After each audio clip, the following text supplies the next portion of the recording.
The Arena Championship is back. This weekend, the best players on Magic Arena are diving into the ring for their share of a $250,000 prize pool.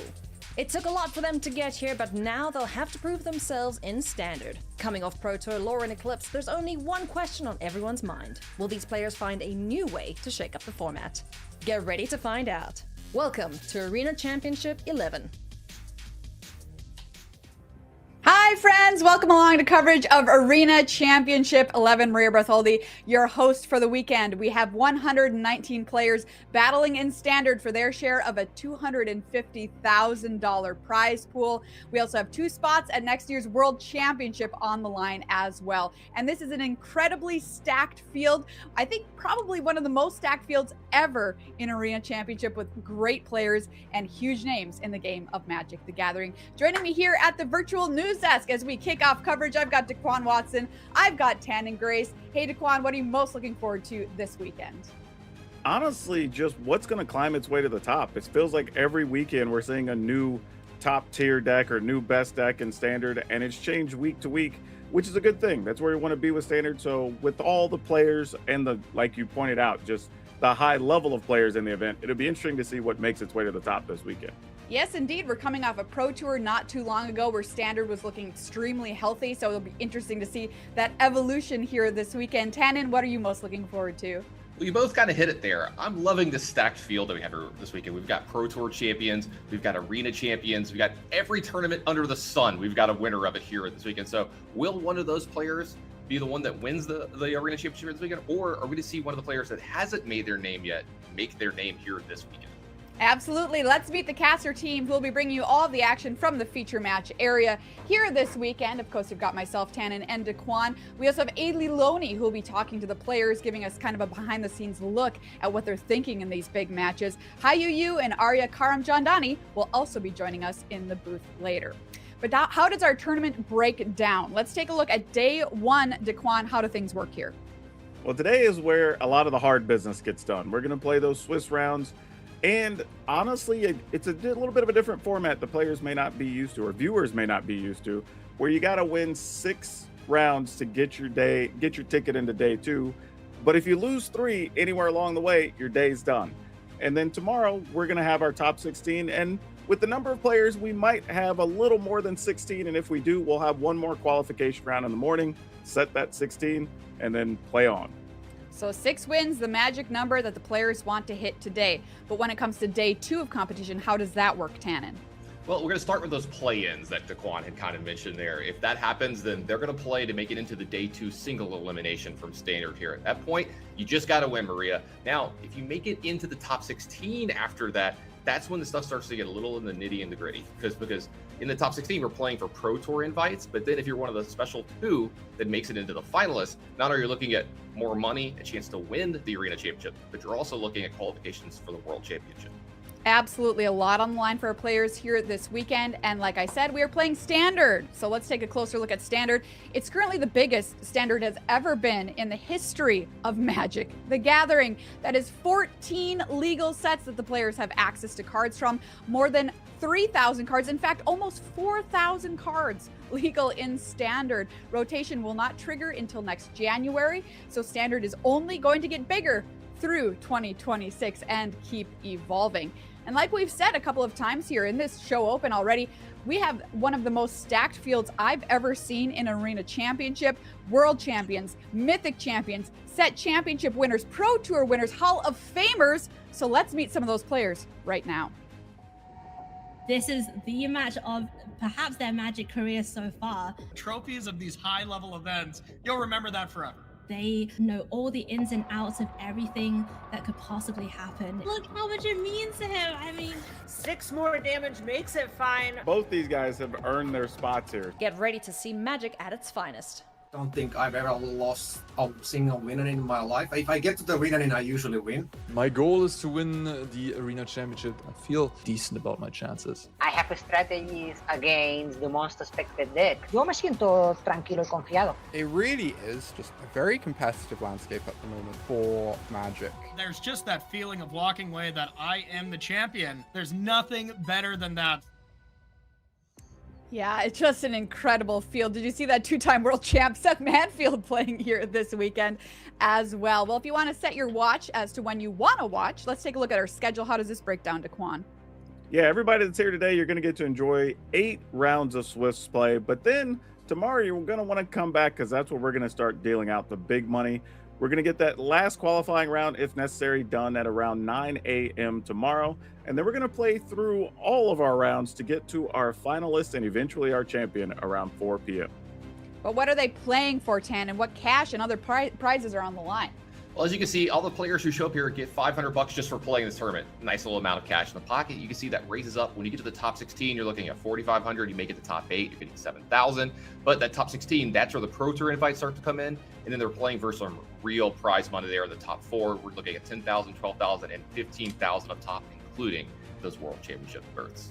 Yes, so much on the line for the players this weekend. A lot to play for. But how do you get here? How do you qualify for one of these tournaments, Daquan?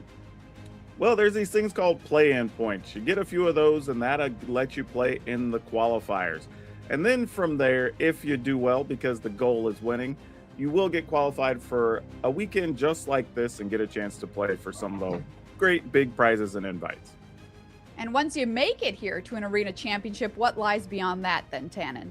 Well, Daquan kind of hit it there. You just got to keep winning. If you make it into the arena championship after getting 4 wins at the qualifier weekend 2, then you're in one of the tournaments that you're here watching today. And if you keep winning from there, let's say you make it into that top 16, then you're qualified for the next Pro Tour and your paper dream begins. And then if you're lucky enough to get into one of those top 2 spots, you qualify for the World Championships from either the Arena Championship that you're playing this weekend or doing well at the Pro Tours or a combination of both. So like Daquan said, like you said, Maria, just keep winning. Absolutely. Very cool that you can qualify for these huge paper tournaments through Play in Arena, something a lot of us just do anyway. There's a look at that. Let's take a look at the season of Arena Championships. What's coming up here, Tannen? Yeah, as you can see, the one that we're doing here this weekend, that's the standard for Arena Championship number 11. But if you want to play in one of these, if you're watching this at home, you're like, I'd like to qualify for some of these big events. I'd like a chance at this money that we're seeing. May 23rd and 24th, you're having Arena Championship 12. That's going to be the format historic. If you like standard, you get another chance at it later this year. That's October 24th and 25th. Like I said, it's going to be standard yet again. You can scan that QR code or go to magic.gg to find out more. Absolutely. And hey, if you want to play a fun event on Arena while you're watching us this weekend, we won't say no to that. Some of us might do it as well, because this weekend there's an Arena Limited Championship qualifier on Magic Arena, which is very, very cool. If you win 2 drafts, you can win $2,000 and punch your ticket to the Arena Limited Championship, which is happening later this year. Then the Arena Limited Championship will qualify you for the Magic the Gathering Limited Championship, an all-limited Pro Tour style event that's coming up in 2027. I am so incredibly excited for that. But hey, if you're kicking back at home watching coverage here today, you want to play some drafts, you could win $2,000 while you're at it, which I think is really awesome. So this is one of these 4 limited championship qualifiers happening this weekend, is the first one. If you want to win some product though, that's next weekend, Daquan. Yeah, with Arena Direct. So if you're at home, maybe just chilling out, trying to figure out something to do, you could hop on and play some Arena to get some products. So you play the event, and next weekend, you can actually just have product mailed straight to your door for doing well in an Arena Direct tournament. So go get it. I love having those boxes show up at my door, and that's my birthday weekend next weekend. So maybe I'll be playing for some boxes on my birthday. I am so very excited for that. Well, welcome back to the virtual news desk here as we get ready to set up round number 1 here at Arena Championship 11. Let's find out who'll be watching do battle in the feature match area first for round number 1 of our competition. We're playing standard here this weekend. Let's check out our players here. We've got Tikhon Timoshenko up against Arne Huschenbett. This is an Is It Spelementals versus an Is It Lessons matchup. So 2 kind of sort of different flavors of Is It here in our first round. Let's get to meet the players. Tikhon is up first here on that Is It Spelementals deck. Closer look at him here. His peak was Mythic 5 on Arena. Came in 17th at Arena Championship 9, so no stranger to these tournaments. Qualified by playing Spider-Man Limited, and he tested alone and hasn't had a chance yet to play in a Pro Tour, so he really wants to make top 16 here this weekend to qualify for a PT. Is It Spelementals is the deck. Let's take a closer look at it, Tannen. well, you said just one win away from qualifying for the Pro Tour at the last Arena Champ. So hopefully one win better for him this weekend. Is it Spelementals? This is a deck that kind of broke out at the last Pro Tour, Maria, with an insane win percentage. And then it kind of just fell off a little bit. We didn't see as many people playing with it as I thought we would with that kind of win rate at something like a Pro Tour.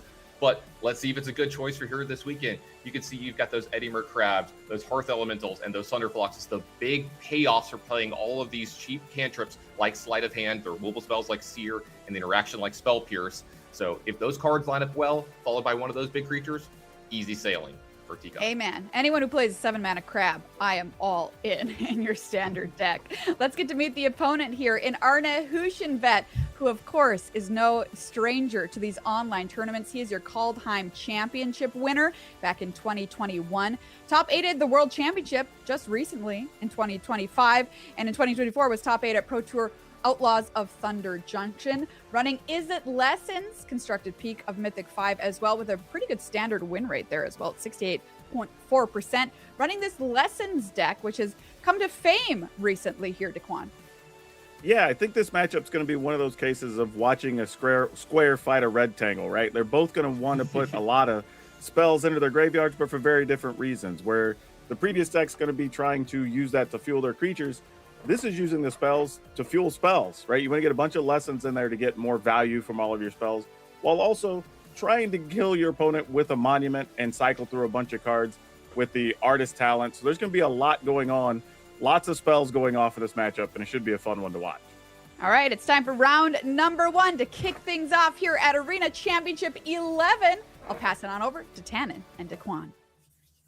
Hey everybody, welcome to round 1 of the Arena Championships. As we said, Daquan versus Arna here this round. We're going to have 2 different flavors of Is It.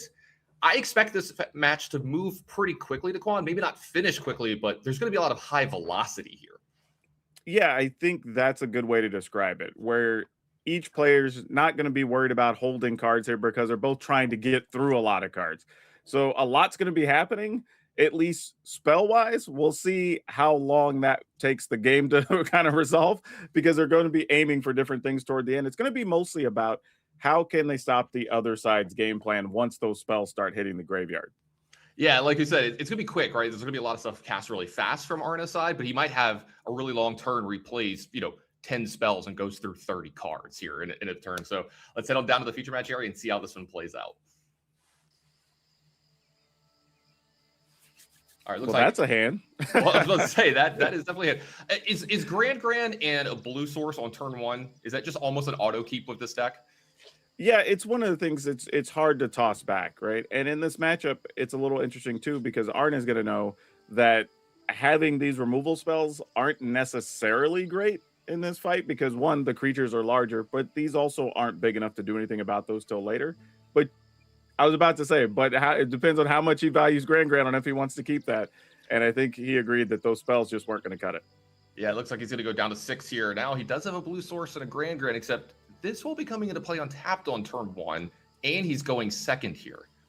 Yeah, and no red mana to be able to cast the other spells, so you'd have to hope to hit something here. So this feels arguably, just outright worse than the last hand, because at least you had mana to fuel everything. Yeah, let's see what Arna believes here too. Maybe he doesn't want to go down to 5 here in this matchup. Maybe he has to. Already, we're faced with one of the great questions here today. To go, this is going to be one of the hardest choices Arna has to make all weekend, is keeping these hands or not. Yeah, and he already knows that Tikon has kept 7 at this point, so that's another thing to think about. Yeah, Tikon's ready to go up there. I don't know if you saw, he's like ready to play his tournament. So it does look like Arna's going to keep this one. Maybe really relying on the top decks from here as well. So it looks like Spiral of Canal and a pass is going to go over, and a second Grand picked up by Arna here as well. Got to make some adjustments there to his settings. Hey, anyone who's played with the client before, you got to get it perfect. You got to get it exact the way you want to. Thanks, Arna, for showing us your settings at home. Hey, if you want to play like a Pro Tour top 8er, there you go. Follow his settings. Yeah, this is kind of, if I'm in Tikon's seat, this is very interesting, because you're like, okay, well, I don't have to worry about a Grand here, and no spells are really happening. So you kind of get time to set up and not have to worry about anything. Yeah, time to set up has been nice for him. He's got 2 sleight of hands here, and he's got a burst lightning that I believe is going to get pointed at that Grand. Let's see what the sleight of hand, though, is going to do for him. Do you like playing the cantrips first before you make your final decision of the turn? Yeah, I usually just to have maximum information because you may just get a different spell you want to sit on. Even for something like Burst Lightning, where you could pay the kicker later and just get more out of it, you may want to spend something else. Yeah, and all those cheap cantrips allowed him to play a Hearth Elemental here on turn 3. And Arna still just that one land here. That's a Sunderflock as well. This game is not looking great for him, Daquan. Yeah, this one's probably all over but the crying at this point. And I think this one is highlighting what we said earlier. These can be pretty quick, and it looks like that is going to be a quick game one going over to the side of T-Con here. Let's take a look at these decks and these sideboards. Let's start with T-Con here, the guy that's up a game. Daquan, anything standing out to you here? Not particularly, but there is a thing to note about this matchup where a lot of the spells that Arna plays actually only hit creatures. So there are times where something like Ral can come in and actually be pretty powerful because there aren't a lot of ways to deal damage to it. When that's something I think a lot of people miss whenever they're playing these decks against each other. It's something I didn't even think about. It's a really good point. Speaking of some similar things, you go down to Arna's sideboard, a lot of the same cards, a lot of the same look here. Anything standing out to you here in this matchup? Not necessarily, but cards like Wan Shi Tong could actually work out if you expect the game to go a little bit longer. So I think it's going to be down to how these players have tested and what they kind of project the game to look like as they play through this next one.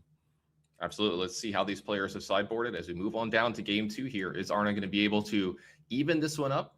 Let's take a look. Hey, there we go. We actually see their sideboards. Looks like 2 Annuls, Soul God Lanterns, a Braid, and Get Out for T-Con. And one of those Rals coming in, like you said, Quantum Riddler and stuff too. So maybe a little more beef on Arna's side here. Yeah, and if you notice on Arna's side, he did take out some of those damage spells because they're just not big enough to do anything to the large creatures in this matchup. And again, won't hit the Planeswalker coming in. This turn 2 Artist Talent looks like it's going to meet an Annul or a Spell Pierce here from T-Con. Does look like the Spell Pierce is the one chosen. Yeah, Spell Pierce just getting added back to the format changed so many things. So you're going to expect to see a lot of those this weekend.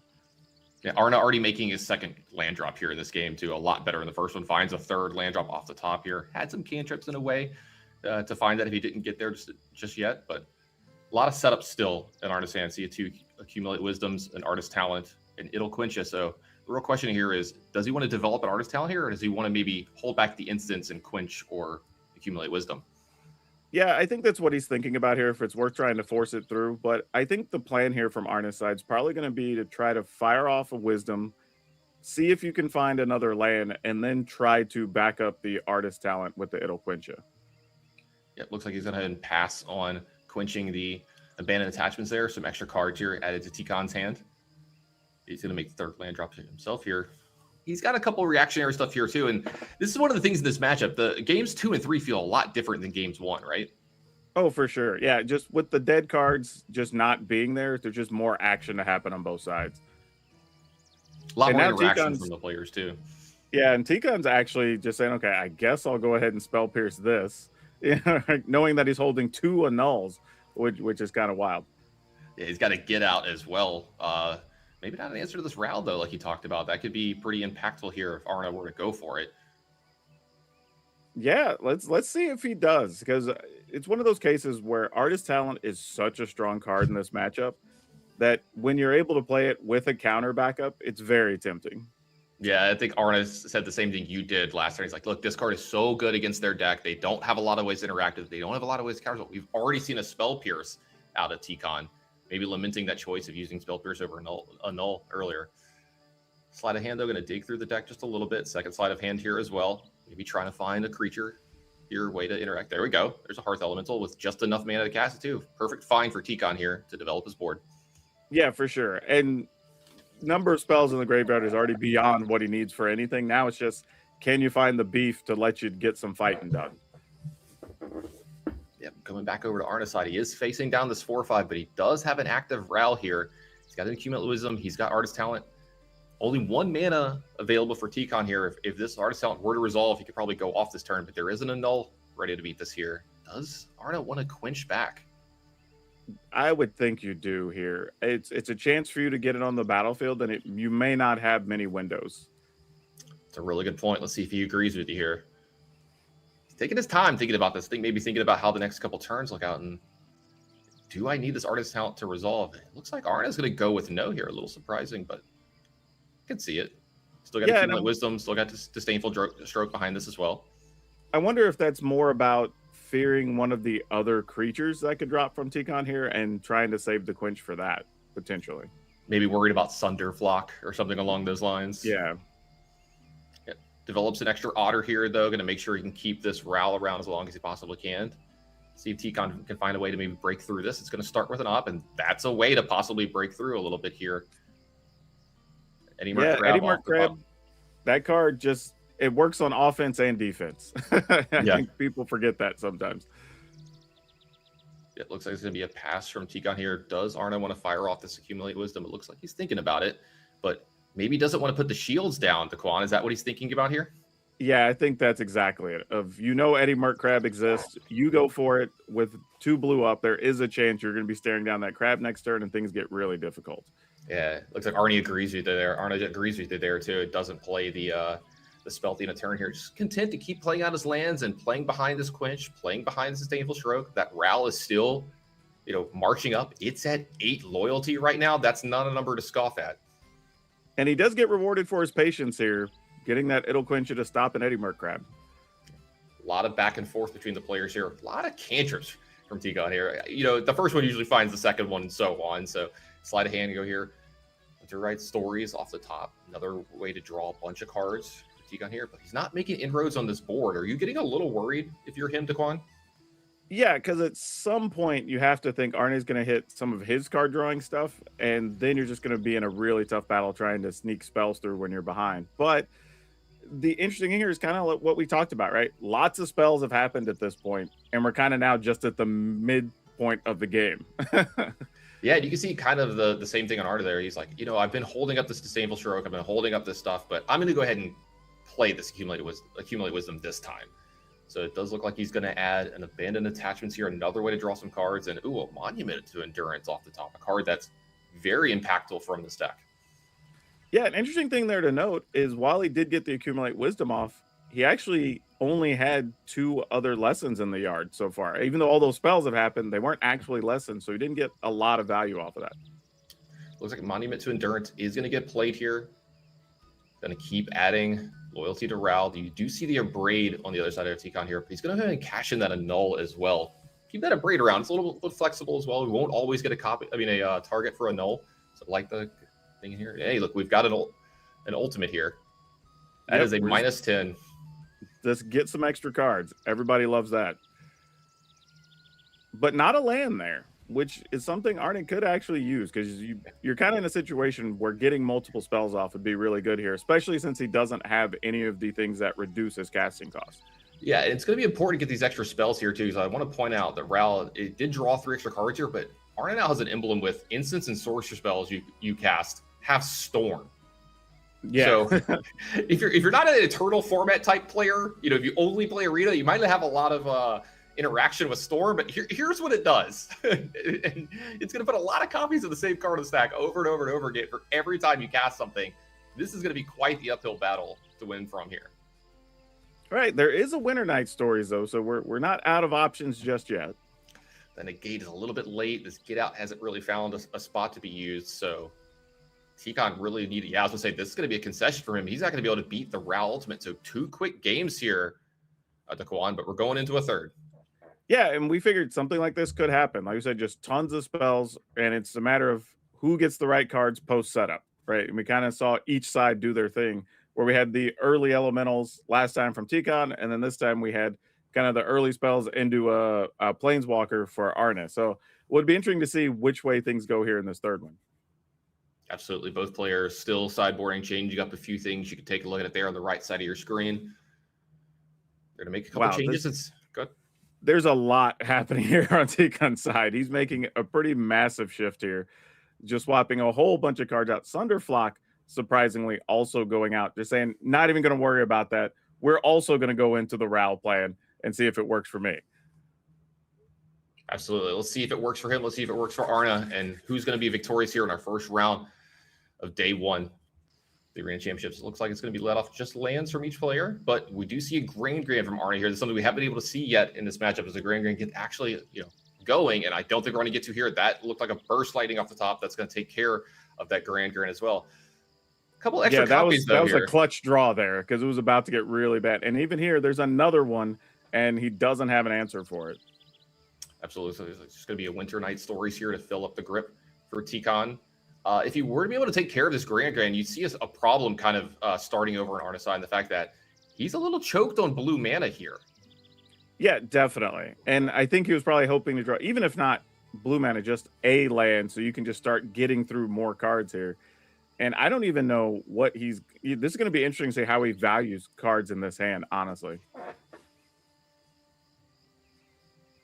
Absolutely. Looks like the Grand to get in, make a discard, get some extra stuff going here. Yeah, and Tikan does have a way to kill Grand here and the mana if a Quench were to go off. So should still be okay here, but he is spending a mana first to play Sleight of Hand. Hey everybody, welcome back to the booth. Looks like we got a little bit of we got a little bit of technical difficulty that we're just working out. The players are still playing their games. We're going to get right back to that as soon as we can.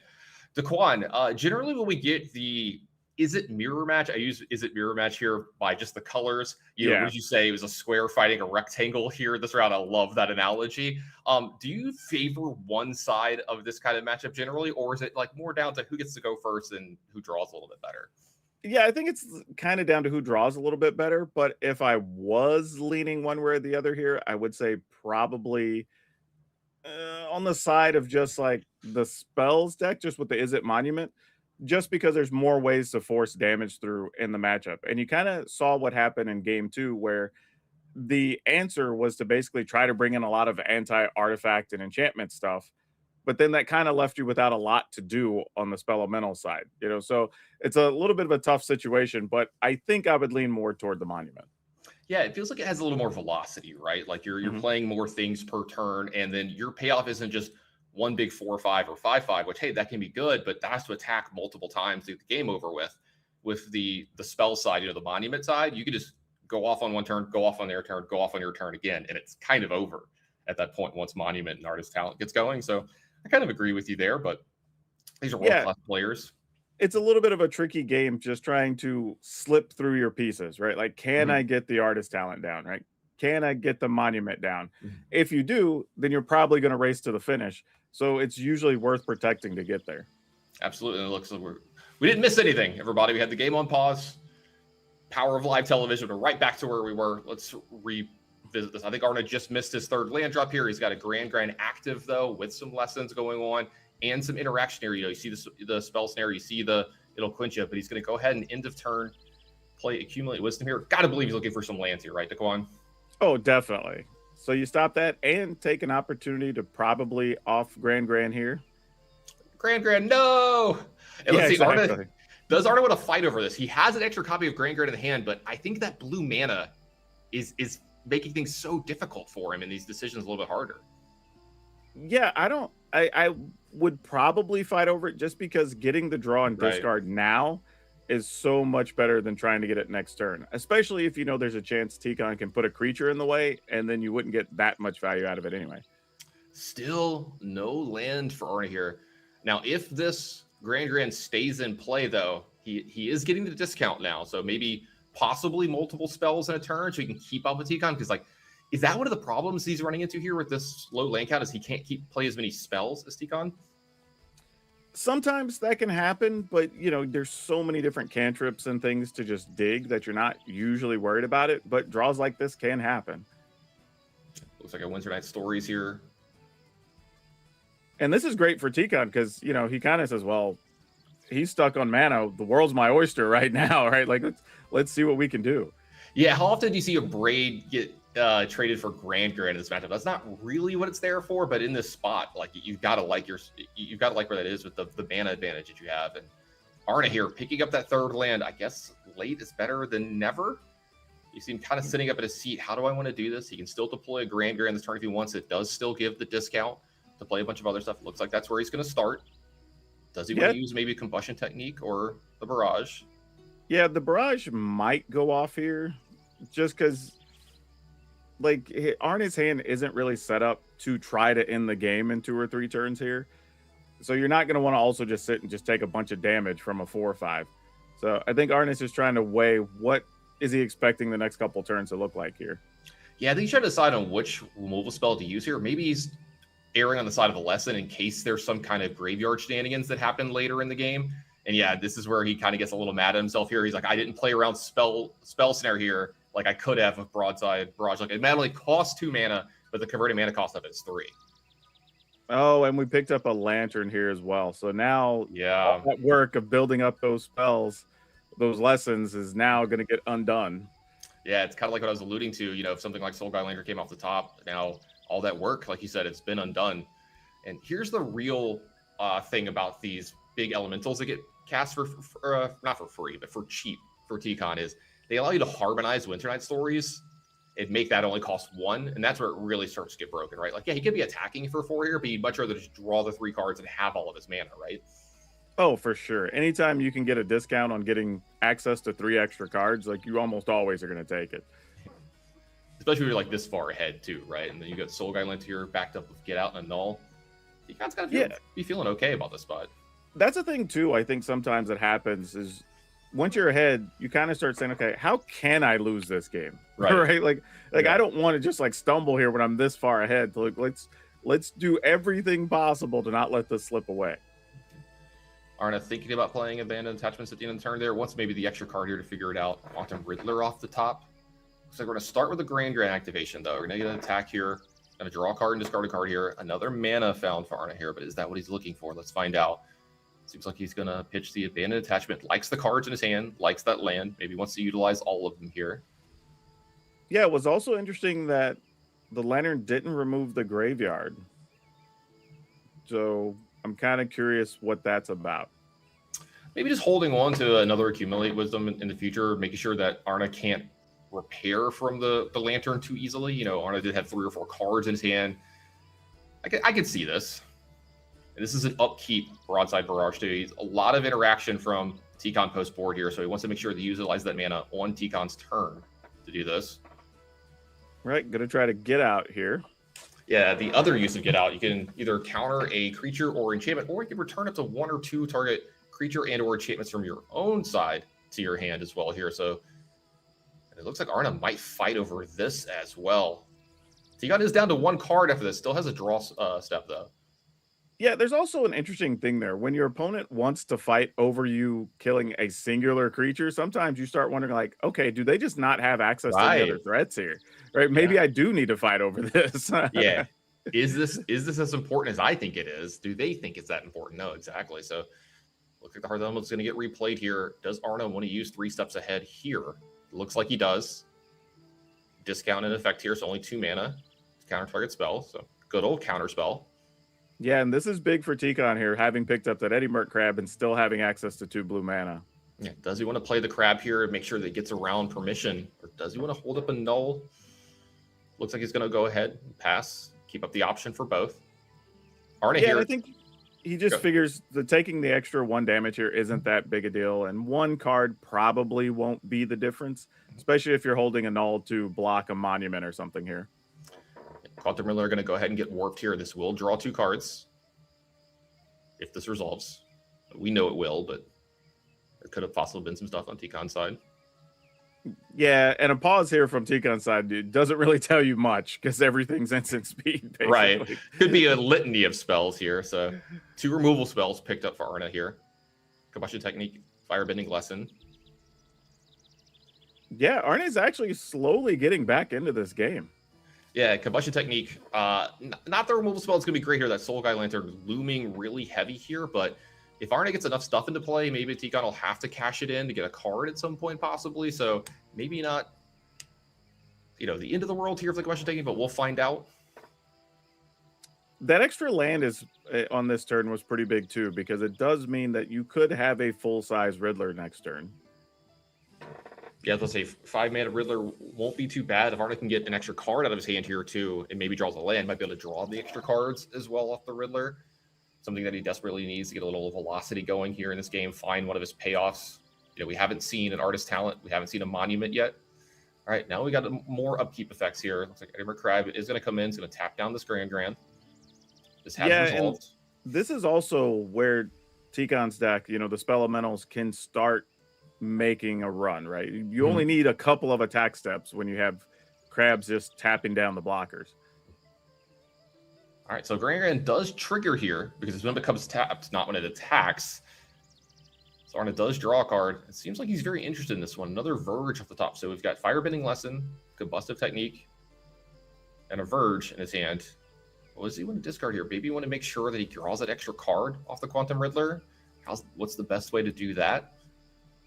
I think what he might be considering here is you can pay, I guess, the kicker cost on one of the burn spells and trying to say, okay, can I fire one of these off? See if maybe then he'll use the lantern and maybe I could still pay the kicker if I have the lands. Like, what does this look like? Yeah, Arna deep in the tank here trying to figure out what to do here. It does look like he's going to get rid of this Verge, keep both of his spells, draw for turn, looks like a negate as well. So a lot more interaction between these two players post-board, as you see. So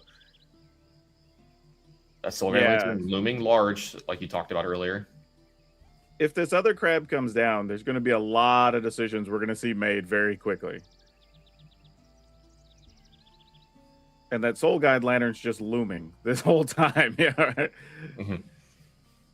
Absolutely. A lot of interaction in Arna's hand, but he is being held down by that Soul Guide Lantern, like we keep talking about. This second Eddie Merc Crab, though, does Tikan want to commit this? Really thinking hard about this one. Maybe studying the lists. You know, how much interaction does Arna have from the spot? What am I playing around? You know, can I get punished for playing a second one? It looks like he's going to go ahead and make that play. All right, here comes the second Eddie Merc Crab. Yep, does resolve.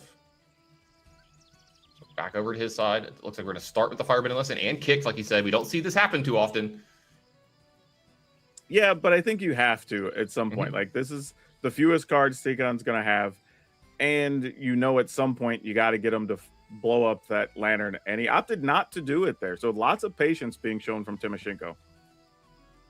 Yeah, just holding back, maybe worried about that combustion technique. He doesn't know is in Arna's hand, but still playing around a card like that. So really, really good patience from Tikon, like you said. Back over to Arna. Now finds one of the namesake cards. There's an Artist Talent. We know there's a Null on the other side, but this is one of his first chances to get a card like that and play this game. Yeah, and Arna is probably looking for a counter spell or something to protect the Artist Talent and get it onto the battlefield. But obviously we see he didn't draw one here, and he doesn't look too happy about his cards.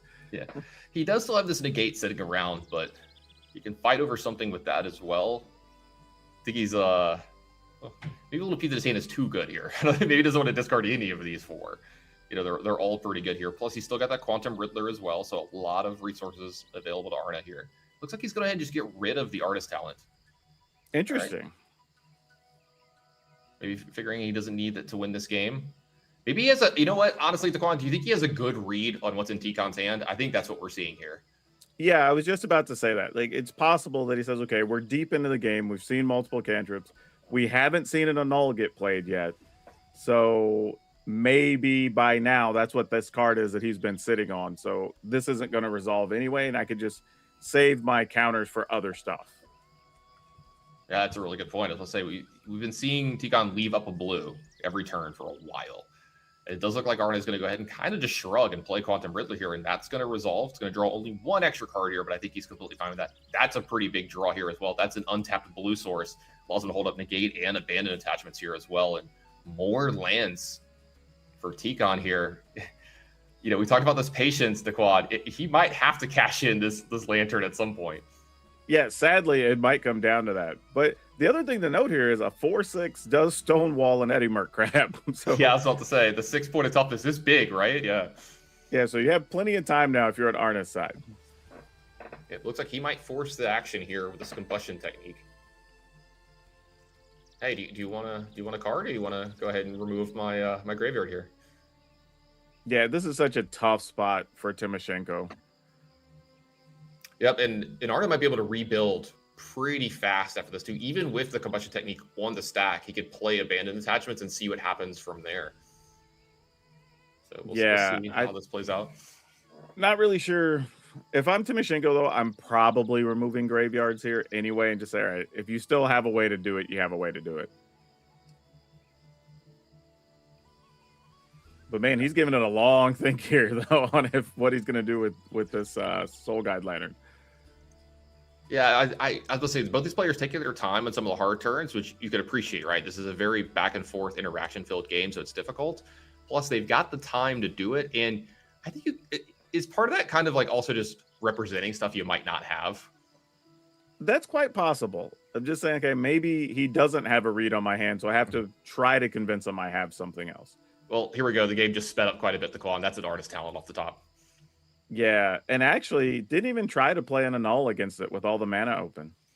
Yep, still got negate, still got disdainful stroke. Just picked up a Ral that we saw be so big in game 2. Everything coming up Arna here. See, this is a big top deck for Daquan. Yeah, and there's no reason to even rush out Ral there. You can just take your time, keep your mana up to counter stuff, and then you have so much mana and they're discounted spells. You can just do it all next turn if you needed to. It's going to be rewarded for holding off that Ral here because they see that Eddie Merc crab off the top. Multiple answers going to be left over. Ral going to hit the stack here, trigger artist talent. Going to discard this Verge.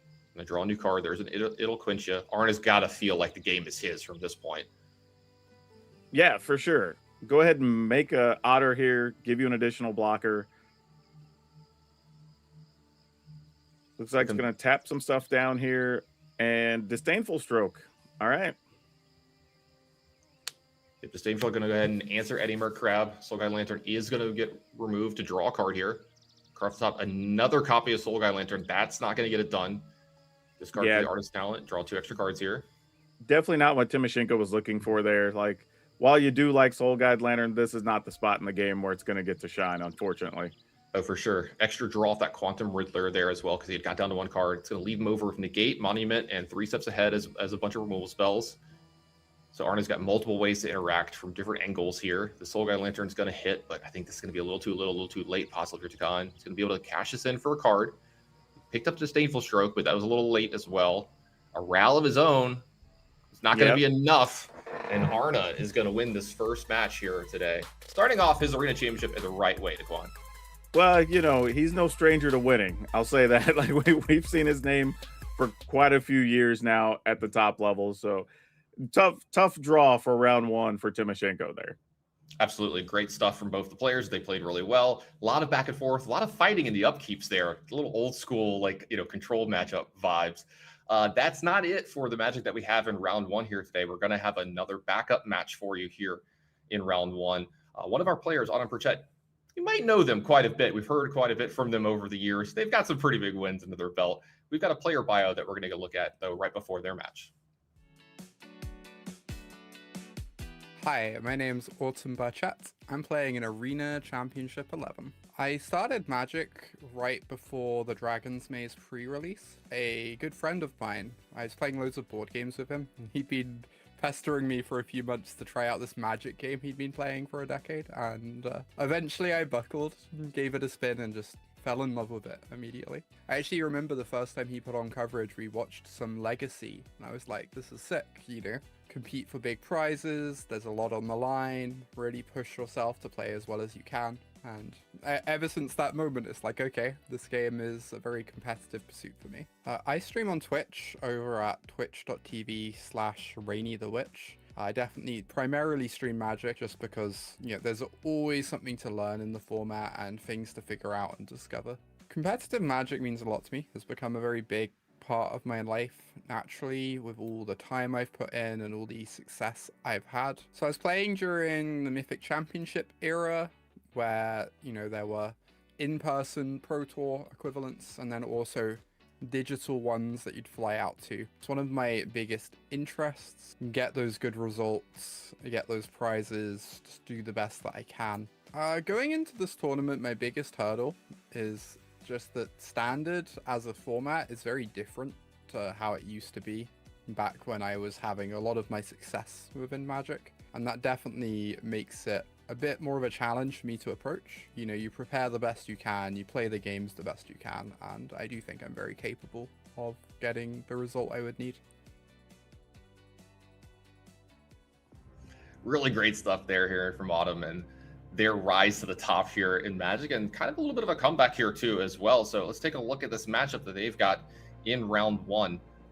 They're choosing one of the decks that I might have chosen here this week in Daquan in Mono Green Landfall. Sitting across from Jesse here is playing Simic Rhythm. Yeah, these are both really interesting decks in the sense that, last round we kind of got to see the two different packages of spells that people play in Standard. And this time you're kind of getting to see, I guess you want to call it the Badger Mole Cub package, kind of in two different presentations. So this would be kind of fun to see which comes out on top here.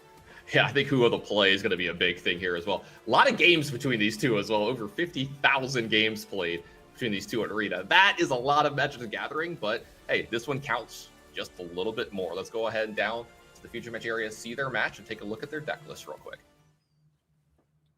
Yeah, these, like I said, are just kind of two different situations for Badger Mole Cub, right? The Cub in Autumn's deck is basically trying to fuel a big turn where you're playing 2 or 3 lands or spells, just trying to stack up that damage from the Harmonizer.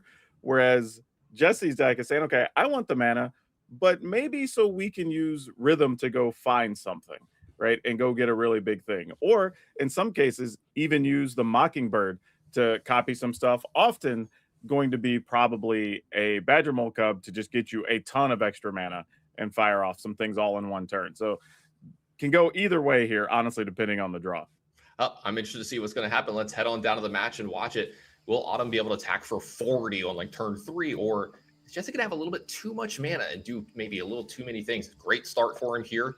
We see a Landware Elves on turn 1. That's one of the ideal starts, right?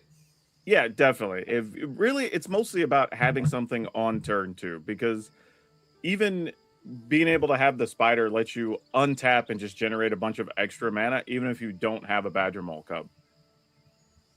Absolutely. So we look over the Autumn side. We got some lands, including some quote-unquote fetch lands here as well. These aren't the fetch lands you're used to, but these are extra landfall triggers, and that can be pretty impactful in this match. Hey, don't insult our standard fetch lands. We got to play the Temu version sometimes. Sure.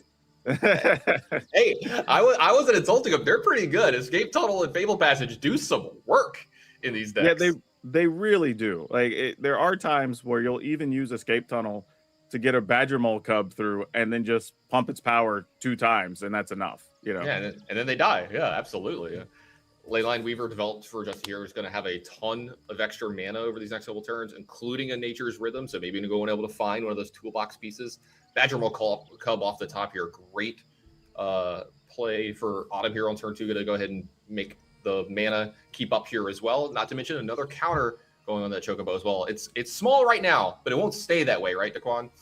Oh, definitely won't. Especially since we can see 2 fetch lands there, and you have access to the Ice Tail Explorer. So lots of opportunity next turn to get some giant creatures. Yeah, I love seeing Ice Tail Explorer get its day here in Standard. That plus any of the, how'd you refer to the Temu fetch lands? Oh, man, yeah. He can do some stuff.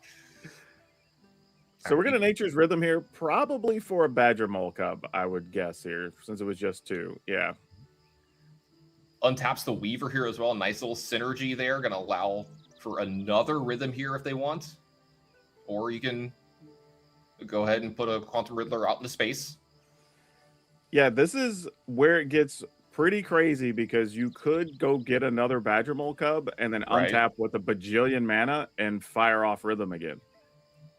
Yeah, I was going to say, I got to do the math. Would you have enough mana next turn if you get a Badger Mole Cub to maybe get a Crater Hoof? You would, my friend. Would it be able to get lethal, though? Will you have any creatures untapped after that? That's the hard part. It would untap the Weaver, and would that be enough? Maybe. I mean, the amount of mana these decks can have is ridiculous. Yeah, so the only thing you have to be careful of if you're on Jesse's side is making sure you don't end up with a trampling creature coming over at you with double or triple power. Yeah, that's the big thing, right? Yeah. All right. Autumn with a couple of options here. See Earthbender Ascension. See the Archdruid's Charm. Ice Tail Explorer could also be a possibility here. What land do they want to put into play here? Because they get to trigger that multiple times along with Chocobo. But they are staring down a lot of power. Yeah, it's a tough thing here because you kind of, you start doing the math on the opposite side. You're already looking at Nature's Rhythm. And you're saying, all right, I guess if you just go get it, I die. Right? Right. But what else am I going to do here? So you just try to set up your plan for maybe next turn. Yeah, how do I win maybe next turn? Right, yeah. Yeah, Daquan, I'm going to let you do the math. You're going to be the math expert here today. I don't know if I can count this high. I will run out of fingers and toes with Jesse's got in play. Well, I can tell you, Jesse's already going to have 12 mana just between his mana creatures, and you have 2 additional lands. So 14 is plenty to get you where you want to go. You see Autumn goes ahead and attacks here because they know there's going to be no blocks from Jesse here. There's no way Jesse's trading anything they've got here. So I'm going to go ahead and force that with the Druid's Charm to get a fight here and take care of one of those Badger Roll Clubs. So that takes away about half of the mana. That is a very strong play, though. Just buys you that additional turn. However, Jesse did pick up a Meringue River Regent here and can kind of just reset all that action. Oh, yeah, this is really cool here. This is going to allow him to bounce 2 permanents or 2 non-land permanents from Autumn here. Yep. So it's going to set Autumn back to the Stone Age. It looks all right. We're going to start with the Quantum Riddler, draw the extra two cards here. A little further into the deck. Still got the River Regent if you'd like. Yeah, I'd be really surprised if you don't River Regent here. Yeah, I think he's just doing a lot of the math here, like how much mana does he actually have? Because don't forget the Weaver is going to untap here as well. That's why he's got a mana floating. Actually, I guess it could be the math exactly on the Rhythm, because you can still use the Quantum Riddler for 4 there as well. So that looks like what it's going to be. Quantum Riddler's going to go ahead and make Nature's Rhythm a lot cheaper here. Is this actually? Yeah, this is just a kill. Yeah, this is it. Yeah, this is what we kind of talked about last turn. We got overexcited about the River Region. We forgot to talk about the Craterhoof Behemoth last turn. So anyone who's ever played any kind of Eternal, Old School Magic, or even Old School Standard, you've died to a Craterhoof at some point in time. If your opponent's going find one with a tutor effect, be it like Natural Order or anything like we see here, the game usually ends. Oh, I'm even older than that. I died to overruns before Craterhoof. So I remember overrun quite a bit. Yeah. All right, taking a look at these 2 deck lists and their sideboards, you see how they sideboard. Any surprises for you here, Daquan? No, there aren't really any big surprises here, other than Autumn just saying, okay, while I do like some of these cards, like the saplings, like the turtles, the thing here is they're just too slow, right? Like you're playing against a deck that's trying to do its big thing on turn 4. You can't really take your time to get those onto the battlefield. So that makes sense as a clean swap. And kind of the same thing from Jesse's side. It's saying like, okay, Spider Sense is cool, but that's not the type of game we're playing right now. Like let me get some of these other spells that can turn creatures off, and then that'll buy us time in case I don't get my fast start. Yeah, it looks like the rules of engagement have changed just a little bit in this matchup versus some of the other ones. So you see the sideboards from the players there. Let's go hunt back down to the feature match area and see if Autumn can maybe tie this up, or Jesse takes another game here. That's a lot of Gene Pollinators in an opening hand, so it looks like a mulligan for Jesse here. Then a keep on this one. How you liking the look of these 2 hands? Yeah, Jesse's first hand is interesting because it's the type of hand that I think a lot of players would be willing to keep, but ultimately it was just a lot of mana and no payoff. So if you draw even a couple of lands in those first 2 or 3 draws, like your hand's just going to do nothing, right? So I totally get why he tossed it away. Yeah, are your opening hands stress a little bit more in a matchup like this from both sides? Yeah, I would think so to some extent, because both can be so fast. And yeah, you have like Unable to Scream that can help, and the other side has the Charm that can help. But outside of those, there's not a ton of interaction to slow each other down. Both players going to 6 here. We saw how Autumn wanted to sculpt her hand. Let's take a look at Jesse, see what he wants to put on the bottom here. I was about to say that's tough when your best option is probably Ouroboros to put back. Yeah, it's a funny spot. It's like one of your better cards, but it's generally one of the ones you want a little bit later and not in your opening hand, or maybe you want to go find it with like Nature's Rhythm or something. So Landwehr Elf for Jesse on 1, Chocobo for Autumn on 1.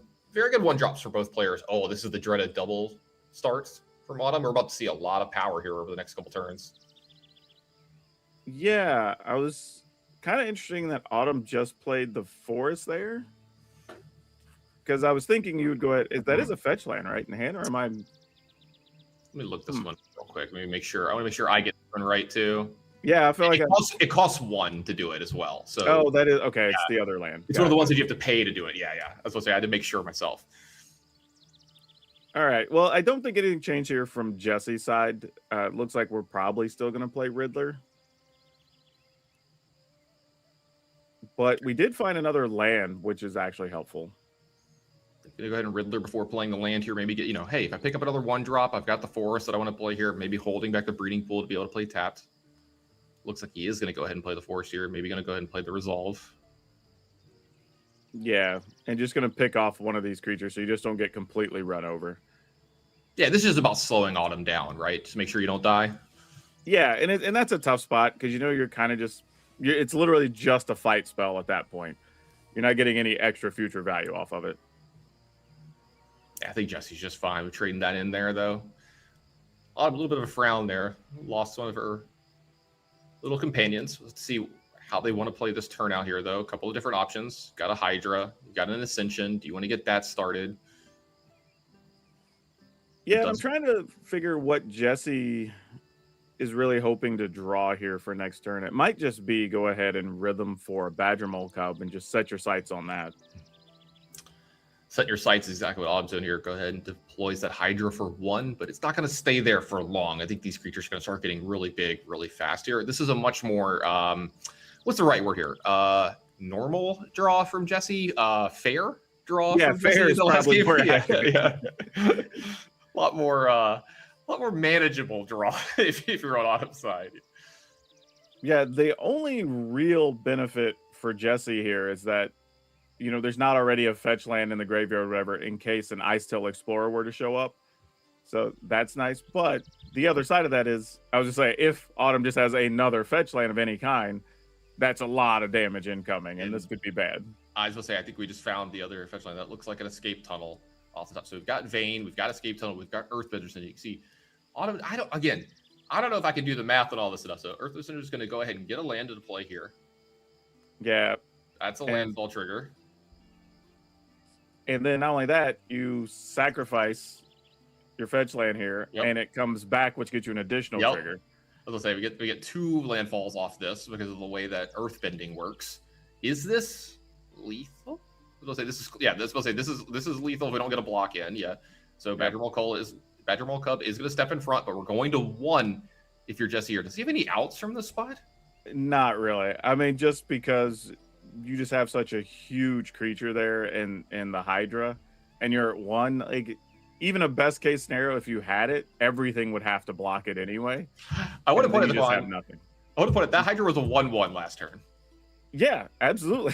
That's how fast it happens. Autumn was tapped out. There's a 1/1 Hydra and I believe like a 2/3 Chocobo or whatever, and then then we got to this point. All right, so Jesse hasn't picked him up just yet, so let's see what's happening. Badger Mole Cub is going to animate the Sanctum. Sanctum now taps for extra.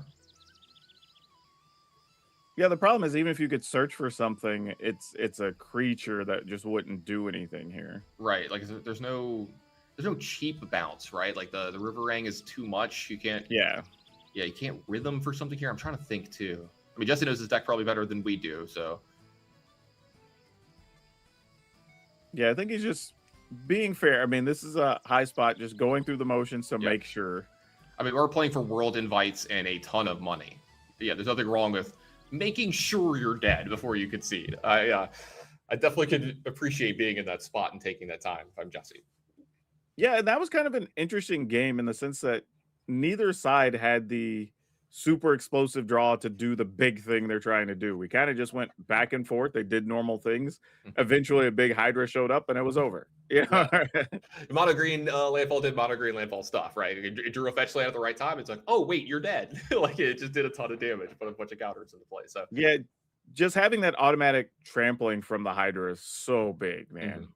Yeah, having trample on the card, not having to give it to it or something later. Yeah, absolutely. I think trample is the most important ability in these kind of mirror matches. I say mirror matches very loosely here because there's so many things left over, right? Like 1/1s and 2/2s that can jump in front of stuff. But when you're 16/16 has trample, that's an actual problem. Yeah, and that's one of those things too where even one of the cards Jesse sideboarded in for the matchup and Unable to Scream just doesn't do anything at that point because the thing has a billion counters on it. Right? Yeah, absolutely. You can take away trample, I guess, but at that point there was already the Earthbender Ascension that would then be giving trample. Or it's still the Abyss, at that point. So it looks like we're gonna have dueling Landware Elves from both players here, though. Jesse's gonna get that mana first. He does have one of those Leyline Weavers too, which we saw do such good work in that first game.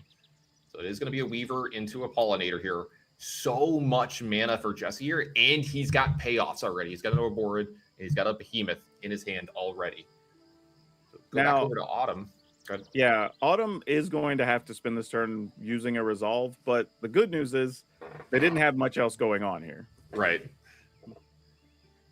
Yeah, we see a couple of resolves, a brawl, and an Earthbender's Ascension, really leaning on the power of this Land Elf to get her there. She got some good draws off the top, but I was about to say she might not be left long in this world after this, though. I like. Are we going to cast the other resolve as well here? We're casting the brawl here. I think is what. Yeah, we're thinking about casting the brawl. Gotcha. So, yeah. Well, never mind. We got pump faked on both of them. Yeah, if someone's going to find their way through it, though, it's going to be Autumn. So let's see how she wants to navigate this. It does look like going for the brawl again. Yeah, brawl's going to take care of the Weaver. All right. Yeah, hey, you get a fish. It's something they can tap for mana, I guess, with the Pollinator. Yeah, just saying. I spoke too soon. Never mind. Yeah. Eliminating all of your mana ramp there. Yeah, absolutely. Great turn for Autumn there. Going to go ahead and take care of everything on Jesse's side, leaving him with just the fish. And he's going to have to rebuild quite a bit here. Land Elf's on the top, going to help further that a little bit. He's got this passage, and if there's no other fight spells or Autumn doesn't do anything too crazy, I guess you have Ouroboros behind this, but not much else. Ouroboros with a bonus creature your opponent. Yeah, you do get the fish. I mean, if you give a man a fish, hey, he will use it. He will use it to attack you. Yeah. Exactly. You turn the fish into a giant, right? Yeah. Oh, I think Jesse's here was trying to decide if it's worth being blue or green since you only have one blue source. Yeah, it doesn't want to lose the second green source if something happened to the Landware Elf here, though. Yeah. We've already seen a ton of fight spells out of Autumn, taking care of a huge board that we had from Jesse. Now, Autumn left over with 3 pseudo fetch lands and an Earthbender's Ascension and a 2/6 Landware Elf. I don't think I've ever said that before. Yeah, I don't think those are stats we're going to see too often on a Landware Elf. Usually it's going to be equal power and toughness, if anything. Yeah, but the 2/6, usually it's some kind of like turtle or ox or something in Magic. Yeah. Usually not an elf, but let's see how Autumn wants to do this. Does she want to get this Earthbender's Ascension going? Looks like she does. Yeah, I think you almost always do. It's just so much value in it. And if you can get it to where it starts to give trample, it just makes it so hard to stop anything with like Harmonizer or anything that you're doubling up the power on. Yeah, I mean, like you stopped Jesse's early onslaught, right? Like you stopped his absurd draw for this game, but you're not winning. You're not getting the game over with anytime soon. So making that happen as soon as possible seems to be what Autumn's going for here. Yeah, it looks like Autumn's even saying like we might just be attacking with this land. Just get the 2 damage. Yeah, it's like, look, yeah, it does ramp you, right? You get the land back or whatever, but yeah, just get the 2 damage in. Yeah. The bodies are kind of important here. Another land here for Jesse. That's more mana. So right now he's got access to about 5 or 6 mana. So getting close to that behemoth and 4 damage coming across for Autumn here with that Ouroboros play. This give another brawl picked up. Okay, so the brawl can't take care of the Ouroboros, but you can pick off one of the other creatures though. Yeah, I mean, still worth it. Or wait, because your window to get rid of it's going to be very small. Yeah, after this turn, everything's getting an additional +2. Oh no, she might be able to pick it off here this turn. I might have spoke too soon. Can we put the 4th counter? Yeah, we can, right? So the Landware Elf is going to get a +1/+1 counter here. Then you can gift another fish, pick off the Ouroboros. So this is a big draw for Autumn here. This brawl is going to take care of this Ouroboros. I don't know if you see the face of Jesse here. He's kind of like, this is a lot of triggers. Yeah, he knows. Yeah, rolls his eyes a little bit here. I'm right with you, Jesse. That was quite a top deck by Autumn here, but very huge play for her and 4 damage for her troubles as well here. Yeah, that elf decided it's just going to get some. Now it's going to have trample every turn as well. Now we're in like the scrappy game, right? We have to get these. Well, oh no, might have spoke too soon. Yeah, another Earthbender Ascension. This is going to get real ugly real fast. Yeah, it's going to animate this escape tunnel yet again. I need to do this. How much mana does Jesse have next turn? It's 4, 5, 6, 7. So let's say the Crater by itself though isn't lethal. It's only got 6, right? Yeah. Yeah. The Pollinator's gone. Yeah. Though, if he did have another land, and just attacking with the Crater Hoof and the fish would probably be big enough at this stage. Might not be wrong. Maybe River Rang off the top is one of the only things he can do. Yeah. Just find a way to deal with this Landware Elf.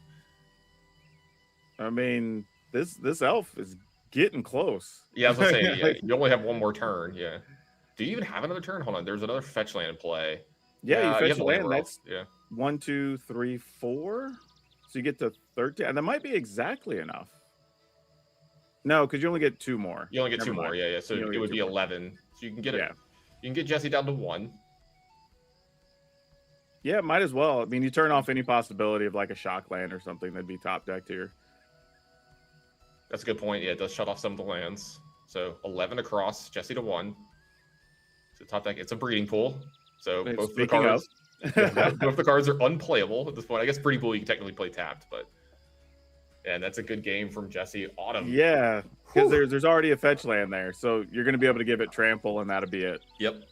And what a the third Earth that is Insult to injury. Yeah, rub it in just a little bit. Autumn. Yeah, we love the showmanship, but wow, what a comeback here in this game with a blistering start from Jesse and just all the fight spells off the top from Autumn, sealing this round 1 win. Man, I almost wrote Autumn off here, and that was a heck of a win, Daquan. Yeah, and I think it just kind of goes to show, right? The difference in the sideboard games versus the game 1 was really just some cards that are kind of like draft chaff, right? Like that nobody cares about, the resolve, Right. the brawl. But they're important in these types of matchups because it's some of the few ways you have to stop those explosive starts. Mm-hmm. I mean, when you're mono green or you're mono green splash blue, you kind of got to take your answers where you can find them, right? It's unable to scream. It's the fight spells. That's kind of all you've got for interaction. And in a matchup like this, we saw how big that interaction could be, right? Like 1 fight spell, which, I mean, it was 3 in that game, right? That were that impactful, but they were so good for Autumn there. And it was so Yeah, it good was this 4 round. actually. There were Yeah, the 2 4th one. brawls and 2 resolves played during the course of that third game. Yeah, that 4th one was really impactful too, right? Took care of that Aura board, and that was really impactful for her. Got her the win in first round here, so great start of the day. Jesse, look, you're not out. You got 2 more losses to give, but hopefully a lot more wins to come. So speaking of that, we've got a lot more Magic for you coming up. We're only going to take a really, really small break, and then we'll be moving into round 2. Don't go anywhere. Lore and Eclipse brings us back to one of Magic's most beloved worlds. But what changes to Standard does this new set bring? The biggest changes that Lorwyn has brought to my deck was Brigid. It was a card I initially looked at for the deck and thought, oh, that's a cool way to make 2 bodies. But then when actually playing with the card, realizing just how much mana you can make out of nowhere with the backside. Definitely, they're diversified the field. The inclusion of all the elementals in Lore and Eclipse. I think this deck could not exist without Requiting Hex, just having a 1 mana interactive spell to be able to catch you up when you're behind on the draw, to kill an elf, the Grand, a Badger Mole Cub. These are all really important elements to be able to be a reactive deck in Standard, is having that piece of 1 mana interaction. There are also Spell Snare, as I said, a very good reactive card. The Black X, a very good removal. So I think the set was very powerful to change the decks in Standard. At first, we saw a ton of the Elementals decks, which actually, those are some of the scariest decks that my deck can play against because of the card Thunderflock. Certainly the introduction of the card Thunderflock has been a pretty big deal. The biggest change, I think, was clearly from Thunderflock. It enabled like a whole new suite of decks that could really prey on the Badger Mole Cub decks in a way they couldn't before, which opened up the metagame a lot. I guess the other thing that I have failed to mention so far is Temple Garden coming to Standard. Also, very big deal. There is also the mana base that got a lot of upgrades with the Shocklands. So now we have all the 10 Shocklands in Standard. And I think what Lore and Eclipse has really done is made it so there are more viable decks that are, that can compete at a high level in the format. 2 of the 3 most important creatures, the Elf and Moonshadow. At this point, I'll give it to Moonshadow. I think it's a very fun card. There's so many different parts to it that maybe are not obvious when you look at it. My favorite card from Lorwyn Eclipse. I do really like Moonshadow. That's a very good one. But I'm honestly a big fan of the new Doran, because just the classic Doran, the Siege Tower, and having that come back. And I've played a lot of Limited. That card in Limited is so powerful. My favorite card from Lorwyn Eclipse is Wistfulness. So that is a copy that I'm playing one of in my main deck and two more on the sideboard. But certainly there were tons of powerful cards introduced with the set, all the elementals, but also the nursery, which we talk about, make this deck way better. And there are just having Spell Snare and Recruiting Hex as two very good interaction spells was so big. So yeah, it really enriched the format, I feel. I think that set changed a lot the metagame. Mainly the Evoke Elementals. They are very good. The Mirror 1 is very powerful. It combines, it's a good card with the Superior Spider-Man. It's a good card on its own.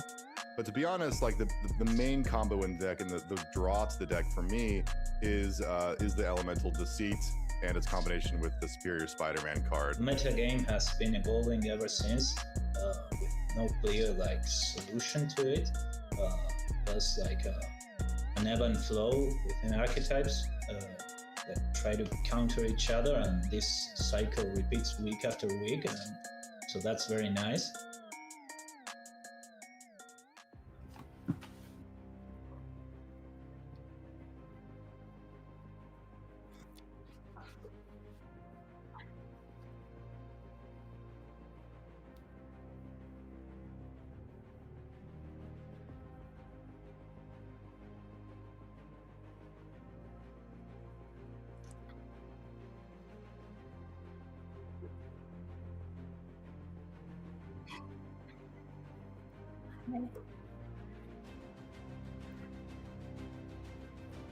Maria, I have to say, having played all of these decks a bit, I am really excited for Dimir Excruciator.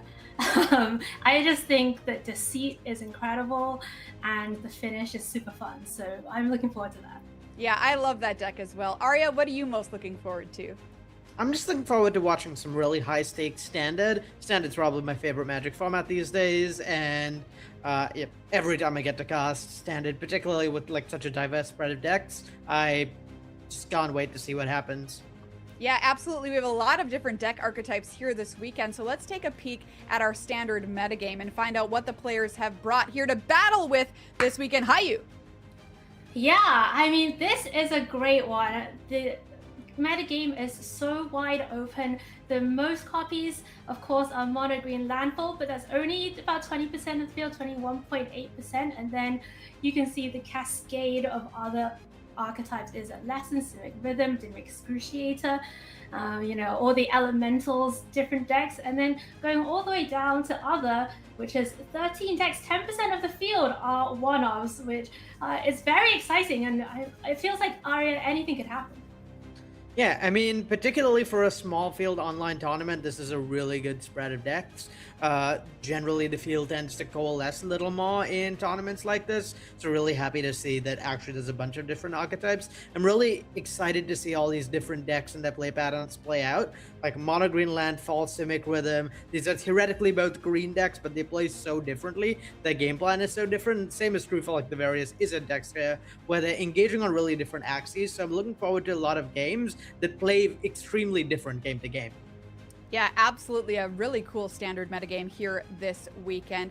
As we get back to our news desk here, we have almost 4,000 cards to choose from in Standard. It is the biggest Standard of all time. So really excited to find out what rises to the top here. But let's set up round number 2 here at Arena Championship 11 and find out who will watch this round. Hey, we got Siggy in the feature match area on Simic Rhythm up against Carol Nosowitz, who will be playing Izzet Lessons. 67.4% overall win rate for Siggy across 15,000 games, 59% over 38,000 games for Carol. Let's get to meet our players here. First up, Mike Sigrist a player who's had a lot of success in Magic the Gathering, came to prominence in the 2014-2015 season, winning the 2015 Player of the Year trophy with 4 top finishes to his name, including 2 Grand Prix wins. Also a limited master is Mike Sigrist here this weekend, and great win rates, as I've said before. Let's take a look at his deck, Simic Rhythm, here this weekend. I have 2 words for you, Hayu. Get hoofed.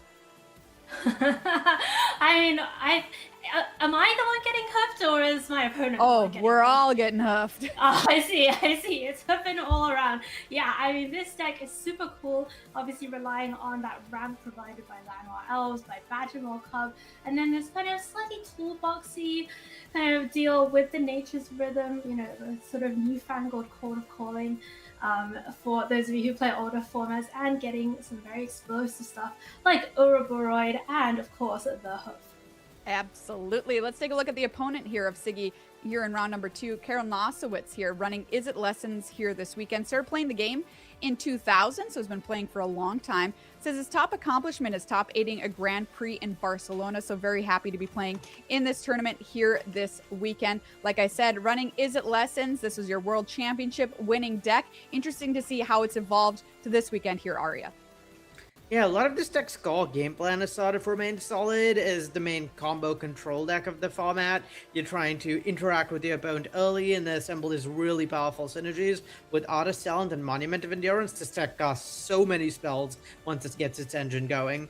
I'd say a lot of the core of the deck has remained the same. I mean, the fact that you're playing this Lessons package means there's not that much room for new cards, but sort of the edges have sort of rounded out a bit. We used to see all these lists with 4 Boomerang Basics, 4 Storm Chasers, and just a pile of 4-offs. The lists have now got a little bit more flexibility, a little bit more room in their engine. We see the 1-off 3 steps ahead and Spell Snare. That more counter magic for this deck, I think, shows up some of the weaknesses it has had in the past. The fact that all your removal is very specific threshold has been a weakness for this deck, and so really interesting to see these counter spells come in, give you a little more interaction against a broader swath of things, so it's hard for your opponent to tailor their threats in a way that invalidates your removal.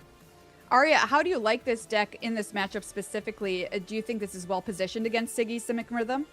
I think it's a really close matchup. It's been a really interesting one to see the sort of push and pull off, where Is It Lessons used to be very favored against the Badgermore Cub decks. Then the Simic decks developed a lot, got a lot more efficient, had better interaction, ended up being pretty favored against the Is It Lessons deck. And now we're seeing Is It Lessons try to round out some of its weaknesses there. So I expect this to be a pretty close matchup. Ooh, exciting stuff. Both these players with a win in round number 1. Let's see who can keep it rolling here for round number 2 as I pass it on over to Hayu.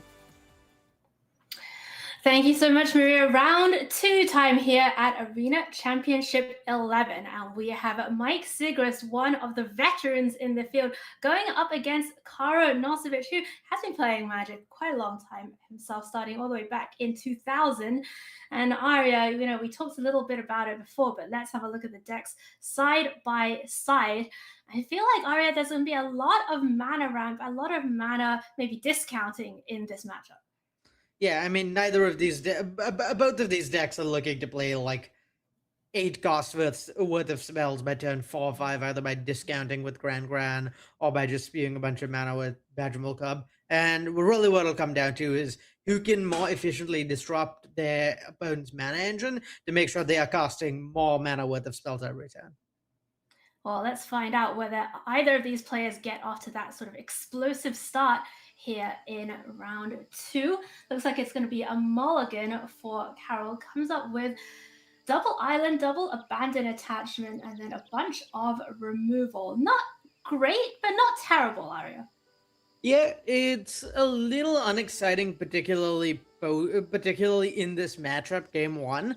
The Badgermore Cub deck is extremely explosive, trying to generate a ton of mana in the first few turns. So you really want to be able to interact early, and not having red mana, meaning maybe Carol won't even be able to interact before turn 3. That's pretty tough in this matchup. Wow, I want to give it to Siggy for this 1 land keep, 1 land Llanowar Elves, and just saying, I really hope my opponent doesn't have the removal for it. But, it worked out. Carol didn't have the removal, and Mike is going to be able to put down the Leyline Weaver. Yeah, sometimes you just gotta trust that the opponent won't have it, and I like I like Mike's tries to respect that this is a matchup where your opponent's trading one for one a lot. It is hard to interact favorably on that. It's hard to interact favorably on that axis. So going down cards by mulliganing quite awkward, and hoping that your opponent doesn't remove your Lano Elves and instead saves removal for Badger Cub or has a awkward start like this makes a lot of sense in the matchup to me. I'm just looking at this Quench, or Ida Quenchia, one of my favorite card names, of course, from Avatar, in Carol's hand. And there we go. It does find the red mana for the removal spell, so it can at least deal with one of these mana dorks. But Siggy is still left with that Llanowar Elves. No second land yet again, though, for Siggy. Yeah, and this is really tough. I think something Sigrist wants to do in this spot is get that Keen-Eyed Curator down, start chipping away at Carol's graveyard to make sure he's not drawing a bunch of cards off Accumulate Lesson and can't restock after interacting early, but just missing land drop after land drop makes it really difficult. Yeah, force it warp out this Quantum Riddler. Does find the land drop off that. It's going to pay 2 life for the Multiversal Passage. Down comes the Gene Pollinator. And Sneaky may be feeling like the engines are starting to rumble, although maybe they started out a little cold here. It's just going to be a draw 3 straight up from Accumulate Wisdom for Carol. And this is a spot you really don't want to be in this matchup, right? Is the blue-red deck has got its engines going, and you still haven't developed your mana. Like, by this point, the Simic deck would really like to be applying pressure, and instead it's just kind of in a waiting pattern, hoping that there is enough efficient interaction from Carol to disrupt Sigrist's engine here. Yeah, and Carl's also, like, kind of dithering about this, because Spypuff Canal does come in tapped, right? Can use the Boomerang Basics to send something back, but that's not a permanent solution, of course. And was thinking about maybe leaving up one of these combustion techniques, but ultimately got to play those tap lands when you can. And we're going back over to Siggy's turn, who's found Nature's Rhythm. Can't really do very much with that just yet. Could get this Keen-Eyed Curator down, but doesn't have the mana to start eating the graveyard. Yeah, and I mean, this is pretty good news for Sigrist, at least this turn cycle, where this was the turn I think things could have gone really badly for him. Carol could have had efficient removal for the Llanowar Elves, and then you start falling behind on mana in a way that's not great, as well as on cards. But Carol not having anything that traded evenly on mana with the Llanowar Elves, really good for Sigrist. Lets him stay in a game that otherwise might have been really unfavored for him. Yeah, this is tough, right? I mean, so now this turn, what happens? Because see, he didn't find the land yet again. Can Nature's Rhythm for 2, so maybe is it time to get the Badger Cub? Yeah, Cub here is awkward. I don't believe there is another permanent for the Gene Pollinator to tap. So I think so while there is access to 4 mana, there's not 4 mana for one spell. It has to be spread across 2 spells, which is not ideal for Sigrist. Oh, and this warped Quantum Riddler just finds another Quantum Riddler. And Aria, I know this is one of your favorite cards, and I can't fault you there. This is a great card, but maybe not the card you want 3 copies of when you're still struggling to find your 3rd land. Definitely some diminishing returns there. And yeah, really awkward card when your hand is full, because what it's best at is refueling you after you run out. But when you have a pile full of hands, spending 2 mana to cantrip, not what you want to be doing. No, and here's both Quantum Riddlers that were warped this turn, kind of, disappearing out of existence temporarily. And Carl's thinking, actually, do I even just kill one of them? No. I think the choice here is to kill the Llanowar Elves. Now that you know Sigrist doesn't have a 3rd land even for in hand even at this point, the Llanowar Elves is the only mana dock that's actually making mana. Unlike the Llanowar Elves, the Gene Pollinator needs another card to make mana. So I like hitting the mana here because you guarantee the next turn Sigrid still can't play a 4-drop, still can't Nature's Rhythm for Badgermolk or get an Ouroboros down. And 4 is the big breakpoint for this deck where your threats start becoming really scary. So I like guaranteed keeping Sigrid off it for another turn.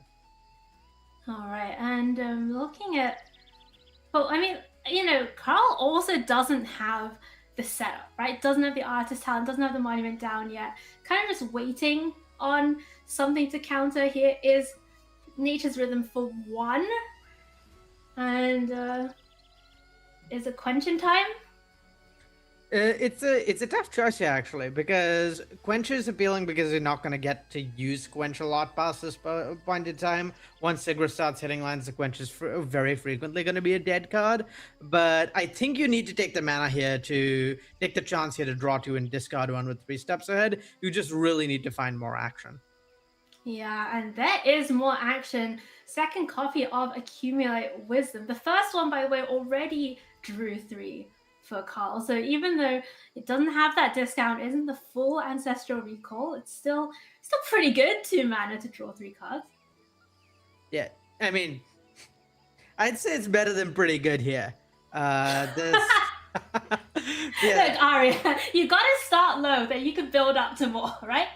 Yeah, Accumulate Wisdom is like the card Carl most wanted in his deck. Just refueling here, being able to keep interacting and not run out of cards. Eventually, Carl's going to find that artist talent to get the engine with Monument going. And at that point, it's pretty over for Sigrist.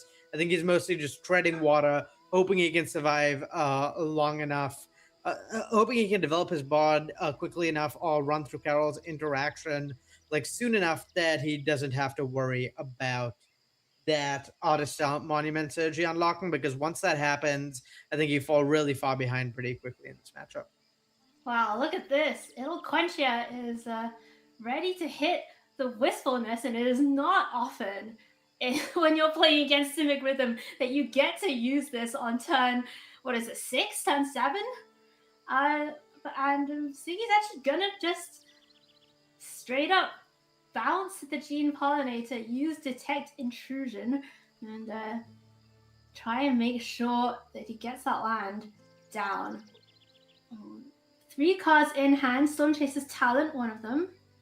Okay, Storm Chaser's Talent really scary here, right? Because that's yet another Accumulate Wisdom for Carol. That's yet another way of drawing 3 cards. And eventually at this point, you're going to just put together the Artist Talent Monument synergy. Storm Chaser's Talent also presents something of an insurmountable late game where eventually you can just start getting back Boomerang basics and start paying 6 mana every turn to make a 1/1 draw and draw a card. And when you have all the mana in the world like Carol does, that's not really surmountable for the Simic Rhythm deck. Carol's deck is just chock full of interaction, so he will just run Sigrist out of threats eventually if this engine gets to keep going. Yeah, this game actually is pretty interesting, Aria. I think it's been a very nice example of like what happens when the plan doesn't quite work out, right? And that kind of goes for both of them. I mean, obviously Siggy's definitely suffered more in terms of the mana, has finally managed to get an Ouroboros down, but even for Carl, didn't have that setup in the early game, although has of course managed to refill his hand many times with the Accumulate Wisdoms. Yeah, Here comes Artist Talent. I think this game is starting to maybe look a little locked up for Carol. I mean, this was actually a really awkward draw for the Lessons deck, right? We saw first 3 lands being drawn were all islands, and we saw that we saw Carol like struggling a little bit to actually get an engine going. But at this point, when you have developed this many lands and you have the Artist Talent Monument engine going, it's hard to imagine the Simic Rhythm deck coming back. There's just going to be interaction for days every single turn from Cal from this point on. All right, here we go. And now we have that Artist Talent going. The Monument starts going as well. We do apologize, by the way, for the slight technical difficulty. We have a little interruption there in Siggy's feed, but it will recover itself very soon. And here we go. Carl, thinking about the options, thinking about the Bolt option already. We're going to come back while we sort that out for all of you. Aria, I just want to ask you about that decision we saw Carl make right at the end there, choosing the bolt option perhaps. I kind of just thought maybe, I'm not fully on it, that I would just be hitting draw cards the first time, every time. Yeah, in general, draw card is what you want to hit first, but in this spot, the Simic Rhythm deck has a bunch of cards in hand. There's like 3 Quantum Riddlers in exile. There's a bunch of spells in hand. We know none of the cards in hand are land. And there's an Auto Token attacking for 5 this turn. So I think in this spot, what you want to do is just turn the corner as quickly as possible. That's one of the strengths of this deck, is that it actually kills you really quickly once it's drawn a trillion cards, with Monument triggering on both players' turns with Artist Talent. So I like the decision to be a little aggressive, try and end the game. You have another Monument, you have another Artist Talent in hand. You're not running out of triggers anytime soon. It seems pretty plausible to kill Sigrist in another turn cycle. So I like taking the line that applies pressure and threatens that.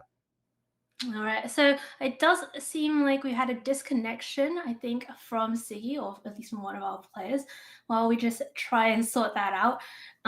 In terms of what we saw in that first game, what did anything jump out to you about how each player views this matchup? I mean, the thing that really stood out to me is just the longevity the Simic Rhythm deck has. And I mean, we saw Carol respecting that with the bolt option. In many ways, the Simic Rhythm deck has become better and better positioned against the Is It Lessons deck as its interaction for Monument itself has gotten better. If you can shut down Is It's engine, then Is It doesn't actually have late game inevitability. You need to sort of chain spells and get that Monument going to actually have late game advantage.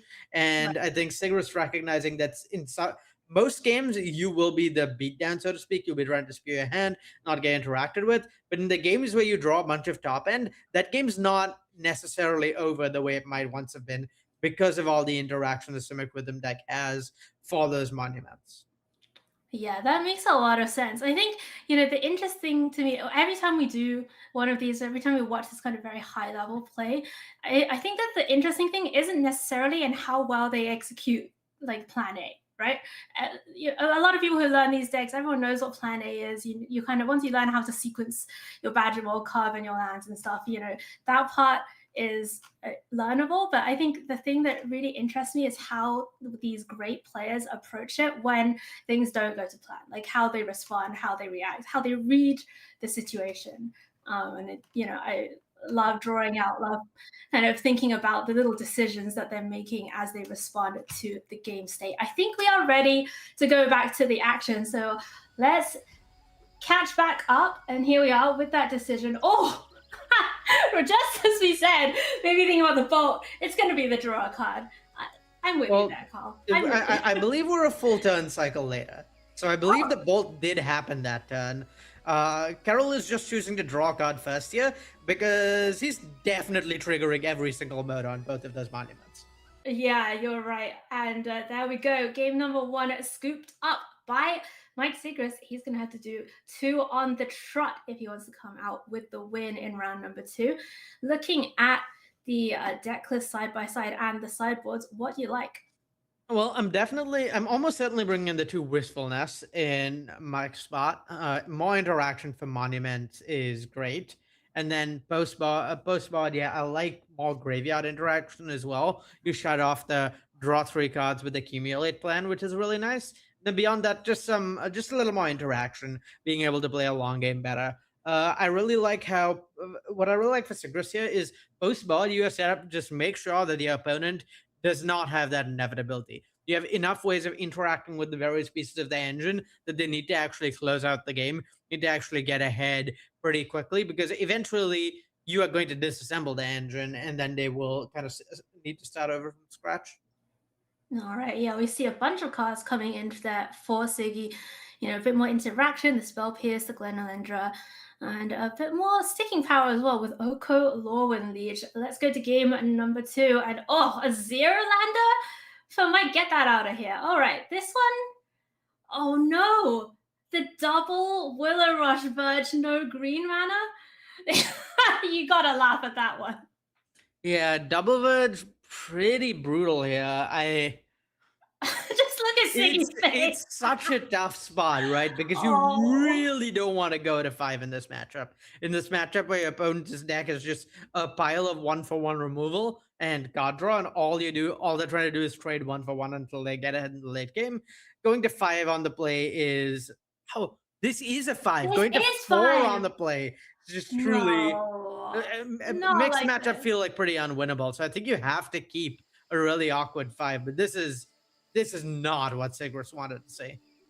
Yeah, all right, let's have a look at what Carl's working with. This is very interactive though. Oh, hello.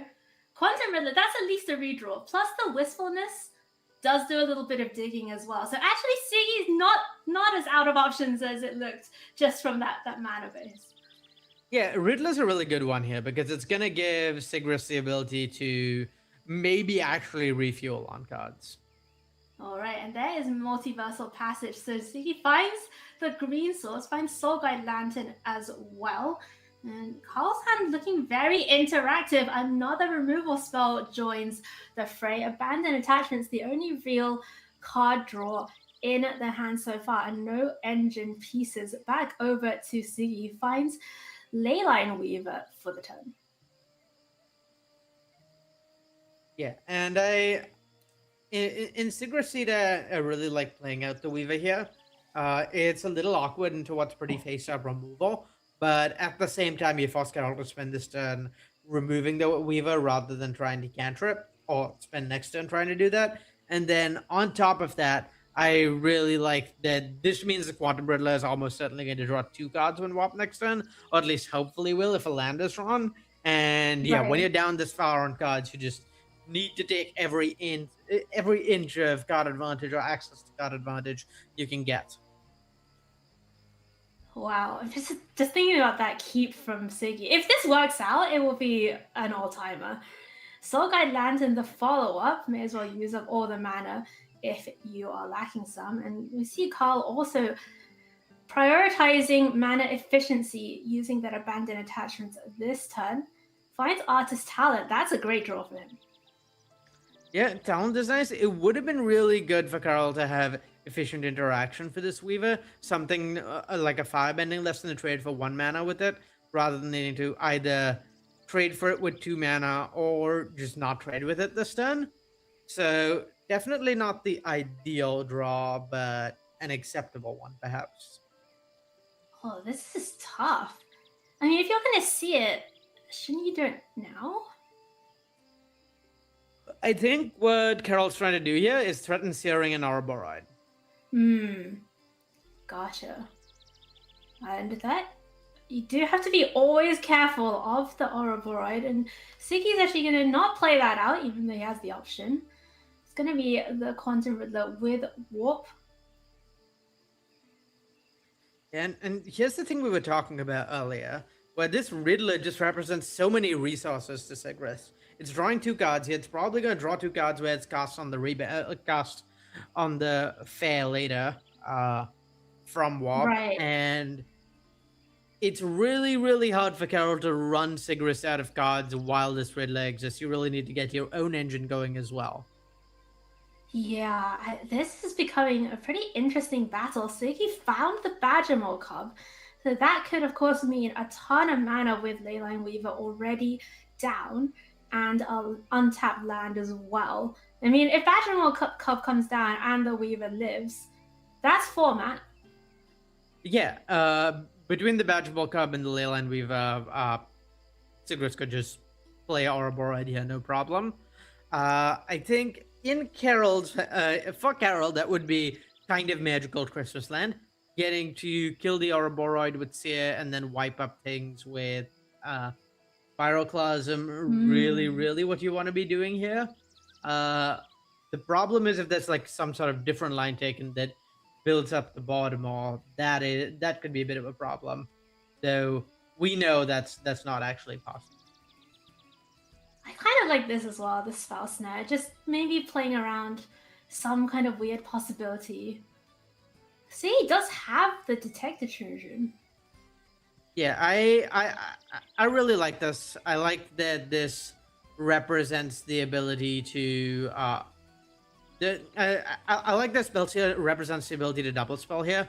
You can spell snare plus do something else. You could sear something that got played, and the spell snare is trading up a ton on mana. And this works out perfectly, right? Now the detect intrusion's gone, everything gets cleanly wiped up by the pyroclasm, and there isn't even necessarily the ability to recast Riddler next turn. Right. And Carl has the 4th land, so Artist Talent can come down. Pyroclasm going to do a great job of cleaning up all these creatures right out of the sideboard. Little acknowledgement there from Siggy. I mean, in his position, you can't really hold anything back against the Pyroclasm, right? Yeah, I think you need to play out your hand. You just don't have enough cards. You need to get Quantum Riddler to drawing 2 cards again. So definitely the correct play from Segrist. But yeah, this is really not what you want to see. All right, there goes Pyroclasm. There go all the creatures. That forest goes back to just being a land, and Ouroboros does get to come down, start putting counters on itself. But we know, of course, that Carl has the answer to this as well. And after a valiant effort from Siggy with that 5-card hand, it looks like options are starting to run out. Although Quantum Riddler is still in the tank. Yeah, the fact that Riddler can come down next turn is nice. 6 toughness is pretty hard for this Lessons deck to kill. So that's a... Never mind. I was going to say that's a pretty potent threat. Less so when there's a combustion technique in play. But yeah, Soulguard Lantern really good at protecting the Riddler from something like the combustion technique. So what I expect to happen here is Carol maybe casts the Accumulate Wisdom, tries to draw cards, and then after the Soulguard Lantern gets popped, Combustion Technique, or possibly the other way around, where Combustion Technique gets played first and forces the Soulguard Lantern pop, and then after that, maybe there's an Accumulate Wisdom. All right, and the Artist's Lesson is going to be providing several extra cards for Carl to look at as well here, so the texture of his hand could change very quickly in this scenario. Carl, just thinking about the sequencing, well, how would you do it here? I think I lean towards Accumulate Wisdom first, maybe discarding the Firebending Lesson. But Combustion Technique first is also pretty reasonable. It's worth noting that you can Combustion Technique, and then if the Soulguard Lantern gets popped, play more lessons with the Combustion Technique still on the stack to try and get to enough cards in graveyard. Get to enough spells in graveyard. Okay. I kind of like that. So there's actually even face up the ability to do that, where you can Combustion Technique, discard the land, and if it gets interacted with, then Accumulate Wisdom, Firebending Lesson, and some order with Combustion Technique still on the stack. We might also see a level up of Artist Talent here. That's another way to guarantee getting rid of the Riddler, because once the Artist Talent is leveled up, Combustion Technique plus Firebending Lesson will kill the Riddler, and Combustion Technique alone can kill the Riddler, depending on what gets discarded here. Right, because Combustion Technique was only doing 4, but with that level up, now it's threatening to do 6, forcing that exile from Soulguard Lantern. So the graveyards are going to go away into exile. And then Carl has a clean slate to work with, but we know has that Firebending Lesson as well. And conveniently, that puts 2 more lessons in the graveyard. Not going to discard anything, though. I don't want to hold on to both of these. Yeah, Monument plus Artist Talent is going to draw Carl a ton of cards, and Accumulate Wisdom is a really good source of actually getting ahead on cards in the spot, or was until the Scrap Shooter came down. This Keen-Eye Curator, we saw Siggy threaten to do something with it in the first game. It never had the mana to really get going, but this time it is going to be chomping up everything in the graveyard. I wonder if there are enough types. I don't think so, right? There's just Artifact, because the graveyard's got exiled, so there's just the Soulguard Lantern, which is the Artifact, plus some instants. There's definitely Artifact, creature, land, and actually there's probably not even a creature anymore. No, because the graveyard's got exiled, right? So Yeah, and Yeah. Combustion Technique exiled the Riddler. right. Oh wait, Here's are there? There's Monument. probably other creatures in graveyard for Sigrist, because Solgard Lantern just exiled Carol's graveyard, so there's probably still like a Badgermole Cub in there, and the land. All right. Well, let's see what happens here. We're gonna see Accumulate Wisdom. It's gonna be just the basic version. So just gonna look at the top 3, put 1 card in the hand. Still pretty nice though. Nice little bit of card selection. And yeah, there we go. Have a nice look at the graveyard. You're right.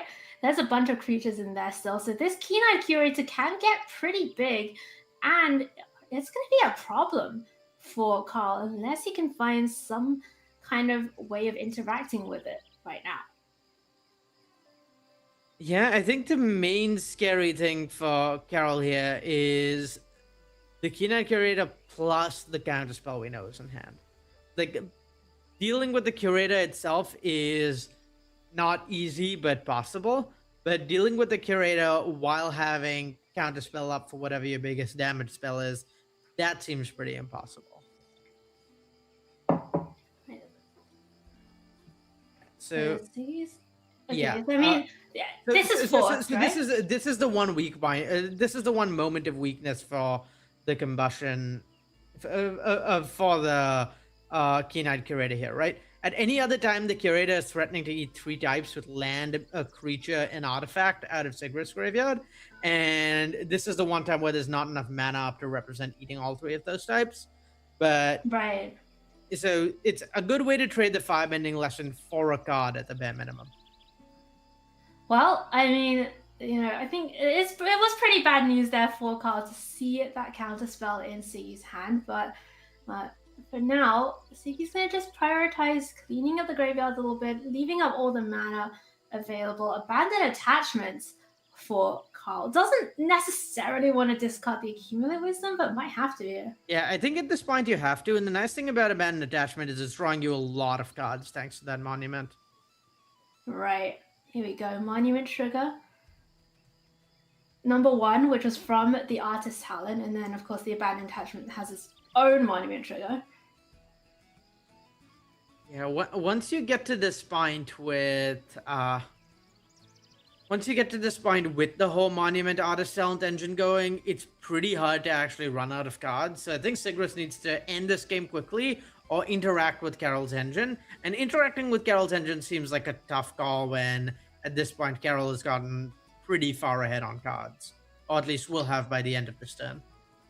Yeah, I think Siggy brought in a couple more copies of Wistfulness, so that is definitely a great way to interact with the engine. I'm not quite sure what else he has going on, but it is very much ahead in terms of creatures, damage represented.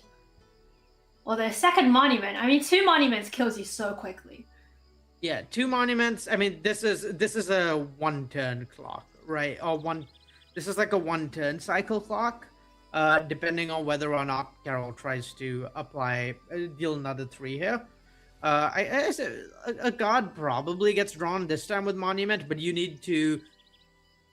Sigrist is going to get 1 more turn, really, because if Carol finds any instant here, because Carol can trigger the Monuments on Sigrist's turn, drain Sigrist for 6, untap, drain Sigrist for 6, and then Sigrist upkeep, drain him for another 6.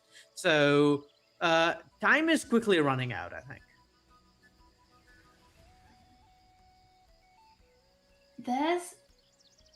I mean, it is interesting. Create a treasure?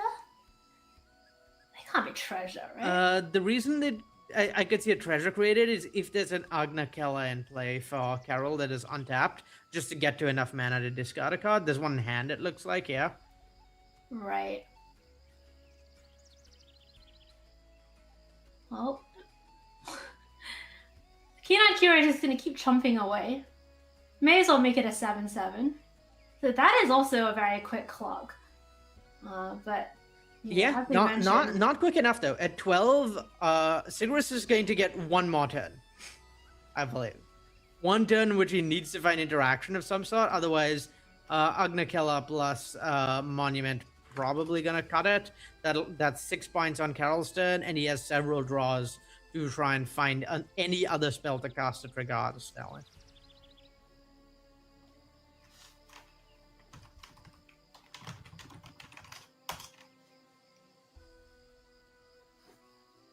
All right, we are gonna see that Agnicella activate. And keep digging through. Yeah, I mean this game is looking. Oh, this game is actually just factually wrapped up with the second Agnicella. That gets activated in Sigris upkeep, and I do not believe he's going to get another draw step.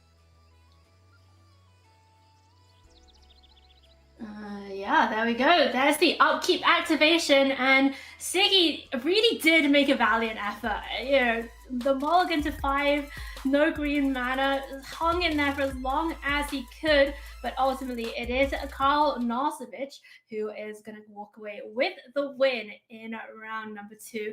So he's going to be advancing to 2-0, which is a very nice start to the day, Arya.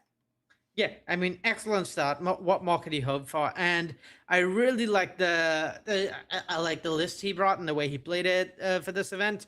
I mean, Is It Lessons really powerful deck, but something that you need to really respect. So the main weakness of Is It Lessons is that you can configure your threat suite to get around the cheap interaction that deals damage. Like if you don't have any 2 and 3 toughness creatures or have only a few of them, then Is It Lessons can play really, really badly against you because it has all these dead cards that don't do anything. But as a result, you really have to respect Is It Lessons on a given weekend. You have to either have few enough of those threats or have enough artifact and enchantment removal and or graveyard interaction. So keep Is It Lessons in check.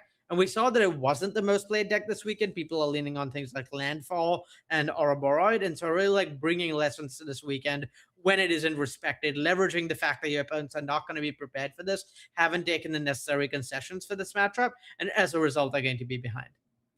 Yeah, absolutely. All right, we're going to go away for a quick break. And during the break, we are going to find out about one of our competitors for the next feature match, Christopher Larson.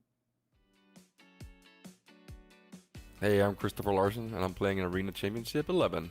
I got started playing Magic due to one of my friends' mom told us we weren't allowed to have a lot of screen time. So after an hour of playing computer, he took out 2 Magic decks and said, "You want to learn Magic?" And that's how I got into it to begin with. My first pre-release of Magic was Odyssey. I started playing competitive due to the local tournament having the good old PTQs. One of my friends, Rasmus Sebas, told me to come play a PTQ that I won when I was like 15 or 16. And then we went to Japan to play the Rochester Draft in Nagoya 21 years ago. And from then on I was hooked. It was magical to just play Magic at the highest level. My recent Magic accomplishment has been, like, I just won the PT Richmond of Lauren Eclipse, which was insane. The tournament we're gonna play now is the AC11. The tournament is also held on the weekend of my daughter's birthday. So in this case, we'll be having birthday parties Saturday and Sunday. And then after the dust has settled, I will sit in the corner, I will play Magic, which is the greats of both worlds at this point. Getting to play Magic is a privilege. Back in the days I used to grind.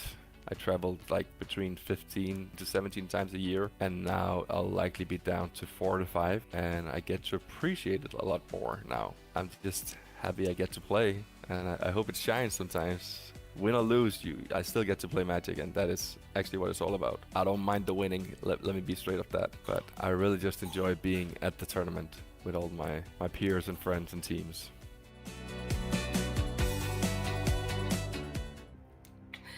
Great to hear that from Pro Tour champion Christopher Larson, and happy birthday to your daughter, by the way.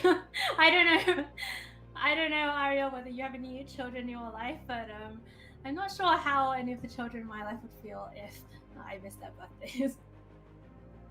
Well, I mean, you know, sometimes you just gotta win a ton of matches of Magic, and I mean, you gotta respect Christopher coming back with the same deck that won him a Pro Tour to play in the event directly after. Like, surely there's nothing more intimidating to play against, right? The reigning Pro Tour champion on the deck that he was a reigning Pro Tour champion with.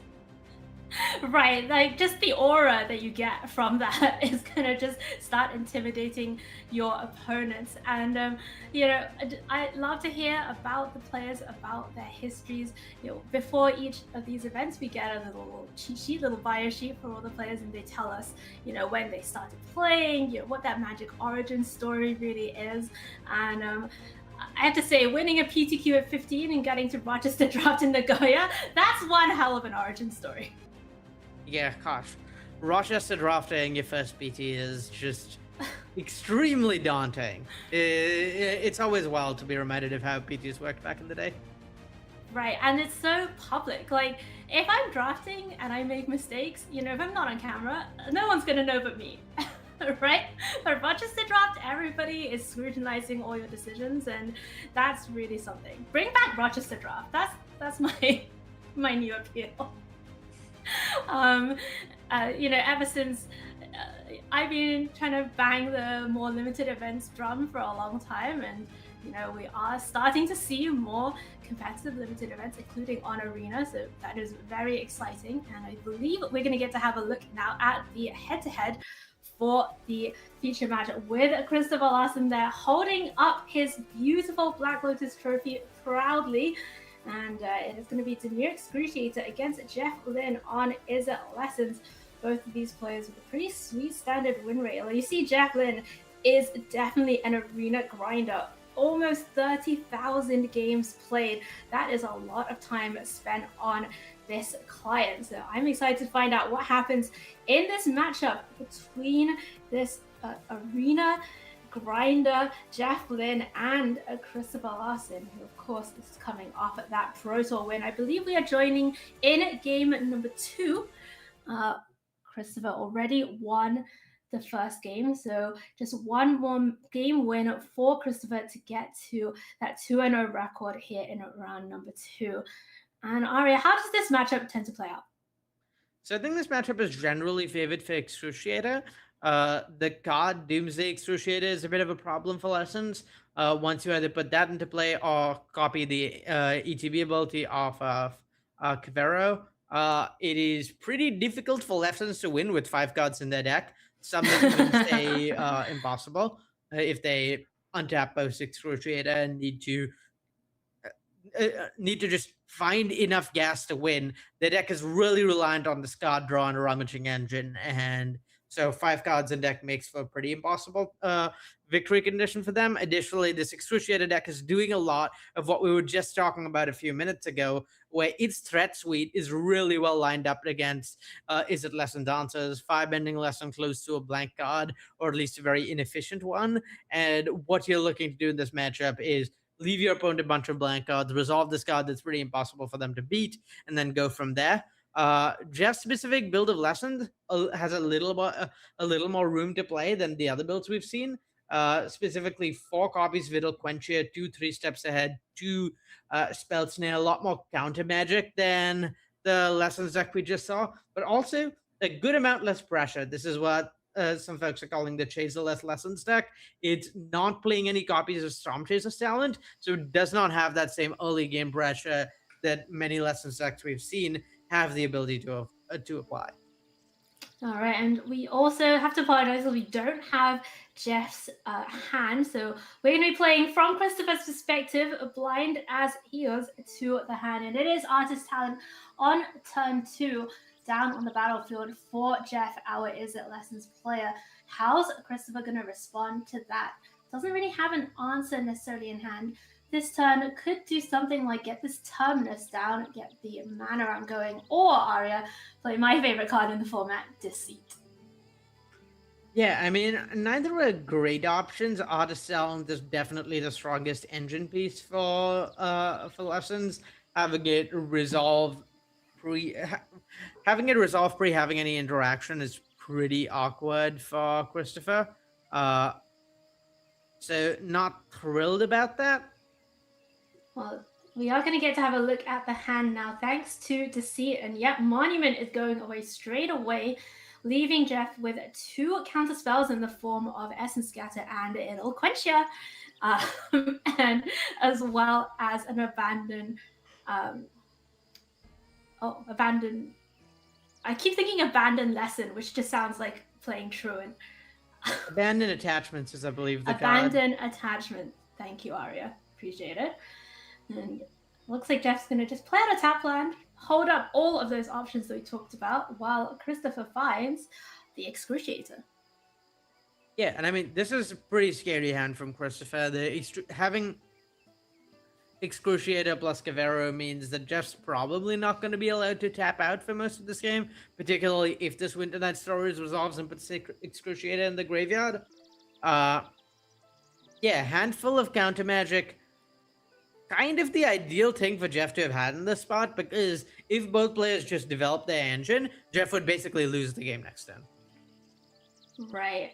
And I like countering this Winter Night Stories. You can't really let this Dimir deck start putting things in the graveyard, start cycling. But Christopher Larson looking pretty comfortable right now, getting that Terminus down. Having played through that Quench, sees that the shields are sort of down right now. And, but of course, Artist Talent, the cost reduction, the shields were very much not down. Essence Scatter takes out the Preacher, but that does mean the Essence Scatter Aria isn't there to counter something like the Caviero. Yeah, and I think in this spot for Christopher, what you really want to do is just try and find a way to push through your Excruciator. So really like forcing Jeff to use the interaction in his hand, use the counter magic so that you can maybe get that Excruciator down in a window where Jeff doesn't have a counter spell up. It's hard to find those windows though when your opponent is putting 3 cards in their hand. You know, it seems like every turn. Gran hits the battlefield, and Jeff with 2 mana up, obviously representing potentially 2 different spells. So we are going to see Christopher go for it here with Caviero. There is a Deceit in the graveyard, and that is going to be met with It'll Quench Ya. I'm going to say it in that tone every time, Arya. I'm just warning you now, the whole weekend. It's understandable. It is the quenchiest. It is the quenchiest. Well, okay. I think Quench is the quenchiest. I will not be providing further opinions on this matter. Oh my goodness. I think I'm just strictly correct here. So this is why. Seeing this artist talent like do work for Jeff, this is why Christopher was really unhappy to see that talent on turn 2, right? This is why it's so disadvantageous to him. Normally, you can sort of pick apart the interaction in the stack, choose the stress the points of interaction that are going to line up well against your particular draw. In this case, counter magic, and try and eventually resolve a card as a result of that.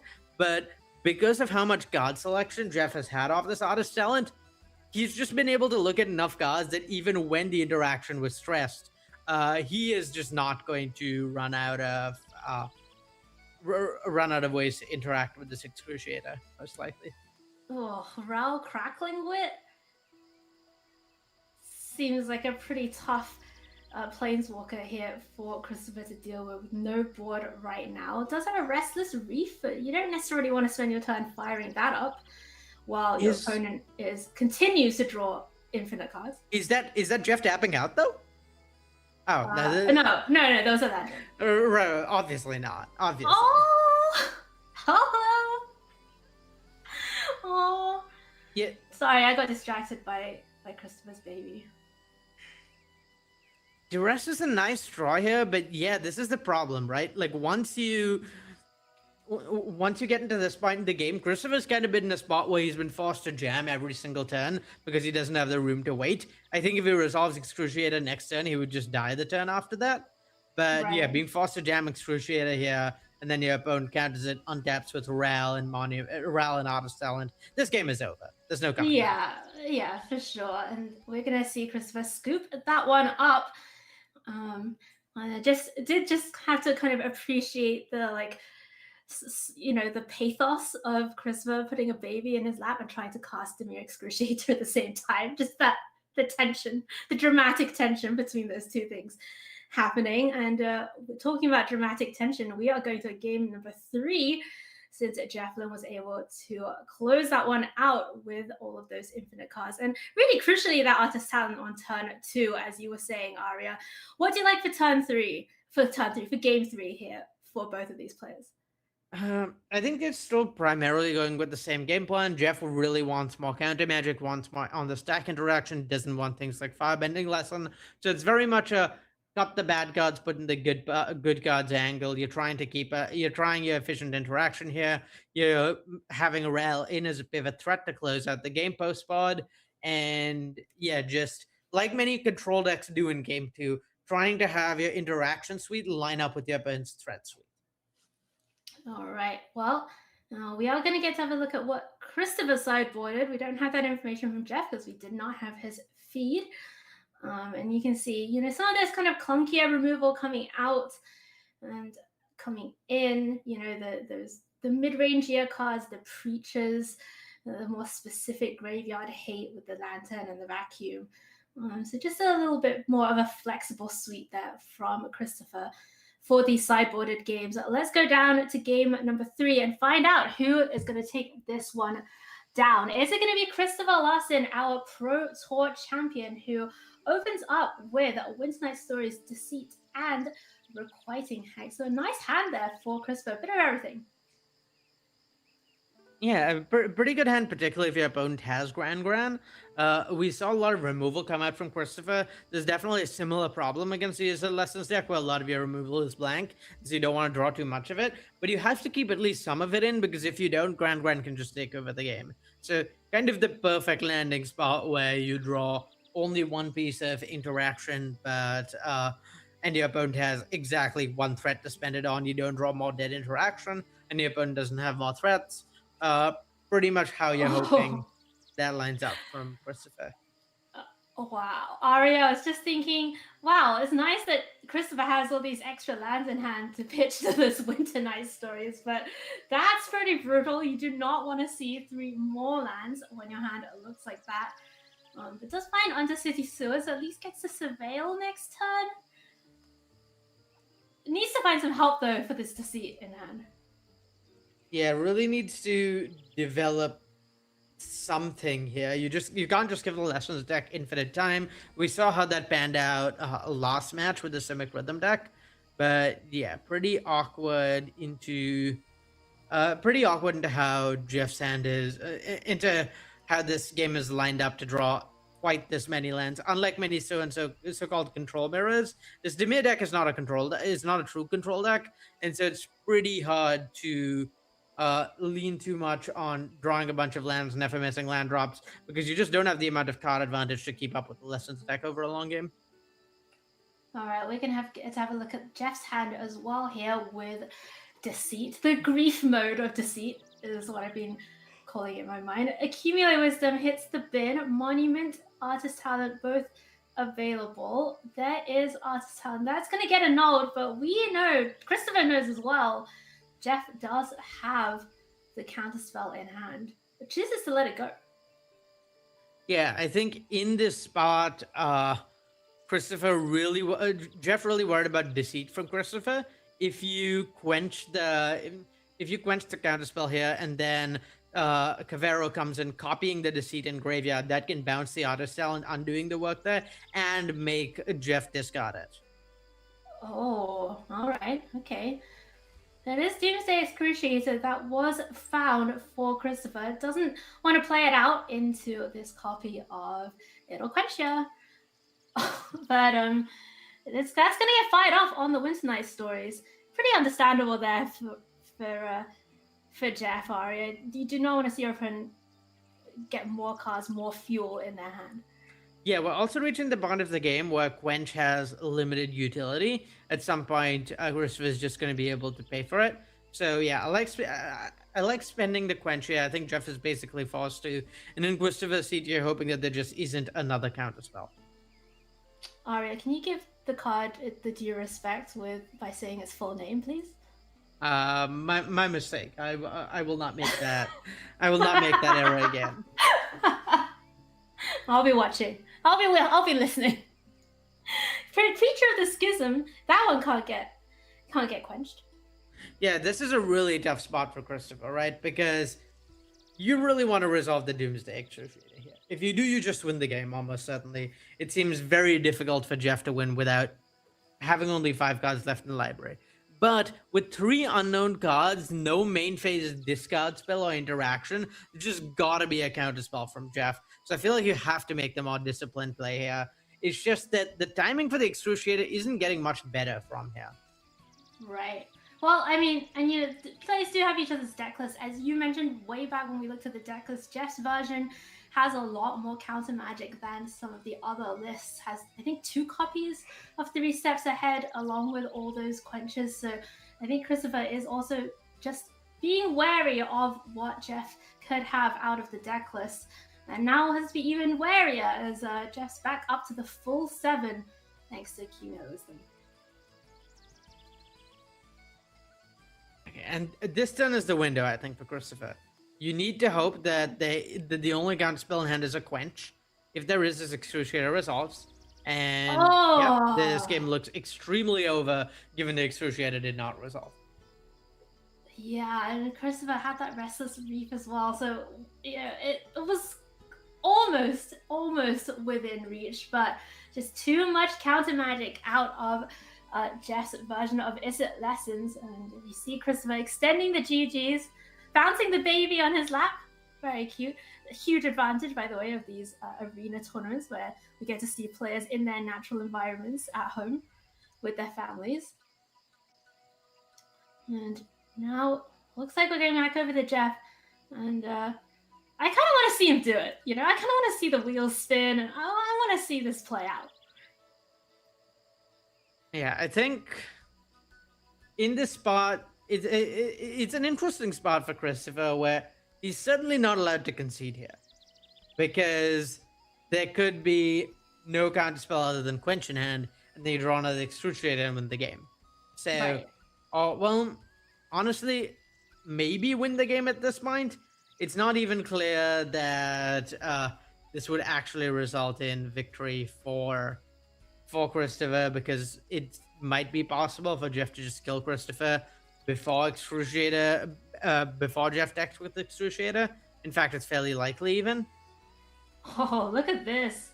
Price of freedom to destroy the Restless Reef that's on the battlefield. So just really dotting all the I's, crossing all the T's here for Jeff. Yep. And I believe this game is over. Because even with the Excruciator here, assuming there's a spell in hand for Jeff, which I think is a fair assumption, in his 5-card hand after he's rummaged 1 trillion times. That's 9 damage on Christopher's turn, and another 9 damage on Jeff's turn. So it's hard to see how Christopher's getting out of this. Yeah, I think Jeff maybe just wants to upkeep it, but I guess there wasn't a 3rd trigger for this turn. So yeah, Christopher doesn't find it anyway. That is going to be a good game. That is going to be Jeff Lynn with the win in round number 2, advancing to 2-0 and getting one over the Pro Tour champion, Arya. That's got to feel good. Yeah, I mean, that's got to be one of the sweetest wins there is, particularly getting you to still undefeated in this tournament, putting you better and better situation for top cut. I have to imagine Jeff is really happy, particularly given the way we saw his deck win exactly because of the way he built it, right?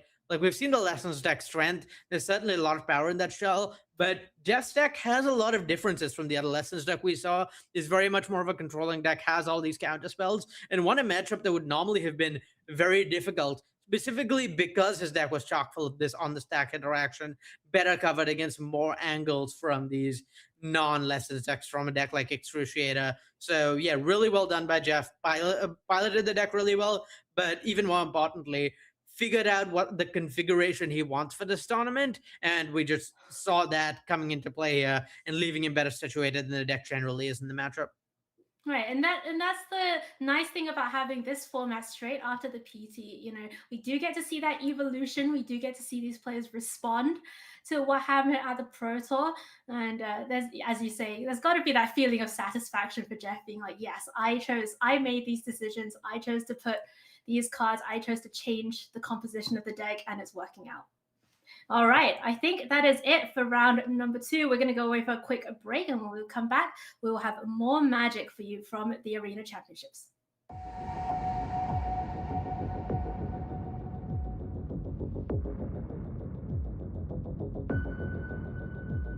The Pro Tour I got to play was Pro Tour Either Drift in Chicago. It was standard as well. I believe that I have never had an experience in competitive Magic like this because each game in the Pro Tour matters more than any final of every FNM you played. I made day 2 with it and I was very happy, but then I didn't get to requalify. So I'm hoping that this time in the AC, maybe I'll get an next shot. I think playing at home, if you have a stable connection and good hardware, is really comfortable. I'm not going to play from home because I do have pretty bad internet. I'm gonna play from my office actually. I have a meeting room there, so it's gonna be much better. It's probably gonna be in the afternoon time for the UK. So okay, I will be able to go to the gym, have like a nice healthy lunch. I think I like not playing games in the morning just to not have like too much stress, too much last minute things in my head. I played, I think, 4 Pro Tours. I'm most proud of myself is that trophy there because I managed to win a regional championship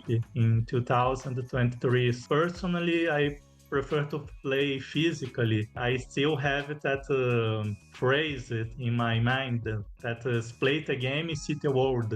My wife, of course, prefers that I stay at home. So for her, it's good that I'm playing in my house. Virtual for me. I like having all my zones laid out clearly so I can see everything. And I'm also, maybe we'll notice this weekend, if I'm ever on camera during a match, I can be kind of expressive when I play. I don't have the best poker face.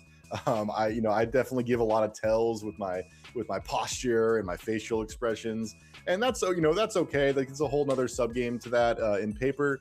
But when I'm playing online, I don't have to worry about that. I can just let loose and kind of be myself and enjoy what I'm doing. Playing on a Pro Tour, to me, the biggest difference compared to any other tournaments, even including the regional championships, the emotional roller coaster and the marathon aspect to it. If I was to quote Lorenzo Terlizzi, one of my closest friends and my teammate from World League Council Heavy Play, what he told me he did before his Arena Championships, I think 9, was take your keyboard and clean it all out, because that will bring you good luck. Yeah, I basically have a separate office building where I do remote work only from home. So this is my kind of like an office, but like you see from the background, I have like my gaming memorabilia laid out. So yeah, it's nice. Yeah, I like to try to avoid playing Magic for the rest of the week. I usually try to like spend time with the kids, go to the park. One thing that I've been doing between rounds is I live next to a forest, so I basically between rounds just get up and go walk outside in the forest a little bit. Quite lovely. Although it's depending on the time of the year. Right now it's very cold, so going to the pitch dark and ice cold forest, it's a Finnish thing, I guess.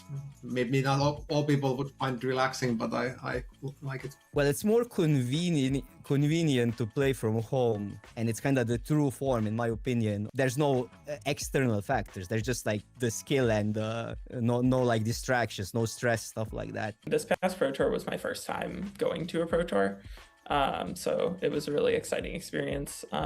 It was great to meet a bunch of people that I've only met online, people that I've been friends with for many events, people that I'm meeting for the first time at the Pro Tour. I think I'm probably going to be going into my office because it's a nice space in Seaport in the Boston area, and nobody should be in there on a weekend. I'll get to have a nice leisurely start to my day. I'll get some caffeine in, I'll have some breakfast.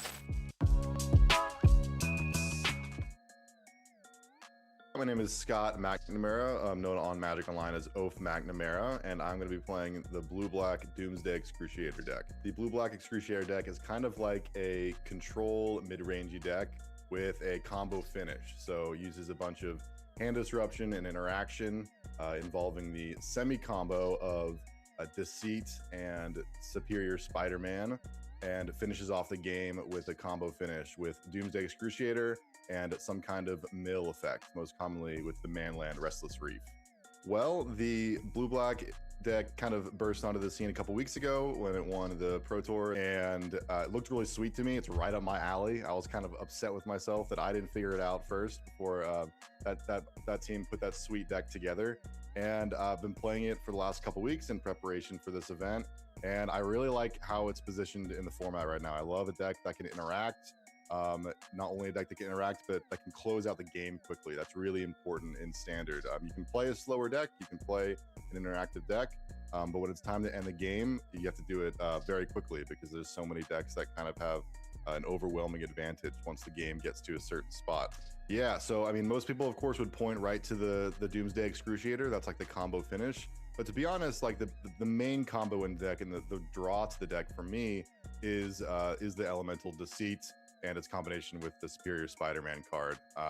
You know, there was a while when I was prepping for this tournament where I didn't even have the demon in my deck at all. I was just kind of focusing on kind of a blue-black mid-range deck with Deceit and Spider-Man, because it's such an effective tool to strip your opponent of all their resources. Blue-black does not usually get answers to permanents like enchantments and artifacts that are pretty common in the format. And Deceit Spider-Man gives you an answer to all those, because you can just bounce their permanent and then take what they've got. So I think that's the main draw to the deck and kind of the reason I wanted to focus on this archetype. Hey, what's up, everybody? Welcome back to coverage of Arena Championship 11. Maria Bertoldi, your host for the weekend. We have a fantastic tournament for you. We're playing Standard here. It's the biggest Standard format of all time, and coming off of a Standard Pro Tour, kind of neat to see the evolution of the decks here, and lots of heavy hitters in our tournament field. $250,000 prize pool is on the line here as we gear up for round number 3. Let's welcome back to the virtual news desk. We've got Daquan Watson, we've got Tanning Grace. We've seen a lot of great Magic already this morning, but for the first time, we're going to check out our leaderboard and find out how our standings are doing after 2 rounds of play.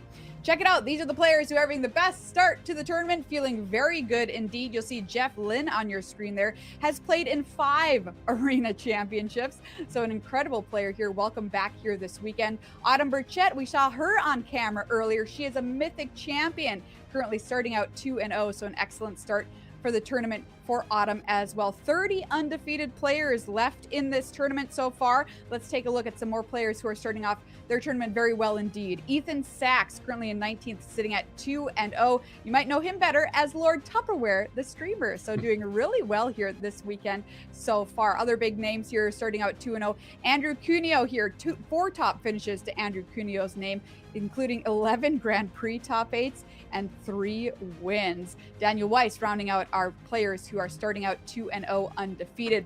Working our way a little bit further down the scoreboard there, we see Christopher Larson currently starting out at 1-1.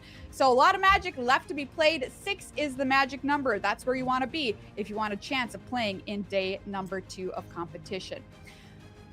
There you go. A look at our current standings as we set up for round number 3. I'm going to talk about an event on Arena that you can play next weekend, though, before we get into round number 3. So you can mark your calendars for this. Arena Direct is happening next weekend, where you get a chance to win some play boosters of Lorwyn Eclipse. Those boxes will be shipped directly to your home if you do well enough in these sealed tournaments. I love them so very much, and it's my birthday weekend, so I'm going to pray to the Magic gods that I can win a couple of boxes of Lorwyn Eclipse next weekend.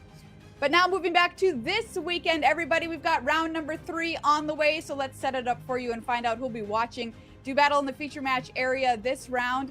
Like I said, a lot of heavy hitters in the tournament. Ethan Sachs among them here, and he's going to be one of our featured players this round up against Arlo Zerps. This is a Dimir Excruciator mirror. We saw that Dimir Excruciator deck tech just before this segment. This deck is very cool and took down the last Pro Tour. Let's get to meet our players. Arlo Zerps is first up here. Has been playing the game for a long time. Started playing when he was about 6 or 7 years old.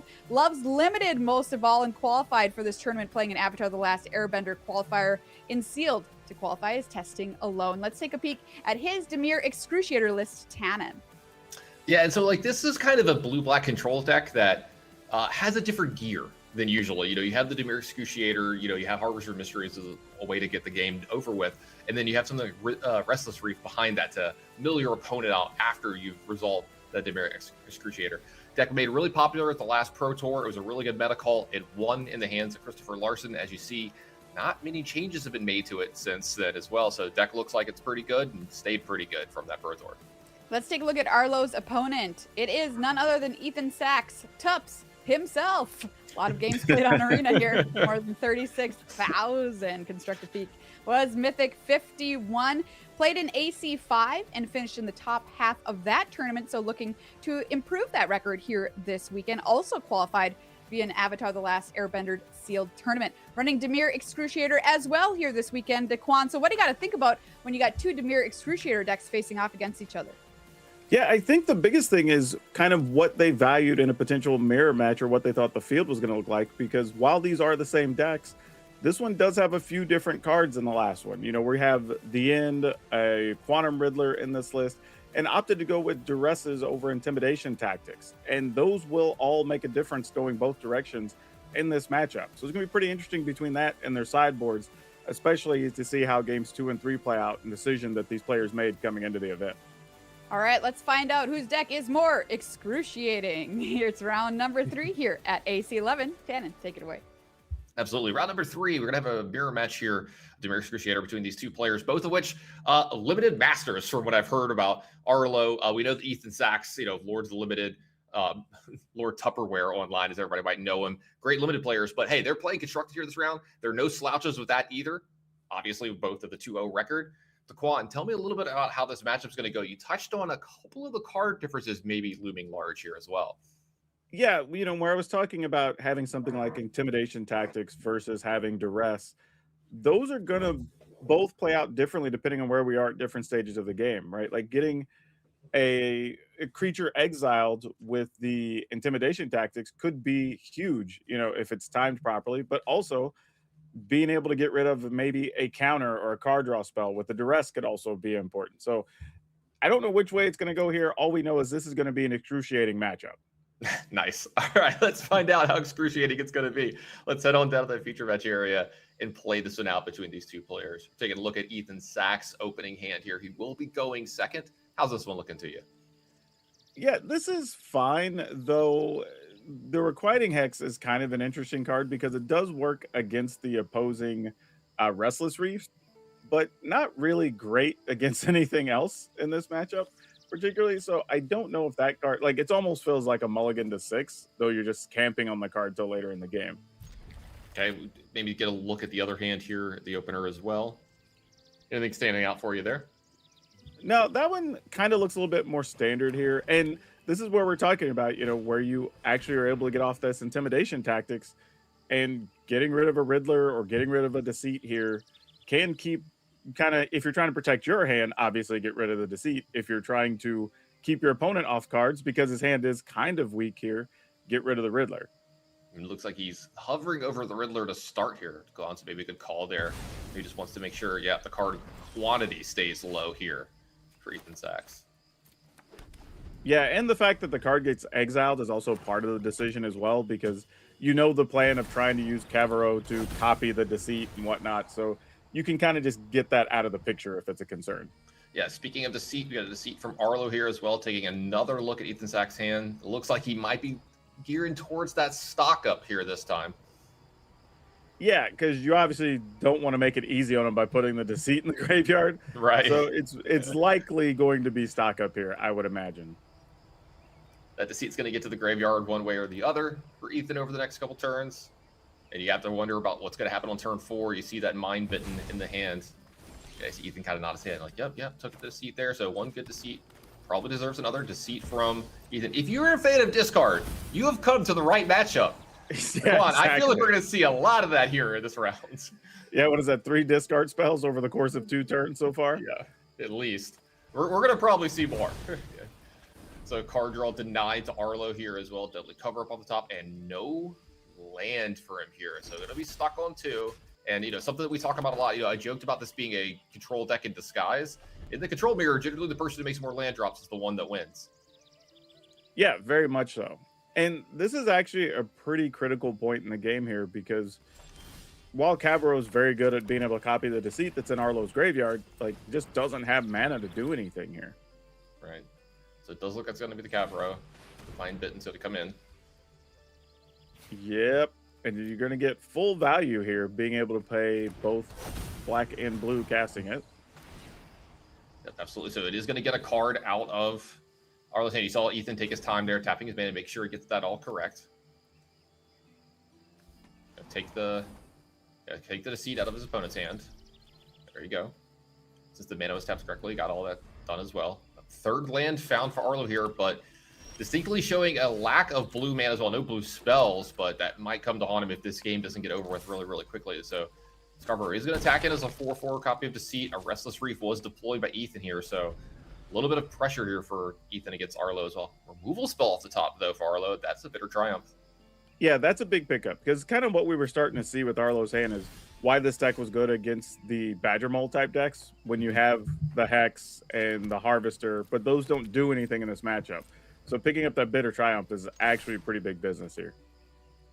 Yeah, I've been seeing that only black mana is available, knowing that there's some removal spells there. You see the Restless Reef not get activated for Ethan's axe just yet. That bitter triumph is going to go ahead and take out. However, it looks like he opted to pay 3 life here, wants to keep those spells around. Still got the Requiting Hex, still got the Harvester, still got the Deadly Cover Up. Picks up any intimidation tactics as well, but as we can see, nothing to really get out of Ethan's hand. I wonder if Arlo's going to keep that around, maybe cycle it. Might be something he might be interested in. The other thing Ethan knows here, too, is he is aware that the Hex already exists, so there's not a lot of point in activating the Restless Reef here. No, it's a really good point.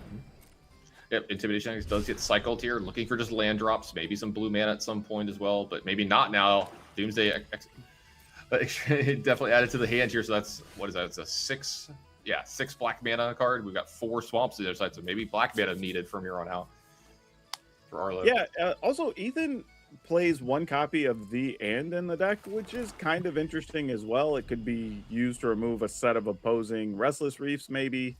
You know, it doesn't do too much to the Excruciator. Once it shows up, it's kind of done its business. But yeah, this will be interesting to see if that card plays a role at all, or if it just gets immediately sideboarded out. And speaking of the, as I said, like control matchup, here we go. We've got the draw-go part of the game that's going on. Lots of cards drawn for both players, just a ton of removal or cards they can't cast. Havro picked up here for Arlo as well. No blue mana still looming, though. So it looks like it's just going to be play a land and pass again for Ethan here. That 1 black mana up still represents a removal spell for his land. Yeah, this is just kind of ugly for both sides here, right? Right. Like, there's really nothing Arlo can do. You're holding his hand in like removal and just staring.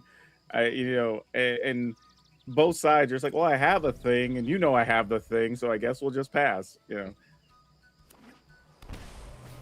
Multiversal Passage found here that's going to allow Arlo to make blue mana, play Cavaro.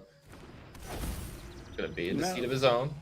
Yeah, this is a spot where the removal can do something. Yeah, you see Ethan taking his time here, yeah. Yeah, I don't know how much it matters, but it can. Yeah. He's going to go ahead and let this resolve, take one of the cards out of his hand. He's got a backup removal spells here. He's got Deadly Cover Up. He's got the Ends. He's got 2 hexes. Yeah, and I guess you just let him decide Which how one, the right? Yeah. deceit's going to die, basically. Yeah. You're like, hey, man, look, I don't want to make the decision. You choose. You make the decision for me. Yeah, because ultimately it's the same thing, right? You either use the End here, you lose the other card, you get rid of the deceits, or you just go ahead and use Deadly Cover Up, exile some stuff, get rid of the deceit if you want to get rid of that card anyway. Arlo taking his time here, making this choice.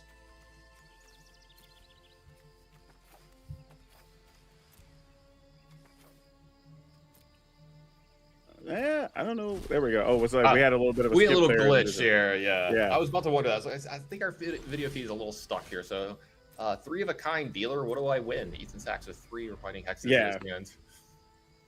It looks like we probably discarded the Deadly Cover Up and ended up removing the deceit with the End. Now, I like games like this when they get scrappy. To Kwan, are we about to start hard casting Harvester of Misery? Yeah, why not? I mean, it's a 5/4. Like, you know, Arlo knows that 2 of the 3 cards in your hand aren't going to get rid of the Harvester of Misery anyway, so you might as well go for it. Yeah, so Harvester of Misery deployed, and that's an interesting top deck for you. You see a little bit of a let's go look on him there. Eyebrow raise. So here we go. This shooter can attack with the land as well if he does it, though. That's true. Yeah, Arlo might be able to play around that the next couple turns with these requiting hexes still in his hand. So Ethan's Man, still Hex is so tough with both sides holding so many of them, and they just don't do anything right now. right. There's a lot of them in play for these two players, and not a lot of targets to go around. So see if Ethan wants to deploy this demon or not. We've gotten through a lot of the intimidation tactics from Arlo, so maybe he's not, and the deceit, so maybe he's not super worried about holding it in his hand. You know, that's something that comes up where, like, if I hold it in my hand too long, maybe it gets picked off by a discard spell. So I have to say, this is kind of that point in the game where sometimes I feel like I wish I didn't have as much information. Right. You kind of want to just go for it with the Excruciator, but you're like, I know you're holding the Deadly Cover Up and whatever. Like, fine. Yeah. Yeah. Restless Reef picked up for Arlo here as well. So it does make it a little worrisome if you were to play your Doomsday here and then not be able to hold up removal. Your opponent has a Restless Reef. That's something that could be a little worrisome as well in this spot. But to see how Ethan wants to play this out, he is going to eventually die to this 5-4, which now there's two of them. Yep. You see the head nod from Ethan, like, yep, I don't really have a lot for that. Oh, well, he picks up a copy of his own. Maybe I mean, sure. I mean, I guess you have enough black mana to play both spells if you wanted to. Oh no, we're just going to go for it with a Restless Reef here. Yeah, it looks like Restless Reef's going to go ahead and attack. He's going to mill himself here. All right, it says, are you willing to trade one of these? Nope, he's going to go ahead and put Arlo down to 7. Yeah, Arlo is pretty low here, so that's not the craziest attack. So let's say, yeah, but like one more attack from Ethan here. I was gonna say, if he draws a land, can he actually? No, I was gonna say, I wonder the plan is here from Ethan. Over the next turn. So, oh no, yeah, we're still short on mana to play both spells. Right. We'll see. Arlo picked up another land here. He's got his own Excruciator if he wants to do that. But looks like he doesn't want to. He's gonna go ahead and pass. Restless Reef off the top for Ethan. Let's see how he wants to play this. Let's see what his plan was. I mean, he got the attack in. It was like the only time he was ever going to get to, right? So the only time Arlo's ever been tapped out this game. Yeah. So that kind of makes sense. Yeah. Sort of wondering, what type of situation get into here. Yeah, you play either the Misery or the Excruciator. Trade or block a guy. Keep them from attacking with the land because you have Hex, but I don't know what we do the following turn. Yeah, exactly. Yeah, this is a tough spot for Ethan, which looked like this game started out so well for him. I think Arlo missed his 3rd and 4th land drop in this game. Yeah, and didn't have any blue mana until I believe turn 6 or 7. Yeah, absolutely. Looks like Ethan is going to possibly just play the Harvester here. He does have a couple timeouts set up and going to go here, so it looks like he can go ahead and use one of those. No real rush just yet. Yeah, and it makes sense to take your time here because we're at the point where if this isn't coming up on the last turn, it's the penultimate turn, right? Like we can kind of see it. You got to be real careful here. Yeah. I mean, Harvester doesn't even get it done, right? Like, you could block 1, the other one gets through and deals 5. See, it looks like he's going to activate Restless Reef here. Okay. Interesting. Try to get him to commit to a Hex, I suppose. Yeah, I'm wondering what the plan is after this, though. So let's see. So we're tapping for mana. Okay, so I think I see what's going on here. So he's going to be able to requiting Hex his own here, play the Blight. That's going to gain him life. Exactly. And then he's going to be able to play the Harvester after this, right? Does he have enough mana for that? I think we're going to be a mana short, though, because Harvester is 5. Yeah, he could cast all 3 hexes and go to 11. Does that actually... This is amusing. So now responding to the Hex with the Hex to respond to the Hex with the Hex. This is very hexing. This is so many requiting hexes. So this will stop the first one from resolving. The second one resolve though. So yeah, you only end up at 9 though, right? No, he ends up at 7 because the other one doesn't 7 resolve. Yeah. It's an if clause. So it's like if it destroys it or whatever. Like Either way, Gone and 7 or lost. 9 would have resulted in the same. Sure. Yeah. So yeah, this. Yeah, you can requiting hex the land here, but that's not going to stop. I guess you could shrink one of the harvesters. That's still 8, right? Yeah. Yeah. So it does look like Arlo is going to pick up game 1 here against Ethan. In a very interesting mirror match here.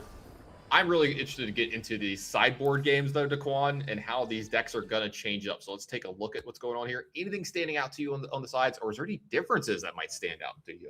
Yeah, their sideboards are very different. They kind of start out similar with, some number of shoot the sheriff, some strategic betrayal. No, actually, they don't even both have strategic betrayal. So kind of shoot the sheriff is the, I guess, commonality here. Everything else is different all the way down with some arch enemies charms, negates, Tashana's Tidebinders for Ethan. But then with Arlo, you've got the Unholy Annex, Ritual Chamber Rooms. You have some Soul Guide Lanterns. So I don't know which way they're going to go here. There's also Torpor Orbs, I guess, if you wanted to try. I guess I could turn off the lands. So, no, that's different. That's the one that turns off things that enter the battlefield. Yeah, so that turns off anything here. ETBs.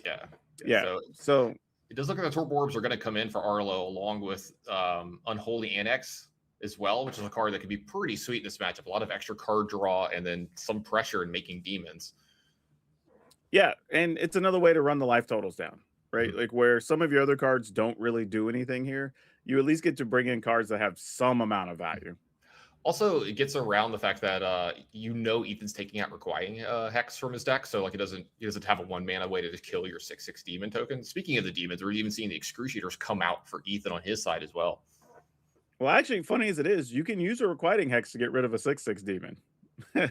Well, I'm saying, they're coming out. That they're like you're pretty sure they're getting sideboarded out, so they won't be there if you make. The, definitely. So So it looks like we're going to have a lot of different cards coming in for Ethan here on his side, and just a few for Arlo. A lot of copies of them, but just a few of the same one. So looks like both players kept it opening 7, and we're going to have some discard spells getting fired off here. So I probably should have kept count. I think we're going to get well over 10 in this match.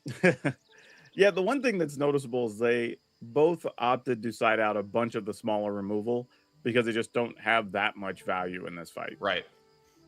Yeah, you saw the last game, they kind of just got bogged into their hand, right? You saw 2 for Arlo, 3 for Ethan, and then nothing really was great for them. So it looks like Duress is going to go ahead and take the discard spell away from Arlo, and that's going to get backed up by a Deceit here as well. So great opener for Ethan. Yeah, and picked up another draw spell. So this is looking pretty good for a start here. Yep. This is a recipe for success we've seen throughout all of Magic is deny resources to your opponent and then draw more cards to them. And generally it's good enough to win. But you see there's a lot of card draw in Arlo's hand too, though. Here you see Stock Up, which was the pick, leaving Deceit and Stories along for Arlo here. Picks up an Excruciator as well. Looks like he's going to fire off his own Deceit here. Ethan has a very similar hand where he's like, hey, like all these cards kind of do the same thing, right? Yeah. Like they all draw cards, so just pick one.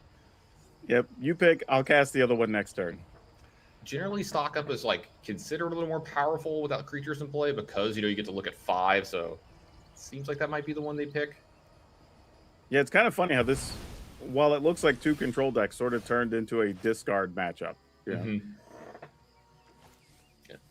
Another land picked up here for Ethan. Try to decide if he wants to show it or not. Yeah, he goes ahead and shows it. This is a triple black too. This will allow him to draw 3 cards, lose 3 life.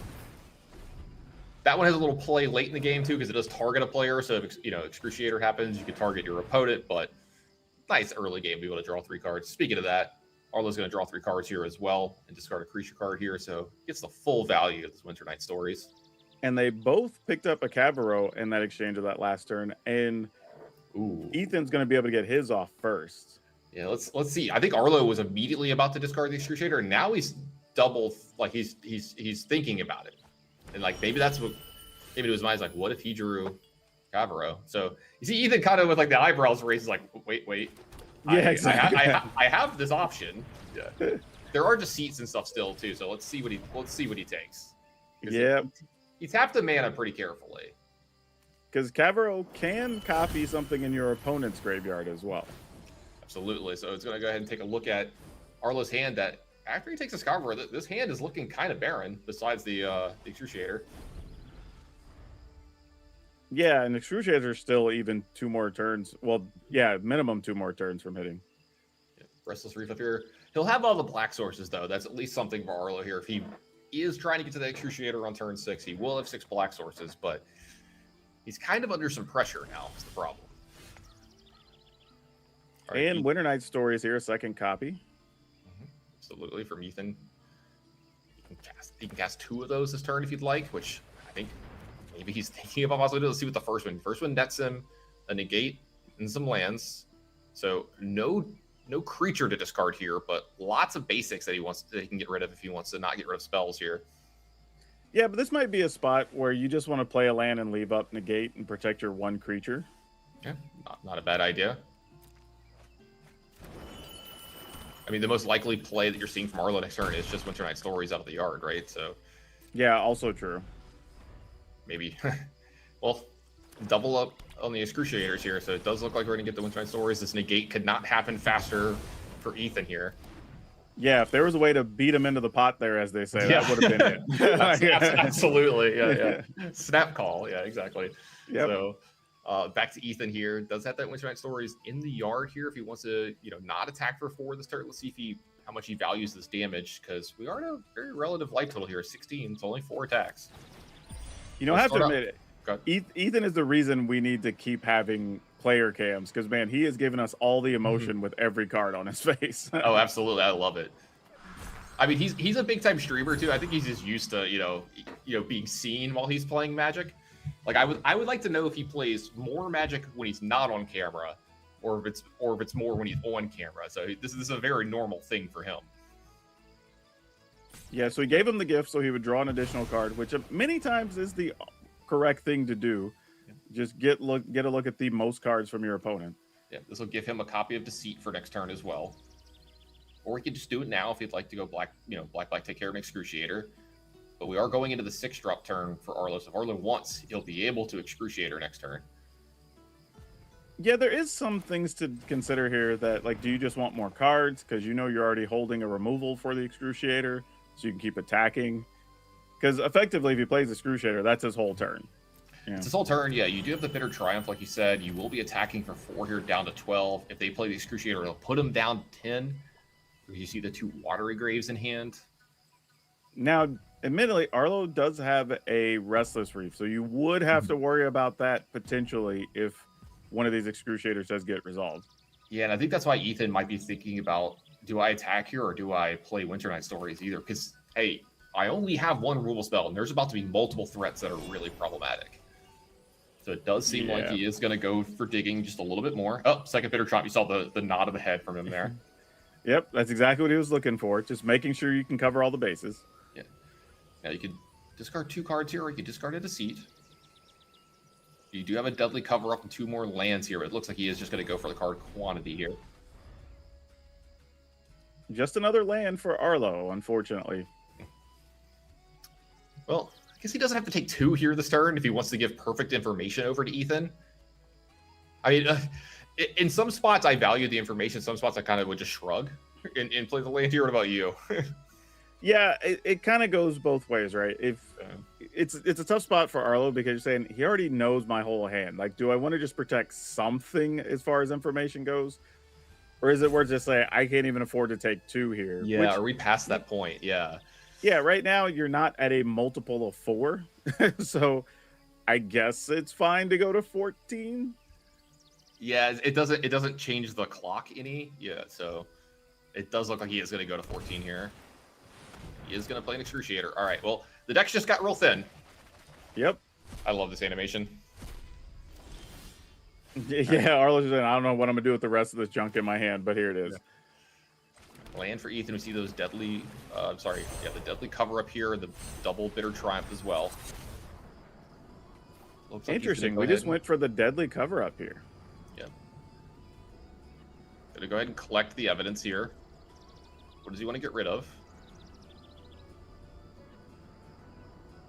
Yeah, I bet it's not going to be Winter Night Stories. I don't think so. Let's take a look. What's he want to get? Okay, so he can get the Excruciator and know that he gets the extra card out of Arlo's hand. Great play from Ethan here. And then he's got the land covered up here, this just might be a deterministic win for Ethan here from this spot. Yeah, because I'm trying to think, like, what else is there to draw? We saw that there's still... Well, okay, we drew one of the playable cards here. So back over, drew another card here, drew a swamp. And I guess was there still a Deceit to copy in Arlo's graveyard? Because I know one got exiled. I guess you can copy one from Ethan's yard, though, so it doesn't really matter. Yeah. Now this will take one of the Bitter Triumphs, and like Ethan might just have to, swallow this and be able to take the 4 because he has to worry about that Risen Reef so much. If that gets to attack, it just ends the game on the spot. So you see why he's going to not Bitter Triumph this Deceit. He's also got a Deceit of his own here that he can play and leave up Bitter Triumph, so he's kind of got this covered as well, and his will be a 5/5. All right, like you get the bigger body. Looks like he went ahead and returned the Cavalry hand as well here, and then he's going to take it with Deceit, so this becomes an actual removal spell. Yep. Really nice how that works out. Definitely don't want to flashback Winter Stories here. Intimidation Tactics, that's not going to get it done. Yeah, and you probably don't even want to draw a card with it right now. Yeah, I was going to say, I believe he's up a card. He's one card further. I should have been better about tracking that because, he didn't draw the extra card off the Excruciator. And yeah, just no attack from the Restless Reef either. So stock him is something I guess you can play, but it would take cards out of your deck, so probably not the best idea here. So this is a 3-turn clock from this Deceit from Ethan as well. Yeah, and he should have exactly 3 turns still to get this done. Second Risen Reef off the top for Arlo here. Okay, that changes things. Is this an avenue to victory for him? Definitely. All right, so we have the activation of this one. It's going to attack Ethan. Now, Ethan does have some outs here. He could find a removal spell. There are ways to make Arlo draw cards, possibly in this deck. Yeah, and an interesting thing here is they don't know what's left because the cards are exiled face down. Yeah, so the stock up has to find something, but if it finds something, does that kill Ethan? Like, would he have no cards left in his deck? Ethan has, 2 cards left in his deck? He has 2 cards left. And I think you have to take both, right? Yeah. Yeah, he even knows he's just shrugging like, and there were lands anyway. And that's going to be Arlo with the top deck of that Restless Reef. Brings in the victory. Wow, that was a hell of a game there, Daquan. Yeah, interesting is the way that played out because in a weird way, it's kind of like the downfall was using that Deadly Dispute, right? That allowed him to draw the clone that lets you actually get the Deceit, and it kind of started this downhill slide. Just coincidentally, it was the card he drew, right? You have no way to know that, but that's just the way it goes sometimes. I mean, Ethan played the cards that were dealt to him, right? Like, there's nothing he could really do. Like I said, yeah, it was just an unfortunate couple of top decks in a way that game worked out. It was a great game between these two, though. I love mirror matches like that, where there's actually a lot of back and forth and like jockeying for position. Are you usually fans of mirror matches? Yeah, I think so in the sideboarded games, right? Sure. Because game ones, there's going to be some number of dead cards because the decks aren't built to deal with each other. They're built for some metagame purpose. Yeah. And we saw that in that game 1 where they're just sitting with a bunch of like requiting hexes and stuff, like not really doing anything. But games 2 and 3 had a lot of back and forth happening there. Absolutely. Now, we have a very small break here before we go into round 2, but we have some content for you. We're going to have a bio here from the one and only 2-time world champion, Seth Manfield. Don't go anywhere. We'll be right back with some more Magic. My name is Seth Manfield, and I am playing Simic Ouroboros. So, my deck is a Badger Mole Cup deck. I am trying to ramp quickly and get a bunch of mana dorks into play, and then I am hoping to search out a Craterhoof Behemoth with a Rhythm of the Wild and just kill my opponent in one swing. I also really like with the Simic deck, I like the clean mana being a 2-color deck, but I also like the backup plan of Ouroboros. I'm playing 4 copies of that card, so that is just, hey, I'm just going to play this card early in the game, turn 3 ideally, and it's going to get really big really fast. And so that gives me a secondary plan of, hey, I don't need my Rhythm of the Wild. I can just make some big creatures, and that works too. And I feel like the Simic deck does that very well. So in my deck, there are a bunch of mana dorks, like Llanowar Elves. Those come down early in the game, and then Badger Maul Cubs. So I think those are all super important. But for me, some of the new additions that are a little bit more interesting about my list are the Surrak in the main, but also the copies of Wistfulness. And that's a new Lorwyn addition to the deck that gives some nice, like, it's a very strong card, especially when your opponent are playing artifacts and enchantments. Being able to come down, draw cards, but also just exiling an opposing artifact or enchantment. That's definitely one of my favorite cards in the deck. Love getting to hear the players talk about their deck and their deck choices for the tournament. Him and his team with a really cool one. And we're going to have Seth here this round. Let's go ahead and take a look at the matchup that we've got going on here and what Seth's going to be playing against this deck. You see, Zach Weingard is going to be the one who's going to be opposing against him. And Daquan, I see a pretty big difference in peak constructed rating between these two, but I don't think Zach is anyone that we should sneeze at here as a player. Yeah, I always tell people the constructed rankings can be a little bit deceiving. You know, some people still have the skills, but maybe don't have the time sometimes. But yeah, I think anybody who's qualified for this event, I would not take them lightly. Yeah, speaking of not taking them lightly, you are sitting across from Seth Manfield, one of the greatest players of all time. I think that's like not even arguable anymore. You know, two-time champion. Well, you know, I think he's won the Grand Slam twice in Magic now, and stuff at this point. Like, just one of the best players ever. Obviously, an amazing career over the last 20-ish years for him. And look, you see a 65% win rate over 20,000 games on Arena. Like, nothing to scoff at here. So, uphill battle for Zach, but we'll have to see how he's going to do it. We head down to the feature match here. We're actually going to be joining this match in Game 2, and believe it or not, Zach is up a game. We talked about how, you know, Seth's career is such a daunting thing. You know, his name carries so much weight. Didn't bother Zach at all in Game 1 here, Daquan. But you know what? That's one of the things about this type of event, right? We are loaded with big names, but also, hey, if you feel like you're just a random and want to take a shot, like, just got to get in there and prove it, right? This is your chance to go against those big names here. And that's huge, especially here playing this matchup, right? You have a deck that actually has a lot of removal to deal with the early, you know, Badger Moles and whatever that Seth's going to be playing. So this isn't a terrible matchup if you are going to get paired against a world champion. Yeah, absolutely. No untapped blue mana, unfortunately, on turn 1 for Zach here, so he couldn't use the spell snare. But I think you can see he was already ready with that Shoot the Sheriff, because any 2-drop that Seth's playing here, it's worth killing. Oh, absolutely. It's all mana that's going to make your life worse if you don't deal with it now.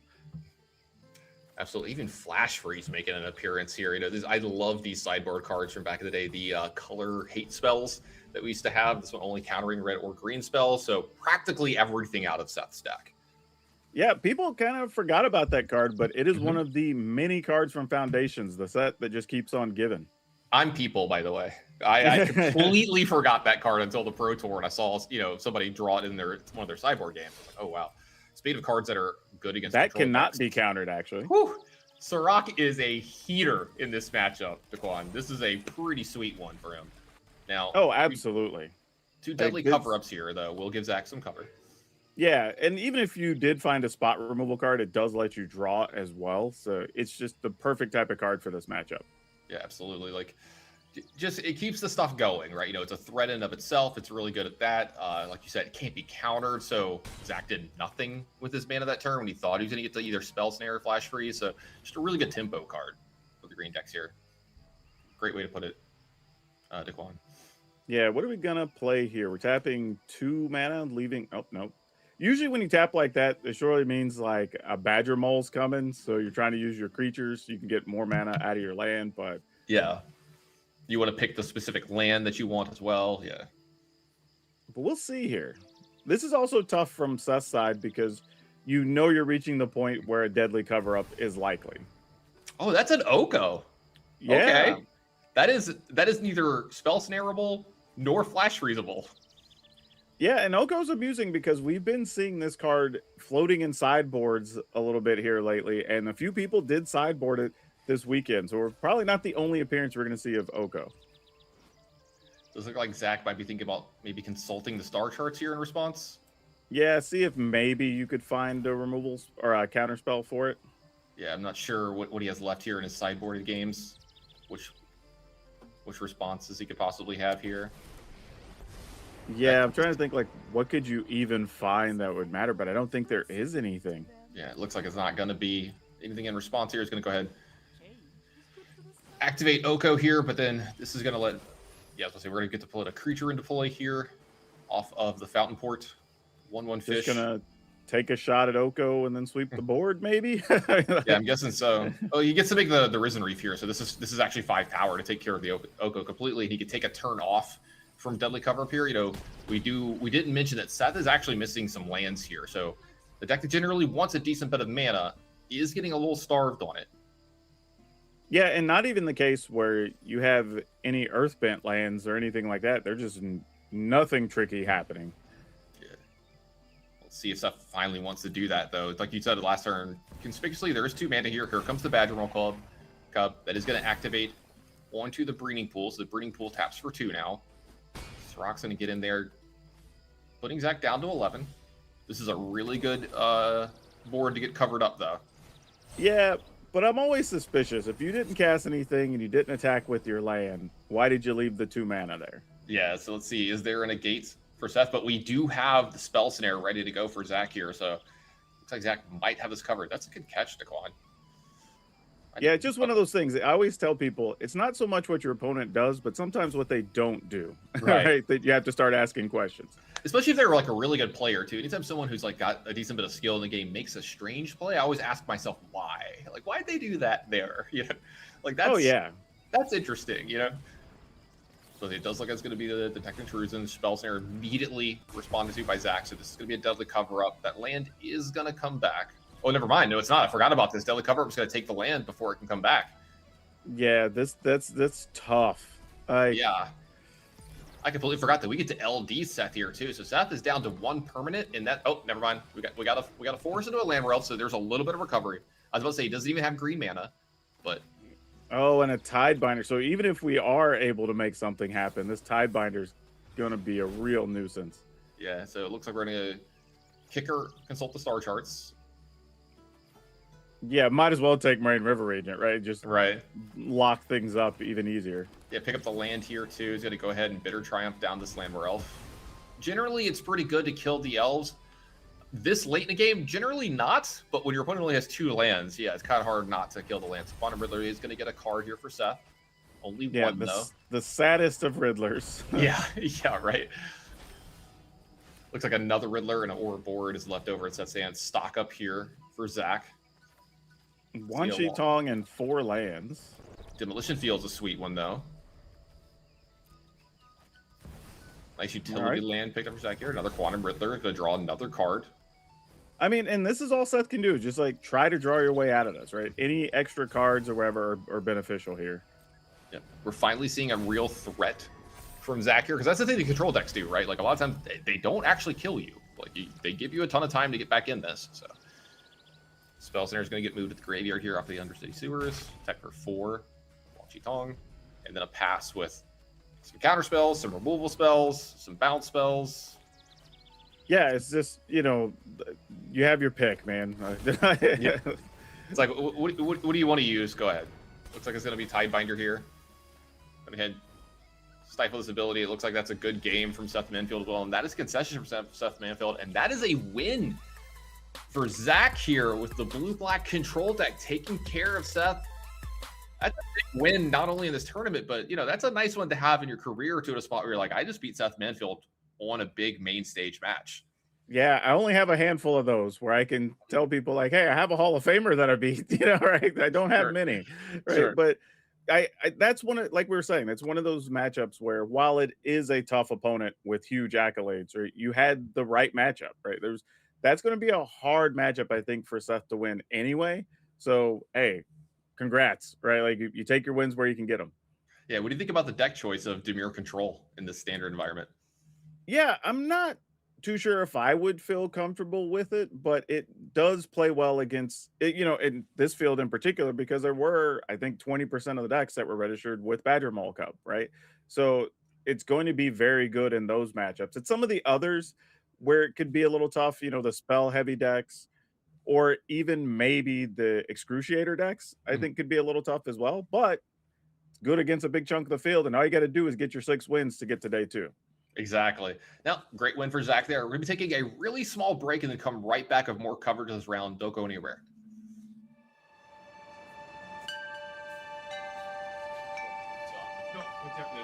ファイナルファンタジーはね、やっぱりずっとやってきてるし。そうだ。あ、こっちはもうね、なるべく非常識な絵を描こうっていうことで、とらわれないで描きました。これはもう、状況がもういっちゃってるんですよね。炎の中に入ってるっていうんですかね。ケフカはもうめちゃくちゃですね。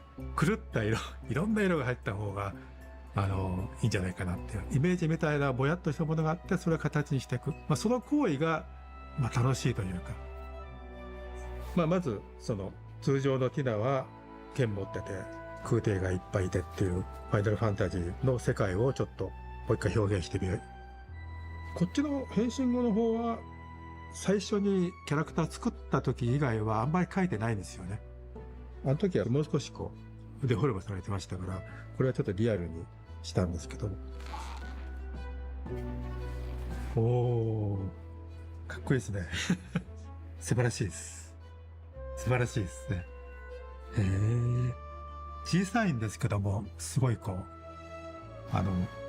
重みがあるというんですかね。マジックとファイナルファンタジーのコラボレーション。皆さん楽しんでください。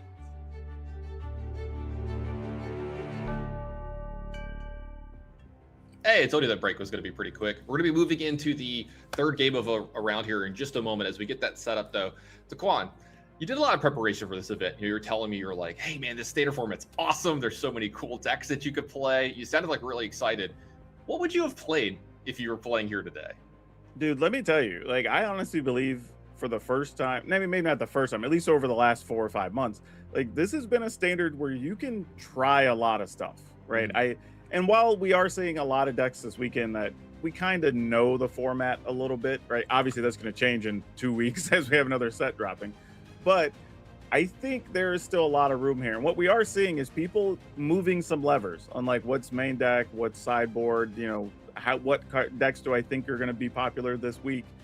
And for me, I think if I was going to play something, probably one of the Boros decks. We've been seeing some variations of Boros Dragons being a thing that's been very good, mostly because your sideboard leaves a lot of reasonable options for every matchup, which I like, especially having access to stuff like Rest in Peace and things like that for the spell heavy graveyard decks, and if you have flyers, they are hard to block, right? That's kind of always it at the end of the day. That's a good point. That's not the answer I would have expected out of you. That's really cool. We saw that deck do pretty well at the Pro Tour. We saw it, I think, win an RC as well. So it's definitely got some legs. It hasn't. I thought it would be more popular than it was. I thought I would see a little higher metagame portion of it, but that deck's really cool.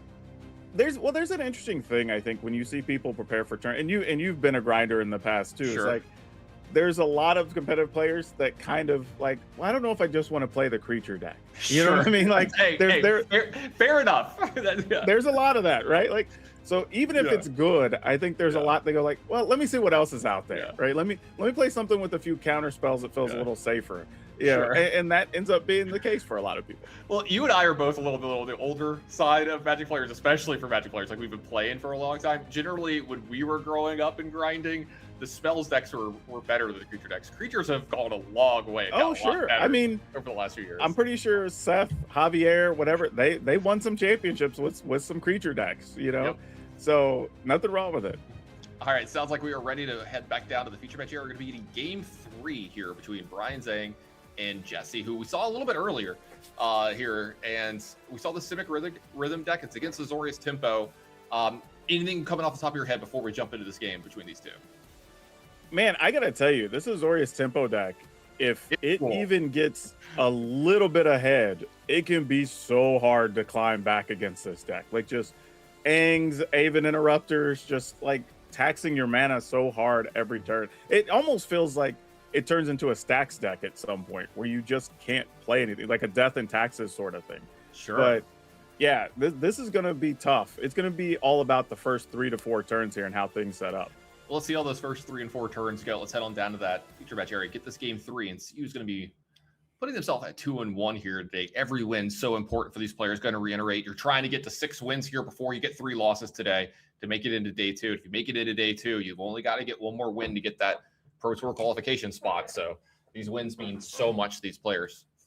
Yeah, every win matters here. Now you do have a little bit of wiggle room, right? You can get 2 losses, the third one eliminates you, but you want to try to save those for as late as possible if you can.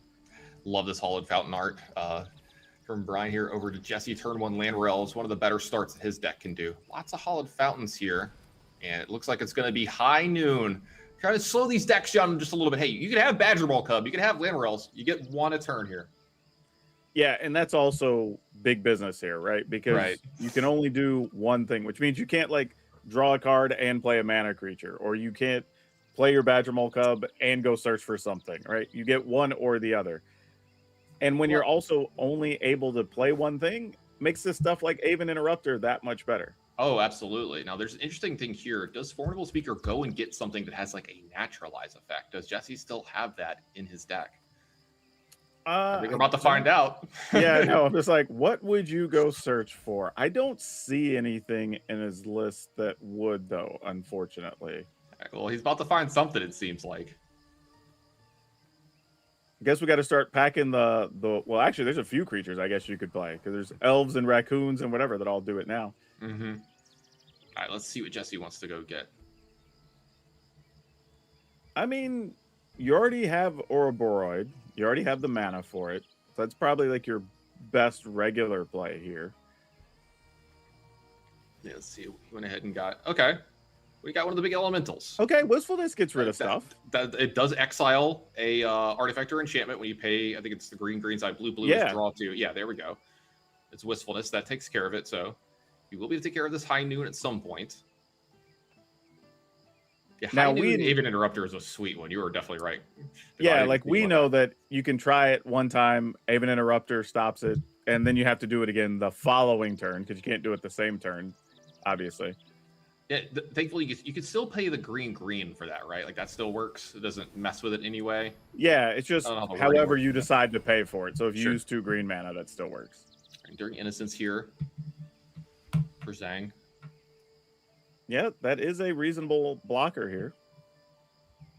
Get you a couple of points of life, and when you stop something with the Interrupter, you will get a card.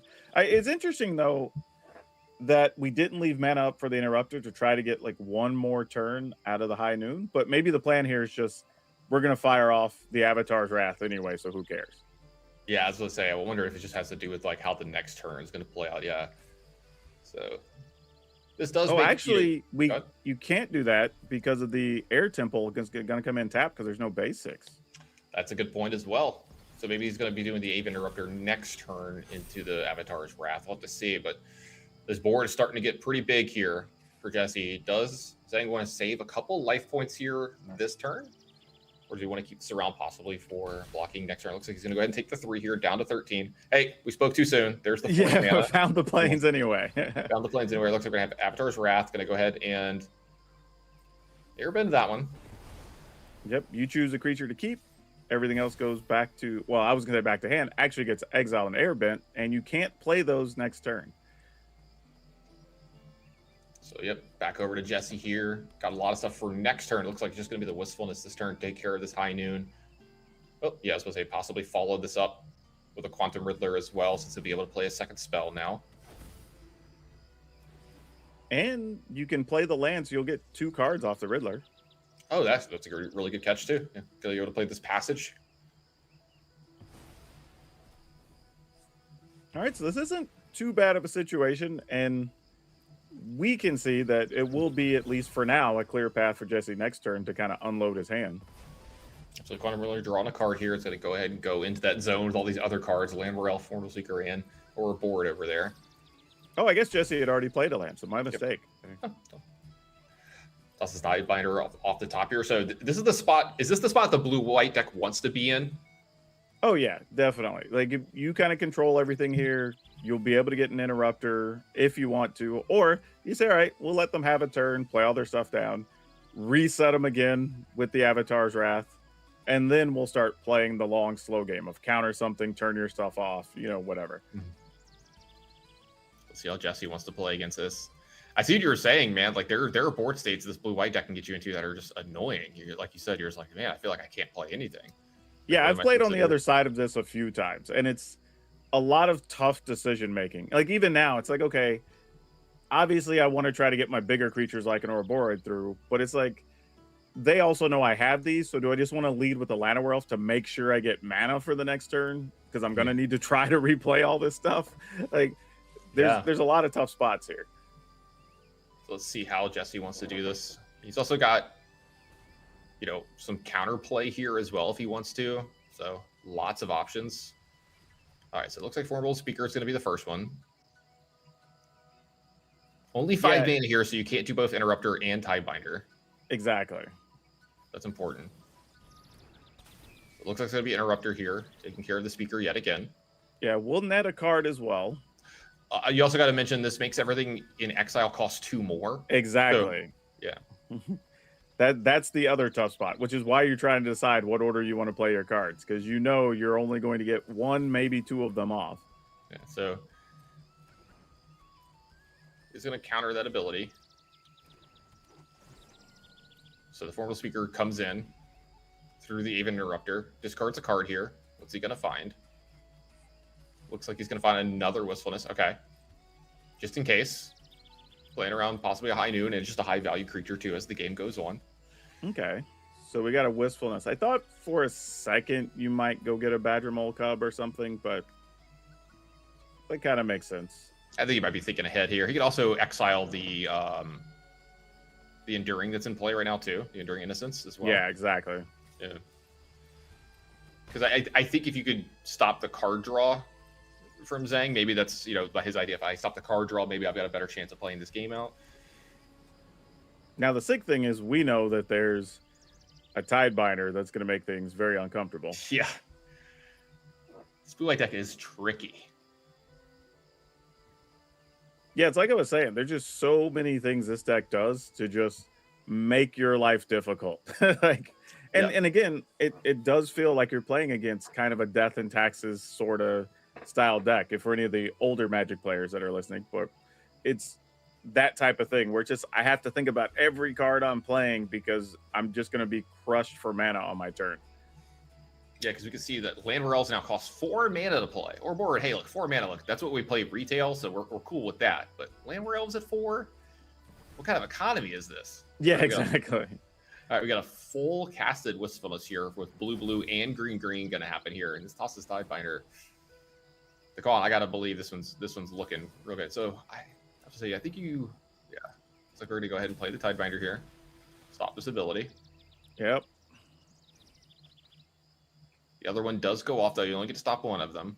So at least Jesse does get to draw the cards. And Pitcher picks up a Keen-Eyed Curator. And worst case scenario, it is still a 6/5, right? Like it's still a real body. Yeah, it's still an actual threat. Yeah.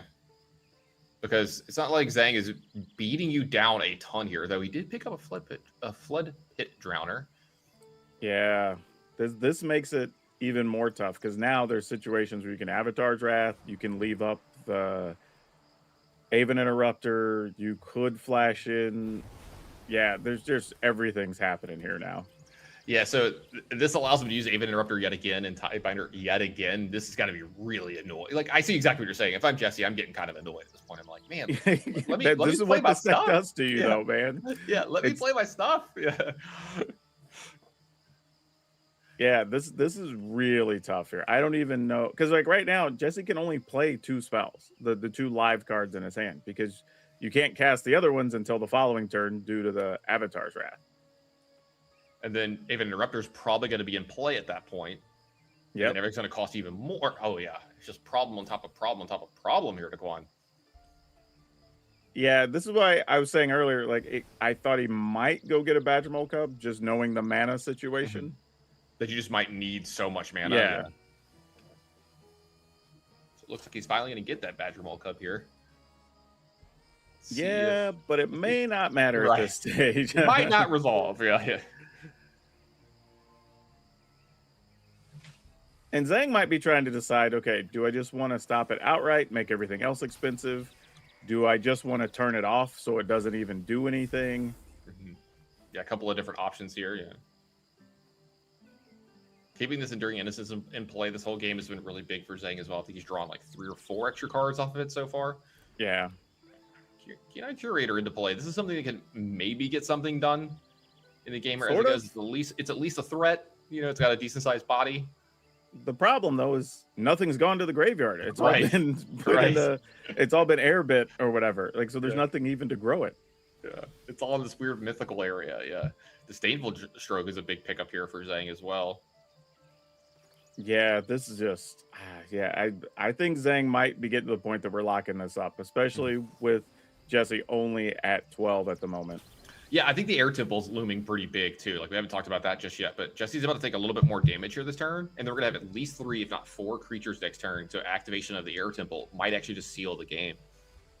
Yeah. But it looks like we're just gonna tap it, get in for 4, Draw put an extra Jesse card. down to 8. Yeah. And still have mana up to cast both of our live cards here. Yeah, this is an impressive game from the blue-white deck here. I've been really impressed with how the cards are. If you're willing to play that type of grindy matchup, like this is definitely the deck for you.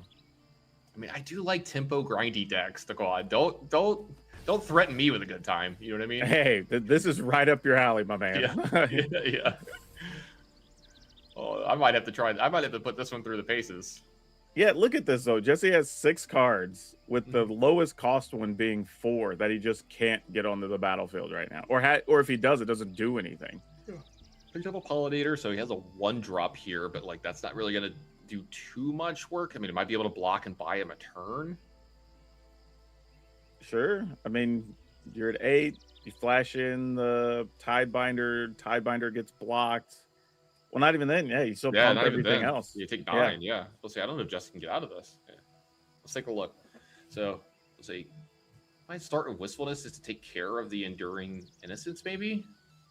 But we It's know that's something. locked. We have that locked with Tidebinder, though, is the problem. So Yeah, this is just ugly. I love this animation, by the way, of the wind going around them. Yeah. All right. So Badger Roll Club is going to get played here. And I know some viewers might be saying, like, why is Jesse taking so long? Like, there's a lot to think about here on, in case something does resolve, can I pick the right order here? Yeah, you're not just thinking about like the order you want to play it in. Like, what's most likely to happen here? How's my opponent going to respond? How am I supposed to do? What happens if this does resolve? What do I do from here? All right, so it looks like Tidebinder is going to come and stop the Badger Mole Cub trigger. So, no animated land for you. Yep. Now, part of the equation here from Jesse might be knowing that the Air Temple is there. Could I get something else to resolve so there's at least one more body? So yeah, so he made this play so he can get the Wistfulness through because he doesn't know about the Disdainful Stroke. The Disdainful Stroke is going to go ahead and answer that. Now comes down the Pollinator. This is going to activate Anchorage. Yeah, this is still going to be lethal though, I believe. Yeah, activate. Yeah. Yep. Attack with everything. Activate the Air Temple. Everything grows up by 1. Yep. Got a little bit of a freeze here on our side. But yeah, that's going to be the end of it though. You can block 2 creatures there for 3. You can block 5, but then you still have 2, 4, 6, and each of them are getting a +1. Yep. It's like, yeah. 3 creatures get through. It's at the least 9 damage. You're at 8. Just a little bit too much for Jesse to deal with. So this awesome blue-white deck is going to be moving on into 2-1. And I hope we get this on cover just a little bit more here this weekend. Yeah, I would say anybody who's been looking at the deck, or maybe you've seen the deck list and weren't sure about how it works, like that's a good example of when it's at its peak, that's what it looks like. Like that's exactly what it's trying to do. So you got like the prime advertisement for anybody who's thinking about playing that deck. Well, I mean, it worked on advertising works. It definitely worked on me. It's now my favorite deck that I've seen here this weekend. I remember when I was going through the list before the tournament, I saw that one. I was like, oh, that's cute. I think it's, you look at it, you're like, okay.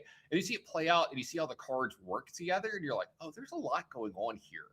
Oh, I on top didn't of that, realize- yeah. you didn't even get to see Avatar Aang as part of that as well either. Being able to bounce your own stuff and replay things and like Oh. it's a whole mess. Hold on, I'm getting a little worked up here. We might have to go to break here so I can have a moment to cool down. In fact, that's what we're gonna do. We're gonna be taking a quick break here, and we'll be right back with more Magic at the next round. Don't go anywhere.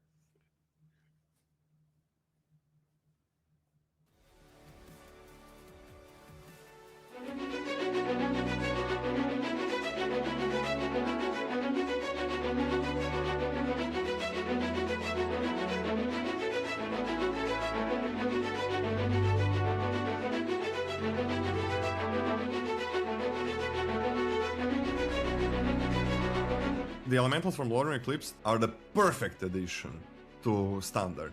I really like the design of the 5 mythic elementals. I think they kind of nailed it. They are not too strong, they're not too weak, they hit the right spot. And that makes for some interesting gameplay. I think the Evoke guys have kind of brought out a lot of creativity in Standard, which I always like to see. Fantastic cycle of cards. Just the flexibility of all of them is just it makes them perfect competitive Standard cards where they do something early and they have the ability to do something more powerful in the late game. I think the elemental cycle is great.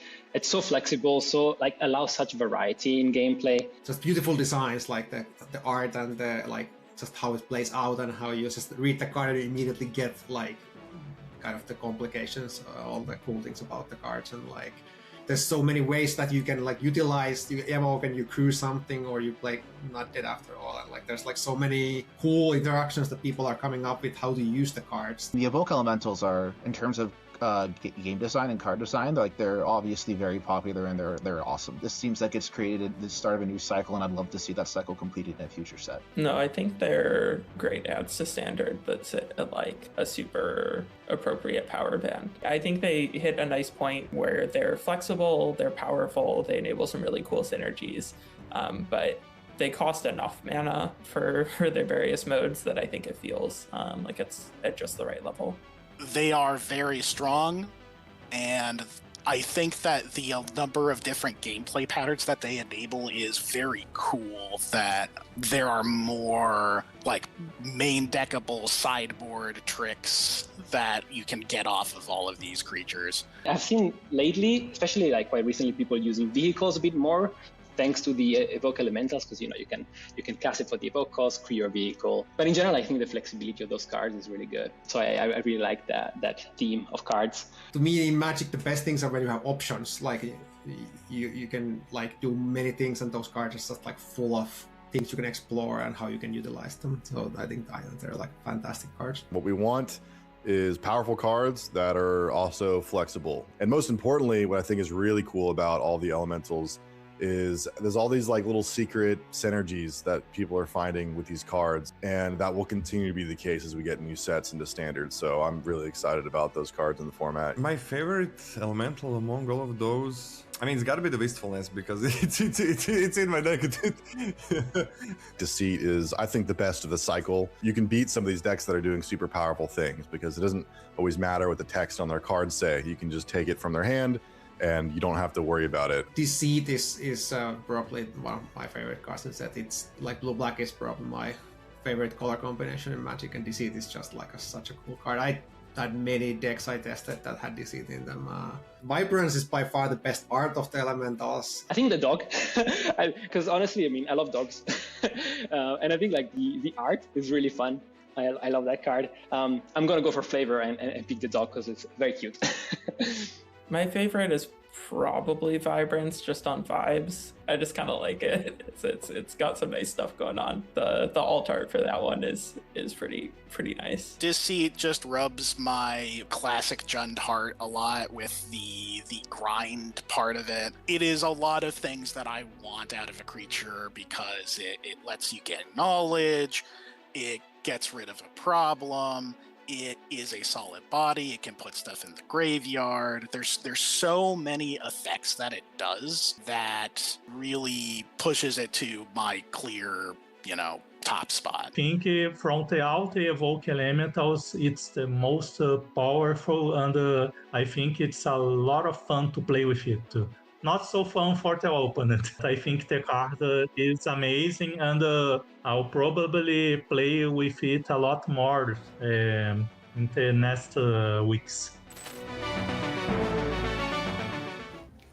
Hey everybody, welcome back to coverage of Arena Championship 11. Me and Moxon here are very excited for the tournament here this weekend. We got 119 players playing standard here for a $250,000 prize pool, 2 spots at the World Championship later this year, 16 spots into the Pro Tour, and of course, the glory of being the champion of an Arena Championship. Joining me here at the virtual news desk here as we get ready for round number 4, we've got Hi Yu, we've got Arya, Karam, John Donnie. Hey Hi Yu, how's the tournament been for you so far?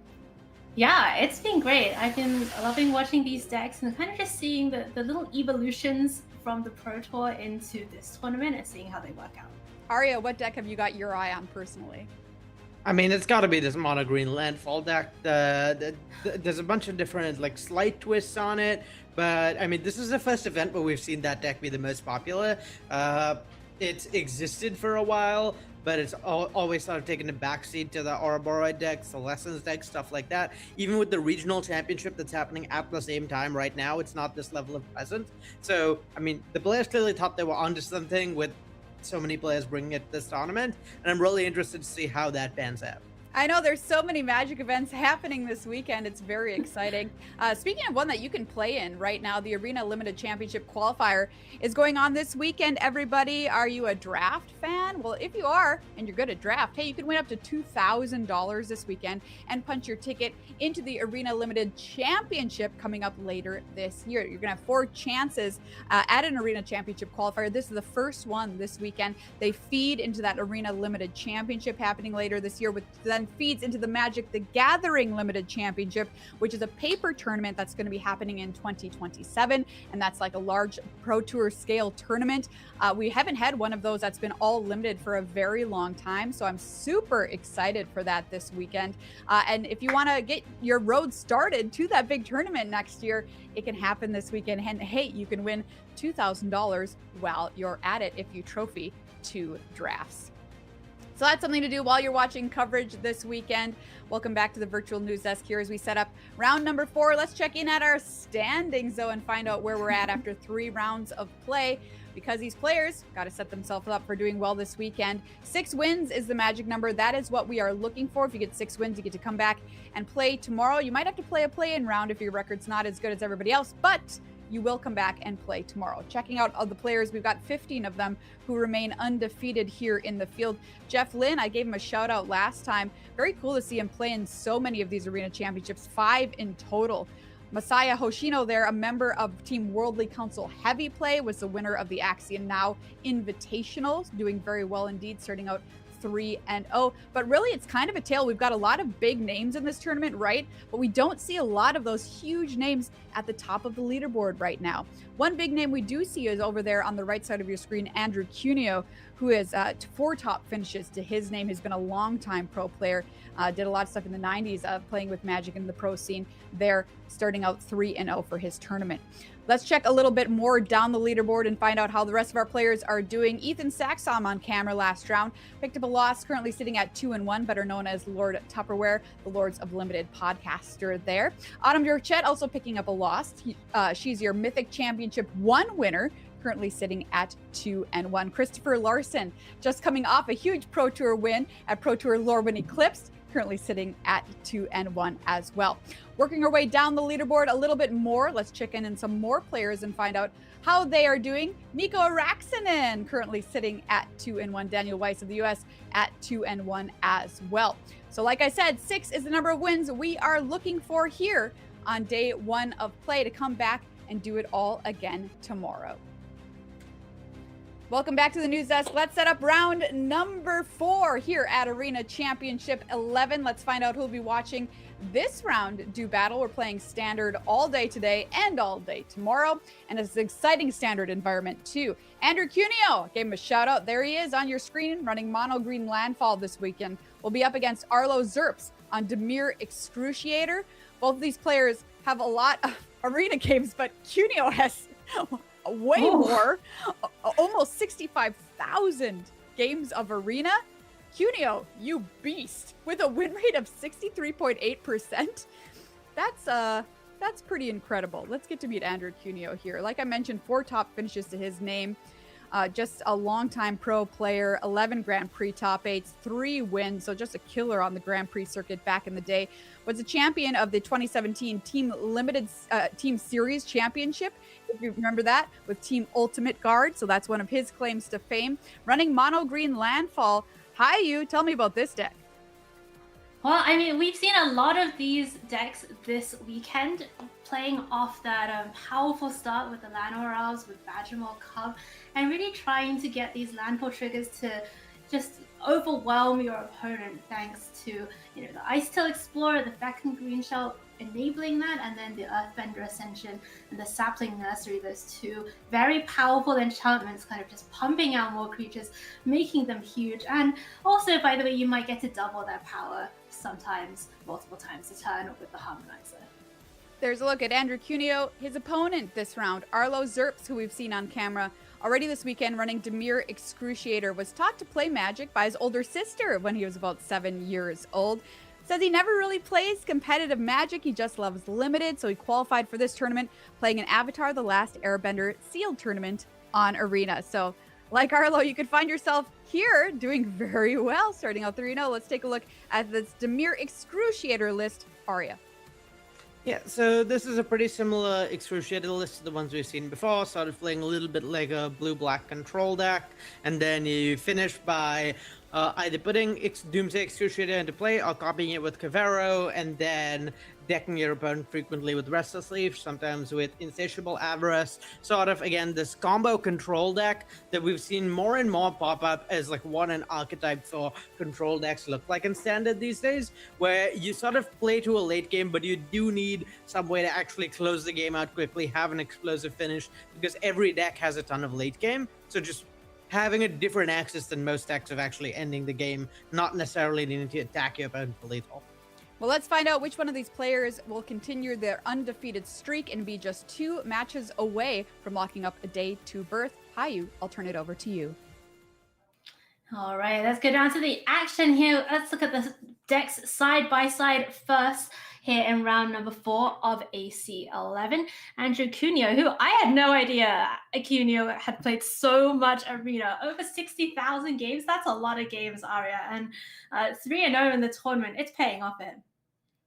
Yeah, definitely. I mean, it's already somewhat daunting to go up against someone with Cuneo's career, just success at the highest level a bunch, and then learning that this player has also probably played one of the most games of Arena ever and is just mastered both having a sheer number of games on the client and understanding how the client works.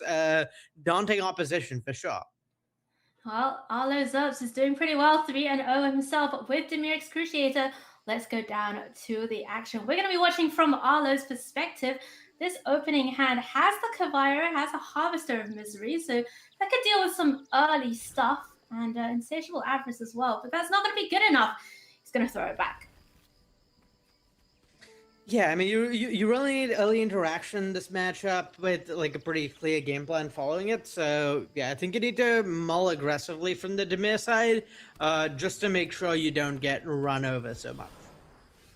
All right, we do see Arlo with the Requiting Hex. Gonna just throw that straight away on the Llanowar Elves, not scared of something like a Badgermore Cub coming down thanks to the Harvester of Misery in hand. Yeah, and I want to call out something of a combo in Cuneo's hand, and a combo that his deck actually leans on a lot more than many other lists, which is the Sapling Nursery plus Fecund Greenshell is probably what he's playing to here. So Nursery lets you draw, lets you make tokens whenever a land enters play, and Fecund Greenshell gives you draws you cards whenever creatures with great toughness enter, letting you and puts them into play with their lands. So if you have both of those cards assembled together, what you can do is use the Feckin' Green Shell trigger, look at the top card. If it's a land, put the land into play, make a token, and that'll get you another Green Shell trigger. So you can kind of tear through your deck with this combination of cards, which I assume is what Cuneo is hoping to play towards as long game this game. Yeah, I am excited to see that combination in action here. But first of all, we are going to see Deceit on Thoughtseize mode, taking a look at Cuneo's hand. And just going to break that up right now. Get rid of the singleton copy of Feckin' Green Shell. Everything else in Cuneo's hand is a pair, if you will. So kind of hard to take away any individual effects there unless you take that green shell. Here's Earthbender Ascension, and that is going to be getting a land. And I want to call out what's going to happen here, because this is amazing for Cuneo, right? There's a couple copies of Deadly for Arlo. There's a couple copies of Deadly Cover Up, and the thing you will do most frequently in this matchup is exile every single forest from your opponent's deck, so they can't get landfall triggers anymore.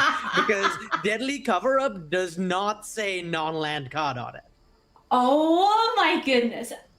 And by the way, you get to get that one that was Earthbend. Like, because it's in the graveyard while it happens and it hasn't come back yet. That's crazy. All of the forests are gone. That Fabled Passage does nothing? Yep, blank card. Question mark? Oh my goodness. So, is there a way out? Is there anything that Andrew could draw? I guess Badger I believe so. You could, theoretically draw, Badger Mole Cubs, Lano Elves, and, non-forest lands to actually play cards. But we know there's a Doomsday Excruciator coming down next turn, so this game seems over. That was pretty insane. That was kind of on my bingo card for this event, and I'm really glad we got to see it here in round number 4. Andrew's going to scoop it up. That is going to do it. Cannot play without the forests in his deck, it turns out. And we're going to go to game number 2. Wow. What a crazy finish from the Excruciator deck. Yeah, it's a pretty tough spot for Cuneo too, because this is a common play pattern that comes up with Excruciator versus Landfall. It's part of the strength of the Excruciator deck here, and something it's leaning on. Arlo's Excruciator deck only has one copy of Deadly Cover Up in the main deck. So Charlie could hear that. He was almost certainly safe, but yeah, hitting that one off and getting to exile all the forests of the Landfall deck, it's pretty hard for the deck to beat that unless it already has a solid board presence. Yeah, we're going to see Arlo bring in the second copy out of the sideboard, along with a little bit more removal and just a copy of Duress, a little bit of Duress as a treat, and sliding out those 4 copies of Deceit. And we just see Cuneo doing one change, bringing in that Torpor Orb, which does shut down the Excruciator trigger when it comes in. Yeah, looking at Cuneo's Landfall deck, the deck is very much set up to be good against spells, against interactive decks game 1, and good against creature decks post board. So there's there's all the Mossbound Hydras in Cuneo's deck in the sideboard, rather than having some in the main like we see from some other lists. There's a bunch of interaction in the sideboard as well, and there's nothing really for these spell stacks, supposedly because you're going to be favored against them game 1. So losing game 1, they're really tough for Cuneo, because the post-board games are going to be an uphill battle. All right, game number 2, Cuneo does get the Lanois Elves down on 1. Had a really, really nice curve out here with the Chocobo, Badgermore Club, and Bristly Bill, but Intimidation Tactics is going to look to disrupt that, and yeah, it's the Cub that is hitting the Exile Zone. And this is sort of the perfect curve for Cuneo, right? Because no turn 1 interaction spell for the Lanois Elves into guaranteed either develop the Earthbender Ascension or 2 creatures is really strong. I like developing the Ascension here. Developing mana is pretty valuable, and the Excruciator deck doesn't have any way of dealing with the Earthbender Ascension once it's in place. So sort of getting that engine going is nice. But yeah, having the ability to then the turn after that guaranteed double spell with Chocobo plus Bristly Bill if you want it, and just develop a bunch of threats. Really strong, lets you apply the pressure early you need to be applying in this matchup. So I really like Cuneo's spot here after that. So after seeing that deadly cover up in game 1, do you think, we see Kino kind of just dumping out the hand here, holding just that Earthbender Ascension. Can he afford to play around a sweeper a bit more, or does he just kind of have to go for it? I think in this spot, Kunio is attempting to play around the sweeper by making sure Arlo is dead by the time he gets to 5 mana, which I think is generally the best count to play against this mono green deck. Developing the Ascension early is something of a concession to late games, to something like a late game sweeper, making sure that you can actually quickly rebuild your board with the fully leveled up Ascension post sweeper, but at the same time, the sweeper getting all the forests from Cunio's deck is sufficiently backbreaking that I don't really think you can afford to play around it too much with this deck. Gotcha. Well, Cunio finds Sapling Nursery, which costs 4 right now, thanks to the Affinity for Forests text on it. And he's going to favor, though, getting that second Earthbender Ascension down first. Just making one big forest instead of animating more of them. Yeah, for Kunio's deck, there's not really a reason to develop the nursery before you're going to trigger it in the same turn anyway. So I like just, again, applying max pressure, trying to put your opponent in a spot where you are threatening to kill them by turn 5 before they can get their board wipes going. And although it does have a removal spell, has Bitter Triumph or Requiting Hex to deal with one of these 3 creatures. Bitter Triumph does seem nice to be able to discard your Excruciator and I guess hope to find the combo in short order. Yeah, the other thing that's nice about Triumph here is next turn, Arlo can play both Winter Night Stories and Requiting Hex, assuming he finds a land off the stories, and being able to interact after he has to dig for a land drop is pretty desirable, I think. All right, here's the story. Oh no, Arya! Commentator's curse. Just did not find the land off the Winter Night Stories. Puts that Harvester of Misery in the bin. The good news for Arlo is that it does have a hand full of removal and has Bitter Triumph Part 2 to deal with this second green shell. Yeah, the second Bitter Triumph, having a Bitter Triumph for the green shell is nice, but I mean, I think at this point, Arlo is just out of time. There's a ton of pressure being applied by these chocobos, so you need to kill the chocobo plus the green shell. You're missing land drops, so you don't really have a plan for next turn. And at this point, the Earthbender Ascension means that Earthbender Ascensions mean that any land off the top just represents a ton of power. Well, there isn't a land off the top right now. There is a Sapling Nursery and another chocobo, so we are going to see Bitter Triumph take out the green shell before the chocobo can trigger that ability. Yeah, the chocobo for Cunio was kind of Arlo's ideal thing to see in this spot. Given every land is a backbreaking top deck, there's really not very many cards your opponent can draw that would be bad. But 0-1 that does nothing until more lands come into play, kind of exactly the one thing that lets Arlo not be dead here. Though it's really hard to imagine getting out of the spot with no interaction in hand and needing to hit land drops. Yeah, no land, no interaction. Has stock up, has Winter Night Stories.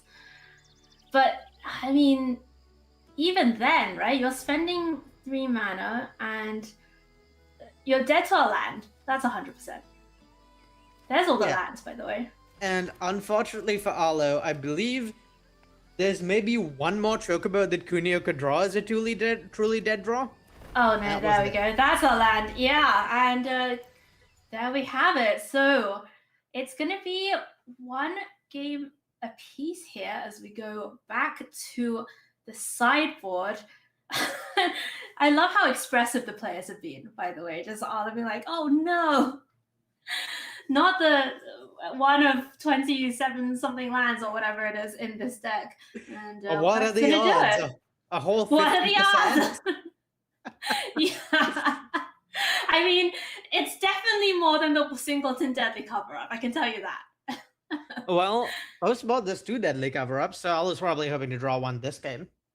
Yeah, absolutely. It seems like players are keeping their sideboards the same going into game 3, so let's have a look at the decider and see which of these players is going to maintain their X and O record coming out of round 4. 6 wins is the magic number. So, they're already halfway there for both of these players.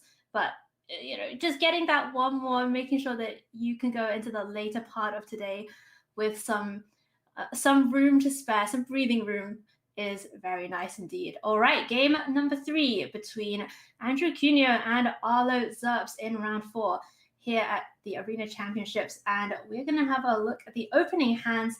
2 removal spells and an Excruciator for Arlo, and for Andrew Cunha, that's a really nice one. It's the elves, it's the cub, the whole gang is here to play. Yeah, not the most thrilling hand for Arlo. Double tap land is pretty awkward, and your interaction only being 2 mana spells rather than any requiring hexes is a little awkward. You're probably going to be trading down on mana a little bit. It's hard to say whether you can afford to mull this one though, because it is at least base functional, and yeah, there's definitely a risk of it going worse. But yeah, I think given the way this matchup plays out, given how assertive the mono-green deck is, you want to try and find a hand that at least threatens something scary if it's not interacting super efficiently early.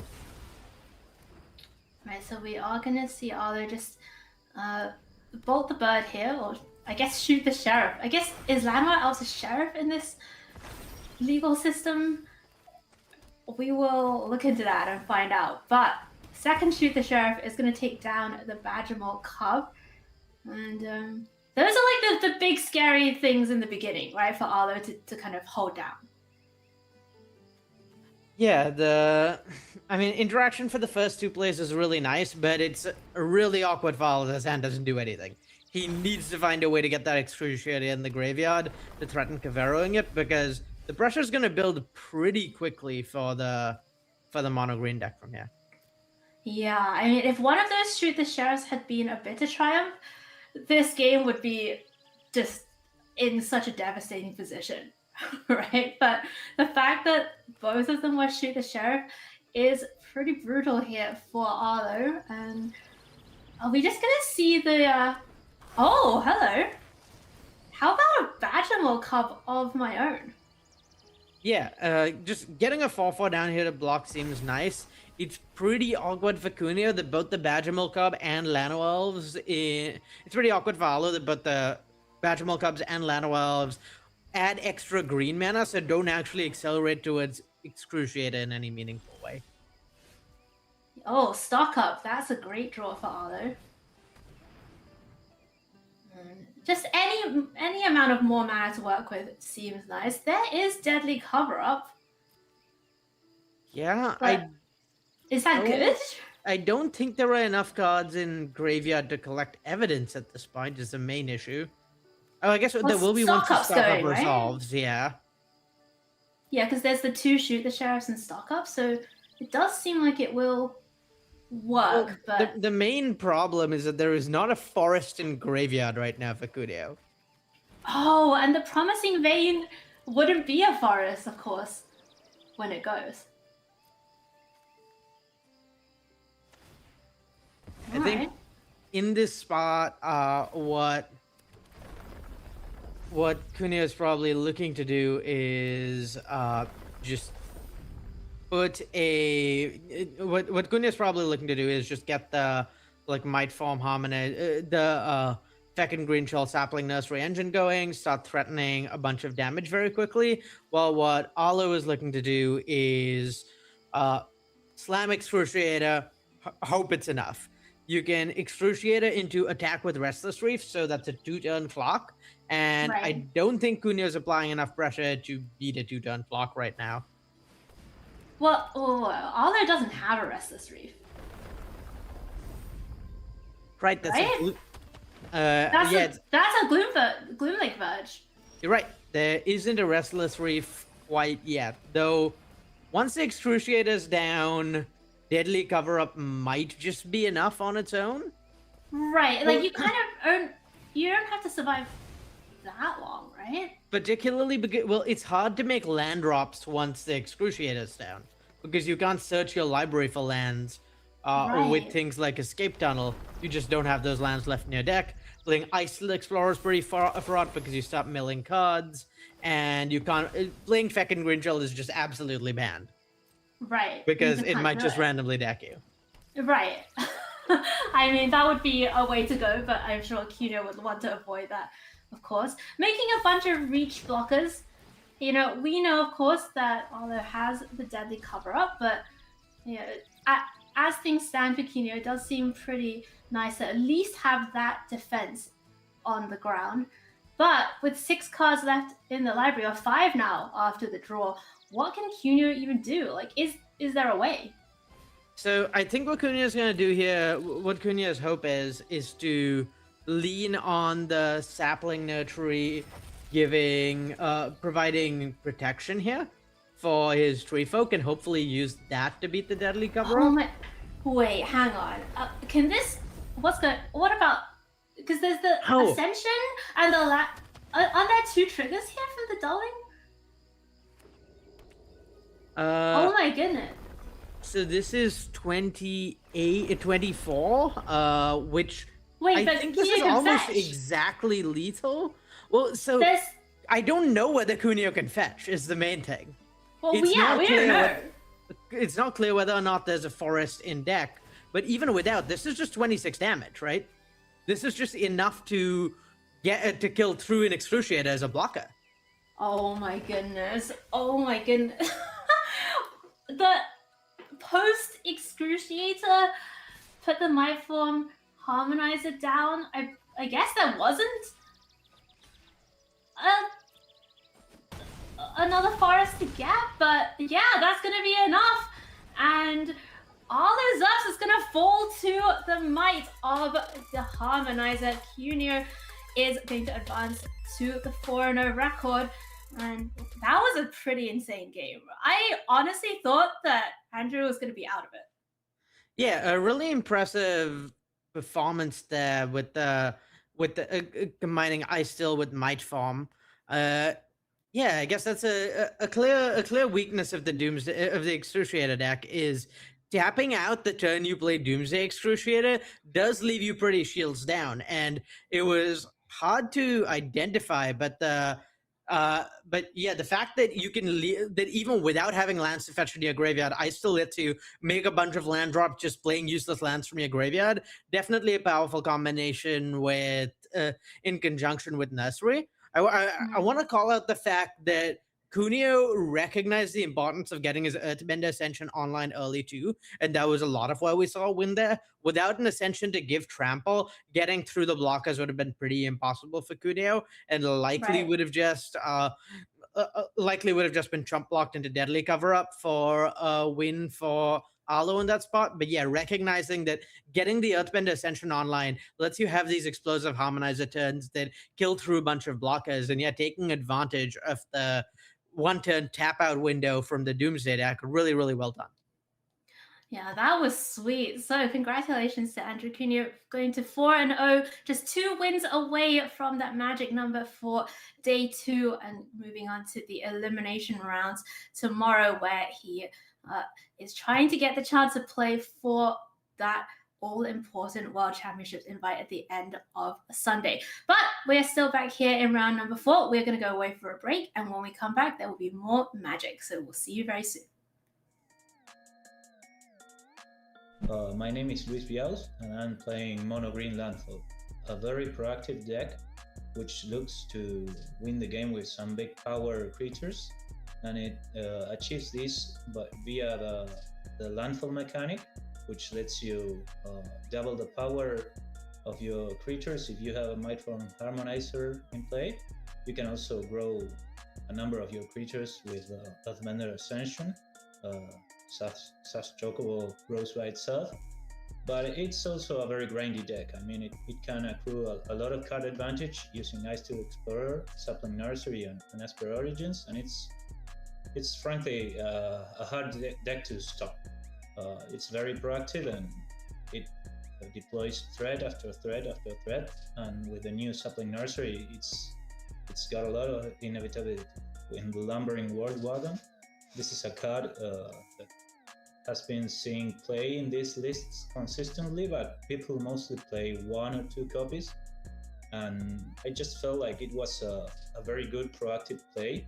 It's very threatening, just sitting around there makes it really awkward for your opponent to cast a sweeper.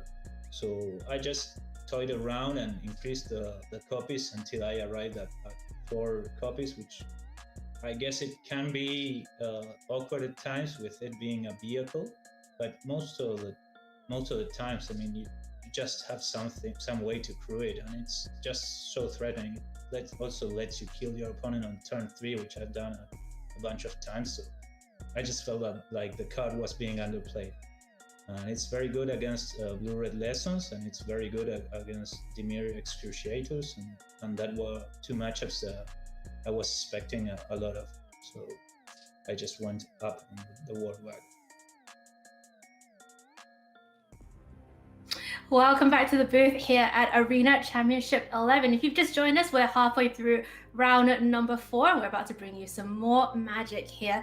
Ari, it was nice to hear that from Luis saying that the mono green landfall deck he thinks is good against Lessons, good against Excruciator, and we suddenly saw Andrew Cuneo win with mono green against Excruciator. And Ari, we've had the same matchup again for our backup feature. Let's have a look at the head-to-head. 2 of the big hitters in the field, Autumn Vachette from the UK, and she coming in with the mono green landfall deck, which has been, it seems, the pick of choice for a lot of the veterans in the field. Autumn with a bunch of top finishes: 1st place in Mythic Championship 1, 2nd place in Zendikar Rising Championship, 3rd place in Pro Tour March of the Machine. You know, she has won everything, it seems, and always love to see her here in the field. Up against Ethan Sachs, better known maybe to some of you out there as Lord Tupperware, part of the Lords of Limited podcast, obviously a Limited enthusiast, and I'm sure Ethan will be very excited about the Arena Limited Championships later on this year. But he is here now, and he was here also with us for Arena Champs 5, where he finished in the top half. So very glad to see him back here in the Arena Championship streets on Dimir Excruciator. Let's have a look at their deck lists as we go down to the matchup. We are going to be starting right at the beginning here in game 1, and Autumn with her build of mono green landfall with the Hydras in the main this time, Mario. Yeah, this is a much more respectful of creature decks version of the mono green deck, I think. Mossborn Hydra really, really good in these green mirrors. It's a landfall threat that wins the game on its own and kind of can't be blocked to death by little creatures. The numbers just get too big too quickly and presents trample independently. So really good against other creature decks. Archdruid's Charm also representing more interaction against creature decks. Maybe a little weaker against spell decks, particularly this version of Excruciator that Ethan has. Slightly more hateful to this matchup version, particularly with the 2 main deck deadly cover up, a 1 Shitong in the sideboard, more respective of this matchup. So has few more moves than we saw Alo have last time, but at the same time, Autumn's deck is not set up as much for this matchup. It's going to be interesting push and pull to see how that works out. I'm excited to find out what happens here between these 2 fantastic players. We're going to be watching from Ethan's perspective, and he's going to be keeping this hand 2 lands, Requiting Hex, Bitter Triumph, so a lot of interaction for those early creatures out of Autumn's deck. Here's one of them in Chocobo. Yeah, early interaction really key in this matchup, and I have to imagine both of these players are very familiar with playing this matchup against these exact lists because they actually tested together for this event. Oh, so it's they have played this before. They're probably not thrilled to be team killing this early, but yeah, they know what the matchup's about. All right, well, let's see. Ethan's gonna find Undercity Sewers, get to Surveil. There's that 4th land. Think, do the sensible thing, Ethan. That's right. Keep it on top. And Autumn finds Sapling Nursery, but does not have very many forests right now. Yeah, I wouldn't even be that surprised to see like a couple of forests fetched this turn with Escape Tunnel and the Promising Vein just to try and getting those nurseries down. Mossborn Hydra is pretty awkward in this matchup. It's a scary threat independently, but if your opponent but there's like plenty of interaction from Ethan's deck for it, and playing out the Mossmon Hydra this turn would mean playing out Basing Say, which is putting you yet another turn further away from getting your sapling nurseries down, since Basing Say isn't a forest. Right. So yeah, I think Autumn. Maybe there's the exact same thoughts cycling through her head as you just enunciated for us. Gonna get that escape tunnel down. Maybe think about the fetching some forests. Watery Grave was the draw for Ethan. We knew about that, of course, because he surveilled that too at the top.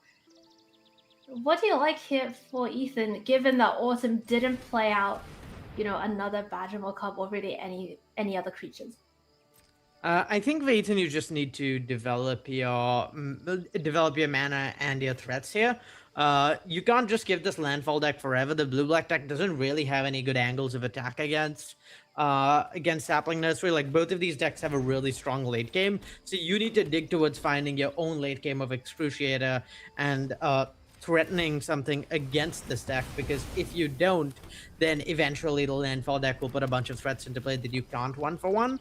So yeah, I really like stocking up there, just trying to find something proactive to do rather than just waiting around forever.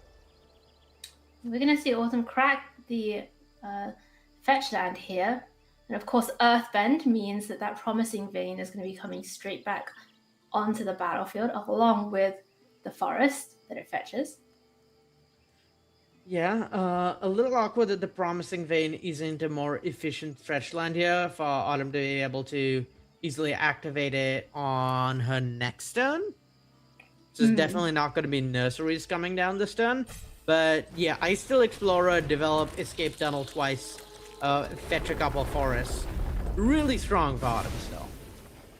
Yeah, that's nice. And Badgermore Cub was the draw for turn, but just using up all her mana, getting that value off the Ice Till Explorer does put some. And you, sorry, I have to call that. Seeing that Autumn shaking her head like that seems bizarre given you just milled off Ice Till Explorers. But what she's really unhappy about is now there are forests in her graveyard for Deadly Cover-Up. Yeah, right. Like, it's pretty.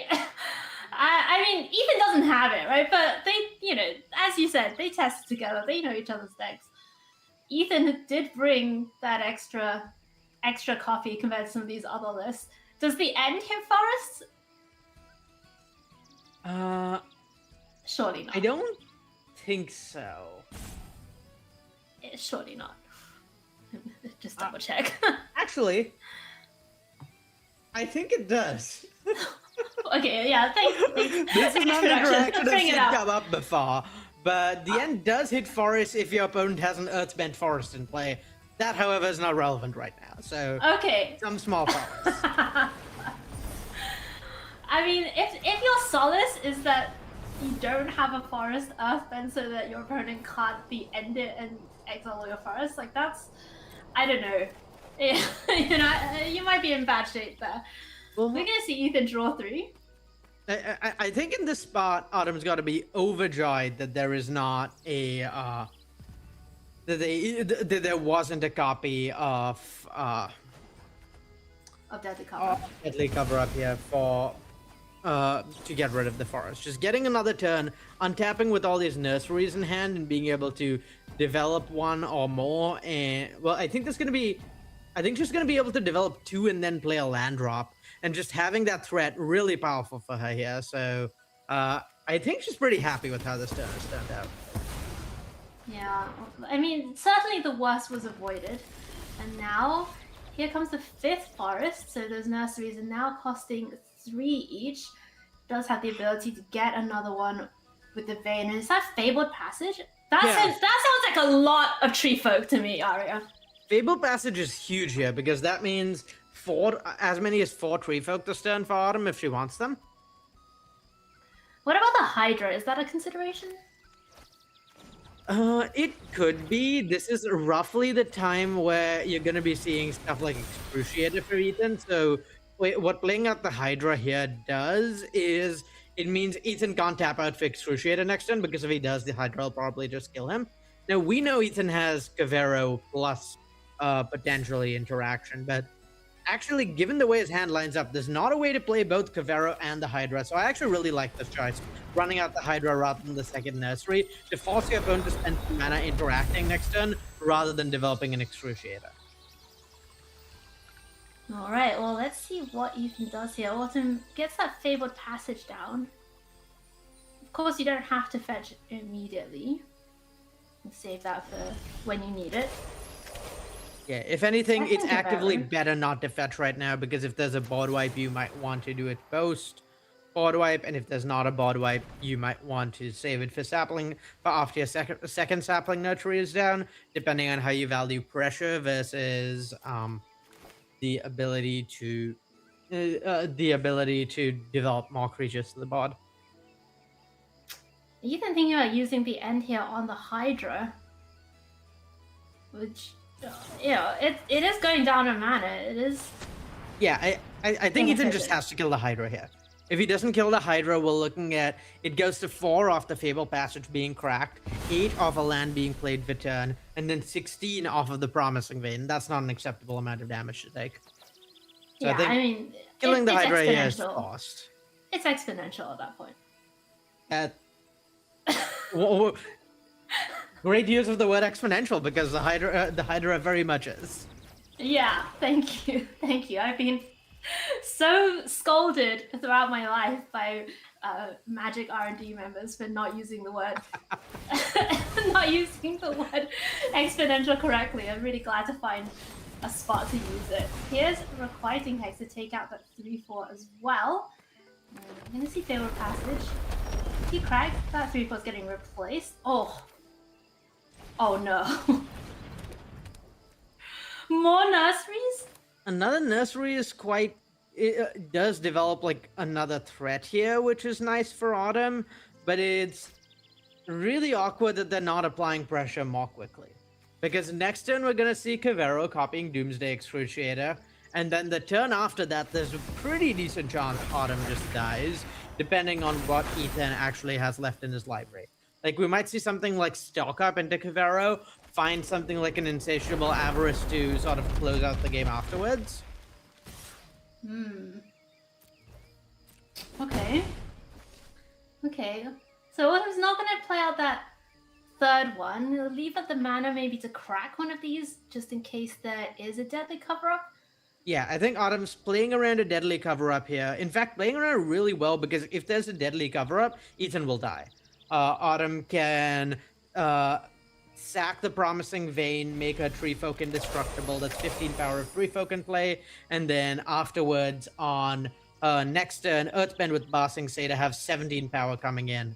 So that's more than enough to kill Ethan. So Ethan finds Requiting Hex. I guess doesn't have the mana right now to both stock up and play Caviro. No, though he does have the mana to play Cavero and then have Fatal Push Up. And have Requiting Hex, sorry. And It's fine. It's Fatal Push. We get it. And having the ability to blight with the Requiting Hex also pretty strong. If the land gets cracked, we see one of the 3/4s blocked that's taking 14 damage, and then Requiting Hex blighting means that Ethan survives at 2. Like, that 2 life off of the Requiting Hex is the difference between surviving and not. Though it's a little complicated because Ethan needs to cast the Requiting Hex at a moment when Autumn is tapped low enough that at a moment where Autumn is tapped low enough that Sapling Nursery can't be activated. Right. Well, I mean, we're gonna see Ethan not copy the Excruciator. It's gonna be copy the Badger Mole, get another blocker. Yeah, makes sense trying to stay alive another turn. I think the other line Ethan could have taken was in response to this activation of the Earthbend hold up Requiting Hex, force the sacrifice of a sapling nursery to keep something alive while gaining 2 life, and then when the land triggers resolve, maybe have the ability prevent 2 land triggers off of one of the sapling nurseries by having a Requiting Hex with the land sack on the stack. As it stands, I think this should just be lethal. Right, because you can put a +1 counter on a 3/4, fight the 4/4, right? Yes. Then... With the Archdruid's Charm, this should definitely be lethal between that and the sapling nursery. Right, because Ethan can go up to 16, but then you block the biggest thing that's still, yeah, way more than lethal coming through. Yeah, so goes to 16, kills the pup and kills the cub and blocks one tree folk, takes 18, I believe, 20 even if Autumn. I think Autumn's just off of using Archdruid's Charm and also activating Passing, say. Right, but I mean, I think it's like Autumn doing it this way also is very nice, getting to use one of the new saplings. Are they saplings? Tree folks. I mean, they're saplings that are being nurseried. I'll allow it. Okay, all right. There we go. Ethan's gonna scoop it up, and that was a grind actually in that first one between these 2 teammates. But ultimately, it is Mono Green Landfall in the hands of Autumn Bachette that's going to come out on top as we look at the sideboards now. These 2 players are going to be very well prepared against each other, and you can see the Torpor Orbs coming in for Autumn as well. A bit more of a change up compared to Cuneo when he was in the same position. Bringing in that Surak, bringing in another copy of Mossborn Hydra as well. So just being a little bit better, a bit bigger against removal and against the Excruciator itself.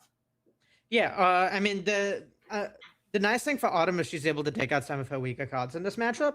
Cuneo didn't really have sideboard slots for this matchup, so really didn't have the ability to take that many cards out. But the green shell is actually pretty awkward in this matchup. It makes it harder to develop threats after the Excruciators come down. It doesn't apply that much pressure, which is what this matchup is about. And so being able to bring in something like Sorak that's going to help you play through counter spells and having access to another Mossborn Hydra, which is mostly for the creature matchups, but really good for being able to just be another threat that applies pressure, like we saw that game. Just force Ethan to need to interact on a turn where he'd otherwise be able to play Doomsday is a really nice thing the Mossborn Hydras prevent. So just having more moves that force action rather than having slower cards like Green Shell, definitely an advantage for Autumn here post-Spod. Yeah, honestly, the more I see of this landfall deck, the more interesting it is. Like, I think a lot of the time, you know, especially if you were around a few years ago when Mono Green was big and standard, and it was, I'm just gonna say it, kind of boring as a deck, you know.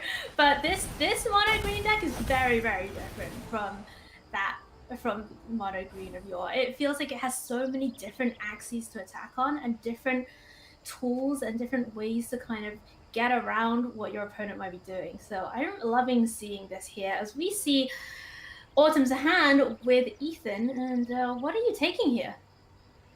I think it's probably the Badger Mole Cub. It's the thing that presents the largest immediate threat. If there's an untapped land draw, and the Badger Mole Cub could be brutal, it accelerates Autumn's mana so much without interaction from Ethan for it. And another important part, technically, Autumn can't actually develop those Earthbender Ascensions and threats, so Ethan could just hope that Autumn misses a land drop and he gets lucky.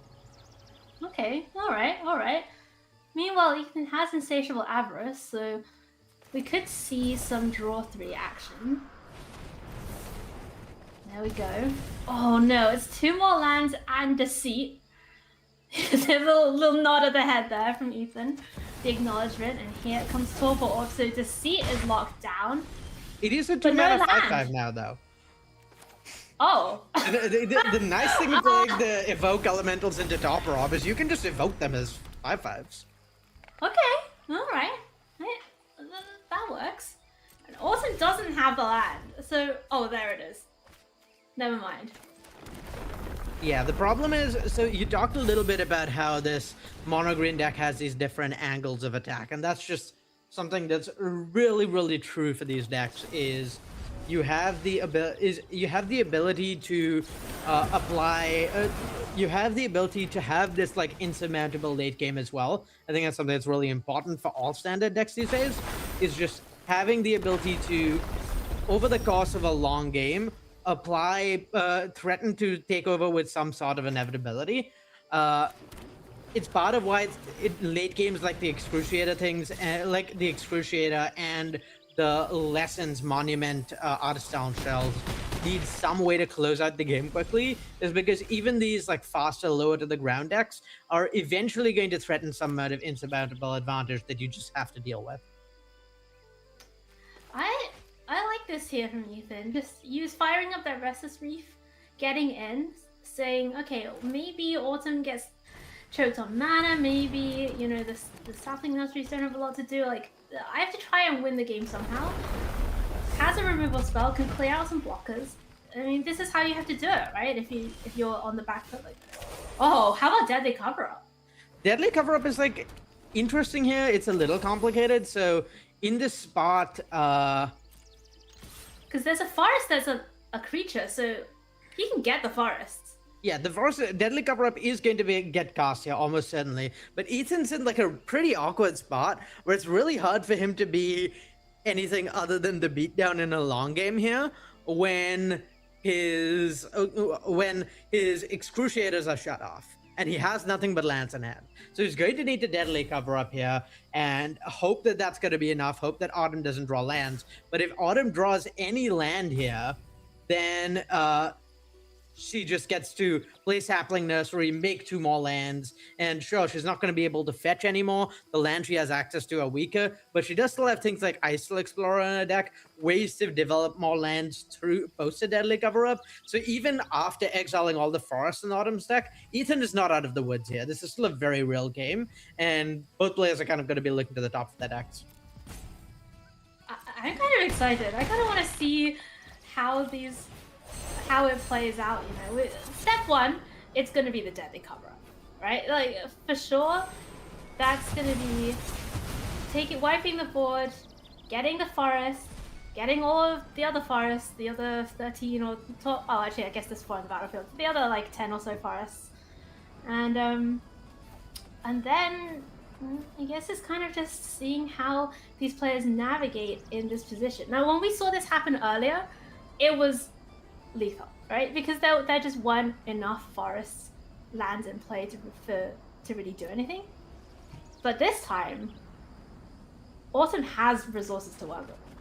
Yeah, I think in this spot, Ethan's still very much the beatdown and trying to close out the game quickly. His plan is going to be next turn, fire up Restless Reef, attack, turn after that fire up Restless Reef, attack, and shoot the Sheriff any blocker to hopefully close the game out in a couple of turns before Autumn can really use the cards in her hand to set up a long-term advantage. Alright, well,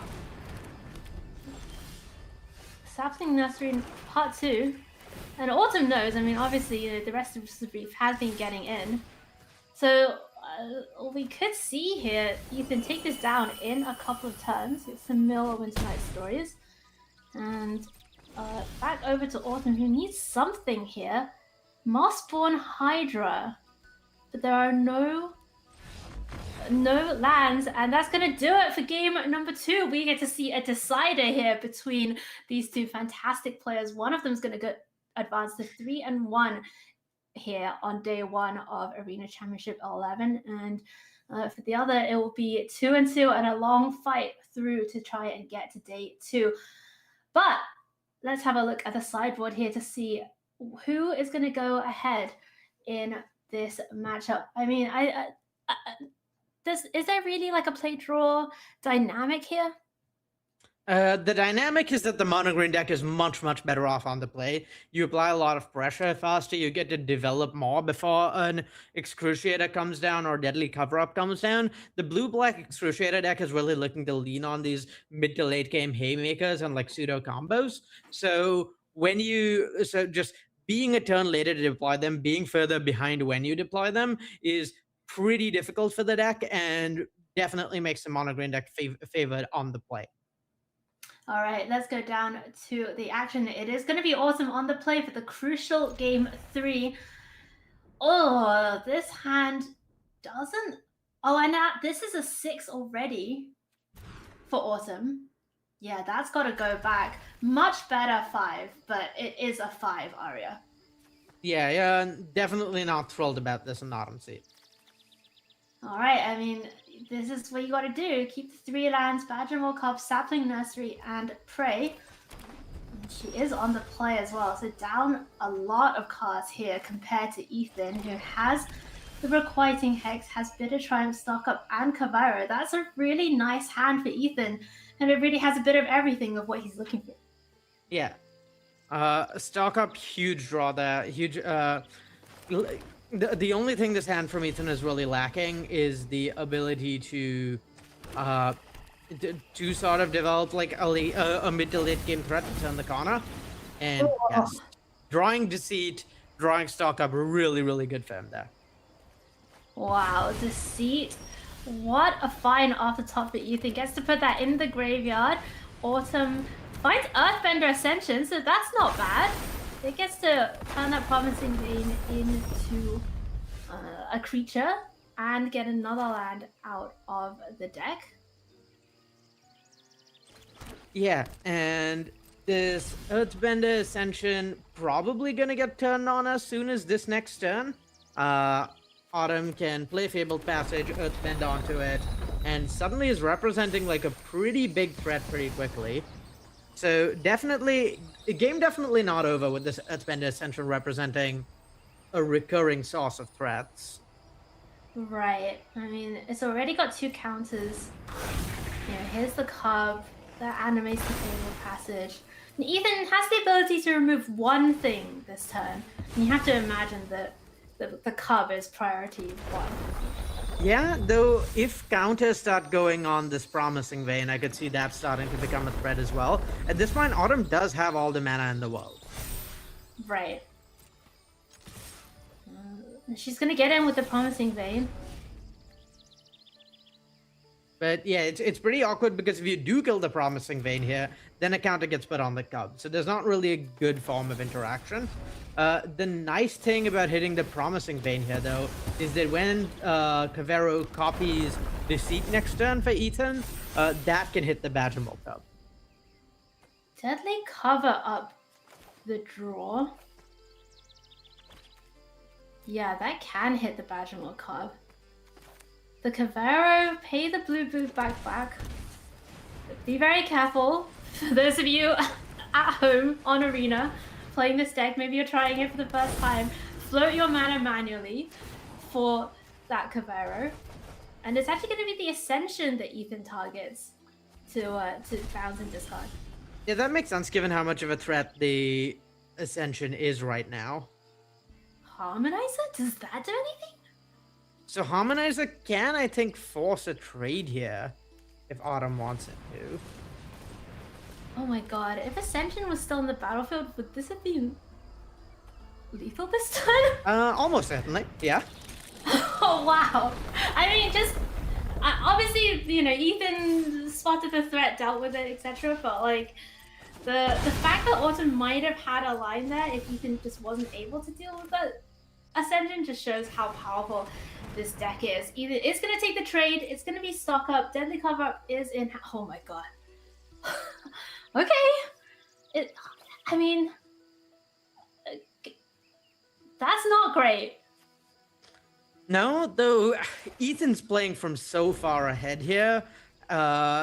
His run Autumn out of resources pretty well, and Bitter Triumph on the Harmonizer is really dealing with the 1 threat. So the ball's still very much in Autumn's court to find something.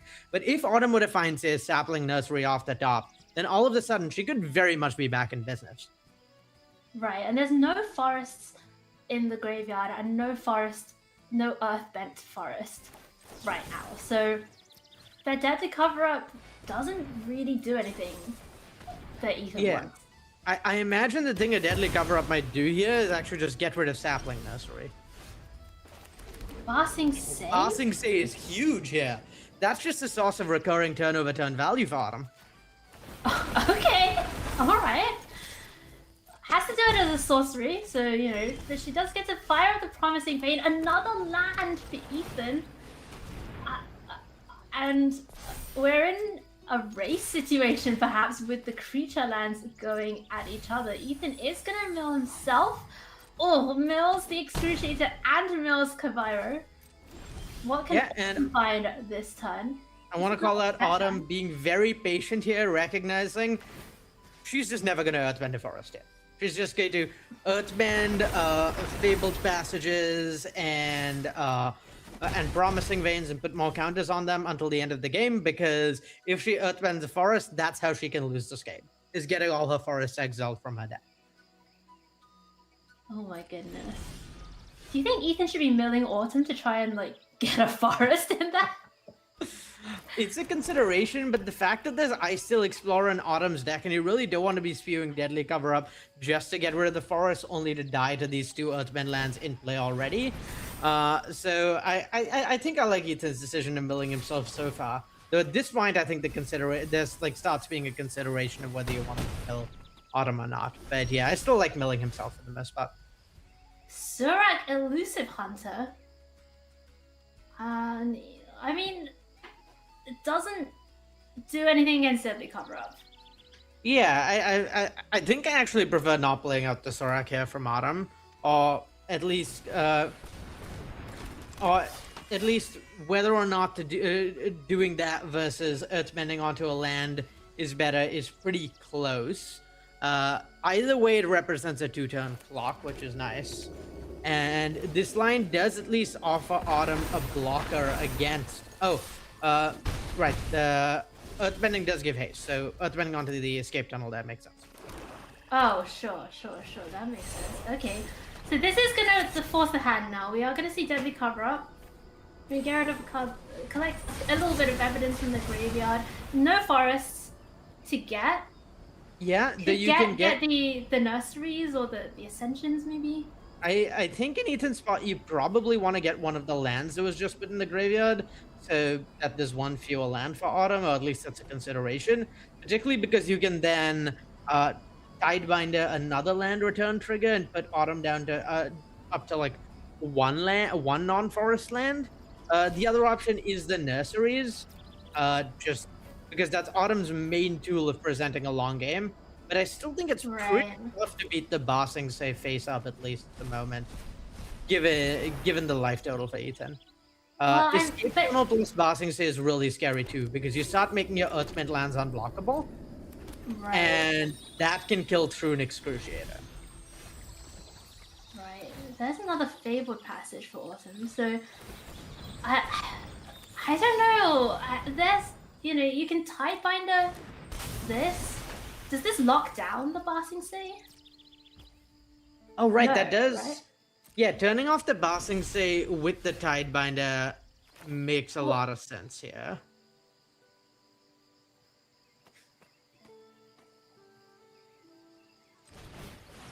Yeah, I don't know whether Autumn has any way of dealing with either the Tidebinder to turn the Ba Sing Se back on, or Well, to deal... no, I don't think it. Actually, I don't think it locks it down. I think if it were a creature, it would have locked it down. But I think it's just countering the ability, because Tidebinder says, like, if it's a creature, artifact, or planeswalker. Yeah, bring it back. Thanks. If the ability of an artifact, creature, or planeswalker is countered this way, then that permanent loses the ability. So it's kind of just saying, okay, I don't want this. I want to kind of just hold this off for a turn. You can start Earthbending again next turn, but by that point, I have the Excruciator down. You're at 12, and you know suddenly the clock is kind of swinging in Ethan's favor. Yeah, Ethan just straight up has lethal next turn with the Restless Reef. So this is Autumn's last turn to draw something. Oh, there's Ice Steel Explorer, but with no, nothing that really triggers off the landfall on the battlefield right now for Autumn. Yeah, and I think it's looking pretty over for Autumn here. I gotta agree, and Autumn agrees as well. So it is unfortunate that the teammates had to meet here in round number 4, but it is going to be Ethan on Dimir Excruciator taking down the victory. So Ariel, we saw 2 Mono Green versus Dimir matchups, and we saw them kind of go either way. And do you think that is just the way the game's played out, or do you think that the way the decks were built had something to do with it? I think deck construction was pretty relevant there, particularly Ethan having a little more respect for this matchup to cover up just more interaction that lines up well against the deck. Definitely helped them, but also the matchup, like most matchups in Standard these days, is like pretty close, can go either way despite being mono green favored, I think. And so, yep, you play well, you draw the right cards in the right order, and you tune your deck a little bit to be favored in the matchup. Leaves you with a very good shot. So yeah, well played by Ethan, and unsurprisingly won as a result of that. Yeah, nice stuff. All right, my friends, we are halfway through the day, so we're going to take a quick break. When we come back, we'll have round number 5 from the Arena Championships.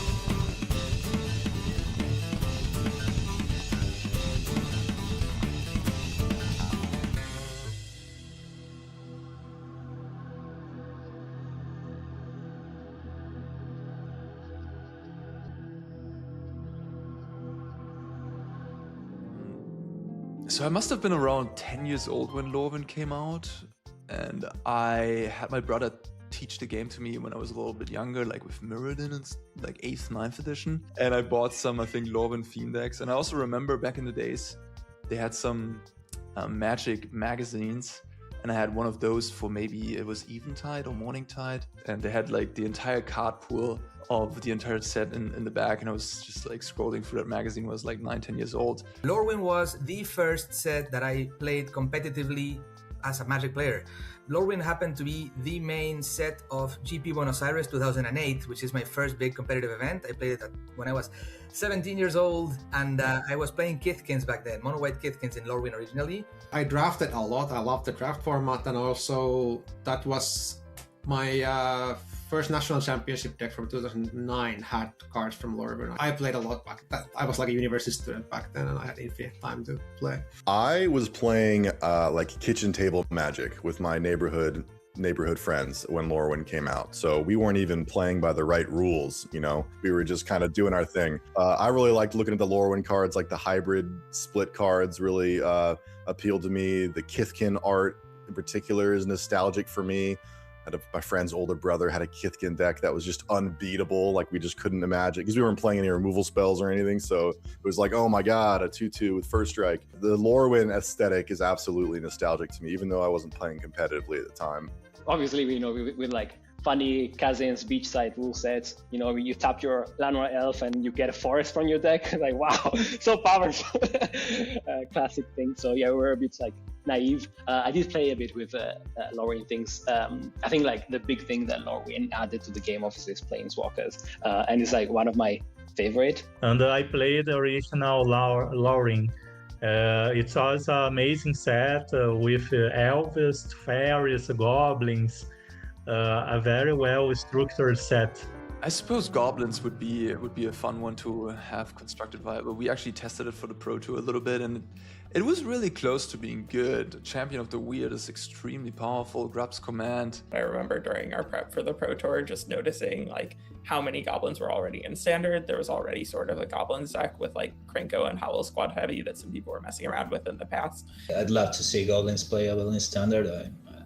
I feel like they are also a really big building block in MTG's history. Like they've always been relevant. I'd be really glad to see it be viable competitive option. I would love to see fairies being played again.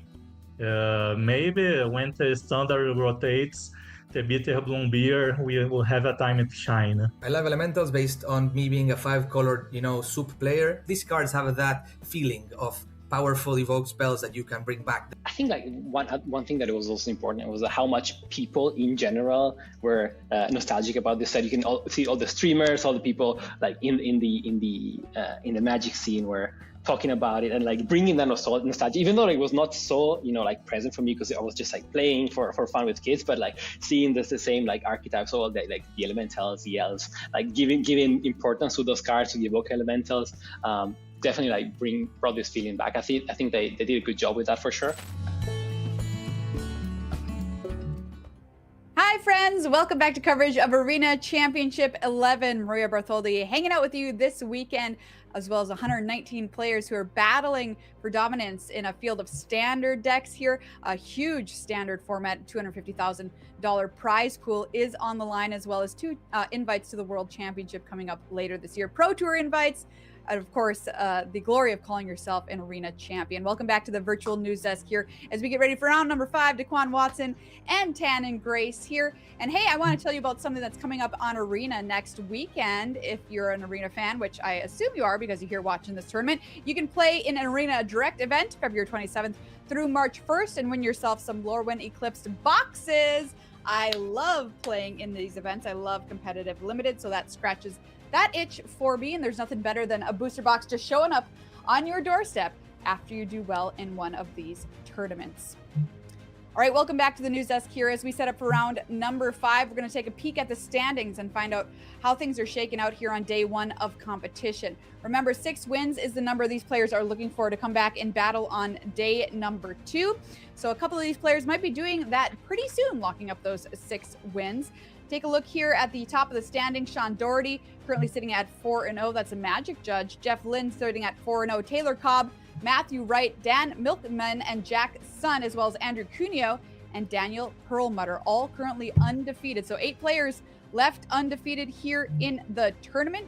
So congrats to them on starting out so very well. A lot of other players doing extremely well as well. Ethan Sachs, we've seen him on camera a few times. Lord of Limited, currently sitting at 3-1. Hongbin Sun sitting at 3-1 as well. If that name sounds familiar to you, that's because they top 8'd in Arena Championship 10. So doing well here in Arena Championship, 11 as well. Let's work our way down the standings and check out how some more players are doing. Christopher Larson, hello there, just won a Pro Tour, currently sitting at 3-1, so a good start to the tournament for him too. Mikko Araxinen, one of our more decorated players in the field, sitting at 3-1 as well. Shahar Shenhar, 2-time world champion, sitting at 3-1. Arna Hushenbet at 3-1 as well. Let's work our way on down to some more standings players, ranked 33 through 48 here. Like I said, 6 wins is the number they're looking for. So for a bunch of these players, it's starting to get a lot more difficult to try and achieve that number to come back and do battle here on day 2. Autumn Burchett, we've been following her tournament, currently sitting at 2-2. Welcome back to the news desk here as we get ready for round number 5. Let's find out who'll be watching this time in the feature match area. I'm very excited for this matchup because we have something very cool to bring you here for round number 5. I mentioned we have a judge at the top of the standings, currently undefeated. That's Sean Doherty there. You see him playing 4-color elementals versus Dan Milkman, who's on mono green landfall. Good win rates for both of these players. Sean has quite a handful more games than Dan does, more than 17,000 games played on Arena. Let's get to meet Sean, our judge, a little bit more. Calls his proudest achievement becoming a level 3 judge. He has judged 15 Pro Tours in his career, but hasn't gotten the opportunity to play in one. So if he manages to make top 16 at this tournament, he will actually turn from judge into competitor at a Pro Tour, which I think is so very cool. He said he would be totally stunned if he wins. He's a limited player, so he's just rocking this tournament. He's like, oh, we'll see what happens. And look, he is undefeated so far down the stretch here. So this is very cool. Seeing him running this, also a pretty neat list in 4-color elementals. Let's take a closer look at that, Tannen. Yeah, really cool 4-color deck here from Sean. This is a deck that really opened up with Secluded Courtyard, Starting Town, Cavern of Souls making their way into Standard, because if you look at the casting costs here, Maria, this deck's a little hard to make sure that you can actually resolve all of your spells on time. Flame Braider does a lot of heavy lifting there as well. And then Roaming Throne is one of the big cards that was like a find for this deck that really jumped in showed how powerful it was at the Pro Tour, making a top 8 there. All right, that's a look at Sean. Let's take a look at his opponent, Dan, here coming up. Dan's playing Mono Green Landfall, the most popular deck in this tournament. Dan, he's qualified for 2 Arena Championships as well as 2 Pro Tours in his career. Asked what his one word to describe Standard would be, he said, busted. And I've got to give Dan a shout out for his great taste, because his favorite movie is Lord of the Rings, The Two Towers, and favorite TV show is The Expanse. 2 big thumbs up on both of those from me. Let's take a look at this Mono Green Landfall list. Daquan, what does it have to do versus 4-color elementals? Honestly, this is going to be one of those times where sometimes you're looking to still get the big turn with your harmonizer and double up your power, but this might be one where you just have to get in and rumble, right? You're just playing your creatures, getting the value where you can get it, and then if you happen to get a harmonizer situation, then go for it. Because there's going to be you get a little bit of time against the elementals, but once they start stacking up the big bodies, it gets tough. All right, let's find out what happens here in round number 5. Whoever wins this round will be 1 match win away from qualifying for day 2 of competition here at Arena Championship 11. Like Maria said, round 5 on the docket. We're taking a look at these 2 decks, Sean versus Dan. Sean had a very nice win percentage overall, and Arena was very impressive with his stats for, we always talk about this, like, hey, he's a judge. Like, maybe they're not the best players. Sean is definitely showing that he is a very good player here at Daquan, and this deck is really cool. Hey, all throughout this event, we've got judges, we've got podcasters, we've got streamers, Sure. And they're showing that, hey, no, we actually can play cards, right? We know what we're talking about. So they're building their credentials, if nothing else. Yeah, absolutely. And then he's up against Dan playing that mono green deck that you're about. Anything really stand out to you overall between these 2 matchups? Like, is there a card from each deck that we really need to look out for or 2? I will say, if you can get the sapling nurturing down early and follow it up with the tortoise, then you end up actually being able to just chain off several triggers in a row. So that'll be really fun if we actually get to see that. But if not, like I said, you just got to get in there and just battle, right? Because the issue here with these elementals is that if the game goes too long, it will get away from you, right? The Sunder Flock's going to reset your board. Them just getting multiple abilities off of each of their guys, like, it can get tough. So you definitely want to end this sooner rather than later if you're in Millickman's shoes. Yeah, great stuff from you there. Let's head on down to the feature match area and see how this match plays out. I got to agree with you. I think Sunder Flock is going to be a big card, impactful card in this matchup. And this hand looks pretty slow for the mono green deck.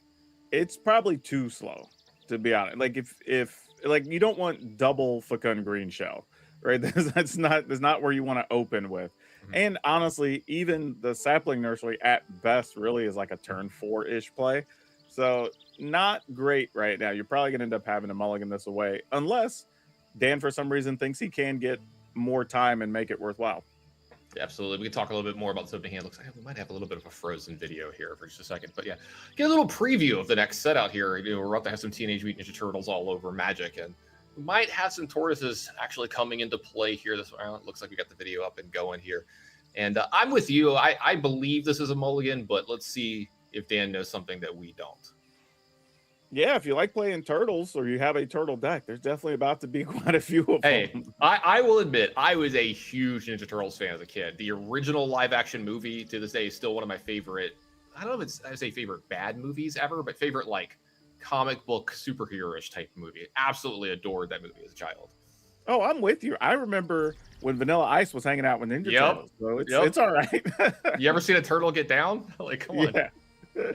Oh, we are showing our age, Daquan. It's all right. There's people in chat. I know what we're talking about. Oh, we're not on an island by ourselves, I'm sure. Yeah. We're talking about professional Magic the Gathering here. We could talk about other nerd stuff too. Yeah. Everyone's like-minded here, I would hope and assume. All right, we got turn 1 land royal from Dan here. Good start after that mulligan to 6. And John's got a pretty nice little opener too, along with the Flame Breeder and an Ashling. Yeah, that's a particularly nice hand because even if the Lana Elf would have gotten destroyed for one reason or another, like, you're still able to follow up and go search for a land here, which is great. Yeah. Looks like we got a Shared Roots here doing its best rampant growth impression. It just happens to be a lesson as well. This will allow Dan to get the Fabled Passage into play as well this turn if you'd like to, and start setting up Ice Till Explorer shenanigans or Sapling Nursery shenanigans as early as next turn. So he's got 1 or 2 of his engines going already, does Dan? Yeah, Standard's in a wild place, isn't it? That we got rampant growth back, but it's rampant growth plus.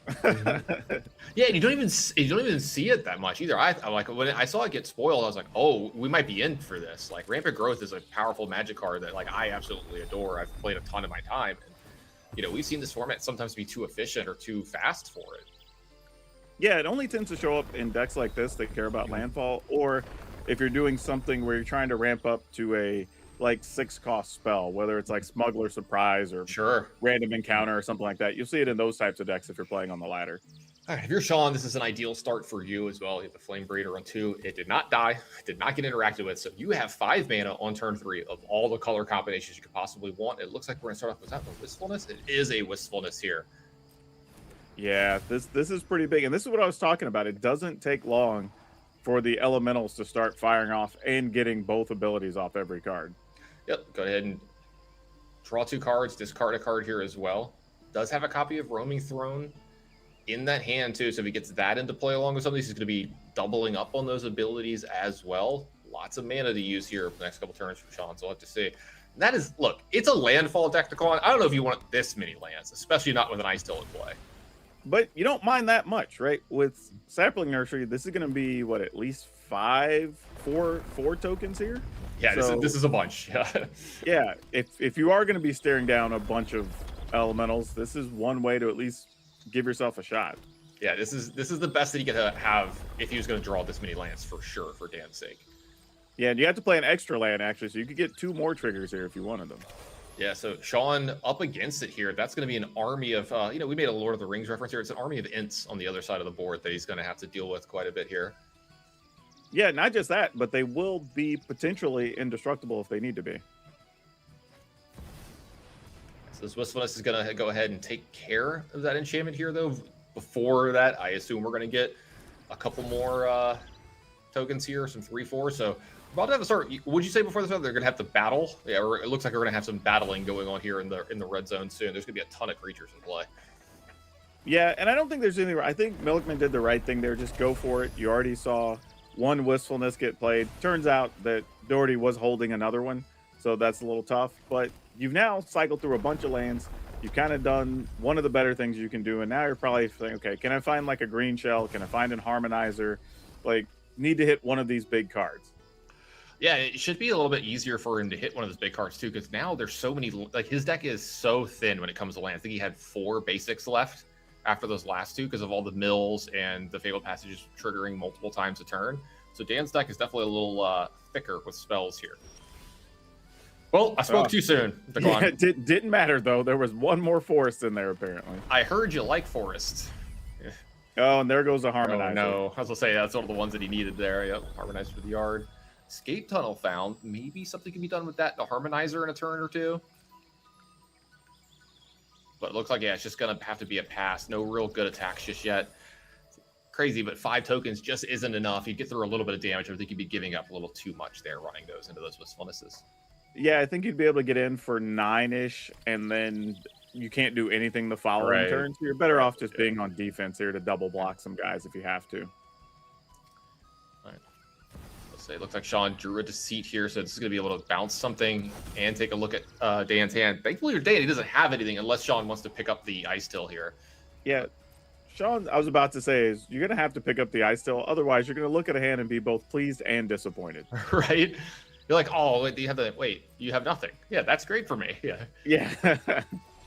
I got no value, but I didn't mind. Yeah, Dan's just drawing another land here, which is so tough. Kind of ridiculous, actually. How are you drawing more lands here, especially after... Maybe I gave him, what is it called, the Caster Curse? I'm mostly giving him the Caster Curse here. You're also running into a problem here for Dan that even if we do hit some of the landfall stuff, there's only, I think, 2 forests left. So there's not even a lot of triggers to be had. Oh, that's a really good point as well. All right, Roaming Throne going to come into play. Name Elemental here. Still got a little bit of mana left over. Can play this Ashling.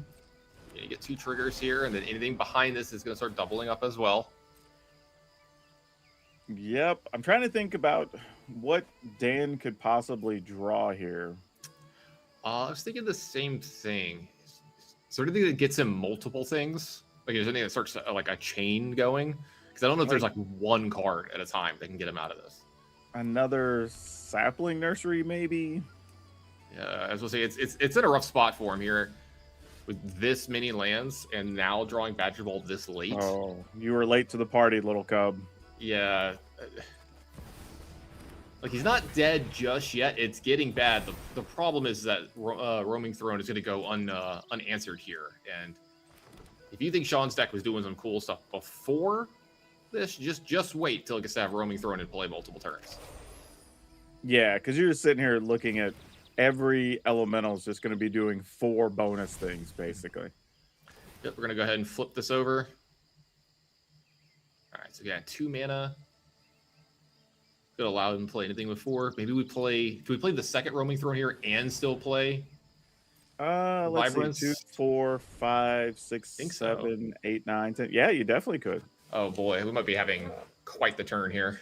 Yeah. I was like, Roaming Throne isn't legendary, right? I was just making sure. It is definitely not. It's definitely not, right? Yeah. So you could play Throne, put it on Elemental, double or triple trigger the Elemental, deal 9 damage, just direct. You probably don't even worry about hitting creatures at this point. Yeah, you might just go upstairs. Yeah. That way, if you draw another one, you get practically in the game. I'm not sure. Let's see. Sean's got a lot of options here. Probably knows his deck a little better than we do. So I'm trying to think if there's anything fun he can do with a command, because that looks like what Yeah, I was just about to say, you have enough mana to do the command and Vibrance if you wanted to here. Yeah, this is kind of wild. Might be able to do all kinds of crazy stuff. So I guess you could copy. All right, so I assume it's draw 2 cards for one of them. Yeah. Or, wait, does this happen twice? Yeah, you could do 2 damage twice, right? Oh yeah, it's an elemental spell. Yeah. So yeah, doing 2 damage twice, as let's say here, because I believe you get to do. Oh no, Yeah. because Just once, it's okay. not a creature that triggers. Right. Okay. Yeah. I try to remember if it did the spells or not. As I'll say, Roaming Throne is one of the ones I only see in this matchup. I kind of forgot a little bit of what it did, but it looks like he's gonna be able to clean this up just a little bit as well behind this. So it'll be down to 4 and 3 of the tokens. So gonna go get 2 lands, gain 4 life here as well. I mean, there was also a play where you could have played Vibrance and then copy Vibrance. That's true as well. Right, that was also an option. So there's a bunch of things, like just so much mana makes everything possible. Yeah. Here. And I think at this point, once he's seen his opponent's hand, I think it almost kind of doesn't matter. You're just so far ahead. Yeah, now you're just at the phase of how do I not lose, basically. Just start running the bodies in there. Yeah. Ashley's going to rummage twice here. Yeah, I don't need Cavern of Souls. Going to get rid of that. So Caravan. Oh, wow. Well, that's a good card to draw, too. Yeah. And get rid of this land as well. Drop the starting town, so more lands. But I'll say, yeah, and I think we start rumbling here at this point, right? Once they're down to 3 tokens. Yeah, anything that's a big body that's not the Roaming Throne is probably just getting in there here. Yeah, it does look like we're going to get one of the double blocks and probably just take 11. I got to believe it's going to be draw a card and concede here, but you never know. And we talked about this earlier. You don't want to just give up when there's this much money and Pro Tour attachments on the line, but land rails to the top, not going to do it. Drawing so much mana and all of the spells a little late for this matchup. Yeah, just one of those cases where it felt like for Millikman, things just sort of came up in the wrong order. Mm-hmm. And that it's tough when that happens. Yeah. All right, well, a million triggers are going to hit the stack here. Yeah. Rhinebound's going to happen a bunch. I mean, drew a Sunderflock. Not that you need it, but you have it. Right. Yeah, here, even the 2 biggest things get blocked. Like, well more than 9 coming in. Yeah, Sunderflock's going to make that even worse. Like I said, didn't need to do it, but hey, style points, right? Yep. Flawless victory. Just get everything done. So nice, really good game 1 here for Sean. Dan maybe looking to get a better draw here in game 2, but all the Judge fans out there, we're up a game in the match. Sean, Yeah. nothing for Dan here. Any of these cards in the sideboard jumping out to you, Daquan? Oh man, not a ton. Though stuff like Origin of Metal bidding is pretty good because you can protect a creature, which sometimes that's all you need to do is protect the thing for 1 turn, right? So sure. I could see something like that being an option. possibly the resolve. The problem is the size of some of the elementals are just going to be significant, Right. compared to the size of some of your creatures. So even that might not be useful. You're probably gonna have to go for Torpor Orb, but you kind of end up in a weird situation there that you can give your opponent discount elementals. Yeah, that But one's really strange, this matchup, right? Yeah. yeah, like you turn off their option to do big things to you, but also, getting a 6 power body for 2 is pretty damn good. So Yeah. You're like, oh, I don't get to look at your hand with Deceit, but I'll just play Deceit into play. How about that? So it does look like he's bringing in this Torpor Orbs, taking out the Badger Mole Cubs, and it looks like just some Seers are getting added to Sean's deck. Very simple sideboarding for both players. yeah, that makes a lot of sense here, where the elementals are already pretty well positioned for this fight. So there's not a lot you're really worried about. You just want to pick off some of that early mana and make sure you get to your big stuff before they get to theirs. Absolutely. All right, let's head on down to the feature match area and see who gets to their big stuff first this match. Hopefully for Dan, it's him. If he wants to force a game 3, Sean up 1-0 in this match so far. Yeah, this will be interesting. Let's see how Dan gets out of the gates here, because I think that's really had a decent start, but then just drew a bunch of lands following that up. So hopefully that happened for him here. Yeah, it looks like a pretty quick keep from Dan here. He's got a Land War Elf into those roots, into that big enchantment yet again. And then over on Sean, we're on a mulligan to 6 here. He's going to keep this one. It does have a Flame Braider on 2. Yeah, and Flame Braider's a pretty big piece to making everything work for him. Yeah, especially in a matchup like it. Does it matter more in a matchup like this where your opponent's also getting a ton more mana? I would say yes. I mean, just because it allows you to keep up, right? Like, because one of the advantages of these mono green decks is when they can get a Llanowar Elf or a Badger Mole Cub early and start pulling away and getting 3 and 4 mana ahead of you. But elementals are able to keep pace with that. Really good point. So turn 1 Llanowar Elf from Dan back over to him. Let's see how he sequences this, because those have affinity for forest. So you're kind of incentivized to play your forest here. Go get another forest. Get in for 1 just for your troubles here, but now any land allows you to play one of these nurseries next turn, and then you do have the escape tunnel ready to go to start making 3 forests quickly. Yeah, the other thing to note too from Doherty's side is he prioritized saving the life from the lands, then the ability to use Vibrance to pick off a mana creature or a Badger Mole Cub if it were to have shown up. So that tells you a little bit about how he views the game and the game plan. Yep, really good point there. It does look like the enchantment's going to make its way down. Sean getting to untap the Flame Braider, always really scary. So let's see what his first elemental is going to be. It is going to be that Whistle is taking care of that enchantment, drawing 2 cards along the way as well. We do see a backup copy, though, for Dan here. It says, no nursery for you, Fred. Yeah. Roaming Throne off the top here as well. So how powerful that could be. Lesser. Ooh, a Fabled Passage picked up as well. So there's another nursery. Going to get backed up here with Escape Tunnel. Escape Tunnel's going to make 1, 3, 4 with the option to make a second, which is going to be passed. Where we had mentioned Resolve there being a card that isn't always great, but this is a situation where Resolve would actually have been okay. Yeah. Getting rid of that Flame Braider would have slowed things down. Speaking of okay, the second copy of Wistfulness is really, really good here, because this is great against Dan's draw of double nursery. Being able to take care of the second enchantment here has got to be big for Sean. Yeah, the good news for Dan is he was at least able to have the lands and get a couple of triggers off of them, but those are 2 of your better cards to draw here. Yeah, he's been through 2 copies of it right now, and all he's got left is the 2, 3, 4s that are in play. So, yeah, definitely a great point that he didn't. I don't know if he got enough off of those. So, Wistfulness is going to draw 2 more cards, discard another card. I mean, the fact that they leave the big bodies, do something to your opponent's board, and get you further into your deck, these cards are really powerful. Well, yeah, now it gets even more dangerous, though, because Doherty picked up a Sunderflock, and those tokens don't get replayed. They just go away. Yeah, absolutely. And we're having a repeat of game 1, it looks like here to me. Daquan, that is a lot of mana, a lot of lands for Dan. Not a lot to do with it. Yeah, and we really didn't get to see Harmonizer. We didn't see the Green Shell. Like, all the payoffs for all these lands just aren't there. Yeah. Sunderflock going to come in, pick up everything on Dan's side of the board. Like you said, those tokens are just going to go away. He's going to be able to attack for 14 here? Yeah, this is it. Yeah. Yeah. This game was a beating. Yeah, unfortunately, again, Dan had a decent start, but then just drew a bunch of lands behind it, right? Really didn't have much to do. Fortunately, found 2 nurseries, and those were great, but they were dealt with, and that kind of was the whole game plan that he was able to draw. Yeah, absolutely. He is going to be able to put a land to play here, grow that Chocobo along with this land else, but that's not going to be enough to stop these 2/6/5s and this flying 5/5 as well on the other side. So, see, we're going to go ahead. Man, the Chocobo's doing its best. It is doing its best. No, it really, really is. I'm not taking anything away, but it's best. Look, it's best not good enough. All right, that's just how it is when it gets down some to days it. it's like that, man. Yeah, some days it be like that. You are correct.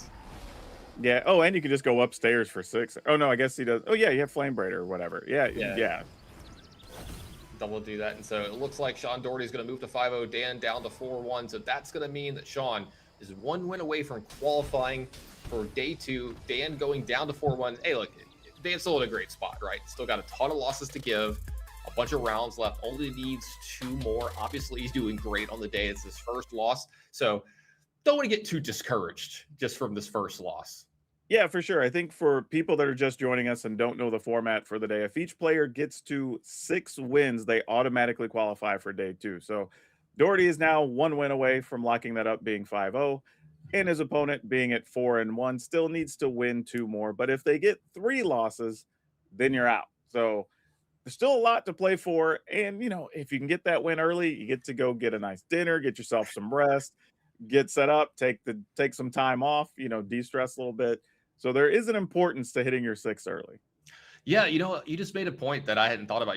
We're playing players from all over the world right now. So a lot of these players, we saw Larson earlier playing, and it was nighttime where he is. Yeah. I don't know exact time it is, but yeah, getting those 6 wins early means you might get a couple extra hours of rest, before you have to be up for the next day. You get kind of on your own schedule. So some of these players have a little bit of a harder road than some of the other ones, but nice spot there to go 5-0 for Sean. And after hearing the story, about him never having played at a Pro Tour against the judge at them all the time, it's kind of hard not to root for Sean a little bit. So kind of hope he's given a lot back to us. So let's see if he can finally get something out of it for himself. I see him at the Pro Tours all the time. It'd be very nice to see him.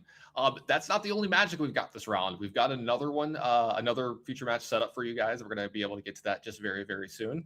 I got to see if we're going to be ready to move down. That match was so fast. It just got through. So it really was. Yeah, I think we are ready for the second match. If we can go ahead and start set them up. Oh, it sounds like we're going to have a quick break and then come right back to that match. So don't go anywhere.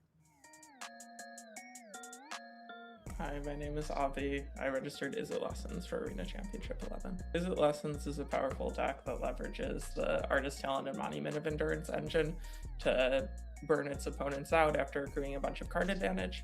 I specifically chose to register the version with 4 Storm Chasers talent and 4 Boomerang basics, which gives you a little bit more game into matchups like Dumir midrange, but is generally viewed as a little weaker into some of the Badger Mole decks.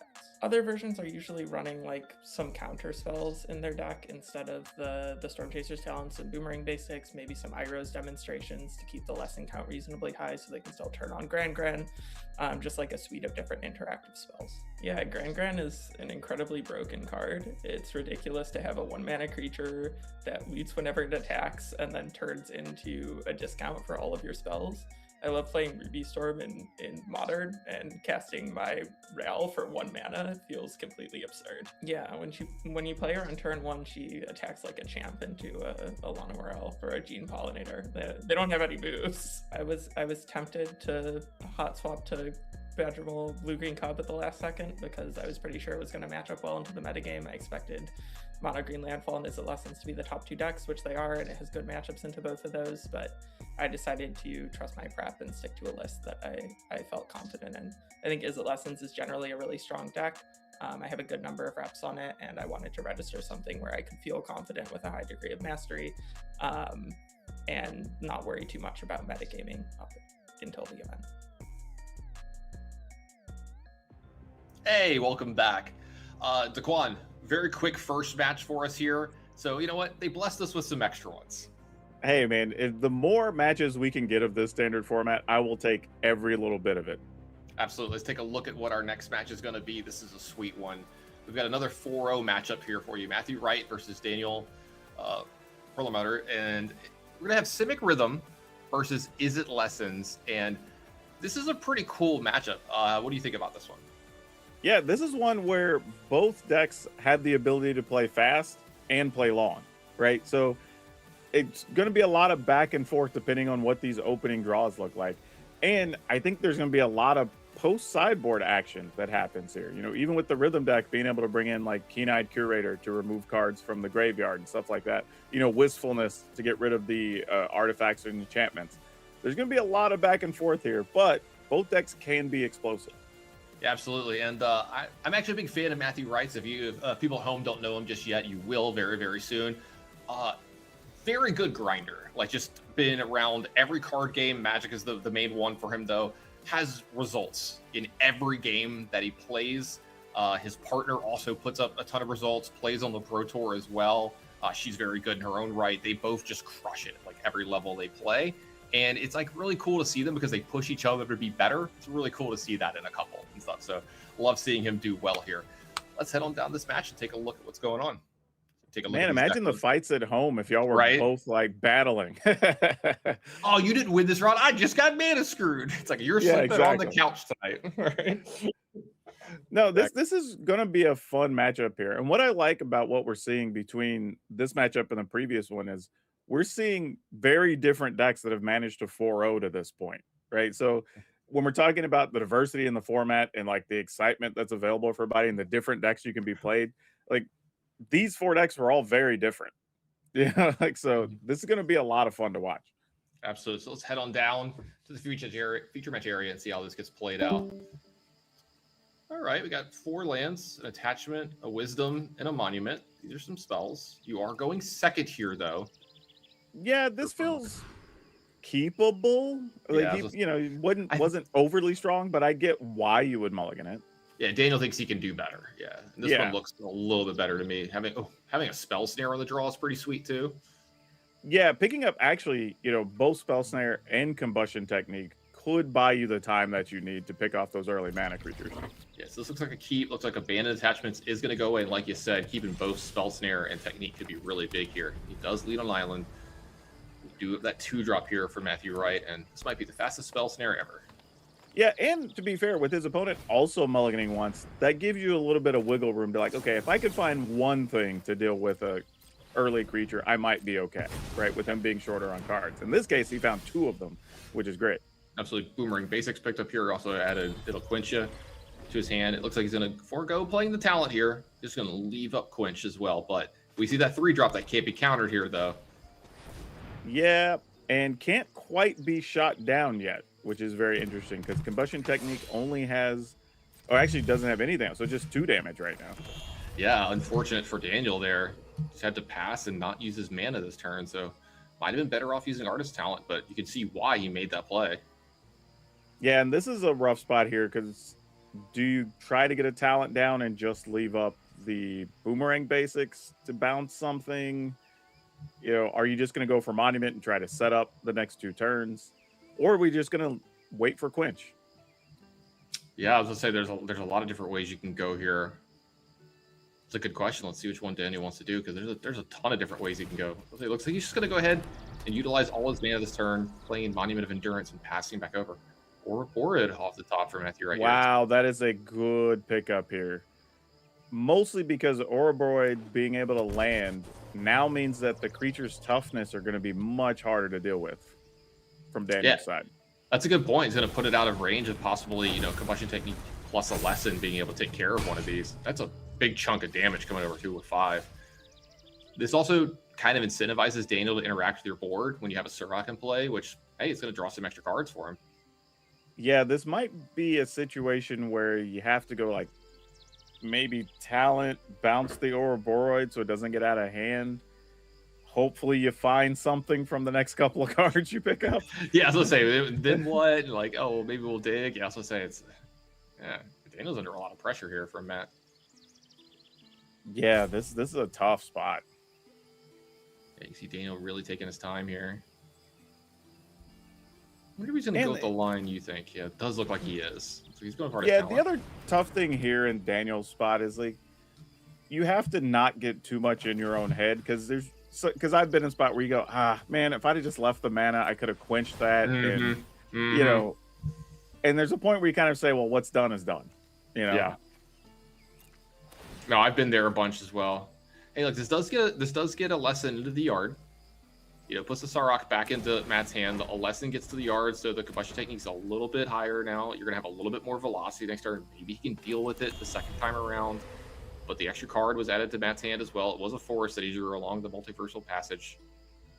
He's up to 5 mana here. A couple of different things he can do besides just Sarok. Yeah, that's kind of the good news for Daniel is the extra cards didn't result in anything super threatening, right? It's not like we're going to see 2-3 creatures hit the board this turn and get out of hand. That's a really good point. Yeah, I don't think it was about dealing with everything last turn. Was it just about buying himself a little bit of time? Yeah, especially too, since you're holding the combustion technique, like you're trying to set up something maybe not too big of a toughness that you could shoot down potentially. So we'll see. I see Matt maybe thinking about that too. Thinking about maybe going with the bigger, more robust Quantum Riddler here. Get a card deeper in. This will be a 5/6 after the Ouroboros trigger. I'm sorry. Yeah, 5/7. Oh, actually, are we actually going to use the rhythm to go find something here? Can the rhythm get multiple creatures here? Like, is there any one of the one-ofs that puts like 2 bodies into play? I mean, technically, really. Technically, Badger Mole Cub does. Like, Yeah, that's kind of the only thing, and that just leaves you with a couple of mana. Okay, wouldn't got the Keen-Eye Curator. That's a sweet one. This is actually pretty good too, right? This will allow him to start attacking the graveyard. Yeah, Daniel. and just make sure that the damage spells aren't able to get big enough to damage your stuff. And now you kind of don't care. You say, all right, cool. Go ahead and draw your card. Do your thing. My creatures are big enough. Let's see if you can draw your way out of this. I like the timing that Matthew used there to take care of that boomerang tactics as well. Make sure to get it before Daniel can respond to your ability of taking the card.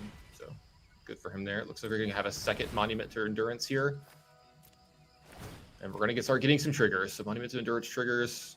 Card drawn here. Let's see which mode he takes. Looks like he's going to create a treasure token, possibly setting up some really powerful turns over the next few turns. Yeah, I don't think that does anything here, though.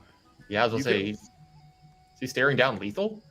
Yeah, I mean, you could fire off the combustion technique just to cycle some cards and make another treasure, but it doesn't really leave you anywhere. It's kind of your only out, right? Like you have to hit exactly another removal spell here, so you have to get treasure plus draw, I guess. Yeah, you go for it because you have to, you know, right. like, but just doesn't feel good. Yeah, the option is you're dead. So yeah. Which one are you targeting? I mean, this allows shock to be better. Yeah. The 2 damage spells. All right, so Artist Talent's going to go there. You still get another card draw. Yeah. Draw from one, treasure from the other. Yep. Oh, there we go. Right. Found the lesson. Okay. Okay. We're still alive. Yep. Still playing Magic. This will trigger the monuments yet again. So we're still doing some things here. Okay, this is why we targeted the Keen-Eye Curator. One of the reasons why this allows this to happen. All right, so picked up another Firebending Lesson. Yeah, so I'll say that's the only option left on that one. Yep. Do you want to do that one again, or do you want to draw a card, Daniel? I would think we're drawing a card here. Yeah, I think so too. All right, well, Daniel probably bought himself a turn here, and he's going to probably have 2 monuments and a leveled up Artist Talent here. So I've seen this deck come back from worse spots. Yeah, and that's a very well played turn. Like, went for the one action he could to try to dig for an answer, hit it, and now you bought yourself a turn where you're going to get to see a lot of cards.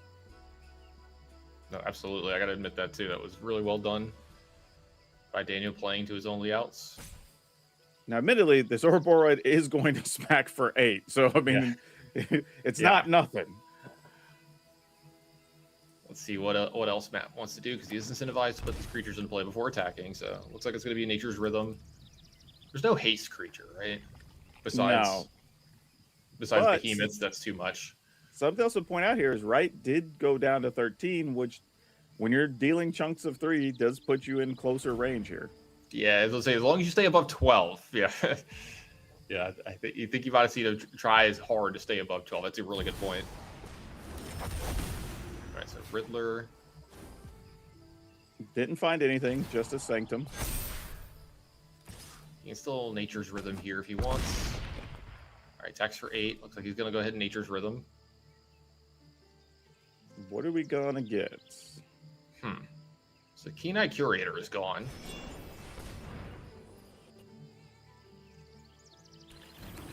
I was going to go get... Oh, nice. He's going to go ahead and bounce. Yeah, there you go. That's sweet.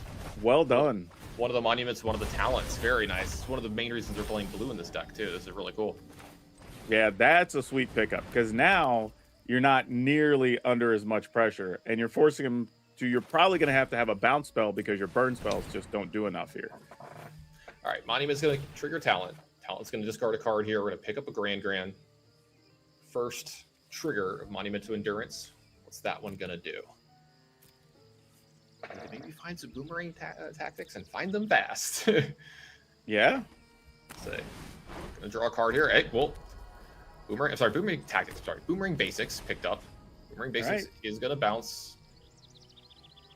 I mean, you don't really want to bounce the Meringue River Regent, but I mean, you got to do what you got to do.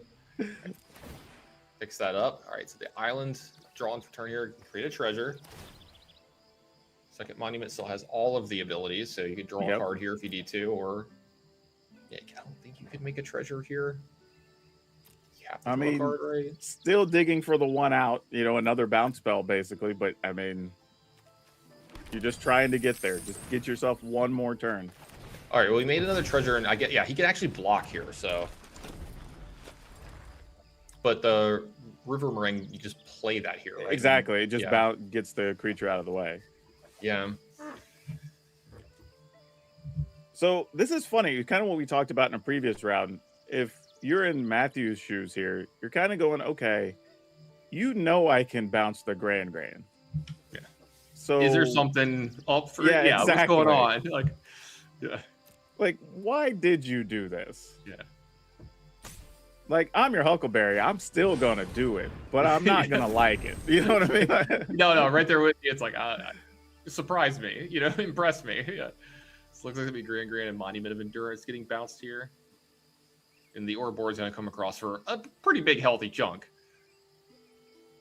Yeah. But more than enough.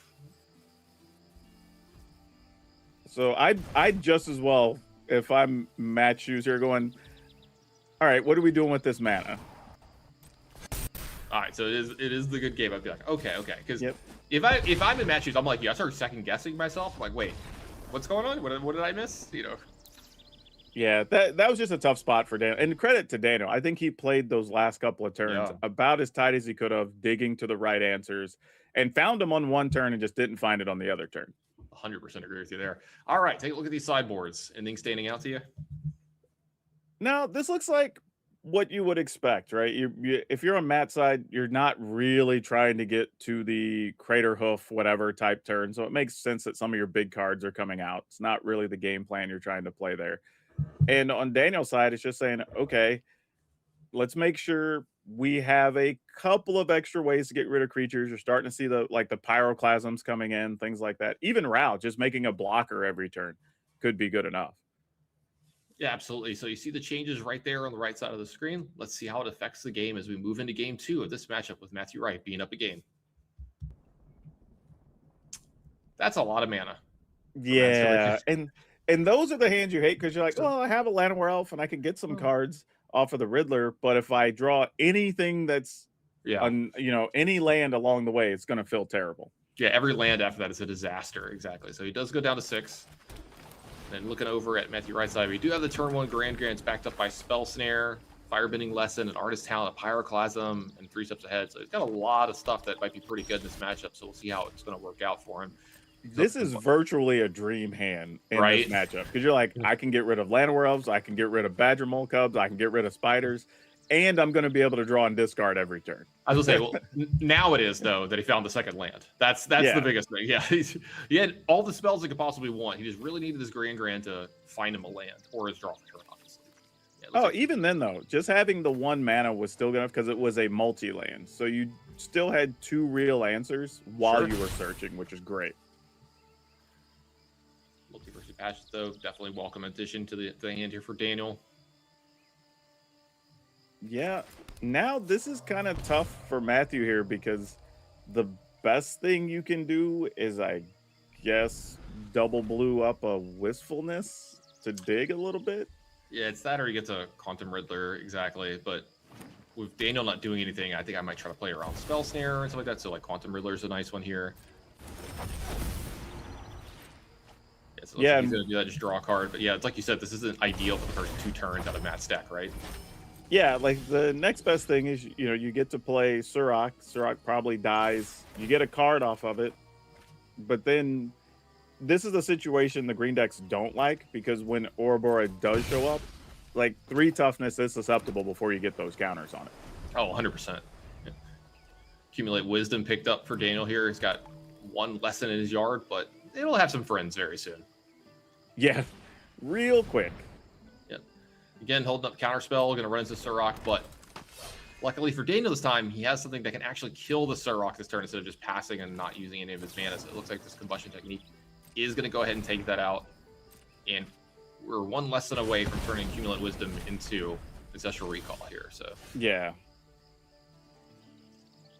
But and now you have three steps ahead even is going to be tough. I'll say there's a lesson too for Daniel. If he wants to put that into his yard, it immediately makes Accumulate Wisdom into a recall, but could definitely just pitch those. Say, could pitch the Grand. Looks like he's going to do that. Well, all right, never mind. He is going to pitch the Accumulate Wisdom. This does make everything cheaper from Grand as well. 3 cards drawn. Ooh, a Flash Freeze picked up. That's pretty good as well. Ooh, man, he's got it all wrapped up here now. Yeah, Flash Freeze, Monument. I'll say he can even just deploy the Monument, leave up Flash Freeze if he wants here, and Spell Snare. The world is Daniel's oyster right now. Well, I mean, he's got 2 mana, 3 steps ahead even. Yeah, tons of stuff. Yeah, this is how you know the situation is good, is he's not even bothering with the Monument right now. Yeah. It's an embarrassment of riches. Yeah, he's saying, like, I have all the time in the world. I don't need to be in a hurry to play this Monument here. Yeah. All my options are good. I can pick any of them. Yeah. Yeah, there's not a spell Matthew's going to play on this turn that Daniel's going to be concerned about. Yeah, taking a look at Matthew's hand, he does have 2 Wistfulness here. He could answer this talent if he'd like to, backed up by a Badgermore Cub, Soul Guide Lantern, along with a couple other things that could possibly be played here this turn. Let's see how he wants to start battling this, because if you're in Matt's seat, are you starting to get a little worried? Oh, definitely, right? Like, Daniel's had multiple turns to basically fix his hand, right? Draw and discard, while not having to really play anything to worry about the opposition. Looks like he's going to go ahead and lead off the Soul Guide Lantern, taking care of that Wisdom. Not a bad thing. You know, anything that removes cards from a graveyard does slow down the lessons. Absolutely. Looks like he's thinking about playing Badger Maul Cup here. Now he's going to go ahead and sacrifice the Soul Guide Lantern here. Now this is going to make the graveyard go away for Daniel here. And then looks like Badger Mole Cub is just going to run right into a Spell Snare. I was going to say the spells are back to normal cost for Daniel now as well. That's another thing that's important. Grand activation is no longer active. I think he'll still be okay with the scenario looking at the quality of his hand. Absolutely. But Monument's back up to 3 mana, 3 steps ahead, back up to 3 mana if you want to use the counter spell. Speaking of that Monument, here we go. We've got a Monument being played. Activate Artist Talent, see what he's going to discard. He's going to discard the extra copy Artist Talent here, pick up another land. Yeah, now it's just, do I want to take some damage or not? How do I want to manage this? And again, still have Flash Freeze. Don't quite have access to 3 steps ahead now, again, because of cost. But, well, then got Quencha, so I guess that's fine. Yeah, got a Quench. Going to get to draw an extra card here off Monument as well. See what that card draw is forever held away from us on video here. Yep, the suspense. Though, I'm not sure it's going to be all that of importance, Right. It's going to be a little bit inconsequential here. Yeah, with Flash Freeze and Idle Quench, you're kind of covering all the bases. Yeah, looks like we got just a little bit of a feed problem here. We'll get this sorted out. There we go. So it looks like, what was this? The Flash Freeze got? Yeah, that looks like the Flash Freeze is possibly on the stack here. Yep, on a Wistfulness.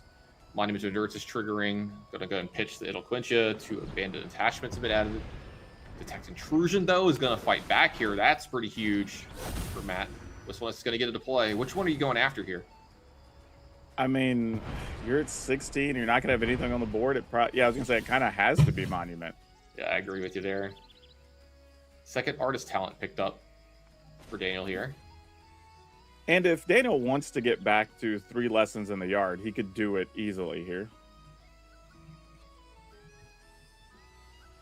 Absolutely. I was thinking about maybe leveling up his talent here to really get some discounts going over the next few turns. But let's start with an attack of Grain Grain. That's a pretty good one.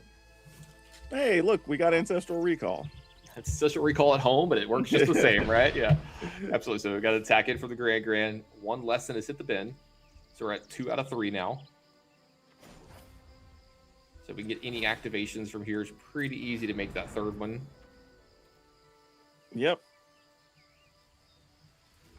It looks like he's thinking about playing the abandoned attachments here. Or it's just going to be a pass over. You're going to leave up 3 steps ahead here along with all the other options. Not a bad play. Yeah. And I think Daniel's looking at, okay, I've now invested some extra mana into this talent. Like, I don't want to end up having wasted the last turn. So let me go ahead and just make sure if there is another Wistfulness or something similar, I can deal with it. And then we can try to do stuff the following turn. Well, there's another Wistfulness like you were talking about. So, very good catch by you. It's allowed Daniel to play around this if you'd like. I mean, here's the thing. Do you even care since you have the 2nd talent in your hand? Yeah, he may not, honestly. And it looks like he's just saying, yeah, I'm not going to mess with it. Go ahead. It's fine. Yeah. He's got Ancestral Recall in his hand. He's about to draw 2 more cards. Yeah. You can have it. I mean, the biggest point here is now all of the burn spells are going to be live, right? Against all the things that Matt's going to want to do. No, absolutely. And this one is going to hit. It's going to take care of this Artist Talent. We have an extra copy of Artist Talent now, along with Firebending Blessing, Pyroclasm, Combustion Technique, and 3 steps ahead. I think Daniel's got a lot of stuff covered here. Yeah, creatures be damned right now. Oh, yeah. You're not winning with a creature anytime soon. Yeah. Hey, Gene Pollinator's just showing up to the party. He just wants to be seen. Yeah. Hey, guys, I'm here. You're late. You're late. Oh, I usually say that out loud whenever I'm playing Magic. I draw a Lammer Elf on like turn 7. I'm always like, hey, man, you're late. I always just ask them where the hell they've been. Like, you're late. Yeah. I'm actually mildly surprised that we're using burn spells on this, but it is fine. You know, kind of makes sense. Yeah, the way I think about it is we're so far in the game. Matt only has 1 card in his hand. He has the Quantum Riddler. Like, you'll draw a couple extra cards in that, but you're so far ahead on like mana and velocity that like it almost doesn't matter, right? At this point, like you're just churning through and trying to find the right cards. Like he's just trying to find another monument or whatever. Like most of the stuff doesn't really matter anymore. Yeah. Oh yeah, exactly. We're even at the point where he just chunked a Pyroclasm, just like whatever. Yeah, I don't need this anymore. Yeah, I can go straight to the yard. But yeah, it could just play a land here and get a couple of cards off Riddler, just see where things are. Yeah.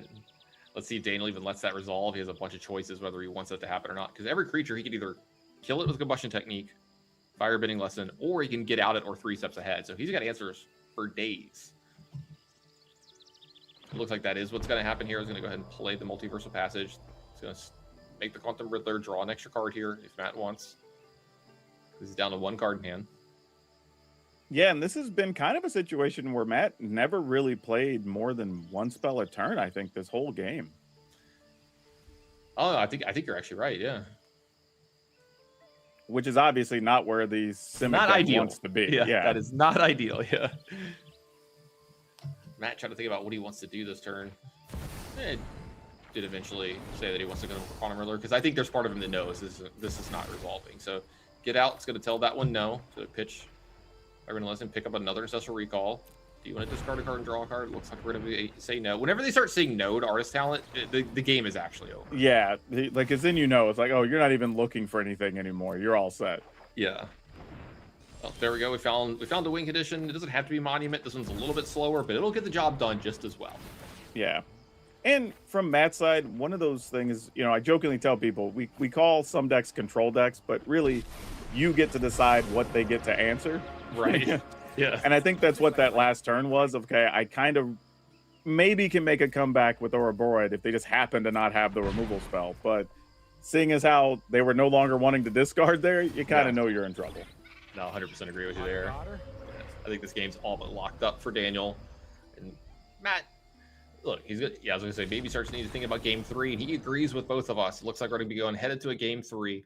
Do you think there's any changes that are being made by these players, possibly difference from like play draw or anything on the sideboards? I don't think we will see a lot of big difference here. The only thing is if, sometimes there can be some gamesmanship if, Daniel thinks Matt removed more of the small creatures because of how that game played out. Maybe he swaps out a couple things. And then Matt could go ahead and say, all right, let me see if I can sneak a couple of these back in when there's no Pyroclasm, maybe, But outside of that, I don't think we're going to see any major changes. No, I think that's a really good point. Like, that's something that used to happen back. We used to do that a lot back in the day when you would do your sideboarding. It's like, look, I know they're bringing in this card. Like, I'll start constructing my deck where I can make that card a blank, right? Like, if they draw it, it's just left over in their hand and stuff. But yeah, I was gonna say also some cards are a little bit better on the play versus the draw as well. Like Pyroclasm definitely is pretty good on the draw, like cleaning up a lot of the stuff that could be going on with Matt. On the play, sometimes it's just a 1-for-1, which hey, sometimes that's enough. Oh yeah, and another thing, and we talked about this earlier when we're looking at Planeswalkers against these Izzet Lessons decks. Their burn spells don't hit Planeswalkers. Mm-hmm. They only hit creatures. So it is possible to maybe even bring in an Oko, for example, and say, okay, every couple of turns, I'm just going to make 2 Elk or whatever and see if that's enough, to chump block, maybe let me get to these later turns where I can maybe search for something good with rhythm or whatever. So it'll be interesting.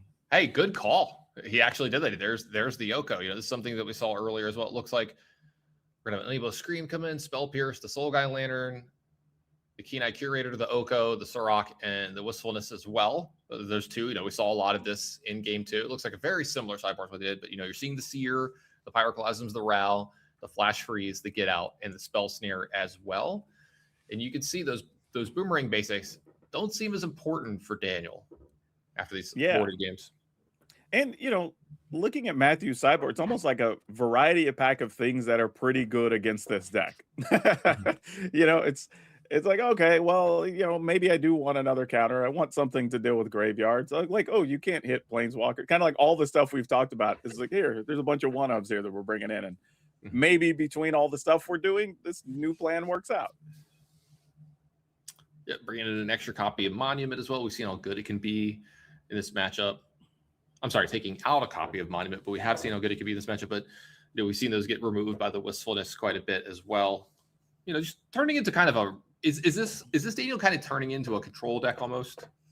Yeah, that's exactly what's happening, right? It's saying, all right, because of what you're playing, you might be bringing a couple more ways to deal with my graveyard or deal with my artifacts and enchantments. So let me just play the longer game here, right? A couple of Rals are coming in. I have Pyroclasm to pick off some small creatures, right? Just everything I can do to extend this game in some way and keep you off your big spells, I think is the game plan that Daniel's going to try to play here in this third one. Yeah, but you can see Matt with the idea like, hey, I know Pyroclasms and more removals coming in, so he took out some of his cheap, killable creatures and the rhythms because he's not going to have as much mana from these early things surviving. He's going to, it seems like a more robust deck that can battle against the blue-red deck in this matchup. Yeah, for sure. I think it's one of those things where you still want to try to get an early start, right? So you still have the Llanowar Elf, you still have the Badger Mole Cub, but you don't want to lean on it too much, knowing that your opponent is bringing in the Flash Freezes, the Pyroclasms, whatever, right? Because you don't want your whole game plan hinging on that. All right, I know y'all heard enough about us talking about sideboards. You're waiting for the players to get actually going for game 3. It looks like they were ready to go here, and that's a heck of a start for Matt here. Llanowar Elf on 1, Sorok on 2.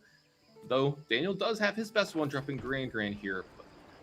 Attacking with her doesn't seem great. Yeah, but Sorok doesn't respect his elders. He really doesn't. This is funny because while Matthew had a really big start, kind of don't have anything else here, right? Like it's like, okay, got an elf, got Sorok, and now nothing really until the following turn.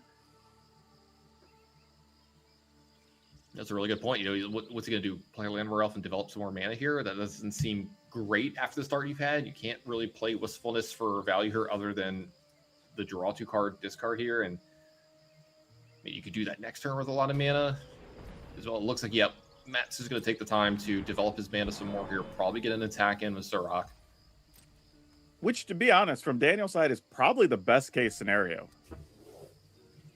Right? Like, your opponent gets a Landwehr Elf, plays a 3 mana thing turn 2, and then doesn't really follow. Because this could have been, while you do have, you know, a get out, it still could have been like an Ouroboros type turn or something else where you're forced to use one of your cards. Here, you kind of get the luxury of, okay, let me dig.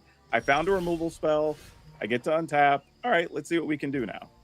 Yeah, I was actually wondering about this. Matt decided not to attack here, valuing Grand's trigger over 4 life from his opponent here, and I can kind of dig that. Yeah, man, I'm greedy. I like turning my creature sideways. So sure, Surrak would have got some, and I'd have just double blocked with some Landwehr Elves, and Granny would have got it. See, I think I'm the same as you. I think I'm probably going to talk myself into attacking, but yeah. The difference, though, is they're playing and we're talking about it, right? Sure, so yeah. They're probably correct. I usually err on the side that they're more correct than you and I are. But exactly. I don't like to speak for you, Daquan. I'll speak for myself. They're usually right where I'm wrong. So. Yep. Hey, they've all earned their spots here for a reason. Yeah. I just got hired, so. All right, back over to Matt again with some more mana here, though. Does have the Wistfulness, but you gotta believe there's some counterspell play on the other side of the board. Yeah, a counter, creature removal. There has to be something. There's no way that Daniel kept a hand where it's just not doing anything for 3 turns. And you're just counterspelling this if you're Daniel, right? Or are you waiting to maybe use a removal spell? I think you have to counterspell it, right? Because your only other real play is probably just play Ral and make blockers, and that's not good enough to deal with that. All right, it looks like he's actually just going to evoke this. You know what? I like this from Matthew's side because he's saying, all right, if you have a counter or whatever, I kind of need cards. But if I lead with this and leave mana up, you're going to be less likely to counter it. That's a really good point. He also got a couple cards deeper in his deck. It kind of ensures he gets to draw the cards, right? Exactly. And I get it, because if you're on Daniel's side, well, I don't want to waste a counter on this thing just if you're planning to draw, because I want to get rid of, you know, say an Ouroboros that's coming behind it or whatever. And then there's not an Ouroboros, and you're like, okay, well, now I got to waste this on like a Curator. This is actually pretty big here. He's picked up Curator, and then at least with 2 cards left in his hand. One of the last 2 is Quantum Riddler. And then we saw how big the Curator can be in the last game, too. This is a nice draw, too, for Matt here. I don't know if it could have been a better 2 in combination. Yeah, really well played turn there by Matt. I think if you'd have went for full price, this turn ends up on the Wistfulness. This ends up being way worse for him because it would just get countered. You kind of time walk yourself a little bit. Here, we're getting multiple plays out of the turn and really putting Daniel to the test on what he wants to do. Yeah, this was really well done by Matt. And, you know, some very fortuitous draws as well. So it looks like Combustion Technique in response. The Curator here is going to go ahead and take care of Surrak. Has to do it now before the Curator gets in play.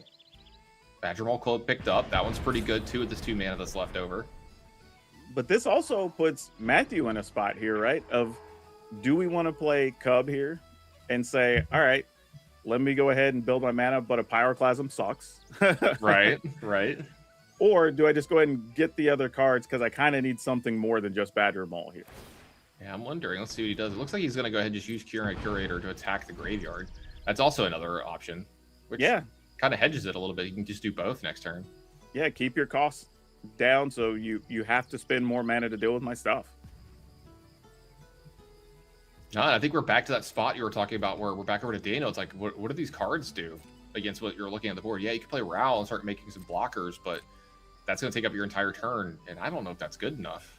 Yeah, that's the concern here is you kind of are married to this get out now. And it's going to limit your other options. Artist Talent picked up. Hey, okay, that's helpful. Yeah.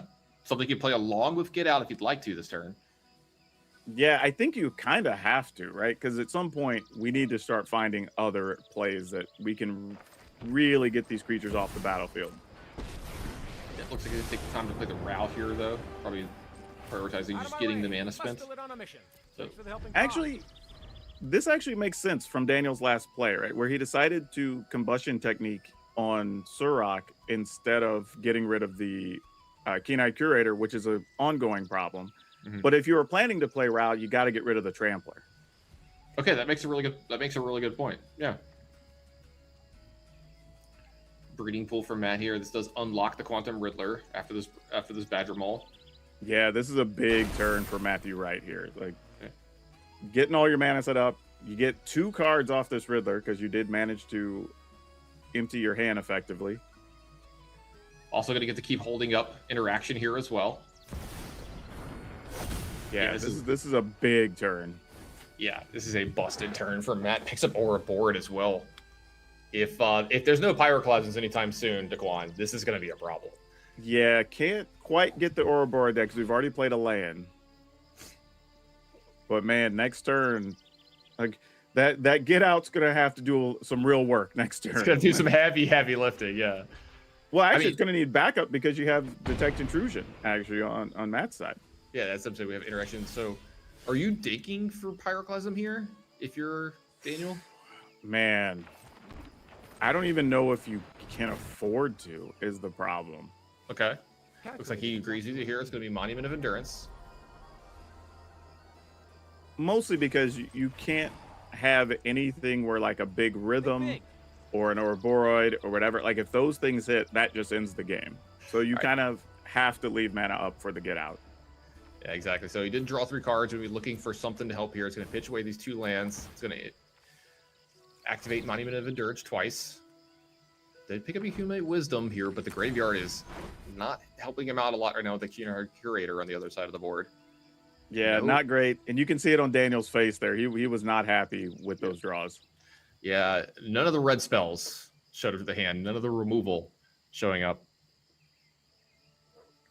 Yeah, and there's really nothing to do here. Because, again, he knows he has to leave up to get out. If maybe, Matt's hand is just junk, maybe you'll get a chance to draw some cards with the Wisdom. But that's kind of the best thing you can hope for here. Yeah, you sort of try to grasp at straws. Like, how do I win from here? All right, let their hand is nothing. Like, maybe I have a shot if I do this. Yeah. And that's rough, because he went through a lot of cards there. Yeah, absolutely. So we're going to have some Keen-Eyed Curator activations here. Keep attacking that graveyard of Daniels. Yeah, when you have Curator plus Badger Mole Cup mana, like nothing's staying in that graveyard. Yeah. Go ahead, take care of one of his own here. Maybe getting towards growing that Keen-Eyed Curator, something we don't get to see all the time. Yeah, I think we just need a land under there, I think. Yeah, I was going to say, I think we have 3 different types. Yeah. Badger Mole Cub. That is a mouthful picked up for Matthew Wright here. A mouthful for such a little guy. Yeah. Yeah, I think here we're just going to say, hey, all right, Ouroboros, and I have a counter backup, so unless you have 2 answers. Yeah, this is going to be a swingy turn. This is so much mana now, too. Yeah. We go ahead and make one of these lands into a creature. It's another creature that's going to get pumped up by this Ouroboros. This is going to be so much damage, too. Yeah. Here comes Ouroboros. This is going to get met with Get Out. Yeah, Dano doesn't even look excited to play this guy out. I think he senses it as well. Yeah, he kind of knows. Yeah. Yeah, you see him. Yeah, you see it on his face. He's like, yeah, I kind of saw this coming. Yeah, Matt got priority again after he played this, so it's like, yep. Yeah, that card has been very impressive today. Ouroboros been impressive as well. But this is going to make just a huge army. Yeah, what are we looking at here? 2, 4, and 6 is 10, 14, and 5 is 19. Yeah, and you can only block 4. Oh no, one of those is a new cub, so it doesn't get to attack. Yeah, I don't think that. Yeah, and so you get to save 3 life, Daquan. Yeah. it's not sure. that bad. Yeah. This is still bad. Yeah, he's gonna go ahead and get to attack Ral. as well, pick that off here to just cut off another avenue from Daniel. Now, notice this from Matt. He's not attacking with one of the lands. Were they both eligible to attack here? Yeah, I think they were. I think he just opted not to attack with one, maybe saying, well, maybe it'll look like I'm holding another detect intrusion. Sure. All right, all this damage is going to get through. Grand's going to survive here, most likely, because I think Daniel might want the trigger. So we'll see. And there's no threat, really, to Daniel being at 11 versus 9 here, because you have to get rid of several creatures here for him to stay alive. So you're not that worried about it, especially with there only being one red mana on the battlefield and a treasure. Yeah, the one red mana is actually a big deal as well that you're bringing up. All right, so what's possibly Daniel's last turn here as an undefeated player in this tournament. Let's see if he can cook something up. We've got an artist talent to start this off. Go ahead and play the Verge. I'm not even sure where you start here.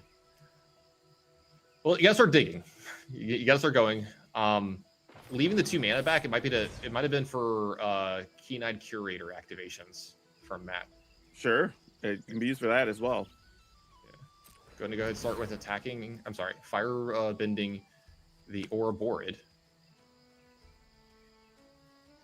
Yeah, this is tough because you can hit Ouroborid, and I guess hope to find a Pyroclasm here, which would let you remove the Ouroborid and 4 attackers. Yeah, I think it was like Pyroclasm, and then you had to have Pyroclasm find a bunch of good stuff as well. Yeah. Only 1 monument in play made this a little more difficult too, because like you're not going to start netting mana on stuff. Another wisdom here is not going to get it done. You're going to go ahead and add another treasure, so you can at least play another spell here. I think we're at the point now where Pyroclasm might not even be good enough anymore. I was thinking, even if you got Pyroclasm, you still have the giant Riddler in the air, and you're only being able to block a 4/4 on the ground. Yeah. That's just not going to be enough. Yeah, it's not going to be enough, exactly. Let me go through all the stuff here, though, just in case. But yeah, this is going to be a win, I think, for Matthew, right? Yeah, you might as well just check and make sure. You'd hate to know, like, well, what if, you know? Yeah, of course. Yeah. Yeah, Abandoned Attachment's the last one. You can play these cards off that last piece of treasure, but not going to be enough. I think Daniel's days as an undefeated player in this tournament have come to an end. Yeah, I was thinking maybe you play it during Matt's upkeep, generate 2 more treasure, but even then you're just killing Ouroborid, and that doesn't do enough of anything. Is he going to attack, try to find Pyroclasm here? But we wouldn't be able to cast it. Sure. Well, yeah, because I'll block. Well, no, you don't have the reduction. You only have it from Grand. So if Grand dies, you wouldn't be able to cast it. Yeah, as I say, I think the writing's on the wall here. Yeah. Yeah, I think Daniel thought about that too, though. Well, maybe if I find it, but it's like, oh, then I wouldn't be able to cast it anyway. Yeah. I think I start removing these lessons as well. Looks like Daniel might respond, but that doesn't do anything. Like you said, this turn, so that's going to get the good game in the concession. Yeah. Matthew Wright has moved on to 5-0. Yeah, that's an interesting one too, right? Because I think we can often convince ourselves that the Badger Mole Cubs are always leading to these super fast games, but none of those games were really that fast. You know, they all played like a normal game of Magic. So, and I think that's what we're seeing with Standards. While the Cub package, you know, being the Llanowar Elf, the Cub, Ouroborid, you know, is showing up index, they don't always have those blazing fast games, and there is a bit of counterplay to them. No, absolutely. And I gotta say, I was pretty impressed overall with Matt's play this round. You know, we saw a lot of like really small, tight plays with him, and Daniel as well. You know, we saw that turn where he used Firebending Lesson on a creature that it didn't kill because he's like, I'm gonna have to draw these spells to get out of here anyway. And then he did and got rewarded for, you know, shocking the right creature there. So that was actually a really impressive round from both players as a skill, as a play skill area for me. Oh yeah. I think if you look back at that game, the turn where Matthew decided he was going to play Wistfulness, but then went, okay, I'm only going to play it for 2 blue to draw a card. And then you really put Daniel to the test. He ends up not countering it, which allows him to draw 2 of the cards that led to him winning the game. You know? So margins were very small in that game, and you got to find it where you can find it.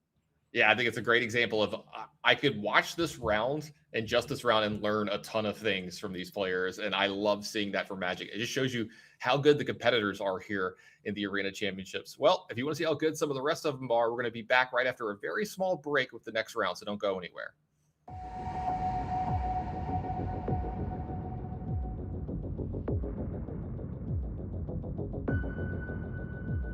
The Pro Tour I got to play was Pro Tour Either Drift in Chicago. It was standard as well. I believe that I have never had an experience in competitive Magic like this because each game in the Pro Tour matters more than any final of every FNM you've played. I made day 2 with it and I was very happy, but then I didn't get to requalify. So I'm hoping that this time in the AC, maybe I'll get an next shot. I think playing at home, if you have a stable connection and good hardware, is really comfortable. I'm not going to play from home because I do have pretty bad internet. I'm gonna play from my office actually. I have a meeting room there, so it's gonna be much better. It's probably gonna be in the afternoon time for the UK. So okay, I will be able to go to the gym, have like a nice healthy lunch. I think I like not playing games in the morning just to not have like too much stress, too much last minute things in my head. I played, I think, 4 Pro Tours. I'm most proud of myself is that trophy there because I managed to win a regional championship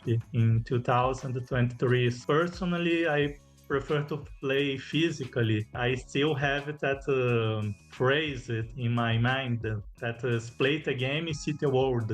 My wife, of course, prefers that I stay at home. So for her, it's good that I'm playing in my house.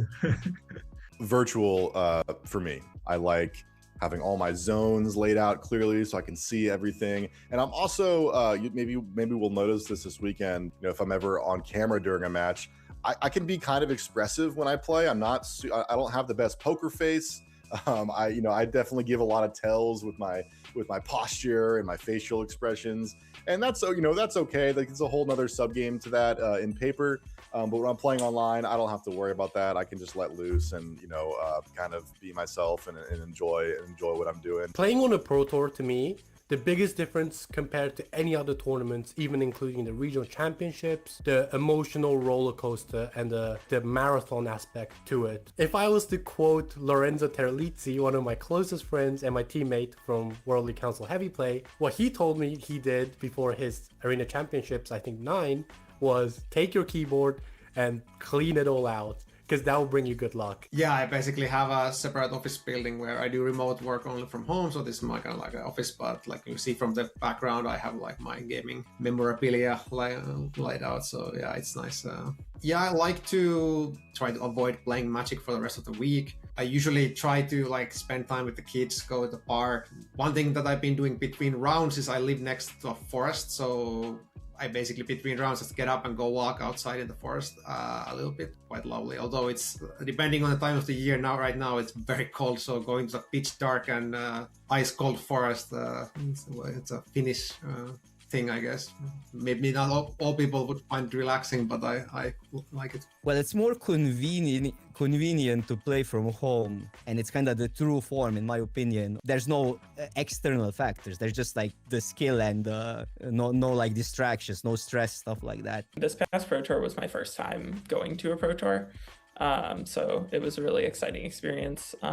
It was great to meet a bunch of people that I've only met online, people that I've been friends with for many events, people that I'm meeting for the first time at the Pro Tour. I think I'm probably going to be going into my office because it's a nice space in Seaport in the Boston area, and nobody should be in there on a weekend. I'll get to have a nice leisurely start to my day. I'll get some caffeine in, I'll have some breakfast.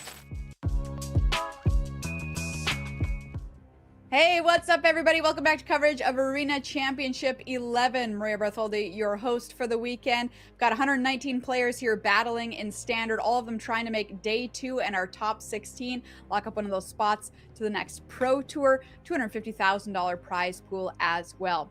Welcome back to the virtual news desk as we gear up for round number 6. We've got Hai Yu and Arya Karamchandani calling this coming up round.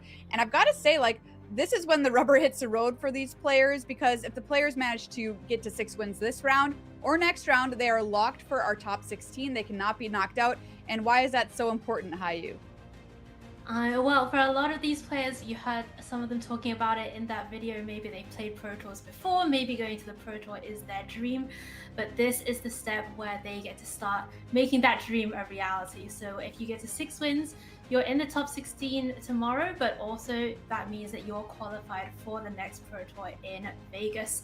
And of course, that also means that you're on your road to fighting for that World Championship slot as well. Yeah, absolutely. A lot on the line. So these next couple of rounds are essentially like PTQ finals for these players. So we're only day 1 of competition, right? But so much to play for. Let's take a look at our schedule, by the way, of the upcoming Arena Championships. This is the one we're in right now this weekend, Arena Championship 11. We're going to shift to the historic format for Arena Championship 12. That's coming up May 23rd through the 24th. You can still qualify for that one, by the way, if you're interested in playing in one of these. Then we head back to standard for Arena Championship 13, October 24th through the 25th. If you're interested in starting your journey to one of these tournaments, you can scan that QR code on your screen right now or learn more about how to qualify over at magic.gg. We're seeing a lot of players who have qualified for these tournaments. They're not necessarily the big names of the game, doing extremely well here on day 1 of competition. So your dream could start here on Arena. You could find yourself in an Arena Championship. Coming back to the booth now, we're going to check out our standings and find out which players remain undefeated here in our field and which other ones are still doing well here in our tournament, and find out where we're at after 5 rounds of play on day number 1. We've got 4 players remaining undefeated. Sean Doherty, that's our judge, who's judged 15 Pro Tours, and here he is, undefeated on day 1. Matthew Wright, currently sitting at 4-0, started playing the game in 2015. Jeff Lynn has played in 5 Arena Championships, doing extremely well here, 5-0. Andrew Cuneo, an old school player, sitting at 5-0, has 4 top finishes to his name. Can he add another this weekend? We'll find out. All these players on 4-1, also in excellent position here with our 8 rounds on day number 1 of competition. Ethan Sachs, I'll point out, we've seen him play a couple of times on camera. That is Lord Tupperware, currently sitting at 4-1, so doing very well there. Let's get our way down a little bit further down the standings. Hayu, what stands out to you here? Yeah, so these players, we still have a bunch of 4-1s on this page. You see Arna Huchenbit there with the 4-1 record. No surprise to see him doing well. Brian Zhang, we've seen a little bit on coverage already, all the way down to 22nd place, Kohei Kikuchi. And then we see some 3-2s in the field as well. Some players that we've seen on the screen are Arlo Zerbs, Carl Nosovich sitting at 3-2, Hongbing Sun as well, and Christopher Larson at 3-2. And if you're in that slot, there are 8 rounds today. So if you're 3-2 going in, you have 3 more rounds to try and get your 3 wins. So it's kind of do or die for those players now as they head to the end stage of today. Yeah, let's take a look at our 3rd page of standings here. All these players still live, Arya. Yeah, very much still in it. As you start getting down to the lower half of the 3-2s, we see Mike Sigris, many other many other household names, honestly, people folks are really familiar with. But once you start getting to the lower half of the 3-2s, it starts to become more of a slog, because you do need to get to 6 wins to make it to tomorrow. And if you get the 6 wins in the final round, if you go 6-2, you're not guaranteed to be in top 16. There's no breakers out of day 2. You will still make day 2 if you get 6 wins. But if you get 6 wins in your last round, you're fighting up from 3-2, your breakers are a little tough, then you might have to play an elimination playoff match to make it to top 16 tomorrow. So these players looking to win all their matches still and have a tall order in front of them tomorrow, even after doing that. Yeah, absolutely. This tournament works a little bit different than Pro Tours. We've got to get to top 16. So if we have a few more players than that who all have 6 wins, we'll do some elimination rounds tomorrow morning before our top 16 begins. There's a look at your standings after 5 rounds of play. Let's set up round number 6 and find out who will watch in the feature match area this round. Another great match for you coming up here. A couple of players who want to lock up that 6th win and their spot into day 2 winning in Magic here. Sean Doherty up against Matthew Wright. 4-color Elementals versus Simic Rhythm here. Take a look at the win rates for both of these players, both very impressive. Closer look at Sean Doherty now, who has just captured my heart. He's a Magic judge. He's judged 15 Pro Tours, and I just love that he's here this weekend doing so well. He said in his player interview that he would be absolutely stunned if he won this tournament. But look at him. He's doing so incredibly well, undefeated. His win rate is excellent in Standard, and he's played more than 17,000 games on Arena 2, so to have that win rate is, I will say, very nice. He says it's always been, see what I did there? It's always been his dream to play in a Pro Tour, right? He's judged 15 of them, but he's never gotten a chance to play in one. It's always been at the back of his mind of maybe I could do it. So maybe he'll have his chance here this weekend. And he has a pretty sweet list in 4-color elementals. What's your favorite part about this deck, Hayu? Can I say all of it? You sure can. You sure can. I love, by the way, that Sean is a level 3 judge and has brought this deck, because there's a lot of triggers going on here. There's a lot of different abilities, and you know, if anyone's going to be able to keep track of it all, it's going to be Sean. But yeah, I love this deck. I love the mana ramp that it's got going on early with the Flame Raider, with the Ashling, and then really kind of that toolbox effect with all of your different elementals. You get to choose what you do and then kind of sequence them together in response to what your opponent's doing. And Maria, I just love that Roaming Throne is a valid card to play in the Standard format. I love this card. Absolutely. Who's not a fan of the Throne there? Sean Doherty with 4-color elementals up against this round. Matthew Wright will also be trying to lock up those 6 wins in a spot in day number 2. Started playing Magic the Gathering in 2015. Was a mock season 1 finalist last year in 2025. Came in 28th place with an 11-5 record at Pro Tour Lorwyn Eclipse, which just happened. So he's on a bit of a hot streak here. Says his favorite deck is Amulet Titan. So that tells you something about Matthew Wright. Let's look at the deck he brought this weekend for Standard. Simic Rhythm. What do you love about this deck, Arya? Yeah, so this deck's using the same Badgermolka, Blano Elves, Gene Pollinator ramp shell we've seen in a few different decks. And what I really like about Matthew's list is how well it's set up to play a variety of different roles across different games. The way the deck works, you're going to try and ramp early, and then you are putting an Arboroid into play a lot of the time, and on Nature's Rhythming for specific one-off threats for various different situations. There is, of course, a Crater Hoof to get off of Nature's Rhythm, really important part of this deck.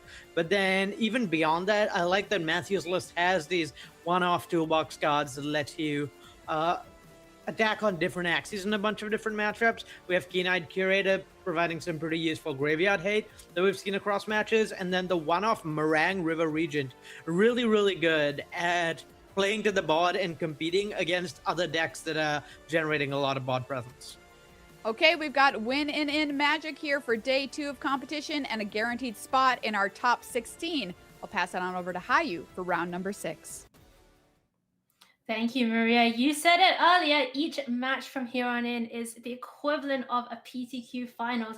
One match and you get to punch your ticket to the Pro Tour. So we're going to see which of these players is going to do it right here, right now. Of course, losing this one doesn't mean that it's the end for these players, since we have 8 rounds of Swiss today. So the loser will have more chances to try and get into tomorrow. But I'm sure, Arya, both of these players would love to be able to start playing right now. Yeah, I mean, right now, the best matchup for your 7th and 8th round of the Arena Championship is a bye, because you've already made it to day 2. And both players probably looking to secure that, also looking to secure being on the play throughout top 16. The players who make it in this round will have the highest breakers of anyone who makes it to day 2, so they can guarantee being on the play across a variety of different matchups. And we've seen just how important that can be, particularly against the landfall decks that are really present at this tournament. All right, well, let's go down to the action in round number 6 here at Arena Championship 11.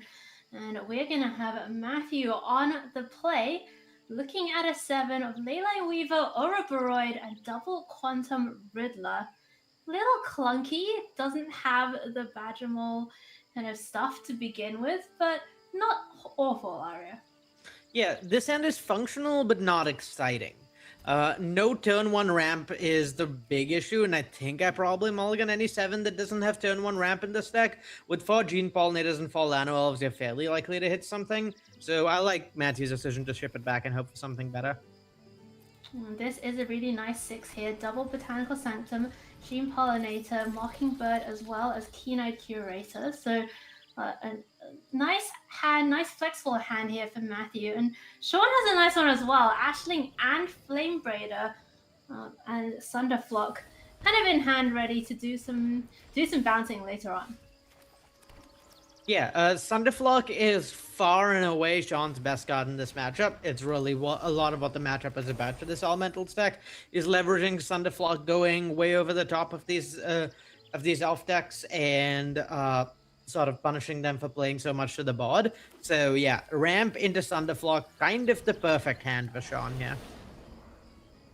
Well, here is the first piece of that ramp. It is Ashling Rekindled. So when it comes in, you get to do a bit of rummaging, and then you get to flip it over, and it starts making mana that you can use to cast your big things, such as this Roaming Throne, which Sean has found. And Ashling is an elemental, by the way, so you do get that mana twice, I believe, Arya. Correct. That is correct. Because of the way Ashling's ability is templated, it's a triggered ability and not a and not an activated ability like Flame Braider. So yeah, if the Ashling flips next turn, Roaming Throne comes down, the turn after that, playing a Sunderflock is trivially easy. So that is maybe something to look forward to. Although Sunderflock's ability not as fun when you get to double it, but you know, we'll see what Sean has in the deck.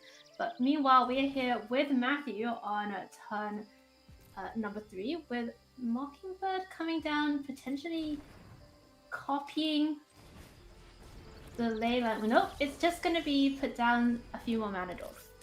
Yeah, that makes a lot of sense here. Matthew, I think, wants to develop to the board as much as possible, and then next turn hold up maybe a counter spell for the triggered ability on the Sunderflock to try and not have all his board presence invalidated.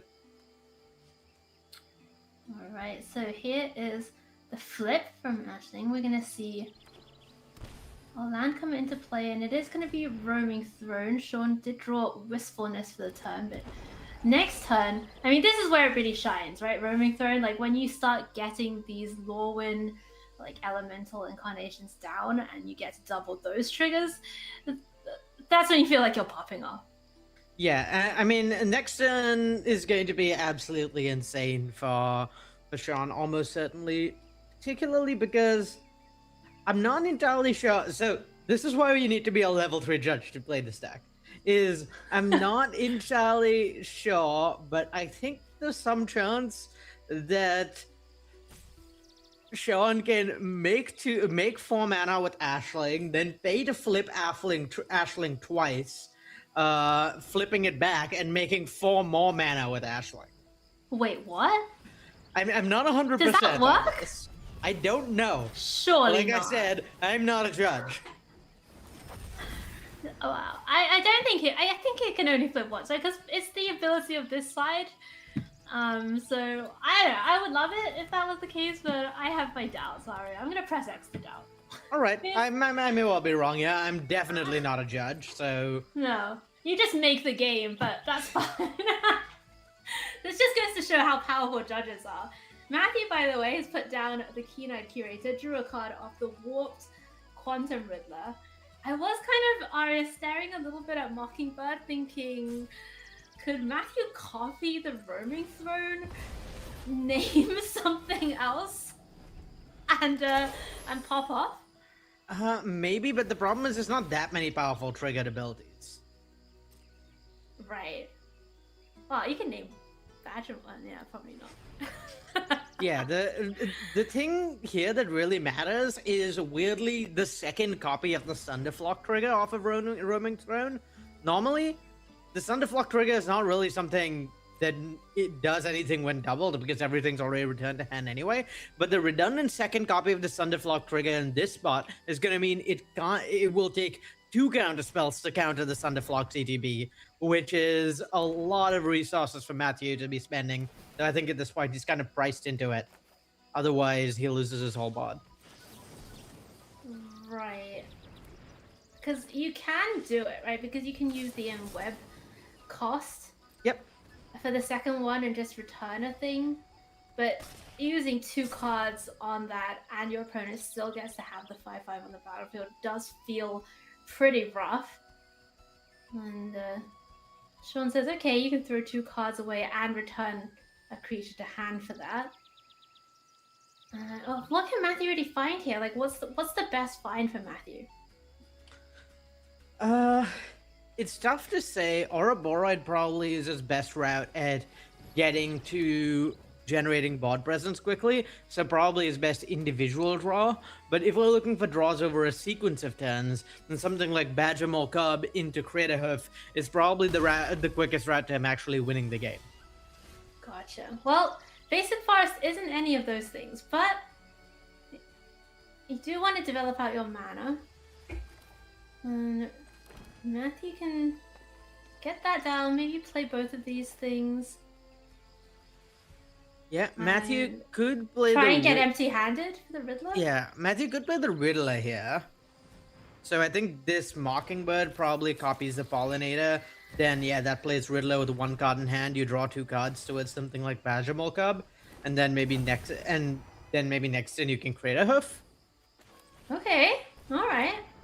There is an Ouroboros in hand for Matthew, so that was one of the good draws. Back over to Sean now, and he gets on tap with Oodles of Mana from Ashling.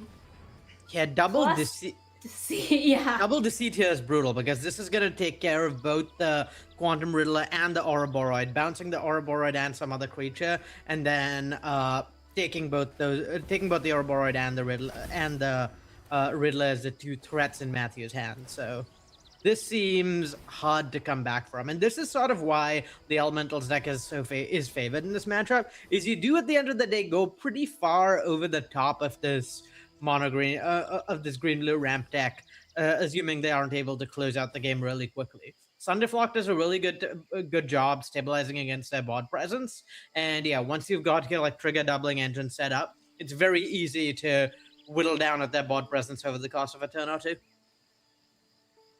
Yeah, I'd say I love this 4-color deck. It just ticks all the right boxes to me. You know, it makes me happy in all the right ways. Like, just doubling all the triggers, getting to do things like Deceit is just a great card. The Ashling mana is so sweet, and we're going to see a big attack now. Matthew down to just 5 life here in game number 1. Finds a second copy of Keen-Eyed Curator. Doesn't seem like it's going to turn things around that rapidly, but does at least still have some blockers for the Thunderflock that's in the air. Yeah, this game is technically not over, but I have a really hard time imagining Matthew coming back, particularly after Wistfulness comes down, kills those Gene Pollinators, draws a pile of cards, and just gives Sean yet more looks to find something that actually ends the game. Wistfulness killing Gene Pollinator it just feels mean. You know? Yeah, it's a just little feels bit like of adding bullying insult to at this injury point. here, I agree. Yeah, I'm gonna play this like 6/5, and by the way, the triggers are doubled, and by the way, I can also randomly get your Ladder Elf equivalent. Yeah, hard to imagine Matthew coming back from this, particularly since now we're no longer at the point where top deck Craterhoof is even going to be castable or usable in any meaningful way. I think we had like a 1-turn window. I think last turn maybe a top deck Craterhoof. Well, I suppose if they hadn't been a Wistfulness, then this next turn a top deck Craterhoof might have done something. But yeah, as it stands, not enough mana to do anything, not enough board presence, going to be chumping. Game is looking pretty over for Matthew. Yeah. Oh, and Sean finds Cavero, which again, something I love, including Cavero in this Elementals deck. Yeah, I don't know how much mana Sean has, but I wouldn't be surprised to see if there is enough mana, Cavero copying Ouroboros, or exiling Ouroboros from Matthew's graveyard to deal the final blow. Gotcha. Well, Thunderflock also does it. Just a plethora of ways to win the game.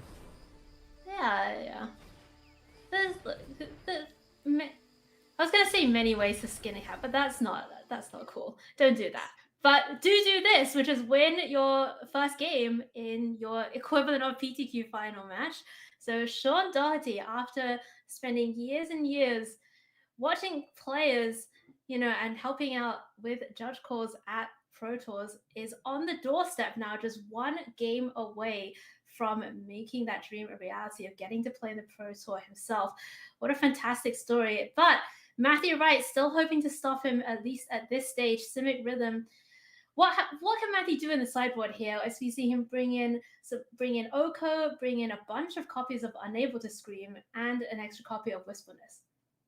Yeah, Unable to Scream is really nice at shutting off those early mana docks. I think one of the risks with the elemental decks is you sort of is that the Arboroid rhythm decks can develop a lot faster than you. They have more mana docks and can generate mana more efficiently. So if you hit those Ashlings and Flame Raiders from the elemental side, that really stymies their development and gives the Simic Rhythm deck a chance to develop a little more. And then beyond that, Oko is just a bit of a pivot threat. Wishfulness just adds a little bit more card selection, which is nice, and most importantly lets you take out a bunch of cards that are quite bad in this matchup. You really don't want to be bouncing up on squishes with Meringue River Regent when their creatures have potentially doubled extremely powerful ETBs.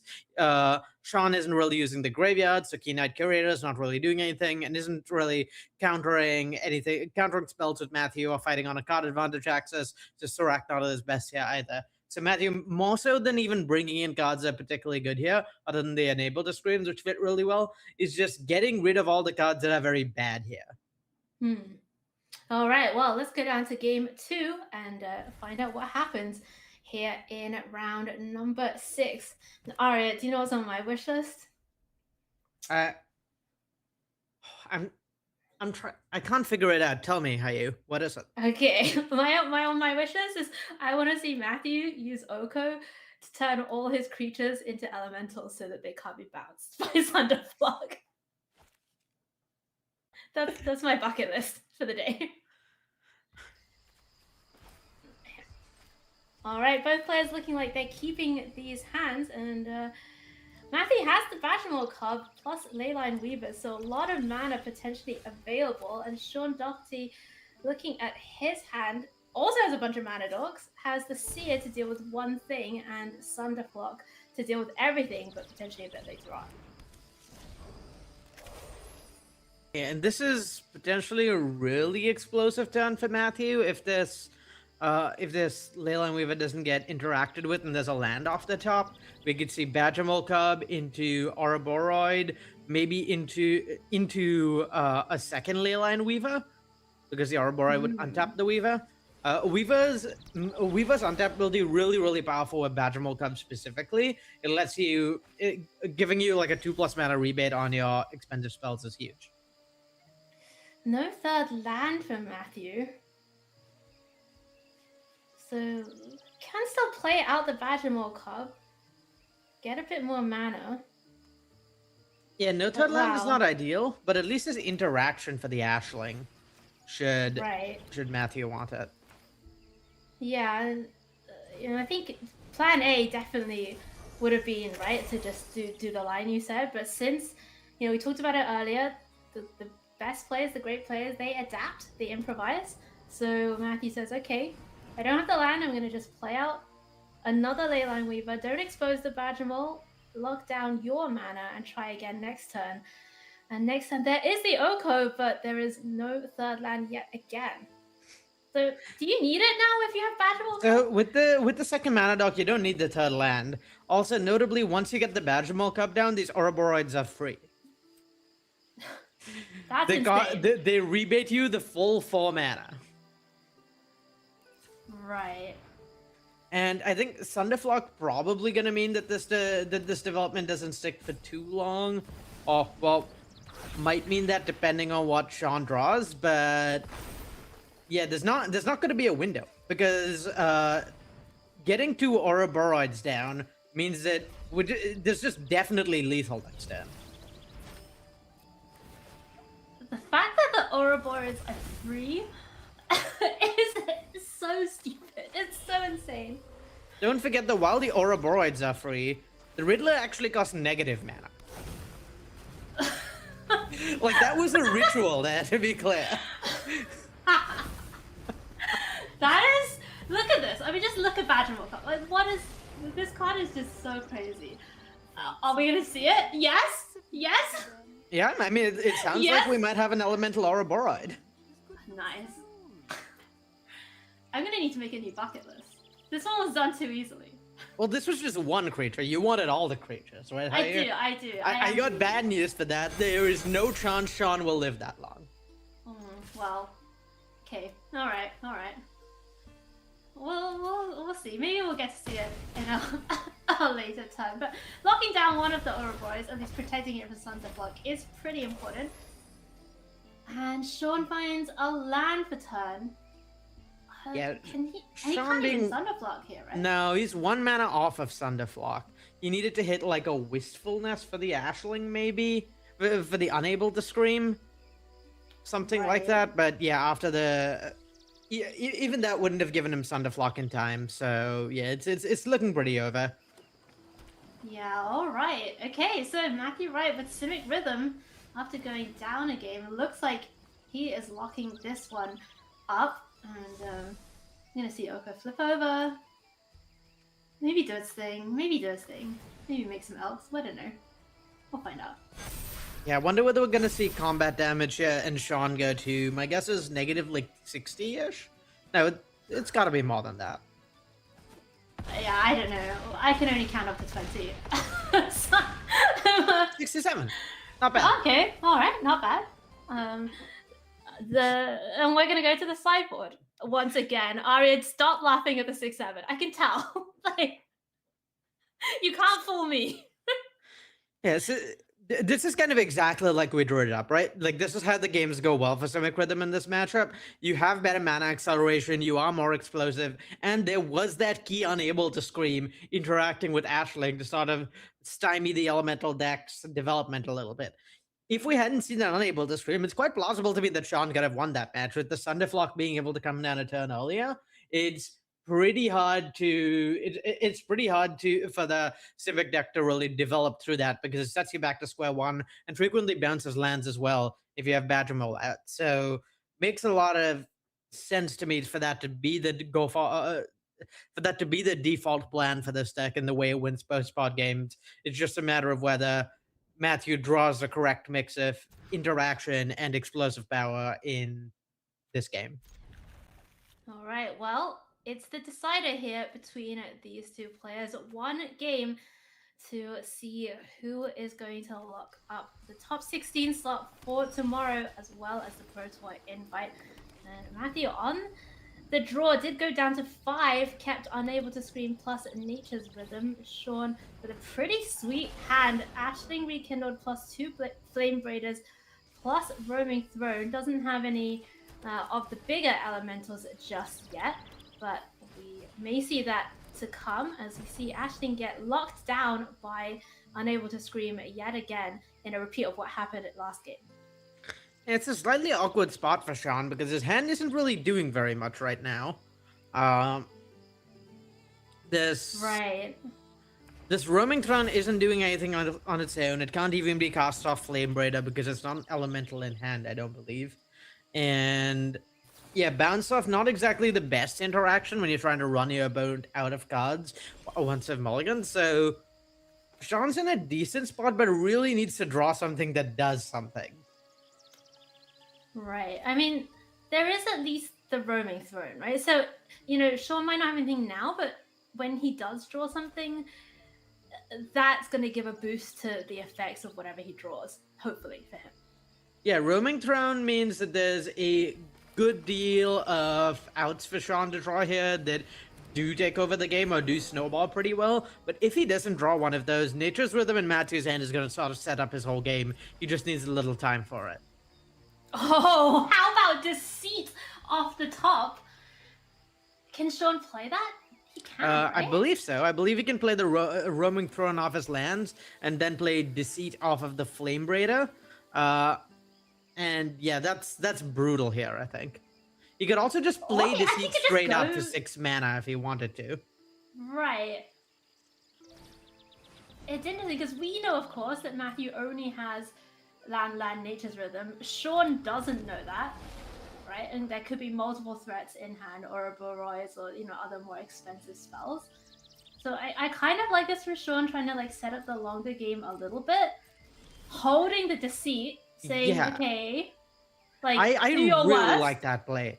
It seems a little counterintuitive to let you have an untap, but there's actually not that many threats that Matthew could have for 5 mana, right? He could have Ouroboros, he could have Quantum Riddler, but Deceit, like cast for the full cost next turn, answers both of those. So you kind of eliminate either of those as risks, and then next turn you can when you play a Deceit, if there isn't another threat played out, what you can do is you can bounce the Unable to Scream on your Ashling. Bounce your Ashling with the Unable to Scream on it, and now you have a second threat, a second card that's rummaging you towards more action and giving you access to more gas, letting your engine keep snowballing in a way that you can't otherwise. Well, Or you could as just rush often- Thunderflock. I was gonna say, as is often the case, everything we've just said is invalidated because Thunderflock came off the top. That is gonna be, the best way for Sean to kind of just put, stamp his authority on this particular game, bouncing everything back, including that Earthbent Forest, which is brutal for the mana development. But Matthew does have the Badgermore Cup in hand, can just replay that straight out.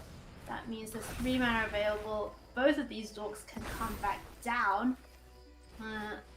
And Arya, this is pretty interesting now as well. So of course Matthew doesn't know about the Deceit in hand for Sean, which is gonna be taking away a lot of this board again. Yeah, Deceit here is really brutal. You get to deal with the Badgermole Cub and another mana dock. Right. Probably the Leyline Weaver. And then there's a lot of pressure being applied here too by the Roaming Throne plus Thunderflock. We're looking at potentially a 2-turn clock. And yeah, I have a hard time imagining Matthew coming back from this. This Civic Rhythm deck is very dependent on critical mass and putting together a bunch of mana and powerful plays. There's not individual cards that can sort of take over the game on their own this quickly or can stabilize very quickly. The deck is good at playing from an existing board presence rather than establishing one from not having very much on the board. So yeah, unlike with decks like Elementals, where you can just stop like a Thunderflock or Deceit, these haymakers that can take over the game on their own. The main things Matthew can talk back in this spot are things like Ouroboros and Quantum Riddler, which Sean knows he's safe from. He can just play as though there is nothing Matthew can draw that wins him the game here. And I think it's a fairly safe assumption for him. Right, and Matthew did just draw a land while I was trying to rack his brain, I feel, seeing if there's any way out, but there isn't. He's going to scoop it up, and it is Sean Doherty, our L3 judge, who is going to advance to 6-0, and that puts him right through to tomorrow. That means that he can, close the client, get a cup of tea, maybe have some dinner, because his day is done. We'll see him back here tomorrow for the top 16. And for Matthew Wright, well, he's at 5-1, so he goes on to fight for that 6th win as well. Great stuff there from both of our players, and we will go away for a little break before we come back with the other 2 5-0 players in the field. We'll see you soon. Sean Doherty, congratulations. You are 6-0, so done playing Magic for the day into day 2. How you feeling? Feeling good. Surprised, happy, relieved, I guess. But yeah, good to be here. It's a bit more stressful being in the player's seat, I imagine, than being a judge at a tournament, right? It is mostly that I've done that a lot more than this. But hey, 6-0, impressive. Tell me about your deck choice for this tournament. I mean, you must be pretty happy with what you chose and the matchups that you've had so far. Yeah, I was pretty happy. I was looking at playing Elementals, similar to the one that made the top 4 of the Pro Tour. And I've been playing that for most of the week. And then on, I think it was on Sunday, I was looking on YouTube, and I saw Shahar had posted a deck that had a couple of tweaks to it that were things I were thinking about changing for that deck. And I said, This actually seems like he's thinking the same way I was, or at least I was thinking the same way he was, let's say. And so I made that switch, tried it out a little bit, and submitted it the next day. So I'm pretty happy with the choice and the matchups too. Well, awesome, Sean. Congratulations once again, and best of luck for tomorrow. Thank you. Hello, my friends. Welcome back to the booth here at Arena Championship 11. Great to hear that from Sean, who seems pretty pleased to be going on to play tomorrow, Aria. And if you are in that slot, that 6-0, how good does it feel when you? Oh, I mean, you gotta be thrilled. You got like excellent breakers locked up, so you locked for top 16, qualified for the PT, in a good state to make a run through top 16 for Worlds because you're on the play in every matchup. And with a deck in which it's really important to be on the play because your main issue is sometimes you don't have as much explosive speed. So I'm so happy in Sean's spot. Congratulations and very well earned. I mean, in a deck, in a field full of Earthbent lands, I want to be the one playing Sunderflux. So yeah, I see why Sean's 6-0, and I have to imagine he's happy about it. Yeah, absolutely. Deck choice is so key, right? In every tournament, obviously, but especially in these smaller field tournaments, after a meta game from the Pro Tour, which was pretty wide open, as well. Like in this field, I think it is very difficult to choose the right. It's always very difficult to choose the right deck. I am very bad at choosing the right deck for an event, but if you've got it right, then it just feels so great. And for Sean, it's been smooth sailing so far, and we will see him tomorrow. But in the wings, we have a couple of players who are looking to join Sean tomorrow in that elimination bracket. And those two players are Jeff Lynn and Andrew Cuneo. Jeff Lynn has played in a bunch of these events. He's played in 5 arena championships, so great to see him back here again with Is It Lessons, going up against Andrew Cuneo, who of course has been playing the game for a very, very long time at the highest level and has played so many games of arena that I can't even contemplate how many years that is in real life, in hours. But Andrew bringing mono green landfall. The win rate's pretty even between these two players, so I'm excited to see how it goes, both at 5-0 today, going into round number 6. And as we said before, this match will mean that they get to lock up their spot in the Pro Tour and tomorrow, or have to fight on to try and do that in the next round. Aria, Is It Lessons against mono green landfall? Let's have a look at the deck list side by side. Who's traditionally considered favored here? I'd say Landfall is generally favored in this matchup. An axis on which they fight is getting their creature sizing up to out of the range of its removal pretty quickly, and often apply enough pressure that's problematic. The landfall decks are definitely better off against Lessons than the other Badgermore Cup decks have been in the past.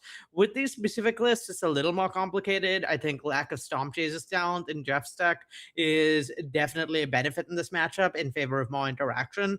I think applying pressure to the landfall deck not as important. So I like the way Jeff's list is set up, but I still have to imagine Cuneo is pretty favored, particularly with the 4 green shell, 4 sapling nursery plan. There's not that much Jeff has access to by way of like interaction for Andrew's top end or inevitability. He's just going to keep generating bodies.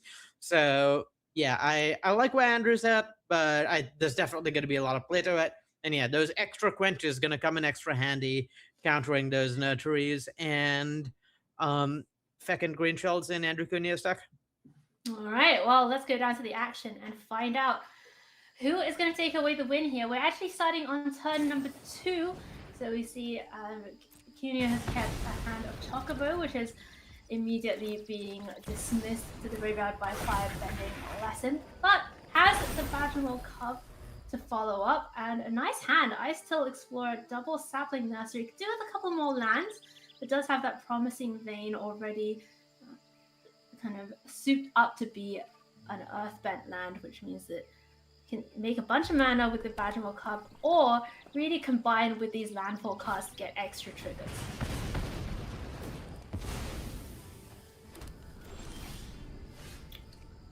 We're gonna see the Ira's lesson just take out, just to take out the Vayne, Aria. Yeah, and that's huge here for Jeff with the way things have panned out, because if an Icicle Explorer had come down at this point, I think it would have been pretty problematic. The mana advantage we have generated over time is pretty hard for Jeff to beat, particularly with these sapling nurseries we know are in hand. Cuneo is definitely developing towards a pretty strong late game, but putting him off of a play on turn 3 is huge. Getting Artist Talent down, that's pretty huge as well. We've seen how key this card is to the engine of the Izzet Lessons deck. And as for Cuneo, it's going to be Earthbender Ascension off the top, and probably pretty relieved to see that one, Aria. Yeah, no... I mean, no Faultland is not ideal. I think he'd rather have had like a Fable Passage or something of the sort, so he could just play Ice Still and replay the Promise Vein from Graveyard. But barring that, Earthbender Ascension is one of the better draws. Just getting another Forest into play pretty valuable with Double Sapling Nursery, and yeah, the Ice Stills can start coming down next turn, so I'd say a pretty good draw all told in this spot. Oh, still no 5th land here for Andrew Cuneo. Yeah. Now that the Ice Ice lands Stills in the graveyard though? Yeah, they're all right. There's a Promise Vein, there's a Vein in the graveyard right now, I believe, but this looks suspiciously like it'll quench here to me. I mean, there's 4 of them in Jeff's deck. He's got 2 mana up, and yeah, interaction here could be the make or break for Jeff. If he doesn't have it, yeah, once Cuneo starts developing his mana, that's a lot of danger for Jeff, particularly with these nurseries in hand. All right, well, we did see what Jeff had instead, which is Combustion Technique. That's going to send the Icicle Explorer to the graveyard. Does it exile? That was another Icicle Explorer that was milled off the land entering trigger from the first Icicle Explorer. Gotcha. Of course it was. And Jeff Lim, by the way, getting to cast Accumulate Wisdom for the full value, getting 3 new cards to work with. Grand down on the battlefield as well, now providing a bit of mana advantage, mana efficiency for Jeff. So Jeff's stuff is kind of getting on board, right? No monument just yet, but the setup is very much there. And yeah, I mean, this is starting to get scary for Cuneo for sure. Like, he hasn't developed all that much. He's not actually applying very much pressure. And Jeff's deck has now got Talent plus Grand down, so can really tear through his deck quickly. He's already casted Draw 3, so there's almost certainly a Quench in hand now if there wasn't before. So I think, yeah, I would not want to run into that with the Icicle Explorer here. I'd rather crack the Promise Vein to get another Forest. But yeah, pretty scary spot to be in just because of how much selection Jeff is going to have access to and just how efficient his spells are going to be. We're going to see that singleton copy of Grizzly Bill come down here for Andrew Cuneo. And as you say, not running into counter spells, just trying to hold up the Promising Vein. And this is also, second Combustion Technique here from Jeff. And yeah, I was gonna say the Grizzly Bill, pretty nice for trying to get your stuff out of the range of something like a Pyroclasm or a similar effect. Yeah, that's another tool that the deck will have access to post-board, but I don't believe there's any sweepers in the main for Jeff, and that's another problem, is that Andrew is going to go pretty wide here. Right. We're still in a spot where Jeff could close out this game or start to represent a pretty strong advantage with something like a Monument this turn, but that window is closing. Like, eventually this landfall deck does get amount of sizing and stats it isn't really possible to compete with for this Lessons deck, so I think Jeff has to turn the corner pretty quickly. Well, if you want to turn the corner quickly, Ancestral Recall might just be the card for you, Aria. Yeah, hear good things about this Ancestral Recall card. 1 mana, draw 3, not too shabby.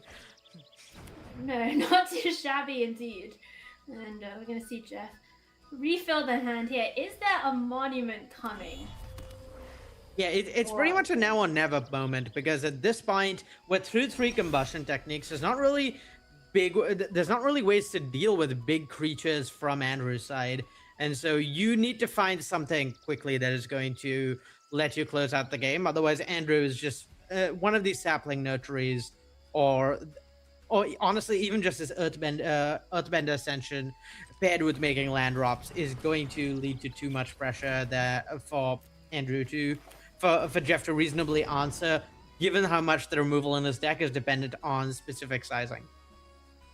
Now we have seen Jeff use a lot of counter spells. We talked about it earlier. His build very counter heavy. Here is one of them, 3 steps ahead, and that's going to be treating the artist talent plus doing the counter plus draw to discard 1. So maybe Jeff didn't want to play out the monument in favor of holding that up. And Arya, it'll quench you. It sure will. And I mean, at this point, if assuming Jeff didn't have a monument last turn, he almost certainly has one now. He just got to look at another 4 cards, and yeah, can even loot another time with Grand if he wants to. So yeah, the monuments are probably coming down soon, and there's still not that much actual interaction for like a 5/5 Badger Mole Cub in Jeff's deck. There's 1 copy of Boomerang Basics and 1 more Combustion Technique, but with Monument plus double Artist Talent, Jeff is just going to find even a singleton in his deck very reliably at this point. Right. It is quite nice, by the way, having a little bit of mystery. I mean, normally, obviously, we have both players' hands, so we could say, oh, Jeff's going to do this or that, but we're kind of along for the ride here, and Jeff did find that last copy of Combustion Technique, so Badger Mole Cub is going down. And really just trying to find a way to close it out now with, the multiple monuments that we're used to seeing from this deck. Yeah, and at this point, I think we need 1 more monument. I was going to say we'd need 1 more monument this turn cycle to represent lethal next turn, but we have it. Yeah, just trigger it. Just 3 sets of 6 damage will do it. So Monument drain for 6 this turn, Monument drain for 6 on Andrew's next turn, Monument drain for 6 on Jeff's turn, and that should be lethal. You even have some despair because you can drain for 6 on Andrew's upkeep on the future return. There's an entire turn of Monument triggers that you don't even need to use. Right. And yeah, Sapling Nurture just going to be way too slow here. Yeah, I mean, Andrew would really have liked to get this down way earlier in the game and start kind of building up that board presence, but Jeff had enough interaction to be able to hold that off. Did find all 4 copies of the Combustion Technique along the way. Here's the forest. It's not 3/3. Jeff is getting a little bit low, down to 8 life. That is not a lot against mono green. Yeah, I think the way Jeff loses this is if he didn't have any spells in hand. Unfortunately, that is not the case. Yeah, it's just it's something that you have to hope for sometimes, but against Izzet Lessons, that's that deck. The whole deck is spell. Yeah, and this is pretty close to a deterministic win because he's going to drain for 6 here, and then can loot with Grand to drain for 6 on his turn. So just needs a spell in the top 8 cards of his library, and that's enough to win. Right, and you can still keep drawing cards, keeping treasures like this. There's just so much available to you in Jeff's seat. Oh yeah, okay, alright. 3rd monument is hitting the battlefield. I wonder if we're going to see enough interaction to let Grand attack for the win. Okay, honestly, Ari, I'm not just saying this because you said it. That was also on my bucket list. Before today, I was thinking, wow, what would be a really cool thing to happen? But, we need 2 pieces of interaction for the 3/4. That's a little difficult because there's 1 Boomerang Basics, and that's about it in terms of things that actually kill this 3/4. So we might have to wait till Andrew's upkeep to see a win, which is unfortunate, but maybe. Oh, okay, alright. Jeff did the little hover there, so I got excited for a second, but no, I think it is going to be the upkeep that, Andrew does have to go through the motions at least and hope hope that there's nothing. Yeah, there could be no spell. It's technically There could be possible. no spell. I mean, it's not. That's not the case. There is another spell, but it is technically possible. Right. So, wait. Oh my god, he's copying the monument in his own end step with 3 steps ahead to kill Andrew before he untaps. Somewhat gratuitous, but I love it. I look, Jeff knows his way around an arena championship, right? He's been here before. He knows this is what we want to see. We want to see people showboat a little bit, you know? Yeah, this is sick. Jeff, we in the booth love that you're doing this. Yeah, Don't ever change. Never change. Never change. Wow. I did not have that on my bucket list, but maybe I should have. That is game 1 going to Jeff Lynn on Is It Lessons, doing it with style here at the Arena Championships. And we're going to look at the sideboard now for both of these players. Let's have a look at what they decided to bring in and take out. It looks like we have 4. Oh, for Andrew Cunha, oh yeah, we don't have Jeff's data. I forgot about that. But we have Pull Fetch Formation and Origin of Metal Bending coming in, Aria. What does that say to you? That says you want to deal with Jeff's monuments and talents, which I like a lot. That's exactly the way to target this deck.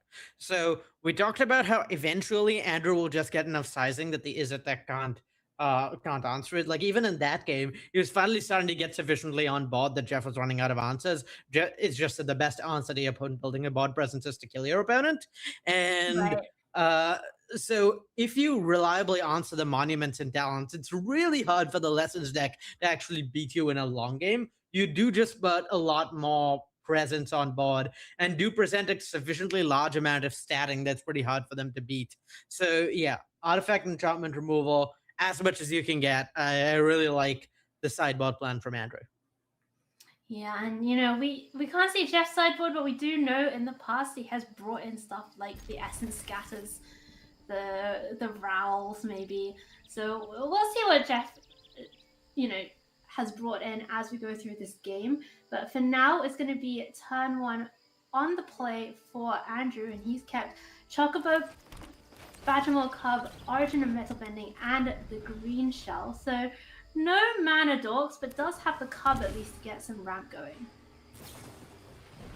Yeah, and I mean, the power of the start is you give your opponent exactly 1 turn to have interaction for your Chocobo. And if at the end of that turn your opponent does not have interaction for your Chocobo, it grows out of Firebending lesson range. Unfortunately for Andrew, Jeff did have interaction for the Chocobo, but easy to see the appeal of the line he took because it could have gone a different way. Yeah, absolutely. And Kino does find a forest, gets Badgermore Cub on the stack, but it'll quench you. It's the quenchiest. I'm gonna say it so many times that I'm gonna make you start saying it with me. That's my goal, Aria. You still have a day and a half to do it. Fabled Passage off top for Andrew. Can get the Ice Tail Explorer down this turn, but yeah, and surely Jeff doesn't have the second it'll quench you, right? Surely not. Well, it'll quench you. They do travel in packs. Do they? Not really, no. Okay. Aria, you're my expert, so I generally will just believe everything you tell me uncritically, but on this occasion, I think we're gonna have to fact check that. Here comes Earthbender Ascension. This one can't necessarily be quenched, since Fabled Passage did come down before it. Yeah, I really like how Andrew's just developing his mana here, knowing that eventually he will get to stuff like Bossing Say to generate a lot of value over time, and to something like Sapling Nursery to be able to develop a board presence that Jeff can't easily keep up with. It's tempting to just play the Green Shell here, but I like developing your mana and playing towards a late game and trying to base things such that you can play the Green Shell on a turn where the Green Shell will immediately get a second trigger off another creature. Well, That's Jeff, it. by the way, Things are just looking really passed bad for Andrew. Yeah, the accumulate wisdom, not what Andrew wanted to see. The screenshot on the stack. I mean, Jeff's deck is full of counter spells, full of them. We Yeah, know and this. this Andrew is knows an axis on which Lessons deck don't normally get to compete, right?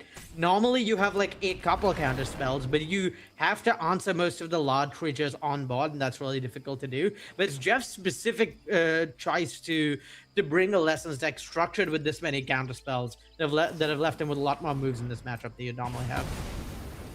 Yeah, it didn't counter that one, but did get to fire off Combustion Technique, so that is going to exile the green shell. Jeff, happy to play the control game for now, just passing it back. Chocobo for the turn from Andrew, and that does trigger the green shell, which another interaction I love about this deck. Yeah, just looking at those 4 cards in Jeff's hand, you've got to feel bad, because, I mean, none of them were cast on Jeff's turn, so they're probably interaction of some sort. Right. In essence, is one of those Izzet decks where they do want to play on their turn a lot. Like, they want to get their stuff down. So, yeah, when they pass it back with all that mana open, you do start to feel a little bit worried. Here's Abandon Attachments, and that's going to be digging through the deck for Jeff. Sapling Nursery, the draw for Andrew. Yeah, Nursery is a pretty good one here if it resolves. I don't think there's that many more counter spells left actually in Jeff's deck. Like, even in the sideboard, there's like one Disdainful Stroke, one and all. But I think we've seen both the 3 steps ahead there, and the main deck has counters, and the other counters are Essence Scatter, which don't do anything there. So Okay. All right. So can you just yeah. maybe work through them? Yeah, I mean, this is the strength of this deck, right? That eventually you'll present enough threats that your opponent struggles to deal with, and sort of just run them out of answers for this genre of threats in their deck period. All right, we're gonna see Fabled Passage fetching here, making that Tree Folk, and still, of course, with that 2 mana available for one of these protection effects. Land drop for the turn for Andrew, and that's the nice thing about landfall, right? Normally you sit there, you have 1 card in hand, you do not want to see another land, but with this deck, both lands and spells are good. Yeah, it's part of what gives this deck its late game strength, certainly, is that you can just threaten having adding to your board every turn, land or spell like. There's enough different ways to use landfall that it's pretty hard for the flood to be truly bad for you in this deck. Andrew's gonna fire off this Origin of Metal Bending. That's gonna be met with Spell Snare, so big fight here over this sapling token, this Tree Folk token. And yeah, surely not. Surely you can't give up the Nursery. Yeah, I like playing Origin of Metal Bending there a lot because that presents you with a 2-turn clock across your Tree Folk. You can attack for 7 across 2 turns. But yeah, sacking the Nursery doesn't do that. You still only have 6 power. So yeah, definitely the correct decision to wait on that, while still being the correct decision to fire off the original Origin of Metal Bending. This is tense. I mean, it can still go either way. Jeff hasn't played any okay. Jeff has played 1 permanent, right? The Artist Talent, but I mean, usually we see these Lessons decks get the talent down, get the engine online. And oh my god, land, a fetch land is such a good draw there. That is huge. That is huge. I mean, Andrew can put almost lethal on board. Okay, here's 1 more removal spell. I don't think there's a reason to pop the Nursery now. Since getting rid of this doesn't really interact with your clock. Right. Yeah, this spot suddenly, despite Jeff having cast like 100 spells and gone through his deck, suddenly looking pretty good for Andrew. I think Jeff needs to find a way to close the game out soon, otherwise he's in danger. Yeah, where are the monuments? And Jeff's deck doesn't play the Otters, right? That's what you were kind of telling us before. The reason he's managed to find space for all of these counter spells is that he has cut those 4 copies of Stormchaser Talon from the deck. And so there's not really a second way for him to put a clock on the battlefield unless he slided in something that, has that effect as well. So no clock for Jeff. and does have a firebending lesson to try and do some more damage. Yeah, so Artist Talent has been fully leveled up, I believe, so Firebending Lesson would kill the 3-4. I like what Cunha is doing here, which is making 2 tokens and then sacrificing one of the Sapling Nurseries just to guarantee a 2-turn clock regardless of what he draws. Right, you can't let this clock get lengthened out any further, since it can be pretty... Yeah, it's a close choice. You just don't want to give them more turns. Yeah, exactly. You need to end the game soon. Or, well, you'd like to end the game soon because we saw just how quickly the Izzet deck can turn the corner as well. Right. Oh, second Firebending Lesson with that trigger on the stack. So the clock goes back to, the 2 plus turns. Chocobo off the top, that doesn't do anything to the clock. No, but it does maybe threaten lethal next turn if there's a land or an effect that puts a land into play. So it's certainly not a completely dead draw. Alright. This has got to be good news. Leading with Artist Talent. In fact, this is excellent news because this means there can't be a monument this turn. Wow. Never mind, it's not excellent news anymore. Yeah. There can be an Accumulate Wisdom. And just now... Oh my goodness. Oh.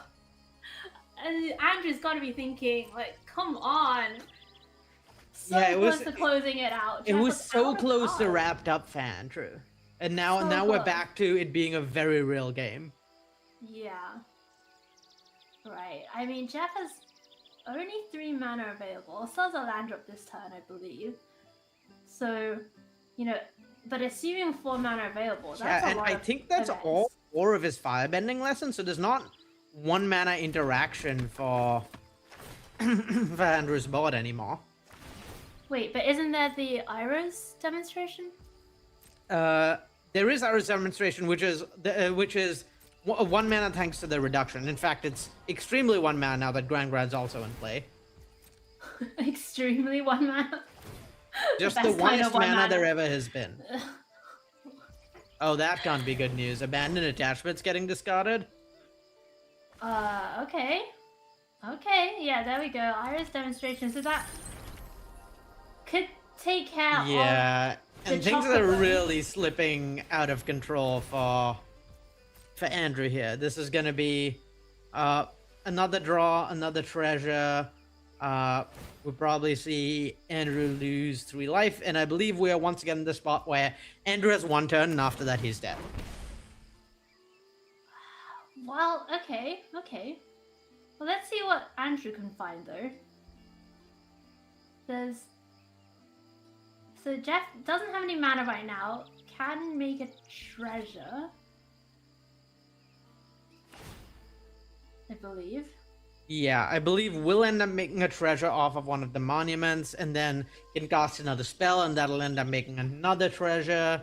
So don't love Jeff's spot, particularly because if one of these creatures gets answered, even if even just a Saz's Chocobo gets answered, I don't think there's anything in Andrew's deck that actually gets him out of this. Oh well, there's actually exactly one thing, and the thing is like Fecund Green Shell into like hit a bunch of lands with Sapling Nursery and then pump team and draw some sort of interaction or something that is relevant in some way. But even that is like a pretty tall order. You have to Fecund Green Shell into enough lands to be like triggering its 10 or more land text, and then you need like a bunch of good hits after that. It seems hard to get out of this. It does seem hard to get out. Oh. Okay. So, of course, that Sapling doesn't have to die because of the nursery. But, this is a bunch of triggers for Jeff. Look how thin Jeff's library is. By the way, I would love to get I can't actually see the number of cards, but I do wonder whether Jeff is going... surely Jeff has enough cards to not deck here, right? You'd hope. I mean... I think we saw all 4 Accumulate Wisdom, so... Yeah, I mean, there are currently 18 lessons in Jeff's graveyard, so... Right. That is most of the deck. So let's see what happens here. The nursery got Badgermole Cup. Does that do anything? I don't think the cup does anything. No, right? Because it makes a 1/1 with haste, but then there's the Gran. There's a Gran, and you have to imagine that Jeff has another piece of interaction anyway. Right. Well, I don't know. We've seen Jeff. I guess there's just not very much interaction left in his deck. He's through all the combustion techniques, all the firebending lessons. So yeah, there's not that much you could have had by way of interaction. Wow. So Jeff Lynn with this counterspell heavy version of Is It Lessons, really overcoming a lot of the downsides of the deck against something like Mono Green Landfall. We talked about it earlier with this kind of tournament. The deck choice that you bring, and not just the choice, but the composition, is so key. Reading the field, understanding what everyone's going to be doing, and trying to, make your deck the best version possible against those, and that's going to do it. All the monument triggers means that Jeff Lynn is going to be your winner here in round number 6 with the perfect 6-0 record, locking up top 16 and the all-important Pro Tour invite. So congratulations to Jeff. He's done for the day. For Andrew, it's not over. There's still a bunch more Magic to play and multiple more chances to punch his ticket as well. Aria, what did we learn from round number 6? I mean, we keep seeing this come up, but I'd say my main takeaway so far has been people are being really rewarded for small individual deck building choices that are particularly good against his field. We see the version of Lessons without Storm Chaser sound less aggressive, better interacting with your opponent's threats and then taking over with this combo late game, perform better than the version that is leaning on Storm Chasers and sort of has less interaction as a result. We saw the Elementals deck that's really well set up into this field full of Earthbending decks and Badgermole decks, really good at bouncing up on spot with Thunderflock. These two decks are the decks we see at 6-0, really good reads for the field. Even earlier today, we saw the version of the Doomsday Excruciator deck that had more main deck deadly cover-ups, more respect for these Earthbending decks, successfully win against Earthbending. So we're really seeing this recurring theme of deck building really matters. The small choices in your deck really matter. And the players who have correctly anticipated the field, who've built their deck in ways that best line up against what they're going to be playing against, those players are getting rewarded time and time again. Yeah, if you're looking to succeed in competitive tournaments, this is, I think, a huge lesson to take away from today. All right, so that is it from round number 6. We are going to go away for a quick break, and then when we come back, there will be Magic from round 7 as we get towards the end of day 1 here at Arena Championship 11. Congratulations, Jeff, 6-0 through to day 2. You don't have to play any more Magic today. That's good. Yeah, that feels really great. Tell me about your deck choice for this weekend. Was there any other consideration outside of Is It Lessons? Oh, for sure. I'm usually a blue-white control player, so it actually took some time during my testing process to get off of that, especially because I had a challenge win with actually it was like an RC qualifier, one of the MTGO things. I won that second place on control, so I was like, oh, this is good. But then I kept losing after that, and it was for good reason. So it took me a while, but I came around to Is It Lessons. So for tomorrow's matches then, what would you like to avoid most? I think Is It Lessons is pretty even-handed in terms of its matchups. So there's no real particular deck that I think I want to match or avoid too much. Well, Jeff, best of luck. Looking forward to seeing you play tomorrow, and hopefully all goes well for you and Gran. Thank you.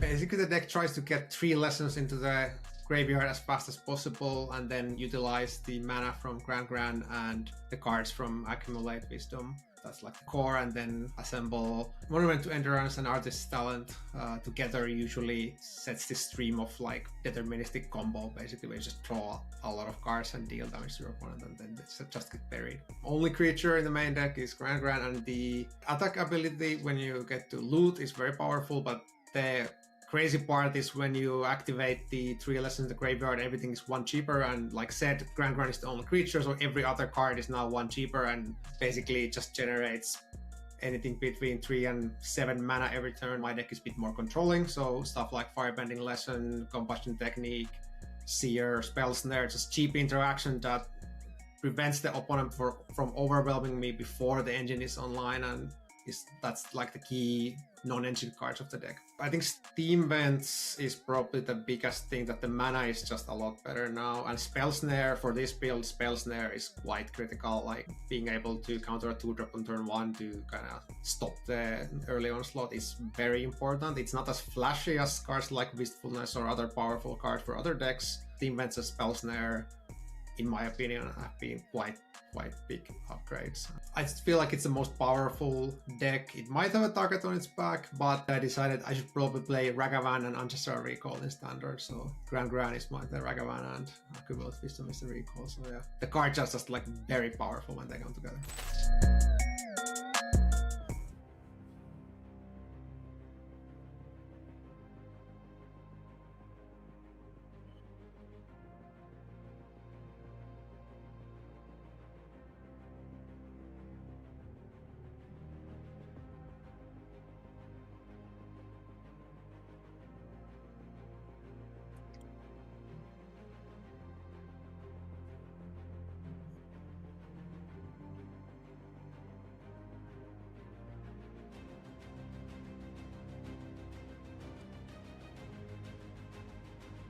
I don't know. I would say the Is It Lessons deck was a little bit of a surprise, if you will. Not that we didn't know about it, but that it's sort of fallen off a little bit, especially coming off of the Pro Tour. And seeing that it's actually performing pretty well so far today, probably a little bit more surprising than people thought. I think the blue-white tempo deck that we had, I think I was round 1 or 3. I was like super surprised by that one. Yeah, round 3. That one looks really cool and kind of up my alley. So it's not hard to get me to play a blue tempo deck. Yeah, that deck was pretty cool.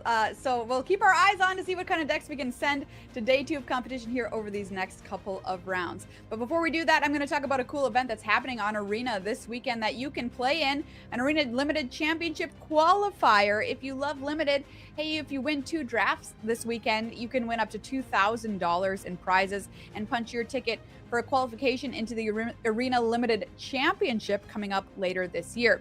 The Arena Limited Championship then feeds the Magic the Gathering Limited Championship that's going to happen in 2027, and that is a full-scale Pro Tour level tournament that's happening in paper in 2027, so that's very, very cool. And if you're a fan of Draft Hate, you can win 2K this weekend just for playing some drafts. So check it out if you want while you're watching our coverage, of course. We don't want you to leave entirely. Hey everybody, welcome back to the booth here as we check out the standings and find out where we're at after 6 rounds of play. We have 2 players who've locked up their spot in our top 16 and get to stop playing, which is huge to have these buys for the final 2 rounds of the tournament. You get to start tomorrow more rested. That is Sean Doherty, our judge, our level 3 judge, and Jeff Lynn, who has played in 5 Arena Championships, so congrats to them. We'll be seeing them tomorrow in competition.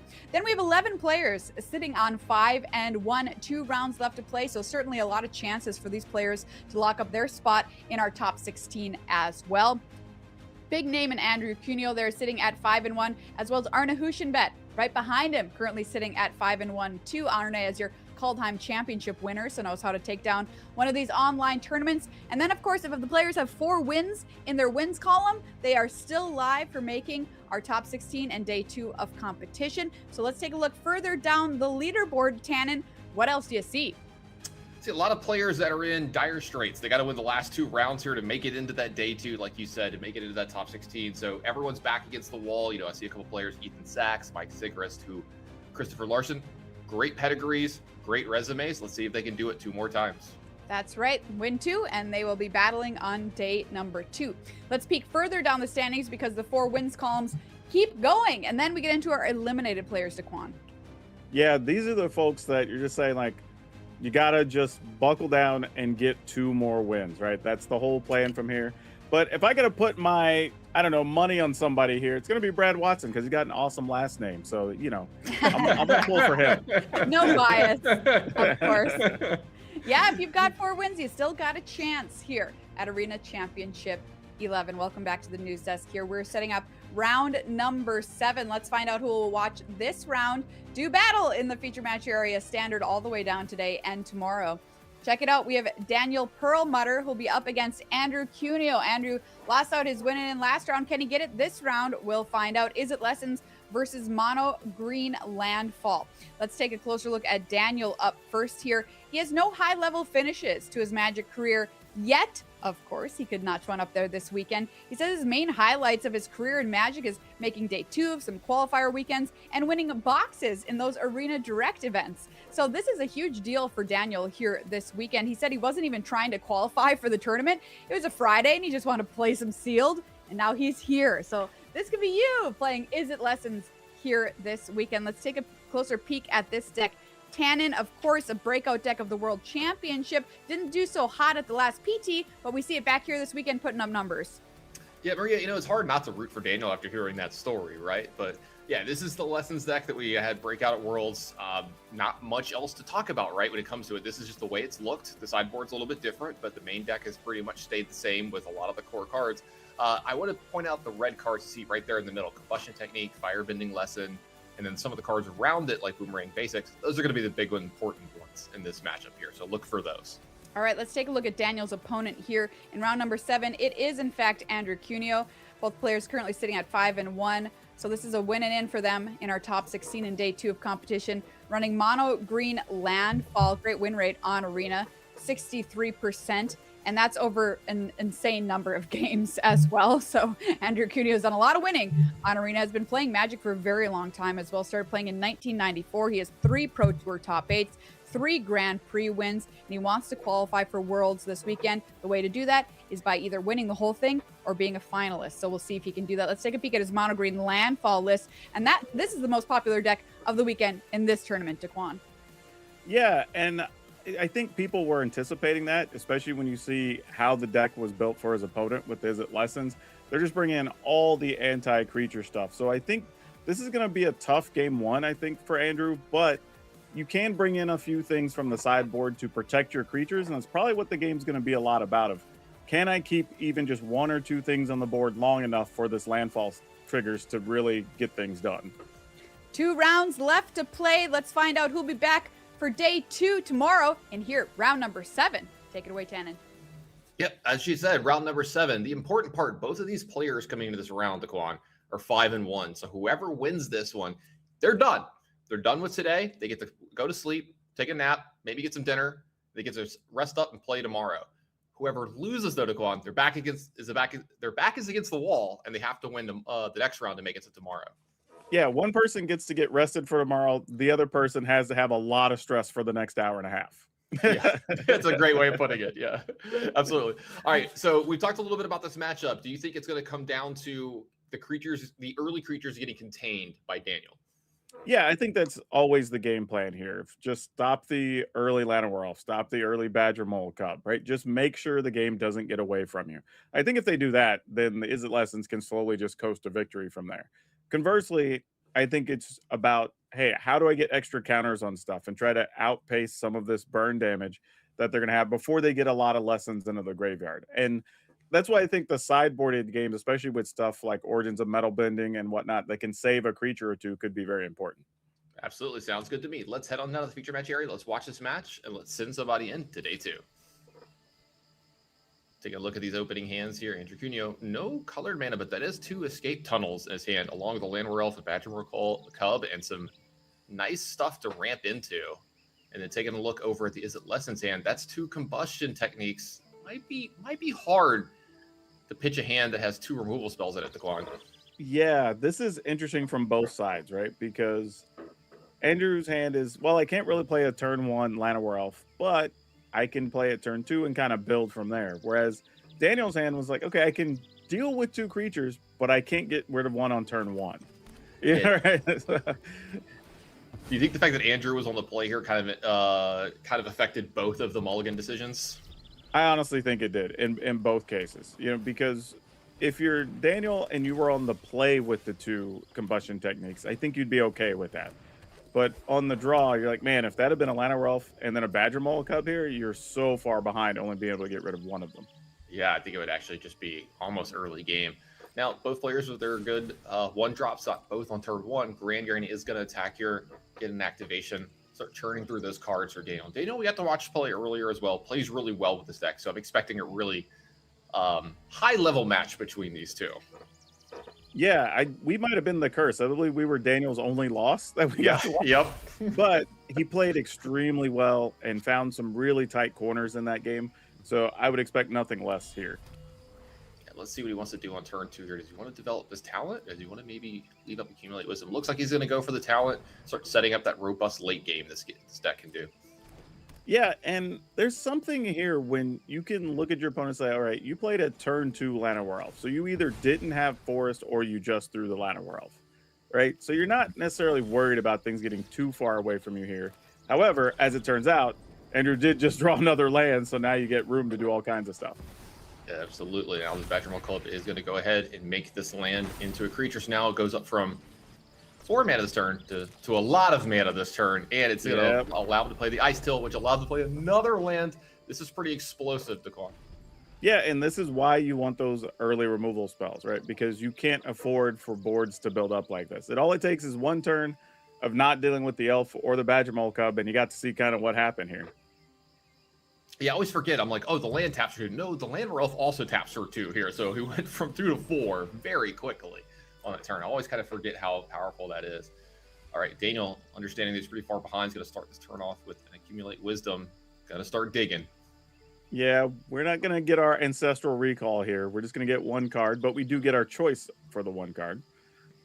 Get the Artist Talent trigger here. It's going to find a Spell Snare. A little late on that one. Badgermaul Club has already done its job here. Yeah, and I think that's the issue, right? Daniel's probably looking for some type of creature removal spell, but even if Andrew loses the Badgermaul Cub, it kind of largely did what it needed to here. Yeah, and another hard part here is you got to find one of the red spells and a red source here, which he doesn't have. So, like, I don't even know if he could have found the removal spell to take care of the Badgermaul Cub here. This turn is just going to be, yeah, it looks like it's just going to be Spire Bluff and pass after this. So Daniel pretty far behind here. Andrew going to have pretty much whatever he wants to do here, except for that Spell Snare. Could maybe throw a wrench into something, but we'll see. Now, it looks like he might be debating just going for it here with the Harmonizer. I thought there was a chance he was going to play Fecund Green Shell and then try to build up for next turn, but he might just be saying, hey, I can make enough triggers here that it could just be worth it.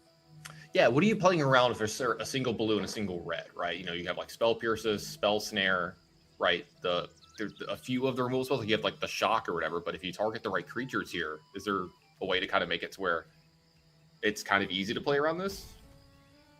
Yeah, I would think because you can play it and then just split your bonuses if you need to and just leave a land or 2 on the battlefield ready to sacrifice once you figure out what's going on blocked. Yeah, so that seems to be like what he's about to do here. Yeah, Andrew should be able to play around this pretty well. Let's see if he can do that. Escape Tunnel is going to come into play. This is going to be the first trigger. It's going to target the Ice Tilt. See if this resolves. It's going to mill another land to the yard. Yeah, that's the best thing too if you're in Andrew's seat, because there are no pauses, nothing stopping you. You're like, great, let's roll, buddy. Yeah, a priority didn't shift back. All right, the light is green. We're going to go. Yep, everybody in. Yeah, gonna go ahead and get this attack in. You can use all of these once you figure out which one of these gets blocked, because it's supposed to say, I gotta believe Dato's gonna block here, otherwise he might die. So let's see, Escape Tunnel is gonna go and find another forest. That's gonna make another trigger here. Yeah, so we're gonna go from 4 to 8 on the Badgermaul Cub, I imagine. Yeah, I was gonna say, not that one. Yeah, I was gonna say, one, wait a minute. So Badgermaul Cub up to 8. Yeah, I was gonna say, and it is actually just lethal. So yep. With Andrew getting through here, we got to see that's the mono green draw, right? That's the one that brought people to this deck. Oh, sure. But that's also like we were talking about. Like, you don't have an early removal spell. You didn't Spell Pierce anything. You didn't combust anything, right? So all it takes is that one turn. Then he was set up, and then the following turn, the game was over. It literally was that clean. Absolutely. We've kind of seen this a good bit today, but we see the Flash Freeze, Negate, Get Out, Seer, and Washi Tong getting added in for Daniel. And then on the other side, we see a very small change, even though it's 5 cards, but only 2 new ones. How are you liking these sideboard strategies? Yeah, these make a lot of sense to me. You know, even what we were talking about earlier, the origins of metal bending and, you know, bringing in the ability to get rid of an enchantment, right? Or draw a card, I guess, if you're in a pinch, you know, is also very good from Kunio's side. So kind of just standard sideboarding here all the way around. Nothing too crazy. The only thing people might, I would say the average player might not be willing to do that Kunio's doing is taking out the harmonizer. And I think that's more a concession to I'm not going to have the big explosive win turn, right? Like Yeah. that's knowing what your opponent's sideboard plan is. Like this is very unlikely to happen. So let's not base our win condition around that. Yeah, it's more of a him saying, I know I'm getting interacted with a bunch, so let's take out the card that's not good when that happens. Yeah, exactly. I love hearing about that. All right, let's head on down to the feature match area. Let's see how this game 2 plays out. Andrew Cunio is up a game. Yeah, and I think to kind of double down on that point about the harmonizer, the thing is that it actually only pumps the power, right? So you can end up spending a bunch of resources and they just instant speed deal, you know, 4 to your guy or whatever. Yeah. And then you're dead and you just use all your resources on one thing. Exactly. Easy way to lose there. Daniel with the shock on turn 1, kind of telegraphing his hand, but you got to do what you got to do. And nothing to play behind that. Badgermole Cub on 2 here. A lot of answers on Daniel's side here, along with an abandoned attachment and a 3 steps ahead. So looking a lot better for this game than it did for last game. Yeah, this is like the exact type of a hand that Daniel kind of wants to open up with here, is multiple removal spells for the early threats. Yeah, his hand was so good that he felt okay discarding one of those removal spells. Drew another copy of Firebending Lesson, but still, he felt that safe. Yeah, and that makes sense, right? Your opponent was going to be tapped out anyway. Couldn't really do anything with the extra mana. You're going to get kind of the same play over a couple turns. The only thing I was surprised by there is that he didn't opt to take damage from the Steam Vents to have access to red mana. Yeah, I could see that as well, but looks like maybe just kind of protecting his life total a little bit. Andrew Cunio is just a pass here. Yeah, that's tough. Gonna go ahead I think to Andrew's side, though, his concession there is you probably have another burn spell the way that was played. So I'm just not going to waste my turn playing a Badgermole Cub. Absolutely. Also make sure, too, that he gets to activate this land and get the double land out of it as well. Back over to Daniel. He's going to go ahead and play. It looks like an Artist Talent. Yep, Artist Talent for him here. And then he's got It'll Quench You here as well. We see the chance of possibly a 5-drop getting played here by Andrew. Yeah, Quench incoming. Yeah, I will say this is going to get quenched real fast. Trigger the Artist Talent. Daniel in a much better spot on turn 4 than he was last game. Yeah, for sure. And it's not even close here. Yeah, and we're just stacking up the removal spells, too. Right, it's exactly what you pointed out. He's actually been able to interact this game, just like you said. You know, it's so important in this matchup. If he can interact, he's in a much better spot. Yeah, there's so much going on here. I think you still try to trigger a Badgermole and just see what happens. Looks like Badgermole is going to be the play from Andrew. Put it on the vein, most likely. Yep, there we go. All right, we let it resolve. Here comes the Chocobo. This feels to me like Daniel's kind of prioritizing 3 steps ahead a bit. Yep, I feel that as well. Now, Chocobo might get really big this turn. There is a lot of ways to get extra lands into play here.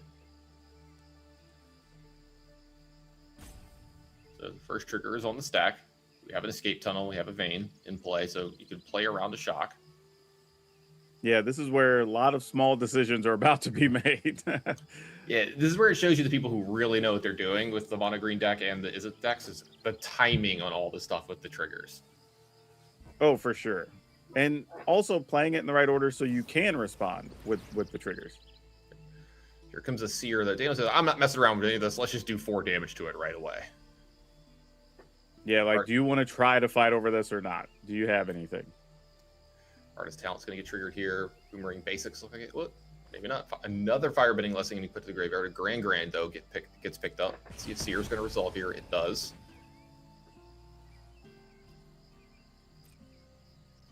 And there's still another removal spell in Daniel's hand. But we're not doing anything else from Andrew's side here. Yep, looks like a pass from Andrew. Is this Firebending Lesson going to get cashed in on this Badgermole Cub? I'm wondering if Andrew was playing around possibly another It'll Quench You here. Yep. Possibly, yeah. See here, Artist Talent going to get activated. See what the draw is. Daniel churning through his deck this time, goes ahead and gets rid of that basics, picks up a basic island here. Says, yeah, might as well just get something out of this. Yeah, Promising Vein doing the double land trick, so tons of lands into play for Andrew here. So he gets another forest here. Little F6 value maybe for Andrew. Yeah. For all you MTGO fans. All right, Grand making an appearance, better late than never, but her discount is activated at this point. Yeah, and that's actually pretty big here if you want to get multiple modes from the 3 steps ahead.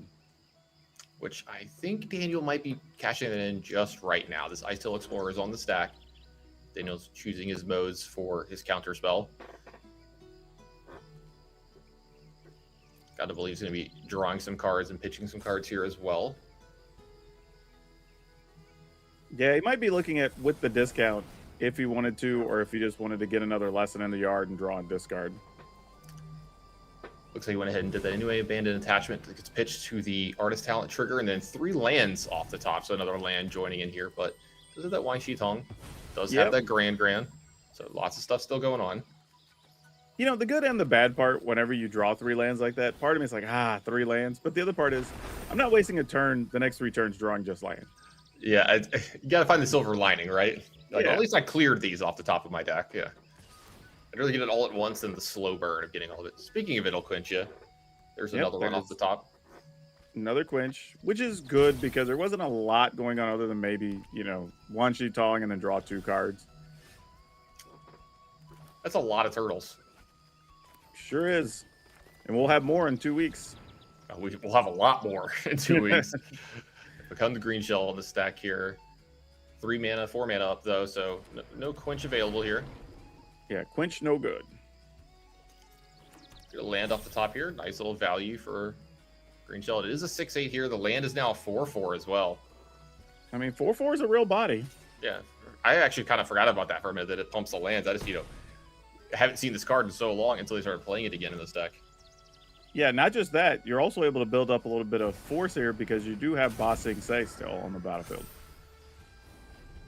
Yep, makes it a 5/5, draws a couple extra cards, picks up an Accumulate Wisdom, and a very big Combustion Technique. This is able to take care of anything on the board. So we drew Ancestral Recall. We drew Red Swords to Plowshares. We've got a lot of really powerful cards here. Artist Talent doing a lot of work to get rid of that Spell Snare, pick up a couple extra new freebies. Yeah, and this is the point in the game that the Is It Lessons deck wants to get to. That you weathered the storm, you got rid of your opponent's first 3 or 4 major threats, you had a chance to fill up your graveyard, and now every spell just does so much extra work. Absolutely. Speaking of extra work, we got a second Artist Talent to play. I think it just found a monument as well, so all of the win conditions have now been found for Daniel as well. Yeah, it's just about to steamroll from here. Another monument to endurance was found as well. Yeah, I'm at 19 and I got a Wang Shi Tong and everything. I'm getting the other one down too. Let's go for it. Yeah, because you get to trigger both these talents. I mean, he's going to go off this turn. Going to do all kinds of crazy stuff. All right, so there's the first one. That one makes a treasure. Pitches that card. Here's the second one. We got a flash freeze added to it now. That's a huge pickup.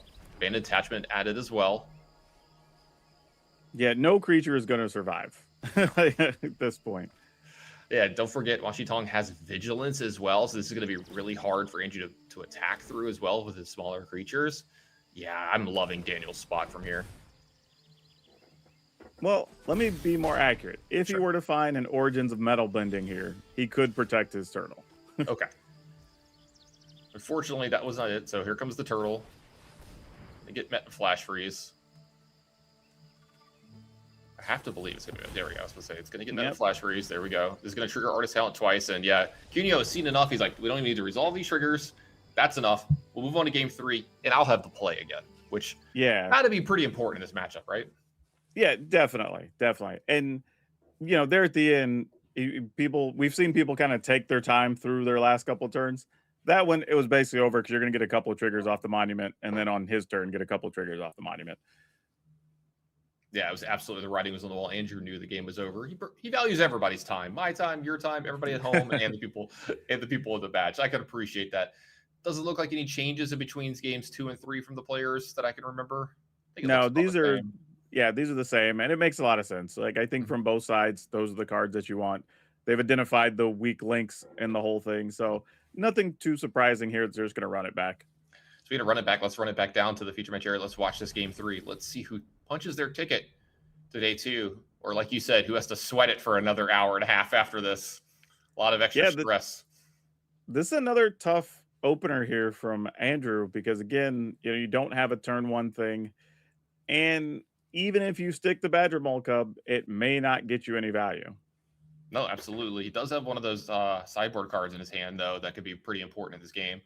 So we'll have to see. Speaking of hard mulligans, Daniel mulliganed to 1 lander there that looked like it had a couple of pretty good cards in it, but I think if he doesn't draw a land... Yeah, and this one's tough because he ended up with just 2 blue sources and all red spells. Yeah. If he doesn't draw a red mana within the first couple turns, this game could be over pretty quickly. Like, this Badger Mole Cub might run away with the game, so we'll have to look out for that for Daniel. He needs to find a red source as soon as possible. That's Missed Monument on the first one. Yeah, second copy of Monument. That's not good. All right. Is there a red source on top of the deck that's untapped? We need that right now. That is not it. Okay. Okay, but Quench is not terrible. If we're going to miss, at least there's something that can maybe interact, but we're up to 4 mana here already, and here comes another Earthbinder's Engine, so... That's going to get met with It'll Quench You. 2 damage going to come across from Andrew. All right, red mana. Oh, boy. Ah, that's rough. And that's a pass, too. You can see a kind of a reaction from Andrew there. He's like, okay, the shields are down here. My creatures are going to live. Yeah, now the only thing is, I think Andrew has to decide if you're going to try to go for it on the nursery, or if you want to try to leave up these Origins of Metal Bending to protect your creatures and get the beatdown going. Yeah, it looks like he's going to go with the nursery and get a little bit of beatdown. Hey, two is not nothing. Oh, all right, we found some red mana from Daniel's side, but now the nursery is in play, and a lot of the damage has been done from the Badger Mole because the mana has gotten spent. Yeah, and I don't think Daniel knows it, but as it stands, there's no way for anything else in his hand to really do much. Well, I was about to say, unless you drew a land, and there it is, if you got rid of the Badger Mole Cub. Goes ahead and plays a Monument, but we're going to go back over to Andrew Cuneo. That is a kind of green shell. Now watch these fun interactions here. Because you get to trigger a 3/4, which triggers your green shell. You get to make another 3/4 that triggers your green shell. Yeah, if Andrew had found, I think, another land there, I think this board is insurmountable. But I'll tell you this, I don't know this board is... I think this board might be insurmountable even from here. Yeah, especially with the second nursery in hand. Yeah, it looks like Daniel agrees to a little bit of a non-game the third there. Daniel had a mulligan, had a hand that looked like it could have competed if it had red mana. It just took a little bit too long to get there. Yeah, and that's a tough one, right? Because his opening hand was playable, but it's also like, you're on the draw, like how far behind do you get? You're looking for a 1 mana piece of interaction. So I get being aggressive on the mulligan. It's just, unfortunately, sometimes it doesn't work out. Yeah, exactly. Sometimes it doesn't work out, but if he draws red mana early there, who knows? That's a whole different game, and maybe he could win. Well, Andrew moves on with the win there, solidifies his slot into day 2, and it looks like we have an interview lined up with Andrew, so let's hear from the winner and his thoughts on this match and his deck choice. Andrew Cuneo, congratulations on making it into day 2 of the Arena Championship. How are you feeling right now? I'm feeling pretty good. Great, good to hear. Now, I want to know a little bit more about your deck. You chose Mono Green Landfall for this weekend, and it turns out it's the most played deck. Good choice for you and the rest of the players playing Mono Green? Well, I tried a variety of decks, and I thought Mono Green was just the best deck kind of across all the possible decks. I was nervous that people were going to show up with the Simic Rhythm deck because that is a really terrible matchup. And I considered bringing that myself, but I thought it was just too weak against the non-landfall decks. And then in terms of the rest of the players who will make it through to day 2, what do you think will be the most represented archetype? I'd assume it's going to be landfall just because it started out with the most people. Well, Andrew, best of luck for tomorrow. Go and relax and, get some good rest before then. Thank you. Hey, welcome back. Always great to hear from the players after the round and their thoughts and everything that went down. I like getting in the minds of the players, Daquan. How do you feel about that, like hearing from them as the tournament goes on? I think it's always something interesting, especially for the audience, to especially just to kind of get into the head and understand like why did certain decisions get made, and even putting yourself in their position of just how do they feel, right? Being able to take a couple of rounds off, or are they prepared for the stress and the struggle of a win and in, or whatever the case is? Because I think the average person doesn't get to be in that position, if ever. So it's kind of cool to live through the players a little bit and kind of understand kind of the environment that they're working through. Yeah, I've played a lot of tournaments in my day. I don't think I've ever played one where they removed me from the tournament, but I was still in it, and like the tournament was still going on. I've had some where I've like drawn the last round maybe when people are playing, but nothing like this. Speaking of people who've made it into day 2, we're going to be joining a match in progress here for our second match today. And I'm sorry, our second match this round. And I'm really excited about this one as well. We've got a nice one set up here between, let's hold this one up, between, Tony Martos and Arna here. And we're going to be joining into game 2, like I said, but this isn't Lessons mirror match. Arna is up a game. Do you have any thoughts on the mirror match here, Daquan? I just hope we like learning, because there's a lot of lessons to be had here. But no, I think the mirror is tough because there's a lot of, who blinks first kind of situations. All right, can I sneak my key card? Maybe you're fighting over who gets an artist talent down, right? And can just get access to more cards. And it can go either way. These decks do have a few slight bit of differences where I believe Arne is playing like main deck Ral, which isn't in the opposing deck. So something like that can make a difference. Also, I believe that Martos has Soul Guide Lantern main deck. So it'd be interesting to see what they sideboarded, coming out of that first game. Absolutely. You see both these players with great win rates. Let's head on down here and see how this match plays out. I believe, we're going to be going into game 2. So let's take a look at the sideboard he's going into game 2. Like I said, Arna up a game here in this match. And you can see the difference between the decks, like you were saying. There's a few small ones.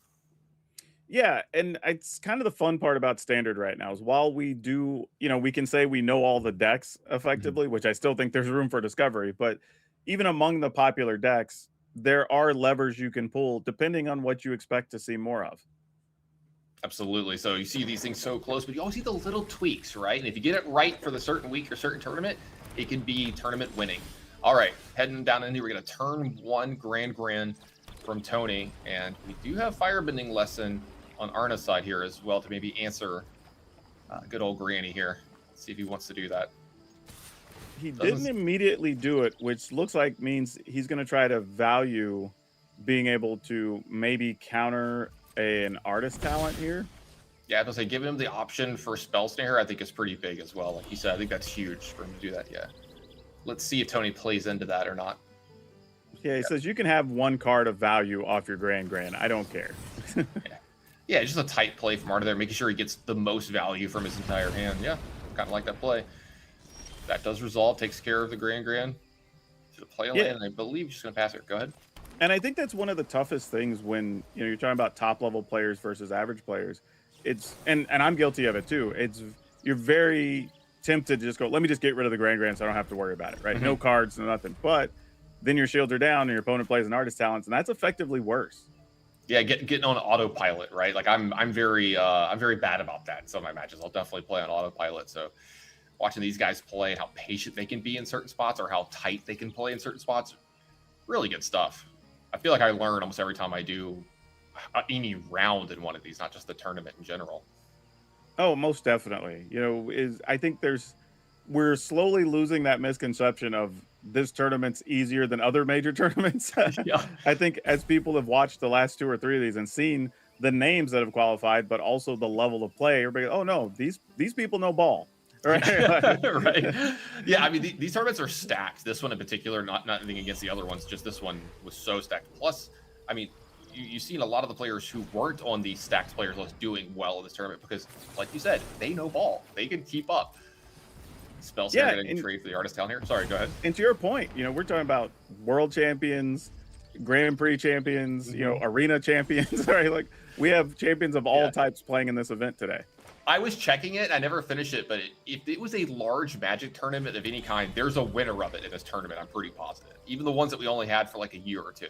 Like we have everything covered. There's probably a national champion in here somewhere too. Oh, probably. Yeah. I think that's one of the ones I didn't check. Yeah. So.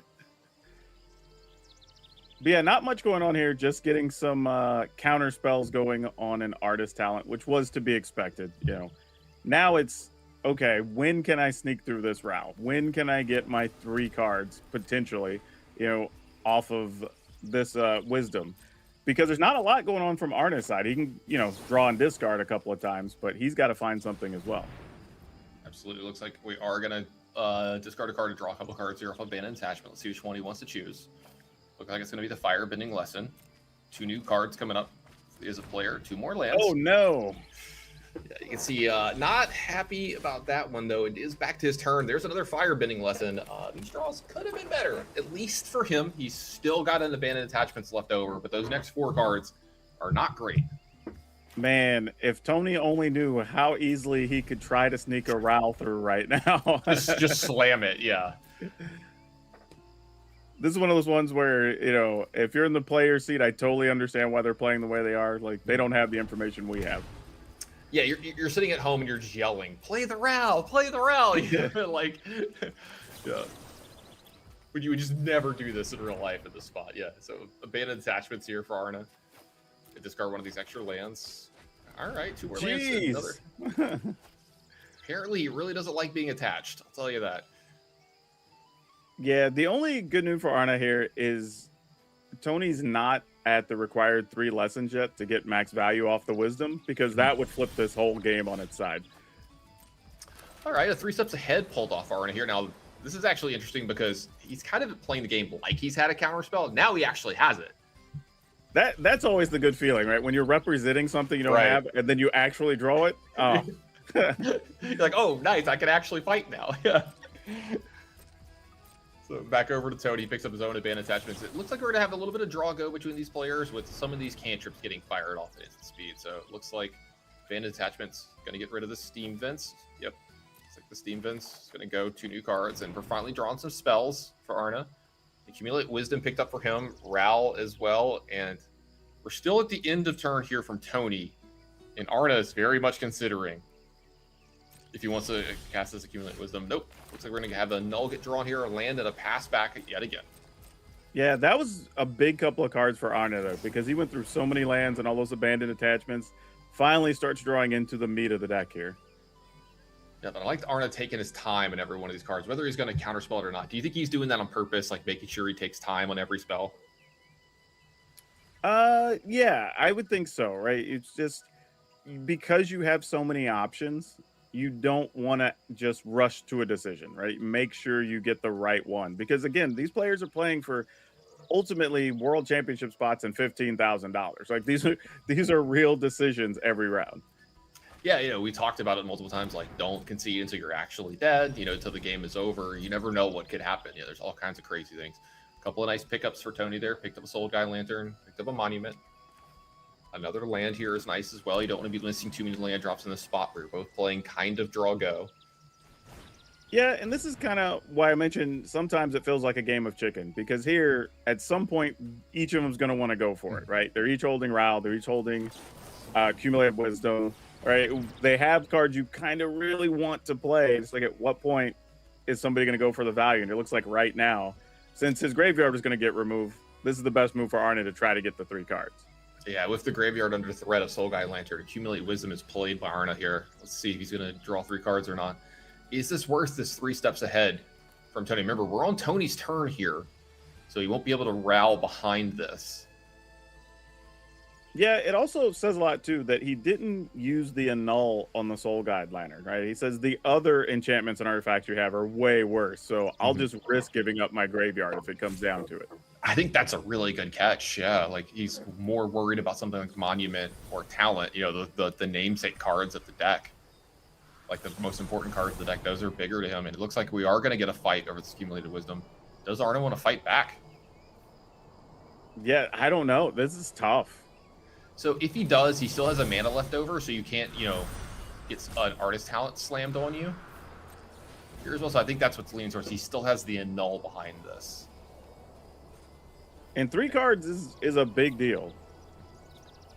Yeah, when this 3 steps ahead resolves, so this will put, is that the 3rd lesson? You have to say, no, I'm wrong. For some reason, I thought it'll quench it. No. Right, so draw 3, the Soul Guide Lantern finally resolved. Does he actually want to annul it? He drew another Accumulate Wisdom. Maybe his plan has changed now. Yeah, that can change your decision. If you're like, well, Yeah. now I kind of want to keep my graveyard. Yeah, I was gonna say, it looks like he has. I mean, this game just turned on a dime really fast right here. Arna all of a sudden in the driver's seat. Ooh, and a Quincha here, so he can force through whatever card he wants to here, whether he wants to go for the Monument or for Ral. Yeah, let's see which way he wants to go. It looks like he wants to go through the Ral. I think this has something to do with what you've been talking about all day. This deck is not great at removing a Planeswalker once it's on the battlefield. Yeah, I think he's just trying to decide, like, what type of counter does he potentially have. But you have Quincha anyway. I don't think it matters that much. Yep, first Ral to the board is going to be for Arna. Hey, you see a guy in a blue hood around Still got here? the Idle Quincha behind, like you said. Does he want to make a 1/1 here? Does he want to draw some extra cards? He's really considering. This is a huge match for both these guys. I understand taking some time.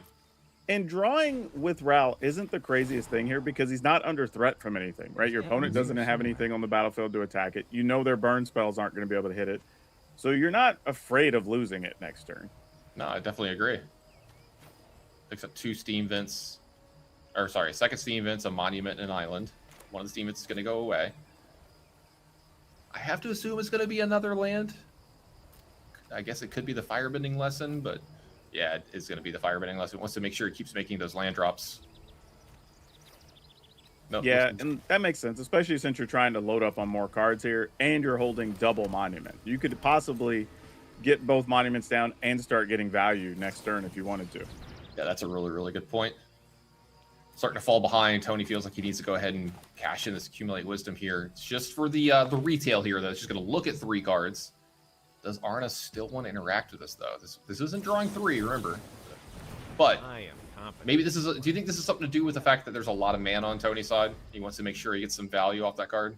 Yeah, I think that's part of it. And don't forget, you are adding counters back to Ral in the process. So if you do want to get to a situation of maybe double Monument or even single Monument, play something, put counters on Ral, and then draw and discard again, that's actually a real possibility. That's a really good point, actually. Because I think that might be what's going on next turn. It might be the way he triggers his Monuments. Yeah, I don't know. Like, Tony's in a really, really rough spot here with his hand. Like, he's got a Ral, he's got a Monument of his Endurance of his own, he's got a Quantum Riddler, but none of that's stopping the problem of what's about to happen to him from Arna's side of the board. Looks like it's going to be a hard cast of a Quantum Riddler, draw a card, picks up an Artist Talent. That's going to be it for the turn. You got to know the shields are mostly down here. And this is one of those situations we were talking about where it's who blinked first, right? Arna was able to resolve his Wisdom, getting 3 cards, kind of pulled him ahead a little bit here, and now you just have Tony caught playing catch-up, even though he has all that mana. It might look easy everybody at home to play this Accumulate Wisdom, draw 3 cards. The fact is, he's only got 7 mana, can go up to 8. He plays Accumulate Wisdom, and then the 2 Monuments. That's it for his turn. So maybe he's wondering, yeah, I was going to say, he's going to get the Monuments into play first. So if he puts 2 Monuments into play, that puts Ral up to 4. And then you can start triggering Ral. Oh, yeah. You can draw 3 cards off Ral here and start triggering the Monuments. Yeah, you'll get 1 use of Ral, because it'll get... Well, I say that. You might draw into something here that would let you get rid of the Riddler. Yeah, is there a Combustion Technique left over? Let's see. You know, looks like these 2 lands are going to go away. That is a lot of triggers. All right, so Treasure. You have to choose all the ones from this one. Yeah. So Treasure. Opponent loses 3. And then... Well, yeah, you'll have Treasure, so you could even just get the 3rd Monument down. Yeah, you still have 2 Accumulate Wisdoms as well. I mean, Arna's got so many options. Do you see Arna playing with Magic cards in real life? And it's something that I do when I'm on Arena. I'll pick up cards, start shuffling them like they're in my hand. That's been a trend today. There's been a few people that have had their Magic cards on their desk, obviously. It's like a comfort thing. I love it. I love seeing it from the players. All right, looks like it's going to be the draw instead here. Yep. All right, so draw. Quantum Riddler out of the hand. There's the other draw. Okay. So all those things have resolved. There's a couple of draws, triggers, plus the treasures. I have a plan. So draw 3 more.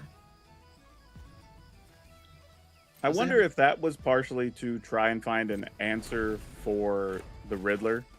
and just say, let me just draw instead of trying to get the monument down. I might be able to protect Rao, but Sure. turns out you can't, and now you just go for the game plan of we're going to just try to off the opponent the next 2 turns with monuments. Oh yeah, absolutely. Still got an annul to have a little play here as well. 2 things to answer out of Tony's hand, which it looks like here comes Artist Talent. Might run into an annul. There's a monument there and a Ral of his own. Gunther Miller did take care of the Ral from Arna though, so doesn't have that option anymore. And we need to, we need to discard outlet, but I noticed the abandoned attachment stand that should be good enough to get everything going. All right, Artist Talent on the stack here. Does Arna want to cash in a treasure and an annul? And while it looks kind of obvious, we'll say, to just counter the Artist Talent, I think Arne might also just be doing some quick math on, if I let this through, what does my turn look like, and can I win on the next 2 turns, right? Maybe even during his upkeep. Yeah, I know. Opted to counter it anyway, though. No, I agree with you. This Monument of Endurance is left over in his hand. If he gets that into play, plays the abandoned attachments, he could just 9 his opponent, and then if he has another way to discard a card, the game ends. Yeah. On Tony's turn, yeah. So, especially with, I was going to say, Tony looks like he's about to play a Ral. If he does that, the shields are completely down. You don't have to worry about anything. Yeah, I would say if he goes shields down, Arne's just going to go for it, and you have the option of seeing 7 plus, well, probably 10 plus cards next turn. Yeah, you could just draw a Grand and go through your entire deck. There's so many different things you can do here. So, yep. All right, shields fully down. Daquan. Let's see if Arna can end the game on his next, let's say a full rotation of the turn. Arne might want to text somebody. He can put in some dinner reservations right now. Might be a little late where he's at, but... Well, that's true. He's on the other side of planet Earth. That's exactly where I'm going after this, by the way. Oh, yeah. All right. Man's coming together. Go up off the Soul Guide Lantern, so... A little bit of a wrinkle in the plan here. Yeah, not a huge one, though. All right. Artist Talent plus abandoned attachments. There's got to be a way to end the game from here. So here comes Artist Talent. Well, I mean, that just has to be the game, right? Once that sticks, because you just play the other monument, and then you'll have all the treasure, and you just play a spell on your turn and their turn. Yep, level it up to make everything cheaper. No grand needed. Discard a card here. It's going to trigger a bunch of the stuff. Yeah, I think the game just ended here. It looks like create a treasure. Each opponent loses 3. I'll say this. If the game doesn't actually end here, it's still over, probably. Yeah. It'll be an insurmountable spot to be in. Yeah, still haven't played a land yet, so here you go that. Draw cards, play abandoned attachments, whatever the case is. Yep, this will trigger Artist Talent. Be able to discard a card. Trigger all the stuff. Then I'll be able to do this during the upkeep of Tony as well. I'm just going to go ahead and use all of the modes too, though, because he gets to do all of this. So. Yeah, just making sure you choose the 3 damage first to make sure you don't leave that one off. Yeah. Yeah, he's going to keep going here. He's going to keep doing this. With the treasures and stuff, there's nothing that... I don't think he can mess this up, is the problem. No. He just runs out of choices at one point. Yeah, all you'll need is just one more spell, and we know he has the abandoned attachments already. I mean, he almost bricked. That was the funny part. On an instant. Yeah, we're okay. Plus all the treasures. Like, you have all the options you could ever need. Yeah. Playing the Soul Guide Lantern, it's free. It doesn't really matter. You do have 1 trigger left on one of these. I think one of them still can make... Yeah, they still can draw a card. Yeah, Tony's going to go ahead and give up here. And Arna has put himself into day 2 with a sweet matchup here in the mirror. Yeah, played it really well, really patient. And again, you sort of get in those staring contests, and you have to understand not just when you can go for it, but what to try to resolve when you're going for it. And it worked out for him perfectly. And once he got a couple extra cards ahead, he never looked back. Yeah, we got to see the nice little back and forth there of draw go early in the game and kind of posturing like, oh, I have something here, leaving up a bunch of mana. Tony didn't know that there was nothing there and didn't go for it for good reason. I don't think any of us in his spot would have. No. And he gave Arna the extra time, the extra draw steps just to get there. Speaking of Arna, the winner of a round here, it looks like we have an interview set up with him. So we'll have that on in just a second. Then right after that, we'll be right back after a quick break with more Magic for y'all.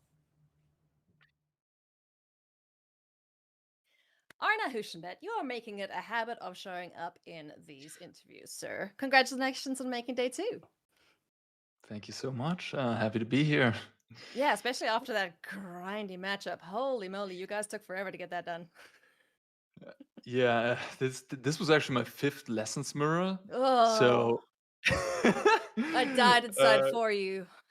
yeah, call me the lessons slayer though, because I I've only lost once. Who'd you Yeah, lose to? so I haven't seen a forest in the entire tournament yet, which is kind of Oh, funny. Just okay. all Grixis all the way, but worked out, I suppose. That is beautiful. So, okay, is your landfall matchup good then, considering you might face a lot of them tomorrow?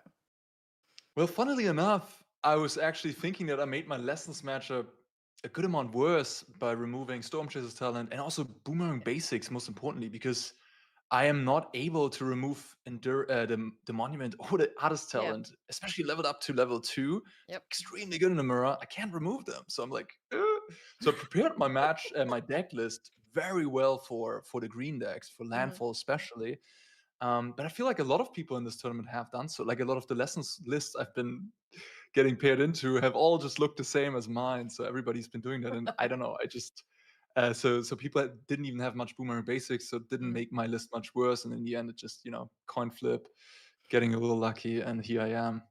Here you are. Well, Arna, best of luck tomorrow. Can't wait to see how your matchups go. And yeah, maybe you'll find a couple forests. Who knows? Thanks. Hello, I'm the 4 and I'm playing in AC11. I started a long ago in elementary school. A friend of mine just brought like some Nemesis starter decks or whatever they were. We played from one deck, basically from one deck of cards. And it was all sort of weird stuff, like Clan War Elf was giving Forest into play from the deck and stuff like that, because we were schoolboys just like not understanding and all. So it was fun. I started professionally 2014 when I sort of accidentally qualified to the World Cup, which is a team tournament. Back then, basically, there were qualifiers each year in each individual country, and it was sort of easy to qualify in Slovenia compared to, I don't know, somewhere else in the world like the US. I'm pretty like awkward playing in paper because I play so much online, because I'm streaming every day. Like I play every day in the same room. So I would say this sort of tournament is kind of my thing. I really like to compete in arena championship in any digital form of tournament. Standard is in a weird spot where I think everything is open right now, so I feel lost, honestly, but there's still time to test. I'll try to find the best deck and like tune it and learn it. So people know me as a limited guy, right? But I would say I'm actually good at constructed. So if you like limited and want a limited guy doing well in constructed, I'm your pick. Hey everybody, welcome back to coverage of Arena Championship 11. We have one round left to play here on day 1 of competition. We need more people to put into our team for day number 2. There's a lot on the line for our players here. The prize pool is huge. It's $250,000 with $15,000 going to our first place finisher. First and second walk away with World Championship berths as well. Our top 16 players get invited to the next Pro Tour. So everything to play for here today with one round left to do it. Welcome back to the virtual news desk. We've got Hayu and Arya Karamchandani here finishing up day 1 of competition. Hayu, what are you looking forward to here in the final round of Swiss on day 1? Well, it really is do or die time. So I'm looking forward to, players really taking their time and making their decisions very carefully, very cautiously, and just getting to see that high level thought. Absolutely. What about you, Arya? I'm excited for sort of the reverse. I'm excited for some big, exciting plays to put people in top 16 and get that Pro Tour qualification. This is the biggest moment of the tournament for so many of our players, and I'm looking forward to some splashy plays to bring the day to a close. Absolutely. But first, we're going to check out our broadcast schedule here before we head to our final round. Take a look. This is when things are going to be happening. Our playoffs are tomorrow, so we need 16 players for our top 16, of course. That's why it's called the top 16. So we might have to do a couple playoff rounds in the morning of Sunday. Top 16 we expect to start at 11 a.m. Pacific. If you want to check that out, 1 p.m. for the top 8. The semifinals we expect to be sometime around 3 p.m. And then tomorrow, 4 p.m. Pacific if you want to tune in for our finals. So that's when things will be happening tomorrow. And like we said, do or die time here today. With 1 round left to play, this is the most exciting hour of Magic, we always say, before our day 2 qualifications. Let's check out our standings, though, and find out what's up as far as which players have advanced so far. You can see everybody with advanced next to their name will be coming back and battling on day 2 of competition. We spent a lot of time with Sean Doherty today. Our judge made it through, our first person to advance to day 2 of competition. Jeff Lynn has played a lot of these ACs, advancing on to day 2. Andrew Cuneo, 4 top finishes for him, and now maybe a 5th on the horizon. Arna Huschenbutler, Kaldheim championship winner, also advancing. We just saw that happen on screen. Now all these players sitting at 5-2, hey, they've got a chance to do it here this round, but the sweat is on. It's their last opportunity. So a lot of players at 5-2, including Christopher Larson over there in 15th. Your Pro Tour Lorwyn Eclipsed winner wants to run it back here this weekend. Let's take a look at the next page of our standings. Hayu, these players still have a chance as well. Yeah, absolutely. And great to see Christopher Larson fighting back there. Mike Sigris as well. You know, we saw some of these players maybe down a little bit at 3-2, maybe fighting it all the way back up to 5-2, which is always a valiant effort. And I'm really excited to find out which of these players make it through to tomorrow. But of course, for these players, if you win in this last round, it is a bit of a sweat because you may have to play that elimination round before getting into the top 16 tomorrow morning. Absolutely excited to see Siggy here on the bubble for making day 2. So we'll see if he can do it here in this final round of competition. Welcome back to the desk here as we get ready for round number 8. Let's find out who's up next in the feature match area to see if they can lock up their spot in day 2 of competition. 1 round left to play here, as I said, on day 1. Coming back tomorrow, we're going to have our qualification rounds and then our top 16. We're going to check out Davor Detechnik on Is It Prowess up against Alejandro Mora on Is It Elementals. Check out these win rates. Pretty good for Davor here. Over 57,000 games on Arena. Hello! That's one heck of a win rate for that many games played. 52.7% for Alejandro across 9,000 games. Let's get a closer look at our players here. Davor, you heard from him. His interview played just a few minutes ago. He was a top 8 of Arena Championship 9, so he's played in one of these tournaments before. Said he loves playing limited, and he qualified for this tournament playing on the beach, which is just an excellent vibe. And he's made it here this weekend, and now a chance here to play for day 2. Running Is It Prowess here this weekend. What do we need to think about when this deck is up against Is It Elementals, Hayu? Well, I mean, this deck is just all about going fast, right? You want to get down with your 1-drops, your 2-drops, and just try and kind of get them dead before they can set up into all of their elementals and all that value. All right, there's a look at Is It Prowess in the hands of Davor. Coming up, the opponent, Alejandro. Let's take a look at him. Went 10-6 at Pro Tour Lorwyn Eclipse, so is known to play a Pro Tour here, running Is It Elementals, Constructed Peak, Mythic, overall win rate 52.7%, as we said. Running this Elementals list, what does he have to focus on here versus Prowess, Arya? So for this matchup, it's going to be all about interacting early with the few ways of doing that he has. We saw a pretty similar list to this earlier with the 4-color Elementals deck. It's really a very similar core, except outside of the Elementals, the deck is not running any cards that are not blue or red. You're still looking to get Ashling or Flamebreader down early, maybe get a Roaming Throne down, and then sort of take over the game with the Evoke Elementals and Thunderflock. All right, let's find out what happens here in the final round of day 1 of competition. A lot of blue and red already into day 2. Let's see which one of these decks is going to join them. All right, well, we are ready to go and look at these 2 blue and red decks. Pretty interesting to have both Is It decks in this last round, Arya, but not Lessons. The other 2 archetypes, Is It Prowess up against Is It Elementals.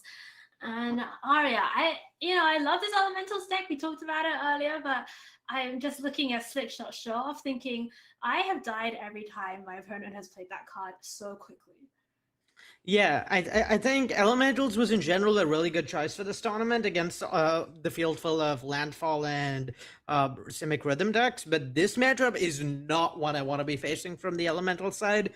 Almost all of your interaction is sorcery speed, you're slow to develop, and this Izzet Prowess deck is about getting you dead quickly. These are both Izzet decks, but they're incredibly different in how they play. They have like no cards in common, and yeah, definitely would not want to be on the Elemental side of this matchup. There's still some chance for the deck. I mean, the deck is really powerful and has these incredibly explosive starts, but definitely matches up pretty poorly into what this Prowess deck is trying to do, which is just get you dead quickly. All right, well, let's go down to game one here in round number 8 between Devor de Technic, our AC9 top 8 competitor, and Alejandro Mora. And it looks like we do have Alejandro on the play here with Ashling Rekindled, Wistfulness, and Thunderflock. So that's some nice elemental action here for Alejandro. But Devor has the 1-drop, has the Otter, and I see some more Otters and Slick Shot in hand as well. So a great hand here for Izzet Prowess. Yeah, the thing worth noting about Devor's hand here, though, is that there's no actual interaction. There's no actual interaction for turn 2 Ashling. The Elemental deck's strongest starts involve turn 2 either Ashling or Flame Raider, and then using that to sort of snowball. And Devor's hand doesn't actually have any way of dealing with this Ashling on turn 2. So definitely a scary spot to be in, I think, from the Izzet Prowess side. Well, it doesn't find much interaction here either. It has a bounce off, but that only really delays the problem, though maybe already delaying is enough. Yeah, delaying is pretty helpful here because you have access to the second order that you can play to actually to actually round out your turn. Make sure you're also developing while delaying this Ashling, and then next turn, each turn you untap with successively more mana with this Prowess deck, the more powerful your turns become. So putting off the problem for another turn, making sure there's another turn where Alejandro doesn't have a powerful snowball, a powerful defensive threat like these Wistfulnesses or Roaming Throne or some other expensive threat. Each turn you delay that. Really, really important for this Prowess deck. So I think buying a turn, obviously not quite as good as removing Ashling, but still a pretty good second place. All right, well, we're going back over to Devor, who has Slick Shot Show Off in hand. The Otter's currently too small to attack through Ashling, but that can change very quickly. Does have Opt in hand as well as Stock Up in terms of non-creature spells that are going to trigger that Prowess. Yeah, the question to me here for Devor is whether he would rather stock up here to prepare for a big next turn, or try and opt in Slick Shot Show Off to maybe apply pressure early, or maybe try and opt into a removal spell for the Ashling. I personally like the stock up play a lot. There's not that much scary that Alejandro could do at 5 mana post flipping the Ashling. Something like a Wistfulness is not actually interacting with Devor's board that much, and Deceit is not a possibility with that much mana, nor is like a Roaming Throne plus some elemental ETB. So this is, I think, a pretty safe turn to spend sort of preparing. All right, well, here comes Ashling. He gets flipped over, so as we mentioned, Alejandro does have access to 5 mana this turn. It's going to be Wistfulness coming down. Both moves are available, but of course there's no real target for the disenchant mode. So we're going to just see draw 2, discard 1. Second copy of Ashling, probably not quite as good as the first. No, I don't think a second copy of Ashling is what Alejandro is looking for here, but perhaps more importantly, I believe this is 11 points of damage from hand for Alejandro. For Devor, should he want to take From Devor? Okay. Yes. All right. Bounce off both of Alejandro's creatures, getting for 5 with the show off, 3 each with the otters. That's 11, and there's a flying threat in the air that Alejandro doesn't really have a good way of dealing with because a lot of his deck's interaction is wrapped up in this Thunderflock, which is only really good if you have elementals in play. All right. Wow. Alejandro goes down to 1 life from that. Finds bounce off, but It's looking tough, right? 'Cause you need to deal with every single threat that your opponent has. So, you can put down a couple of blockers, but there's not really the mana to do that. Oh, and starting town, that doesn't come in untapped either. So yeah, it looks like Alejandro is going to scoop it up, and this is kind of what we foresaw, right? The Is It Prowess deck just too fast for Alejandro's elementals to keep up with. Yeah, and the sorcery speedness of a lot of Alejandro's removal really proving awkward there. But if there was maybe some instant speed interaction, you can kind of punish Izzet for going in for these big turns. But if your deck is so reliant on things you can only cast on your turn, like Vibrance as your forms of interaction, then you can get really punished by Slickshot Show Off specifically. Right. Well, let's have a look at how the players sideboarded. You can see them on the screen right now. Not a lot of changes for Devor. Matchup seems already pretty sweet. Maybe just going a little faster, even siding out their stock ups on the draw, bringing in a couple of copies of Seer for those blockers. And Alejandro, meanwhile, a lot of changes here, bringing in the Spell Snares, the Pyroclasms, the Seers, the Detect Intrusions, and Aria, I see Alejandro siding out all 4 copies of Flamebraider. Yeah, that makes sense here because post-mod, what Alejandro is really looking to do is interact with Devor's early plays and try and just lean on heavier top end from that point rather than accelerate into heavy top end. Flamebraider in particular is pretty awkward into the burst lightnings we know on Devor's deck. Ashling is at least not that easy to remove for 1 mana. There's no permanent removal for it for 1 mana. There's only bounce offs and boomerang basics. But Flamebraider into burst lightning, a bit of a liability, and you'd much rather be interacting at that stage of the game anyway, and then sort of slowly run this Is It Prowess deck out of cards if you can.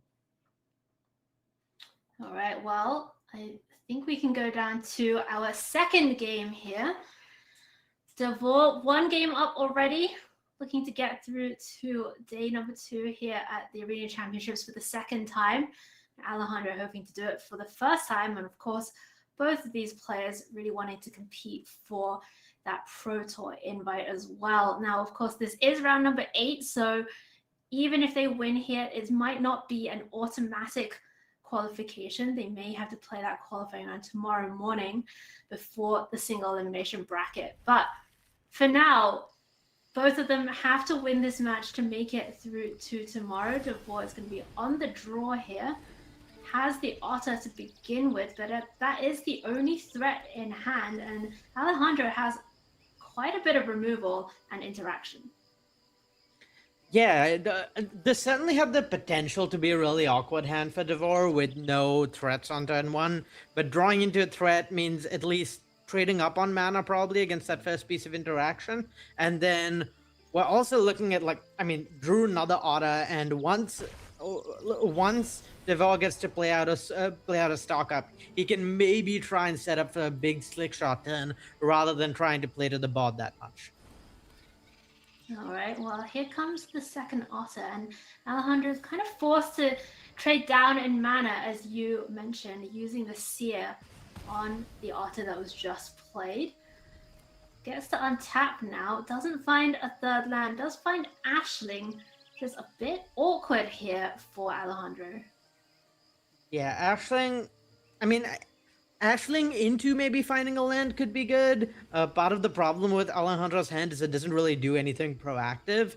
Even if he found lands, he's a long way off from being able to cast any spells. So if Ashling does find a land, that's actually kind of ideal. But if there isn't a land found, then Alejandro's in a lot of trouble. Well, there is a land found. It is Steam Vents off the top. And Alejandro probably wiping a bead of sweat off his brow to see the dual land come off the top. That does leave Bounce Off available and Spell Snare available as well. And we saw Devor do this in game number 1 to good effect. Just set the Ashling back by a turn. Yeah, and something that's really important to note here is, in addition to providing a proactive play and actually doing something in this spot, the big thing that Ashling does is it provides access to black mana for Alejandro for Deceit. Deceit is really, really powerful against what Devour is doing, because hand attack lets you know which of the many possible options in hand Devour could have, and can let Alejandro sort of play around them accordingly, rather than having to sort of simultaneously worry about all the possible threats. So being able to have that black mana for Deceit and casting Deceit off Ashling would be huge. Alejandro just needs to stick the Ashling and draw the land to cast the Deceit. All right, here comes Ashling. And Alejandro's thinking about what to discard here. Maybe Spell Snare looks like it's going to be. Hasn't seen a slick shot yet, hoping to not see one, of course.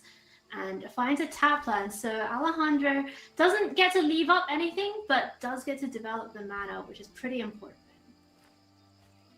Yeah, developing mana pretty good here, because that just means Ashling is going to maybe be able to come down next turn, if of course it stuck around for a turn, which I doubt Devour will let it, for precisely the reasons Alejandro wants to get it down in the first place.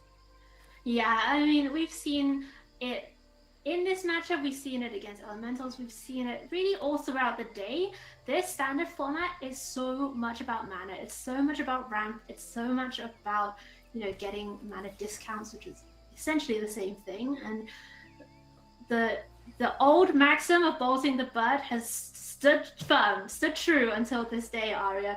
We've seen it time and time again today. You've got to stop your opponent from developing out their game plan, because things can snowball so quickly if they do. Yeah, I mean, the top end available to decks like Elementals, particularly with stuff like Roaming Throne, is pretty hard to compete with. So you really need to just stop them from getting there and erase them, rather than trying to outcompete them on that axis.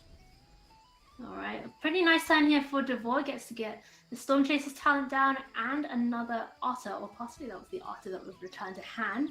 So a couple of prowess threats. Doesn't have the big one in the slick shot, but the damage adds up with these Otters, especially with how many spells obviously are in the Izzet deck. And Alejandro finds an uncastable Sunderflock, the worst draw maybe here for him.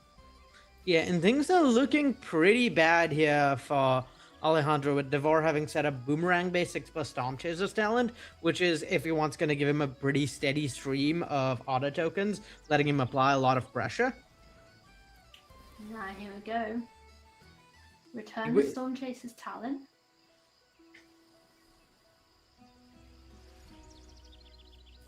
Yeah, just having to trade down with your counterspell 2 mana to 1 is really awkward here, particularly when your opponent has prowess threats in play.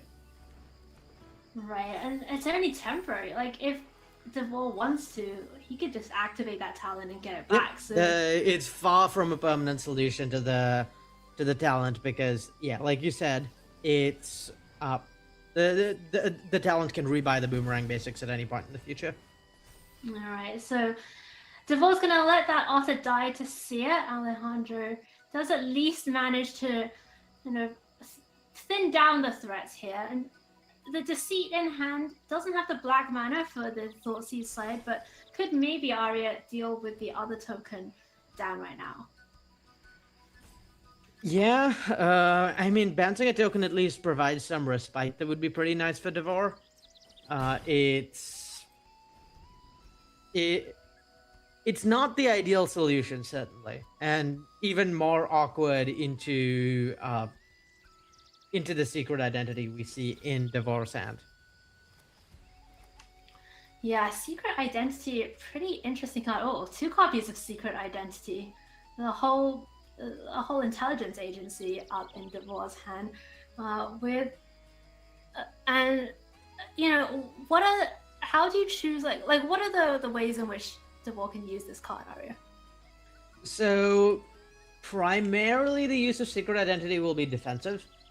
Just giving a token hexproof in response to being targeted. But it's nice that it has a flexibility against a deck like Elementals that's playing a lot of big ground creatures to make a creature larger and give a flying, so that since that provides some closing power as well. And in this specific spot, it's also nice that the increased toughness of the second mode, which makes that creature 3/4 with flying and vigilance, lets it dodge Pyroclasm. So it's basically impossible for Alejandro to remove the token through the secret identities if Devour leaves mana up for it.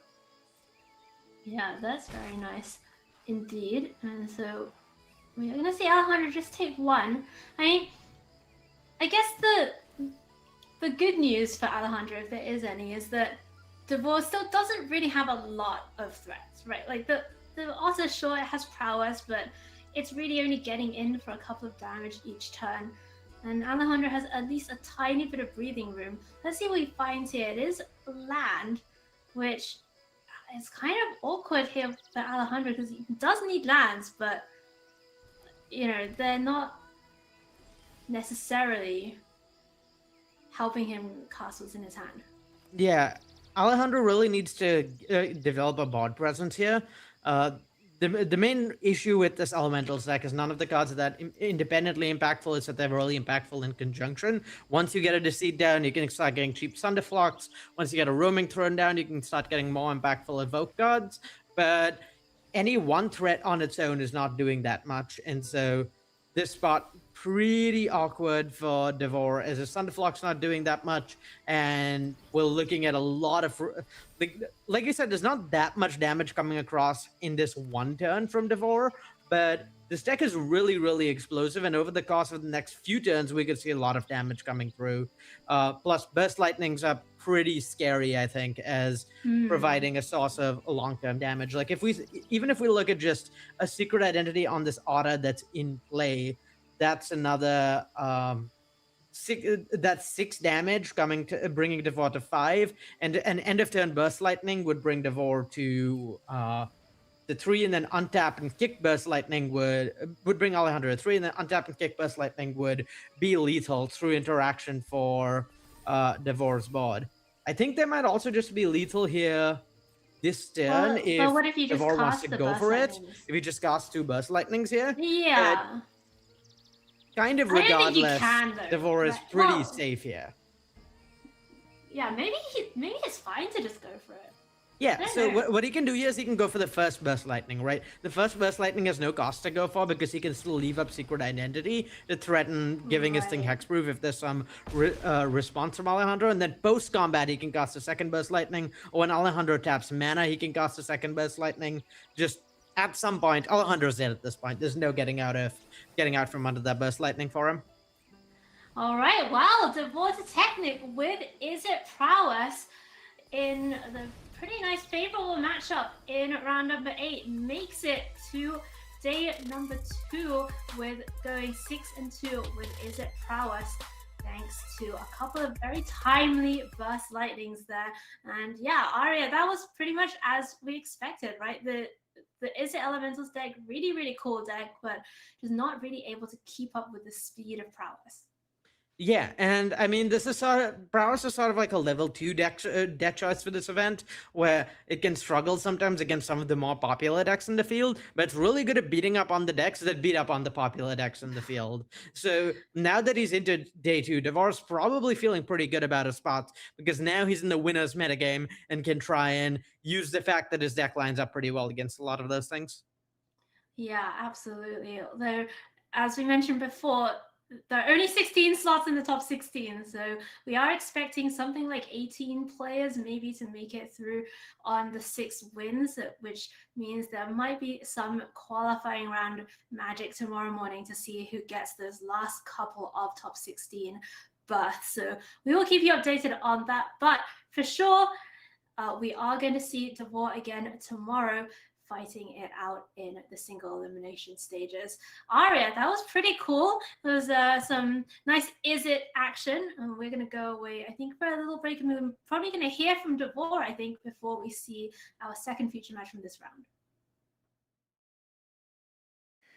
Davor Detechny, congratulations on making it into day 2. How are you feeling right now?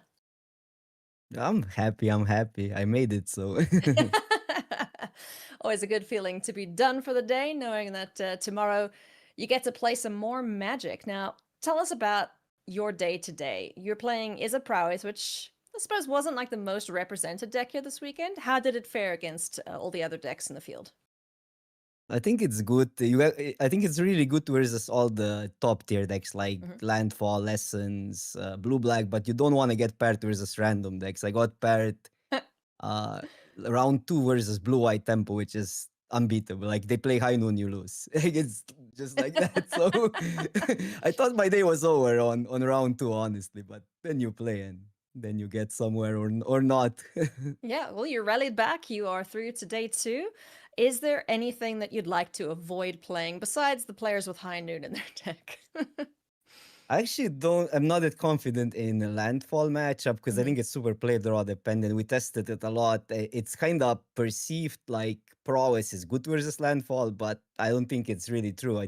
It's more the player on the play wins, I think, more than anything. But yeah. Well, let's see how the day fares for you tomorrow, Davor. Congratulations once again. Go get some rest, and we'll see you then. Thank you so much. You're welcome.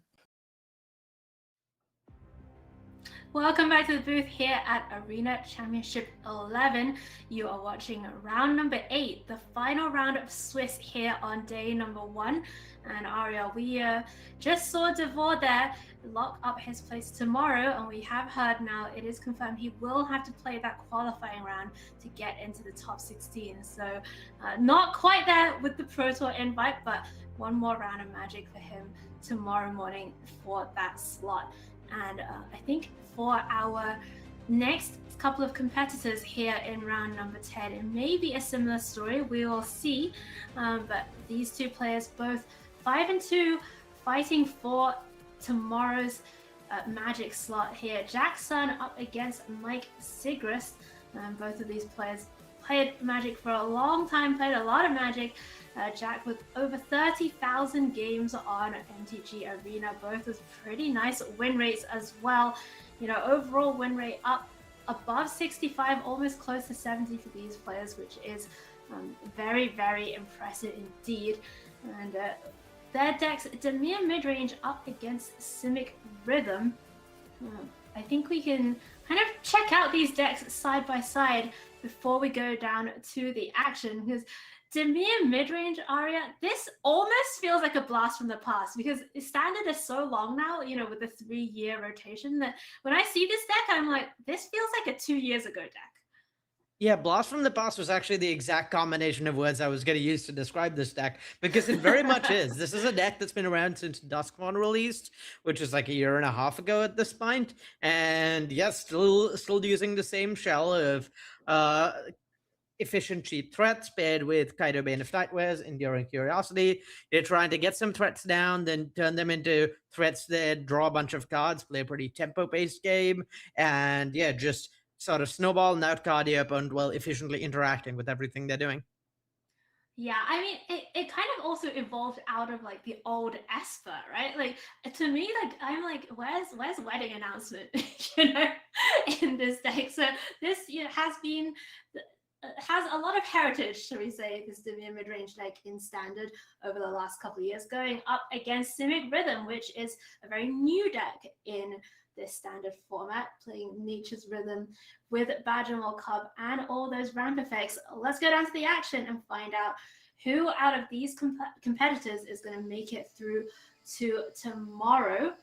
And it looks like we do have Siggy's feed on our main screen. And he's looking at a hand of Leyline Weaver Curator Ouroboros. So not the most explosive start, but definitely a functional hand. Yeah, and a functional hand that gets an Ouroboros down early is pretty good. And I want to call out Leyline Weaver having haste, having reach, very important in this matchup. And equally important, ripping the Llanowar Elves off the top here for Siggy.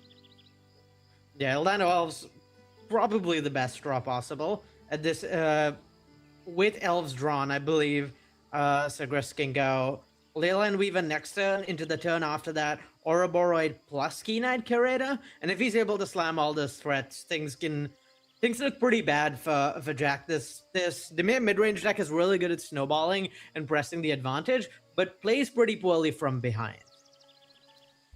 And we did see the Spyglass Siren explore from the map token, and it's going to see Tashana's Tidebinder on top, and Jack's going to leave that there. Did have to think about that decision for a little bit. Siggy just draws another land for the turn, so here comes that Leyline Weaver for Siggy. Yeah, Tidebind is a nice find in this matchup, but it is a lot worse when it's face up. One of the nice things Tidebinder could do here is counter an Ouroboros trigger and stop the Ouroboros from snowballing. But having that face up, it's pretty unlikely Sigur's gonna play into that. So actually incentive maybe for Jack to do something like play Kaido this turn rather than hold up Tidebinder.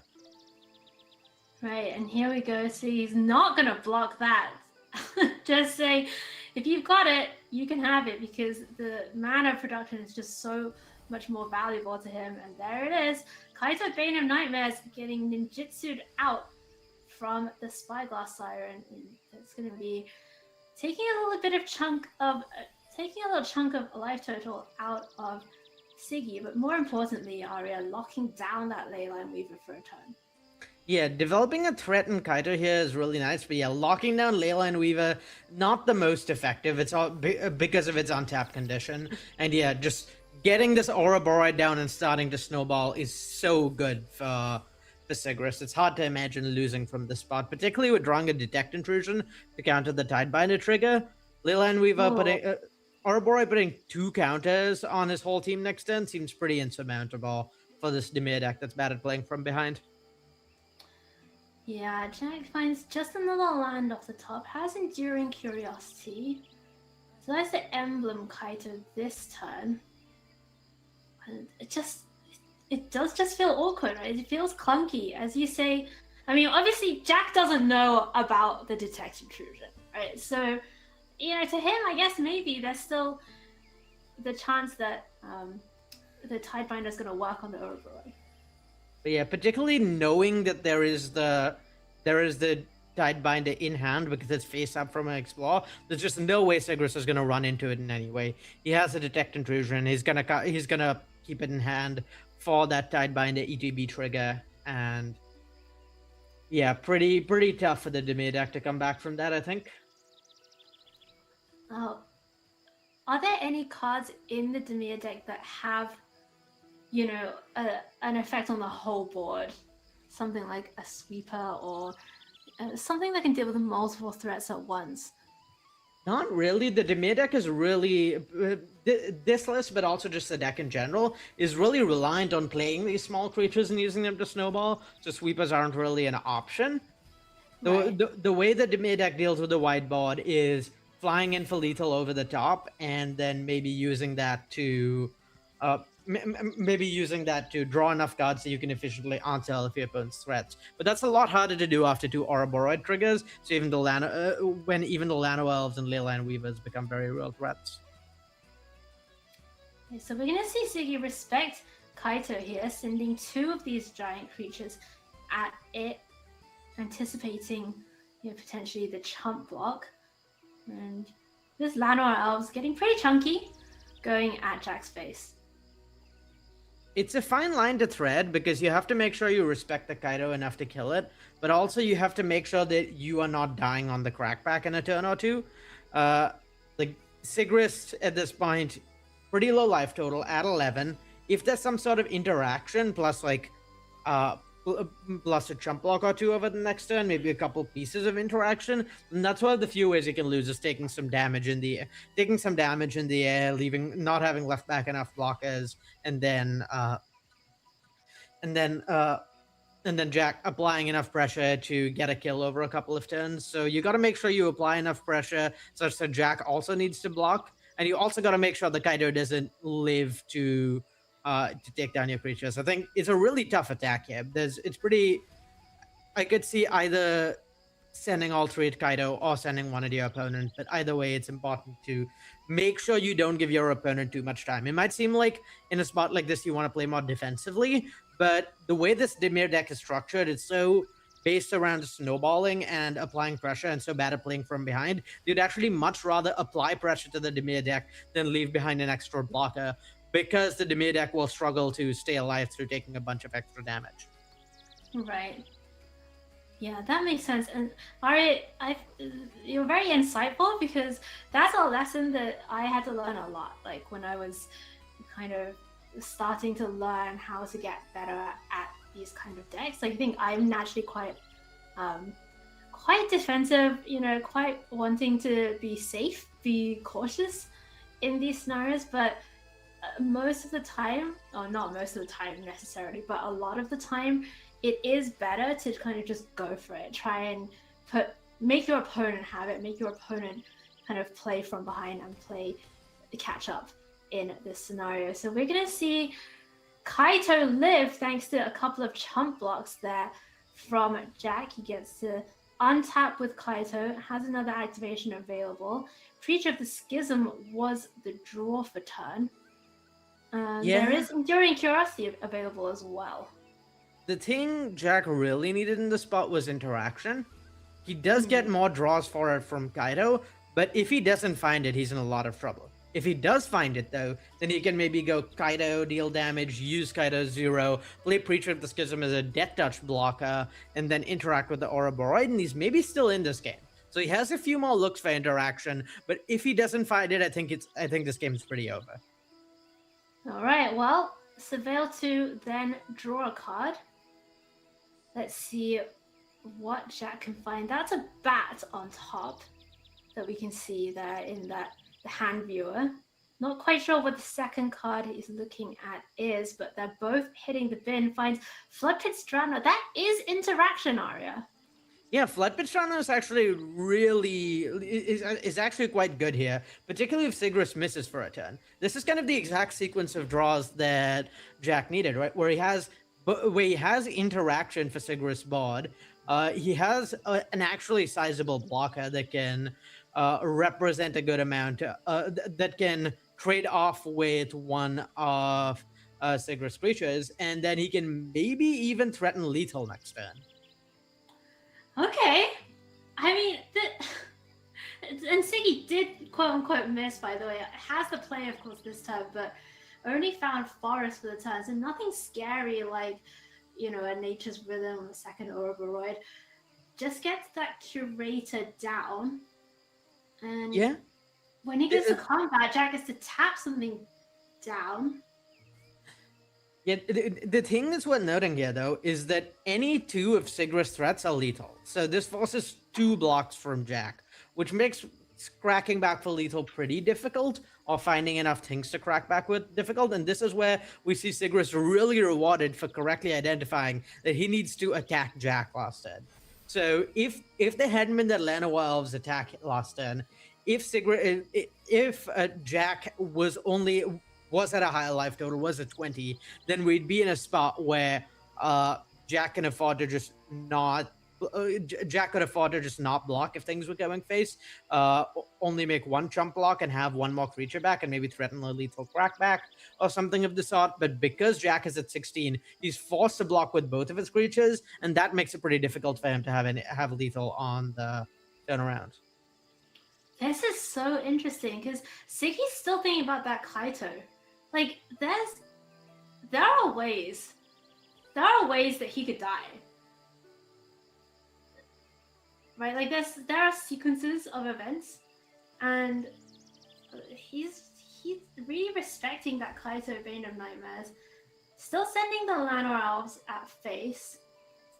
So the reason to respect the Kaito here is mostly that Kaito is the largest source of damage in the spot. Right. While Jack could attack with the Preacher and or Floodpit Strana, neither of them can actually grow. Kaito gets up to 5 power with another +1, and so something like that is the main way that Sigris actually takes lethal damage this game. Right. The Preacher and the Floodpit Strana, a little scary, but probably not actually going to represent lethal damage on their own. It's just a matter of whether Jack can maybe find a way to live yet another turn and sort of get into lethal after that. Oh, and Jack finds just Enduring Curiosity off the top. I mean, yeah, it seems like it's going to be the attack. Shuffle the Ouroboros back in. Yeah, if you're going to be shuffling the Ouroboros back in, the attack is on the house. No need not to make it. But yeah, this game is looking pretty tough. I mean, this is exactly what we talked about, right? The Dimir deck really struggles to play from behind. And I think this should just be lethal for Sigris because he's going to be able to get enough card types to grow his Key Knight Curator, I think. Oh, of course. That's a 7/7. Not because. Oh, well, okay. There was also an override, so, you know. So much of a muchness. But whenever I see a 7/7 Curator, I'm thinking, oh, okay, good job. They managed to get the 4 card types. But no, those were just the +1/+1 tokens. And yeah, Chump Block not going to be enough. Yeah, and that's going to do it. Siggy with Simic Rhythm is going to take down game number 1 here in our final round of Standard here at Arena Championship 11. Going up against Dimir midrange. So for Jack, if he wants to make it through to tomorrow, he's going to have to win 2 on the trot and complete that reverse sweep. And looking at what he's bringing in, there is a copy of Day of Black Sun. So one single mass removal effect, but a lot of good targeted interaction in terms of Disdainful Stroke, Scatter, and Long Goodbye. Yeah, the matchup almost certainly gets better for Jack Postbot. You get to make the interaction lineup better. You get to play fewer ground creatures that are susceptible to all the blockers the Simic Rhythm decks puts together. But yeah, it's inherently a pretty tough matchup for the Dimir side just because of how quickly the Simic deck gets on board and how poorly the Dimir deck plays from behind. All right, well, let's go to game number 2 here between our 2 competitors here in round number 8. Both at 5-2, both really needing to win this game in order to get through to tomorrow. Looking at the opening hand here, that's a pretty anemic hand for Jack with just Spell Snare and Fluppet's Drowner. It's going to hold on to it though, and Siggy with Badgermole, Cub, Floodmore, Glenalendra, Ouroboros, and Gene Pollinator right on time. You gotta always trust in the top of the deck with with decks like this when you're like so reliant on snowballing and having a critical mass of things. And I mean, it's worked out for Sigris. Yeah, last game, didn't we watch him rip the Llanowar Elves as well? So 2 for 2 here for Siggy. And second Gene Pollinator as well. What can this, but is it just Badgermole Cup time? Yeah, so I imagine that both the Gene Pollinator and the Badgermole Cup get played this turn. The question is in which order. I like playing the Gene Pollinator first, even though playing the Badgermole Cup gives you more mana initially. It runs into interaction, it runs into counter magic less. It's the card you care about more. And yeah, this way, so by sequencing in this order, if the Badgermole Cup gets interacted with on the stack, at least you get the Gene Pollinator down. Whereas if you play the Badgermole Cup first, you have a chance of not getting anything down, but also there isn't really any upside. You can't really use the extra mana off the Cub, so you don't really get anything out of playing it first. So Jack finds Requiting Hex for the turn. More interaction, not a lot of threats going on here for Jack, but is at least able to keep what Siggy's doing kind of at bay for the moment. Yeah, a little awkward for Sigris to see all this interaction happening before he can get his Serac down. Right. Yeah, it's a great card. You know, it is very powerful and does a lot for you in these interaction-heavy matchups. But it's kind of awkward when all your threats have been, well, a lot of your creatures have been dealt with already. It is going to come down now, though. Can't be countered, of course. And whenever a creature you control or a creature spell you control becomes the target of a spell or ability, an opponent controls draw a card. So great against removal, great against counter spells for your other creatures as well. And Jack thinking about whether to use the Floodpit's Drowner now, or maybe Aria just is, you gotta just bite the bullet and try and get this Serac off the board. Yeah, it's a tough spot. I think you'd really rather not be giving your opponent a card here, but also locking down the Pollinator really doesn't do anything. Not really good options for Jack in this spot. Siggy could have cast Into the Flood, more decides not to. Ugh, another land for Jack. Not what he wanted to see. He does have that Soulstone Sanctuary on the battlefield, so that could do some work later along with the Restless Reef in hand. 3 for 1 to get rid of the Sorak here is brutal. Also, gotta say, really respect Jack always making the free attacks with the Flood Pit Strider. You gotta take every edge you can get. It's true. It's true. Maybe your opponent doesn't block. You know, who knows? It's happened before. Here it comes the second copy of Nature's Rhythm. Yeah, and I kind of expect to see. Not quite there yet. I expect to see Nature's, for 1 to get a Lano Elves here, just because Sigris has a handful of Haymaker threats. He's not going to run out of things to do. He is going to run out of mana, so he wants to make sure that doesn't happen. Oh no, not like this. Another land for Jack. It's probably time to start firing up some of these creature lands. Yeah, and I Sanctuary Aria. I like how it just stays a creature. Well, not if it gets returned to hand, though. All right. I'll give you that.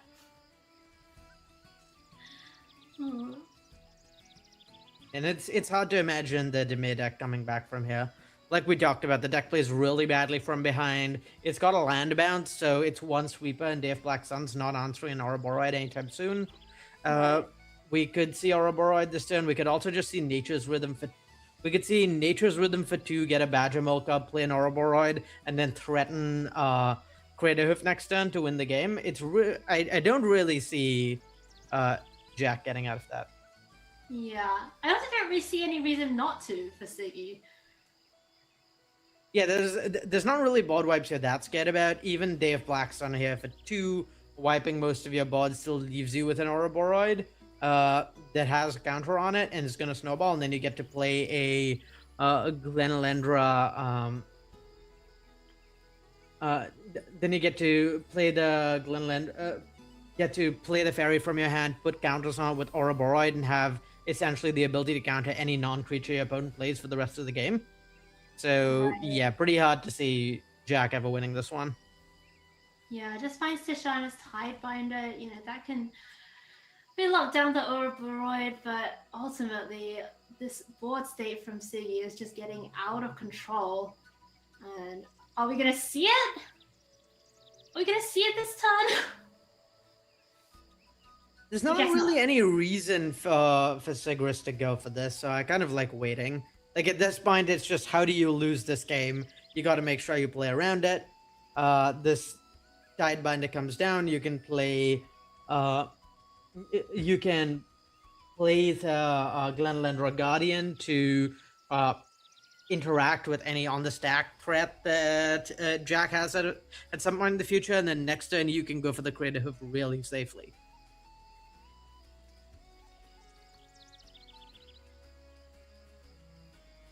Alright, Siggy's just taking his time thinking about the attack because there is...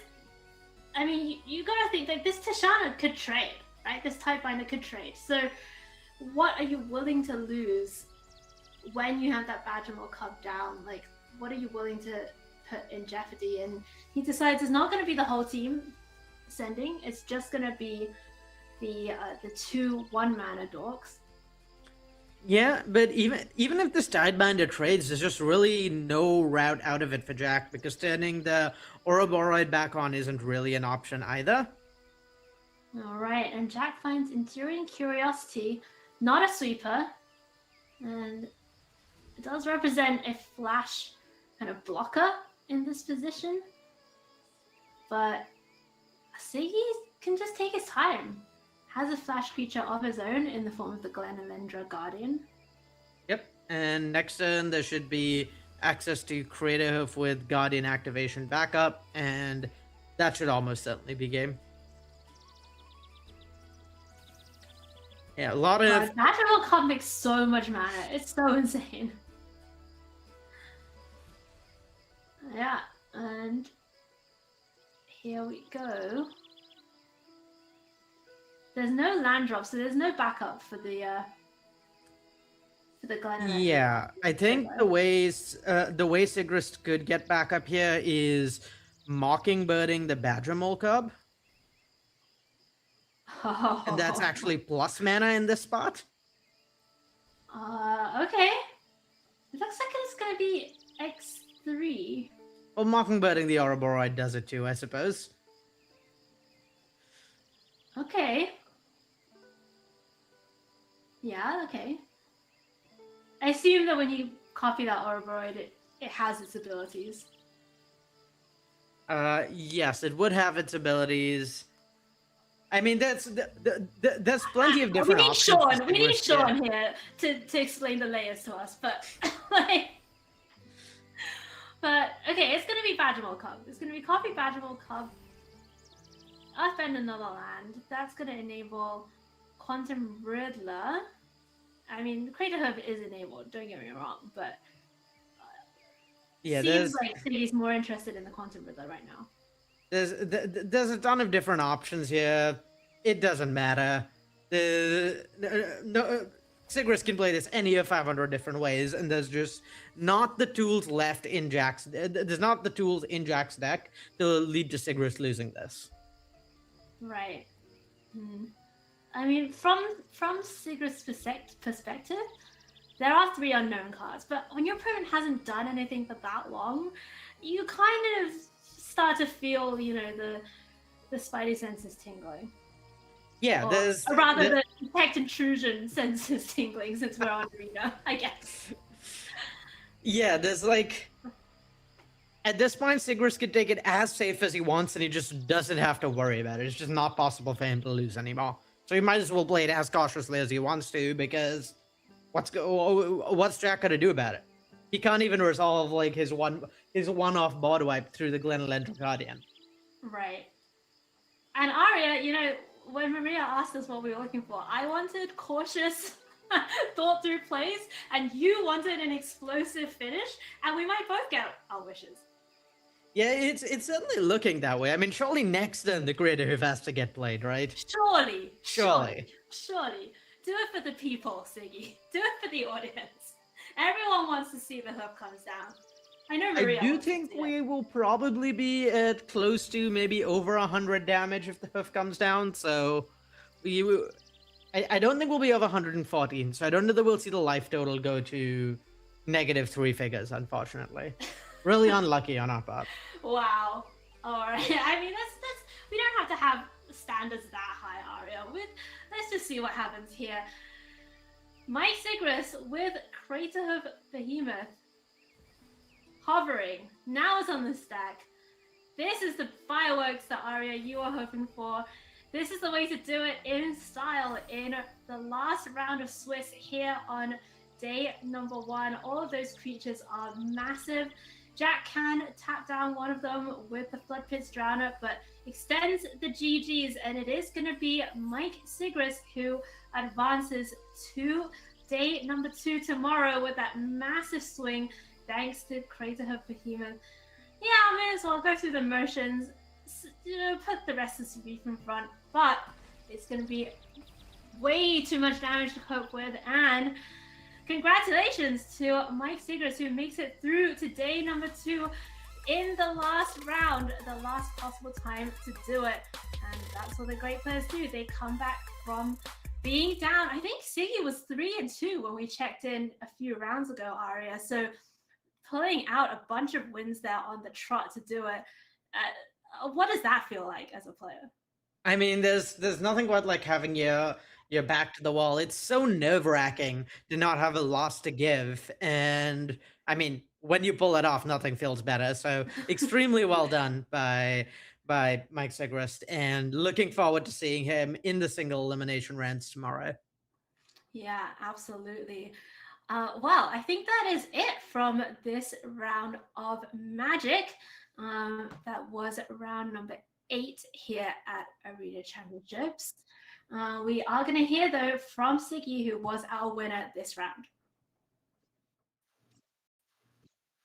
Mike Sigrist, you have no idea how good it is to see you here. Day 2 is all yours for the taking. Tell us about your day. How did it go? I started out a little bit rocky, started out 2-2, and then I managed to run the table after that. Got some of the pairings I was hoping for, and yeah, was able to convert. Awesome. Tell us about your deck list choice for the weekend, because I see with your in your questionnaire you answered who you're testing with, a couple boomers, zoomers, and the world champ NBD. Yeah, no big deal. The No world big champ. deal.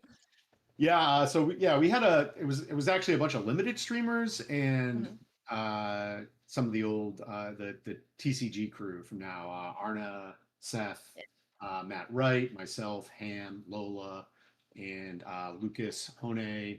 I may be missing someone, but I think that's everyone. Oh, Ginky.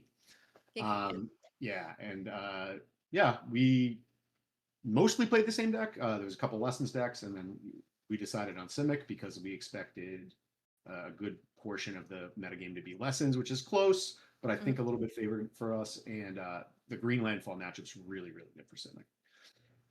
Awesome. So tomorrow, hoping to find a whole bunch of mono green decks to face off against? Yeah, that would be ideal. There's a lot of stuff I wasn't hoping to see much of in there, though. There's like some non-lessons is it decks that are a bit scary, but yeah, we'll see. All righty. We'll see how it goes. Well, let's hope the stars align in your favor, Siggy. It's awesome to have you back in the day 2 of a competition. So best of luck. Thank you. Siggy wins again.